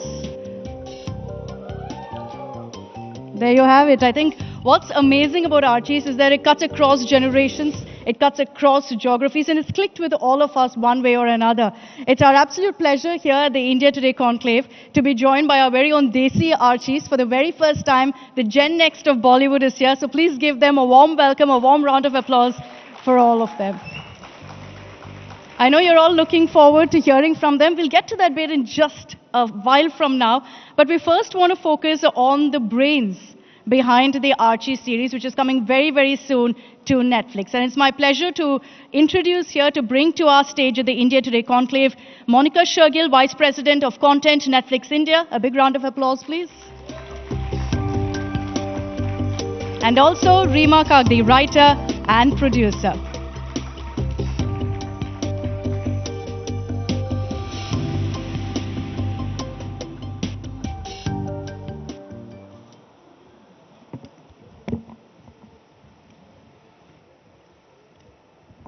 Welcome, Monica. Welcome, Reema. We're very excited by the Archies because you saw there how many people have also read the books. They're so wildly popular. It's releasing in December on Netflix. Monica, December is when you see your big ticket, big bang releases. Is this going to be one of the biggest shows we've ever seen on Netflix India? I don't think I can say one of the biggest. It will be the biggest. So that's how, yes. That's been a promise for a long time, and we've been collaborating on Archies. It's been getting incubated for a long time. Zoya's not here today, but Reema and Zoya have been at it for a long time. Our teams have been, so I'm really excited to bring this really, really big movie bang in the holiday season, so everyone can have fun. And we have the lovely cast here, who I'm sure everyone's waiting to speak to them and not us. No, we'll get there. I know they want to know how this came about. Where did it start? Where did this germ of an idea really start from? Did it start with Rima and Zoya approaching you, or was it Netflix India's idea? It's a slightly complex beginning. The origin story of Archies at Netflix started in the US office when Sharad from Graphic India from the US office had approached. He had brought the IP and he wanted to do something on Netflix with the IP. They wanted Archies to be made on Netflix. And at the same time, he had approached Zoya also to, be a part of that journey. And what was decided is that Archies as an IP would be a great one to adapt in India. And I think what Zoya and Rima then set about doing, the way it's been a journey. It's been, I think, nearly like a 3.5-year journey from the time of getting the format rights and really John and Sharath at Graphic India have been great partners also. And there are just so many people at Netflix and of course at the core team at Tiger Baby. It's just been a very collaborative and delightful journey. And now I think we are just, every day I cross the airport where we have that billboard which is counting down. I think, if I'm not mistaken, I saw 64 today. All right.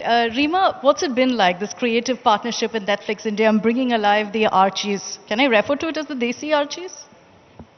You could. It is the first Archies movie. And Zoya and I, being Archies fans, I mean, both of us grew up reading Archies. That was really exciting for us to take something that we've loved in our childhood and reimagine it and do it, out of India. When Zoya first said, she's been contacted by Netflix and this is something they want us to do, I was like, okay, but how do we do this? Because it's a completely American IP. But I think once we started working, we surprised ourselves. And once we found the community that we were going to base it in, and when we started working out the nitty-gritties, it was a real fun ride, actually. So you're known for your brand of filmmaking, which also involves a lot of rigorous research. From the teaser that we've seen so far of the Archies, it's based in 1960s India. Yeah. Why did you choose that particular time period, and how do you really make a story like the Archies come alive in that era? It is a comic book at the end of the day. And the film that, therefore the film is deriving from fantasy. Our efforts were more to situate these people who are primarily American characters in an Indian setting, So, yeah, you may not find that much real parallels, of what was going on in 1960s India to what is going on in our Riverdale. In that sense, Archies for us, it's universal and it's timeless. And what we were trying to do was create a Riverdale in India and make it real.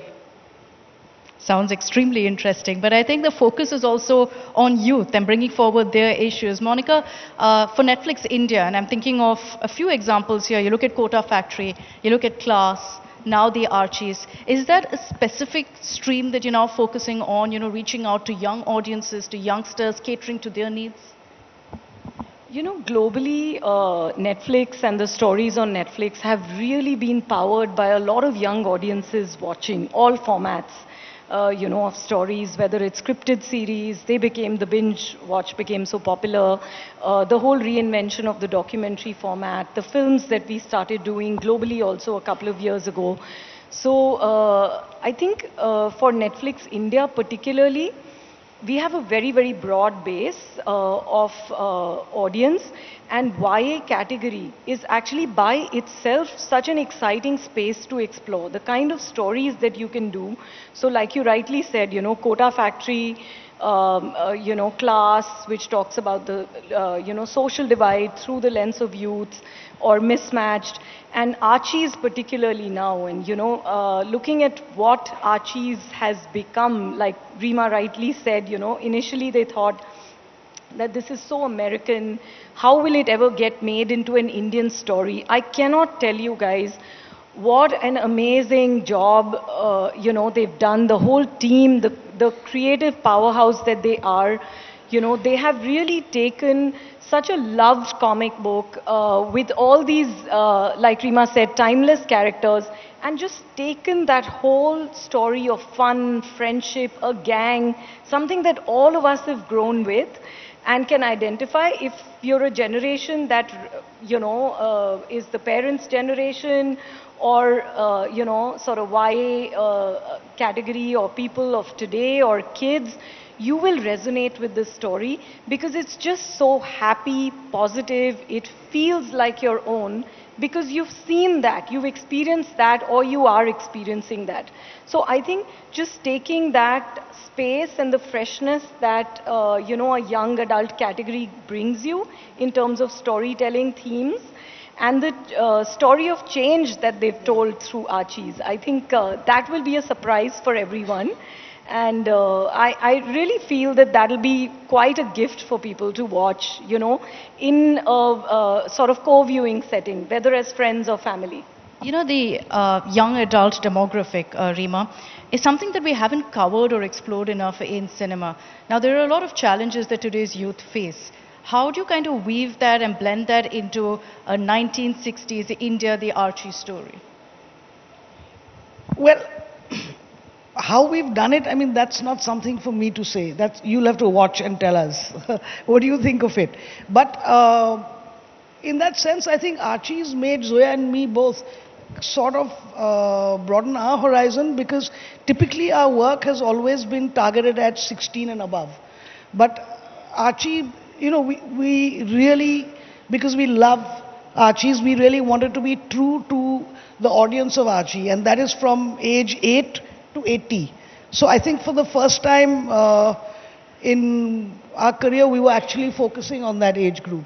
And normally when I write, I'm only thinking of what I think about it or what Zoya thinks about it. But this time I very, very consciously had my niece, my nephew, my friends' kids in mind when I was writing. But what do you think really makes the Archies relevant even today? You saw among the audience, cutting across age groups, everyone's read the comics, and for some reason it relates to everyone. There's something very,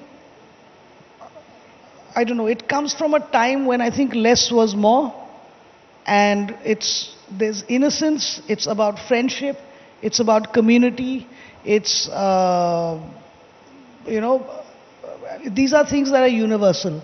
Anybody, anywhere in the world can connect to themes like this. And I think that's what the original, the power of the original IP is that.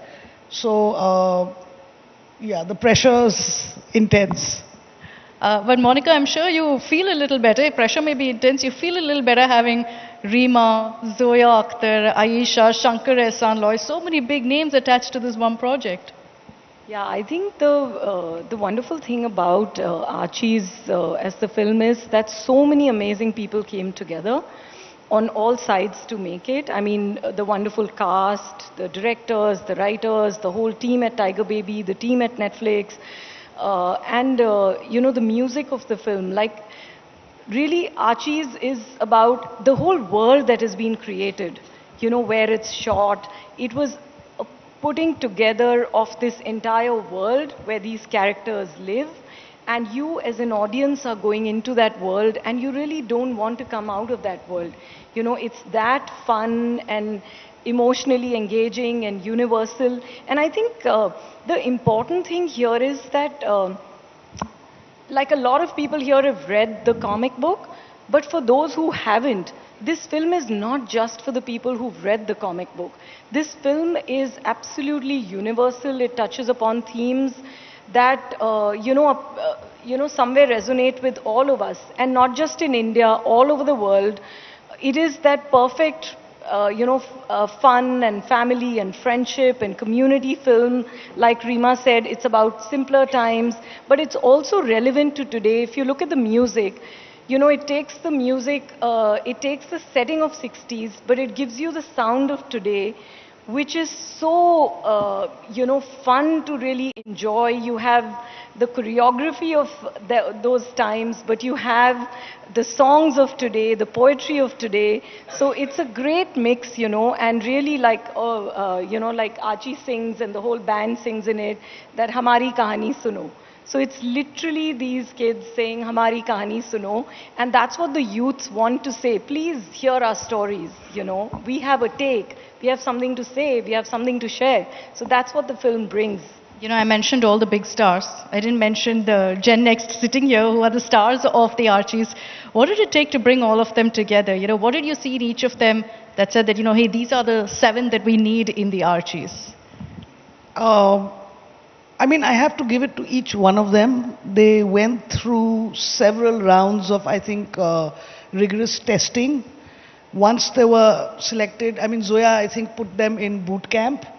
They did all kinds of training, apart from also, just learning how to be with a camera.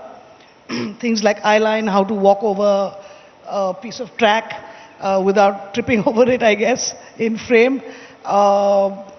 They've been wonderful, and you'll see why each one just needed to be the character that they are. It's because nobody else could have done it. That's why. Let me ask the controversial question here, Rima. Were they difficult? No. You can name and shame. No, they weren't. And I hope they remain this way and don't get difficult after the first one. I was just about to say that they no, should they're a really the good same. bunch, and we've been really fortunate to have them. Because it's not easy, these are all new stars, very raw. As you said, you've had to train them from scratch. And so obviously each of their methods, I'm sure, are very different. Each of their styles are very different. How do you bring that together and ensure that, you put out a product where everything seems seamless and there's one message being sent across? You put a very good director like Zoya in place. That's what you do. I'm going to ensure I ask them also about how tough a taskmaster you and Zoya were with them. But what are the memories that you'll take away with them, with the Archies, from the Archies set? For me, I think it was the, on day one, I think only Aggie and Mihir were shooting.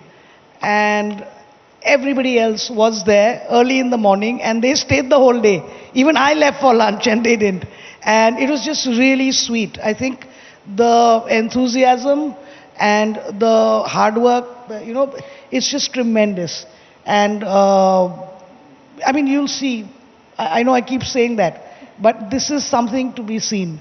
How much work these kids have put and what they've managed to create. Day one to the last day on set, what was their growth like? I think that it must have taken them, some time to kind of just find their, get in the skin. But once they did, each one has been, I think, pretty much from the beginning in the skin of the character, from very early on.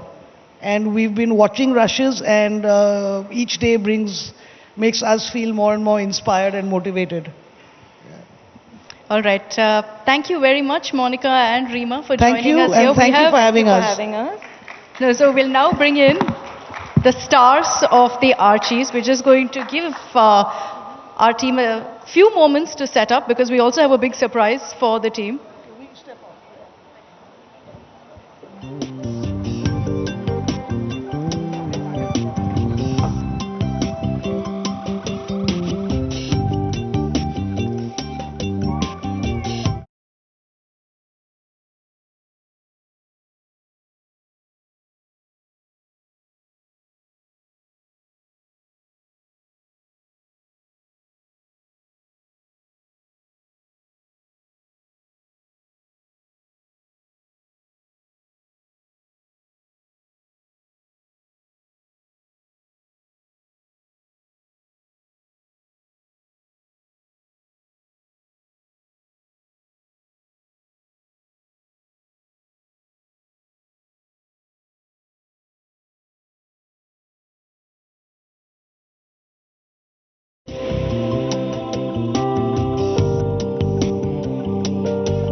right, we're all set now. I did mention a big surprise for all of you. It is that for the very first time, as the Archies is set to release in December on Netflix, we've got for all of you the first character reveal of each of the stars from the Archies. So big round of applause, please, for our stars. Who do you guys want to see first? Archie? All right. Let's begin with Archie Andrews then. I call on stage now Agastya Nanda. Big round of applause, please.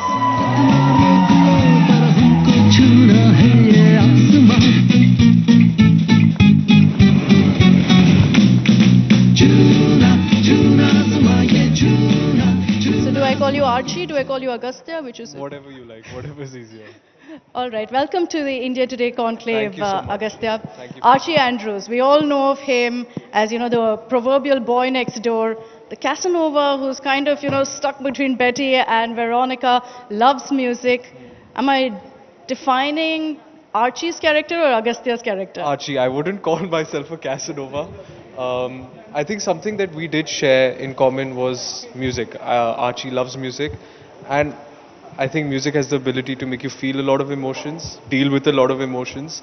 So I think that's where we kind of were similar, but I'm definitely not any Casanova. But yeah. Okay, let's hope it stays that way also, Agastya. Why did you choose the Archies for your debut? Why did you choose an OTT film and not a big theatrical release? I don't think you choose the Archies. It's Zoya who chose us, and I'm so grateful for that. And we auditioned for it, we got the part, and I think being on Netflix, it's such an exciting opportunity. You're streaming across 190 countries at once. It's different to what people usually do, but I find it so exciting. And I couldn't have asked for a better team of people to work with. These guys over here have become my best friends, and we hang actually a bit too much. And I think it's been a great experience. Who's your best friend? All of them. They're sitting here. You can't ask me. But have to put you a bit in the spot, right? Your for first different things. interview? I would go to each person for a different issue or different reasons. Yeah. Okay, I'm sure you had a lot of people who've inspired you growing up as well. But who's your biggest role model, Agastya? I mean, I would say my role model is my dadi, Ritu Nanda. She's no longer with us, but she's a person I've always aspired to be like. She just had this warmth about her. If you were around her, you'd feel like you could do anything. And I wish I could do that for the people around me. Just, give them that positivity and love. That's beautiful.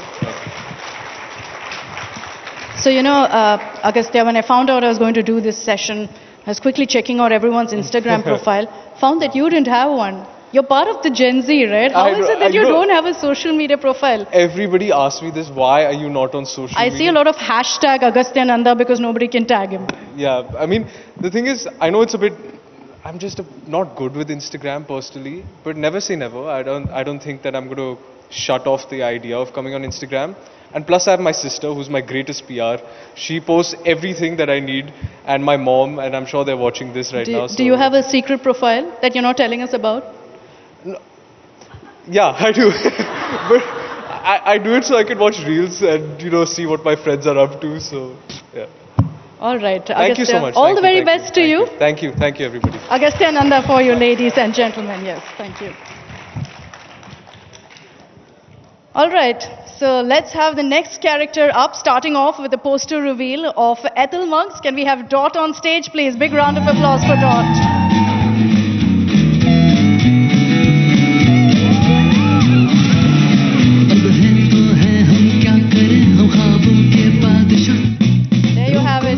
Lovely look, by the way. I must say, Ethel is one of my favorite characters of the Archies. She's so quirky. She's so eccentric. Is that why, you were also really happy to play her? Are you like that in real? I think I'm definitely an oddball. I don't think I was one of the cool ones growing up. And I think also the people who like Ethel from the Archies are some of the more offbeat kind of people. And I'm happy to serve them because, I guess I want to be... But you're saying that you're a lot like Ethel, right? Does that make it easier or harder to kind of play the character? I think being quirky, yeah, sure, that makes it maybe easier. But I think it was a bit hard for me to, because I'm among the older side of our age, of our little group, and I think it was a little hard for me to maybe go back in time and reimagine myself as the dorky high school kid. So yeah. You know, you're someone who sings amazingly, and we'll get to that. I know that request is coming. You sing and you act. It's something that's very common in Hollywood, but not very seen in Bollywood. So are you hoping to kind of break that, be a singer, actor combined? You know, acting was never in the cards for me. It just sort of happened because Zoya wanted one of my tracks for this film, and I have worked with Netflix in the past with my music. In fact, Reema directed the music video to one of my songs, which is sort of how everything came about and how everything started. So music is my first love, but I'm excited to see what this world sort of has to offer me, and it's just a boundless, endless world, and I'm excited. Yeah, you've got I do both. A lot of time ahead of you to figure out which of the two or both, if you want. Since you spoke about singing being your first love, can you sing a song for us? Everybody dances to techno, maybe. Take it away. This is for you, Reema. Okay. I like to sway to music that plays in the background, the kind you critique in a rosy boutique in a fancy house, and everybody dances to techno while I'm on my own with Bolero. I gave love a chance, but I'm sick of romance. I just want to dance. Wow. What a powerhouse of talent. Thank you so much, Doc, for giving us a glimpse of what you're capable of. Thank you. Thank you. All right, who's next? I'll give you a hint. Everyone's favorite character. Betty, yeah, I heard that there. Let's give it up for Betty Cooper. Khushi Kapoor, aka Betty Cooper. And there's a poster right there.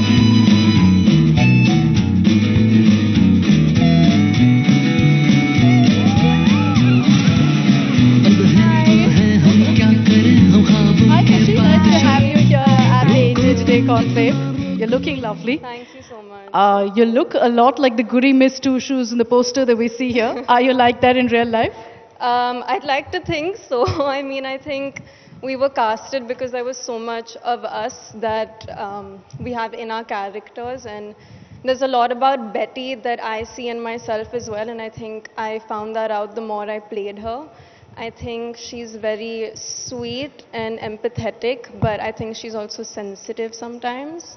And she is really caring, but I think sometimes she can tend to put other people's needs ahead of hers. So I think I kind of identified with certain parts of her a lot, like the more I played her. Are you a goody Miss Two Shoes? Should we ask Janvi that? Maybe she'll give us Maybe she'll have a different answer than And I me. don't think she'll say you are one. How much time, and you know, we've had 3 of you here already. We're going to have, of course, a lot more of you on stage. But I'm curious to know, how long did it really take for all of you to break the ice, for you to become a gang? Because, you know, the Archies is all about all of them feeling that friendship. Did you really feel it in real? No, honestly, it didn't take much time at all because we were prepping all day, every day together, and we were kind of forced to spend so much time together. And I think just going through the same experience made us bond so much. And I think especially doing acting workshops together just kind of made us open up and be vulnerable with each other. And then I think towards the end of shoot, we were just kind of moving in a small herd everywhere together. You know, getting into this and this being your debut, what's the one piece of advice that you always remember, and you know, who told you that? I think as cliche as it sounds, the best advice I got was to just have fun. And I think everyone on set at some point has told me this because I tend to get in my own head a lot and I get nervous sometimes. But I think just being told to relax and have fun. And Zoya especially, like so many times has come up to me and said, you know, you were meant to be Betty, just have fun and be. And I think that would just make me feel easier.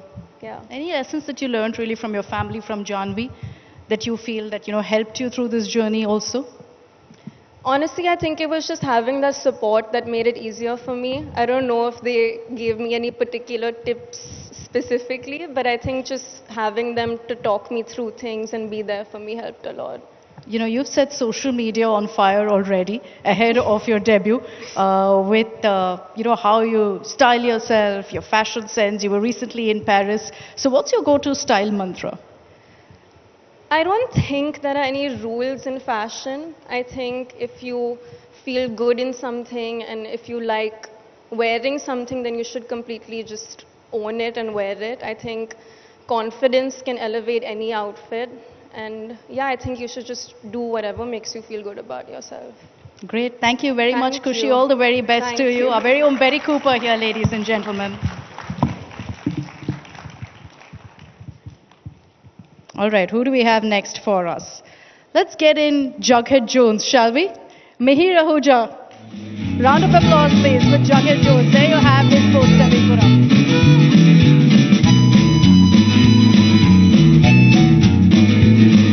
Hello everyone. Apt representation of Jughead Jones with his favorite burger. Yeah. Are you a foodie like Jughead? Do you hate girls like Jughead? When it comes to foodie, definitely I'm like Jughead. I think they already know I used to like hog a lot on set. But what's ironical is Jughead is a foodie, but he eats a lot of burgers and pizzas. I'm more of a healthy eater.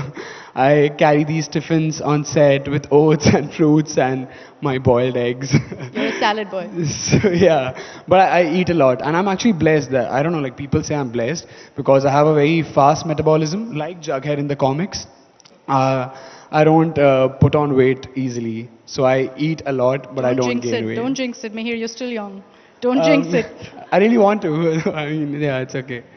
But yeah, your second question was? I was just going to say that you conveniently avoided my second bit, which is about do you hate girls like No, Jughead Jones? No, okay, no. I think I don't hate girls, of course. I think what should I say for this? I don't know. I mean, I'm open to. Say I love girls. I love girls. Okay. You know, it's funny. I'm sure you're seeing me here and saying, look at this young boy. But in this set of 7, he's actually a veteran actor of sorts, of the 7, right? So did you feel that sense of experience kind of, did you try to boss over the others and say, hey, this is how it's done, not like that? I mean, I've had some experience, but not a veteran for sure. No, like we were all together on set. We were helping each other. I was learning from them. I assume they were learning from me, but I was definitely. I also enjoyed the process. Like, of course, Zoya met me on the sets of Made in Heaven season 2, and that's how she told me to audition for the Archies. But I also went through the boot camp with them, the acting workshops, and the camera workshops and everything. It was a learning process for me again. It's always good to learn again. So yeah, I mean, there was no competition on set at all. We were all together in it, and I feel I just don't believe in competition, let alone on set. I think everyone comes with different values and everyone comes on board with a different skill set. So every individual has a different journey and their own path. So yeah. What was the toughest part of this role for you, the toughest skill perhaps to learn? So we were put through a boot camp, which was acting workshops, singing, because we are like lip syncing in the film and it's a musical. So we had to like go through proper singing classes. And then swimming sessions. I'm also playing drums in the film because Jughead was a drummer in the comics. So yeah, I am a beatboxer. I play a guitar at times. I've played a mouth organ, but drumming was something very new for me. I've tried drums in school, but this was something which I was never like very confident at.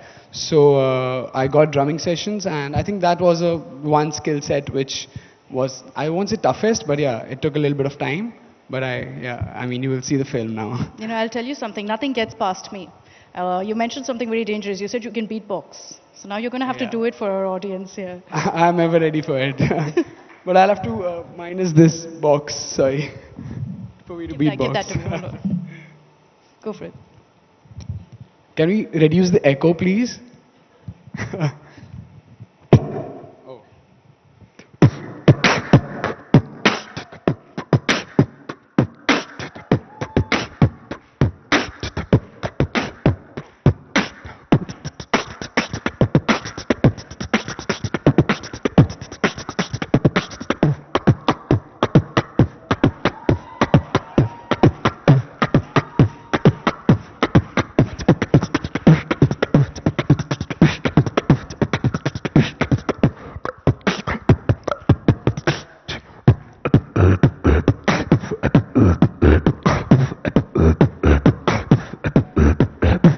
Just beatbox.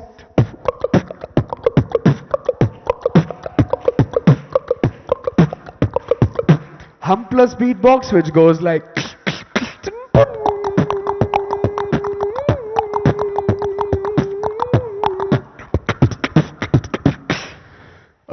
Yeah. Since That was sick. I would like to do something more. Since I'm at the India Today Conclave, I would do an Indian Please. beat. If you want to join, you can. What do we do? I can't make sounds. Yes, this is the Indian beat.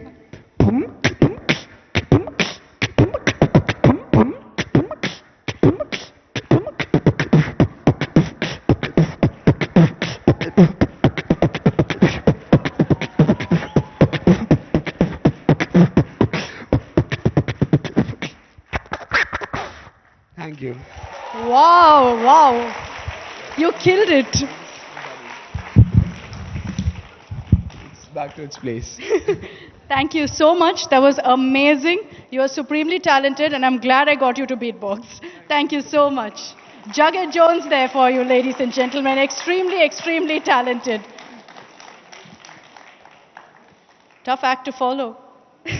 Who's next? All right, let's bring on stage Dilton Doyley. Yuvraj Menda, come on. Let's bring you a big round of applause, please. There's your poster.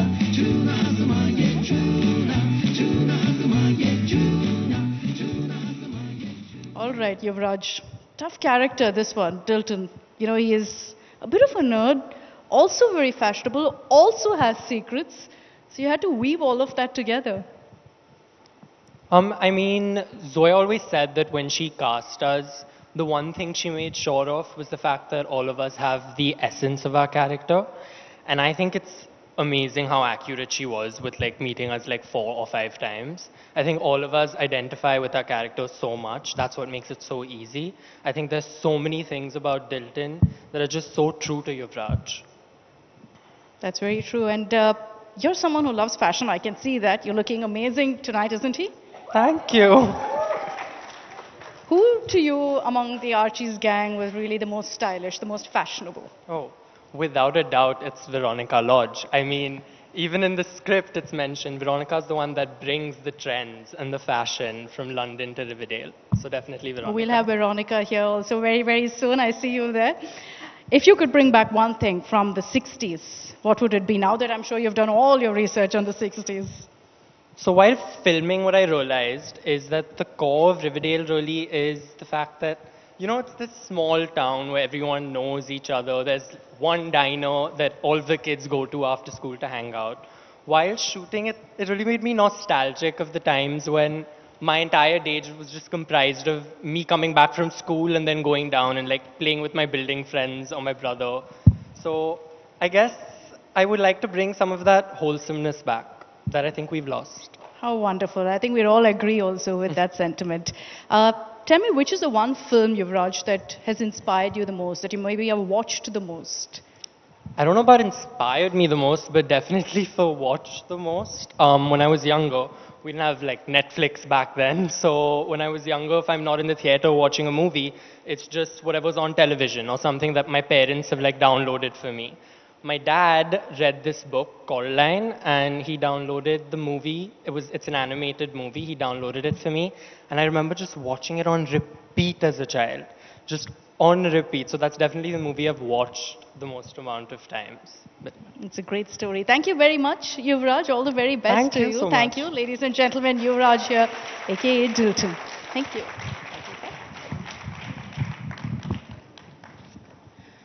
All right, it's time now for Mr. Cool, Mr. Confident, Reggie Mantle, played by Vedang Rana. Come on, Vedang.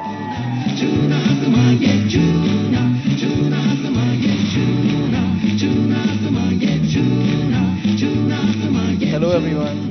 Hi. Good evening.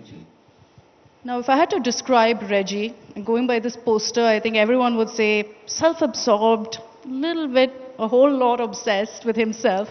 Is that the same character in the Archies also in the movie? Is there a different spin maybe that we can expect? I mean, Reggie from the comics definitely thinks he's God's gift to humanity. He's the it guy. Yeah, he's the it guy. He is known for his vanity. But I think in the film, I think Zoya has, if I may say so, given more depth to the character. So, without giving away too much, I think he's very driven towards certain goals in the film. And he'll, behind his too cool for school attitude, he has a big heart and he'll stand up for, people whenever he can. So I think that's what's different from the comics.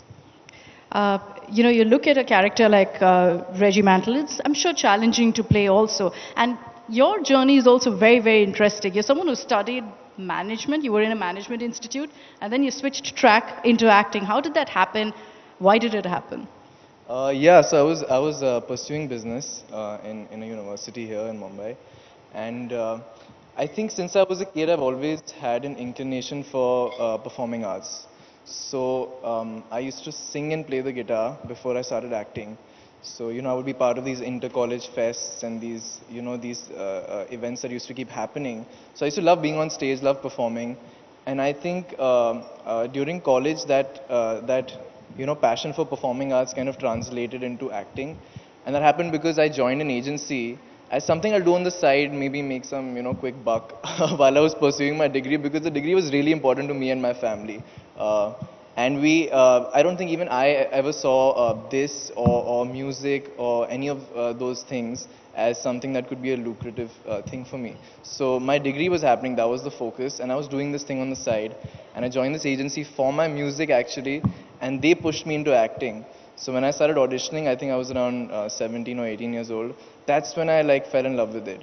And because I was auditioning and I wanted to understand the craft more, I think I just spent so much time learning and reading, and that's when I think I feel like I found my calling with acting. Is there one particular film that you watched that you really loved that kind of changed your thought of, hey, I can do this? One particular film? That's a tough one. Or a performance, let's say a performance that made you want to become an actor. Performance, that's a really tough question. But I remember being a young kid that I was obsessed with Hrithik Roshan in Krish. So he was like I was so fascinated firstly. In Krish? Yes. So, I was fascinated by this superhero coming from India. And I used to have that Krish mask and everything. And I was just in love with this larger than life thing who can dance and act and look good and everything. So I think that's what inspired me, I think, as a kid. But after I grew up, I think the performance that kind of changed the game for me was Matthew McConaughey in Interstellar, and also in True Detective Season 1. I think that's one of my most favorite performances. And that kind of really, pushed me into doing this, seriously. This is a musical, right? The Archies. So how did you really change your perspective towards music, your inclination to music to get into this role? I think music has always been a big part of my life. So I think from a logistical point of view, because this film had opportunities for me to lip sync, because I sing a bit myself, I think that came a bit more naturally to me in the film. And in general, I think I use music a lot just to aid my performance. So for the film also, I had a playlist called Reggie, and I had songs which I feel like kind of resonated with me for the character, songs from the 60s. And, I would have certain songs for certain moments in the script that I would keep going back to, and, stuff like that. So it always helps me in my performance. And also, there was a lot of dance dancing in the film since it's a musical. So to get that body language of Reggie and that style and that that persona and aura, I would listen to a lot of Elvis songs that John Travolta danced in, and Shami Kapoor and all of those things to kind of just get that that body language and style of Reggie. I'd ask you for a glimpse, but I don't want to give any spoilers to the audience. Yeah, I think let's keep that for when the film comes out. All right, Vedang, thank you very much, Thank you so much. for Thank you joining us having me. here at the India Today Conclave. Thank you. All right, I think we're done, right? Have we got everyone? Who have I missed? I don't think I missed anyone. Veronica, did I hear Veronica? All right, let's get Veronica on stage. Suhana Khan here, ladies and gentlemen. Let's get you the poster up on your screen.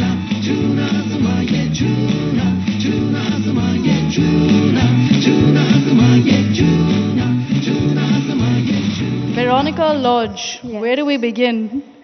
She knows what she wants. She's very clear. She's confident. She's got the swag to beat everyone out there. So am I describing Veronica or am I describing Suhana Khan? As much as I would like to say you're describing Suhana, I think you're describing Veronica. And I think what makes her so, I guess, magnetic and stand out is that she is unabashedly herself and she knows her worth, and that's something that I'm learning from her, and hopefully one day all of what you said can describe Suhana as well. It'll come very, very soon, I'm sure. I hope so. You know, you've done a bit of acting. You've studied acting. You've been a part of several plays, performances as well. But I'm sure it was still very daunting to be a part of a full-fledged film, to make your debut. What was the first day of set like for you, when you first stepped foot on set? I mean, yeah, I guess all of that is still very different from being in a Netflix film and, being on a real film set as a working actor. And I think from the number of people on set to the number of lights on set and the hair and the makeup and the chaos, I feel like in the middle of it, I just felt extremely insignificant. And I guess I kind of knew that everything that everyone was doing around me was to facilitate the director's vision, to facilitate Zoya's vision. And I guess knowing that on my first day and realizing that, I felt extremely nervous and at the same time incredibly responsible. So I feel like Zoya, however, made us feel super comfortable on my first day. And I think she did this for everyone. She just held our hand through it all, and she made Riverdale feel like home from the very first day. So, wow. Whose feedback do you, take in these kind of circumstances when you're working? Whose feedback matters to you? Who's your biggest critic? I wouldn't say biggest critic, but I think my biggest source of guidance are my parents and actually my entire family. I feel like we all chip in and help each other out. So you go back to them after every day on the set and kind of relate I'm to them like, what's Mom, happening. was that okay? Is my hair okay? Is my outfit okay? So I think your mom may be watching and approving it right now, so yeah, don't worry. I hope so. And also, finally, you're from Mumbai. Shout out to that. What do you love the most about your city, about Mumbai? Is it the food, the people? What do you love? Yeah, I mean, I grew up here. I went to school here, and now I'm working here. And I'm also addicted to vada pav, so that's my favorite thing about Mumbai. All right. Thank you very much. Thank you so Suhana, much. congratulations. A big round of applause, please. Suhana, I'll ask you to stay on. Can I have the whole team back on stage, please? All of you come back on. Rima, Monica, can we have you also here? A big round of applause, please, for the Archies team. The film comes out in December on Netflix. We'll just get the photos done here, as we'll also play out a snippet of the teaser that we have.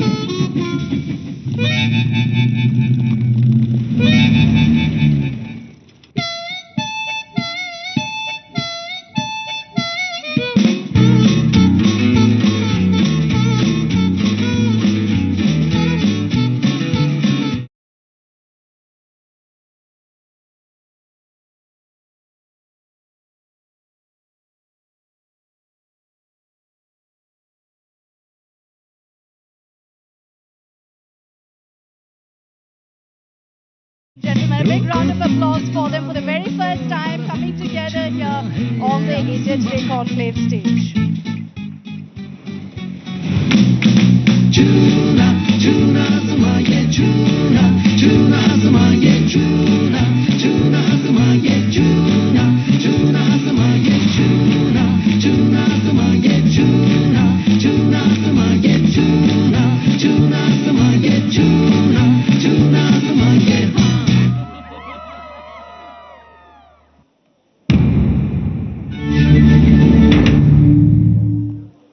And with that, we wrap up day one of the India Today Conclave. This session was sponsored by De Beers Forever Mark.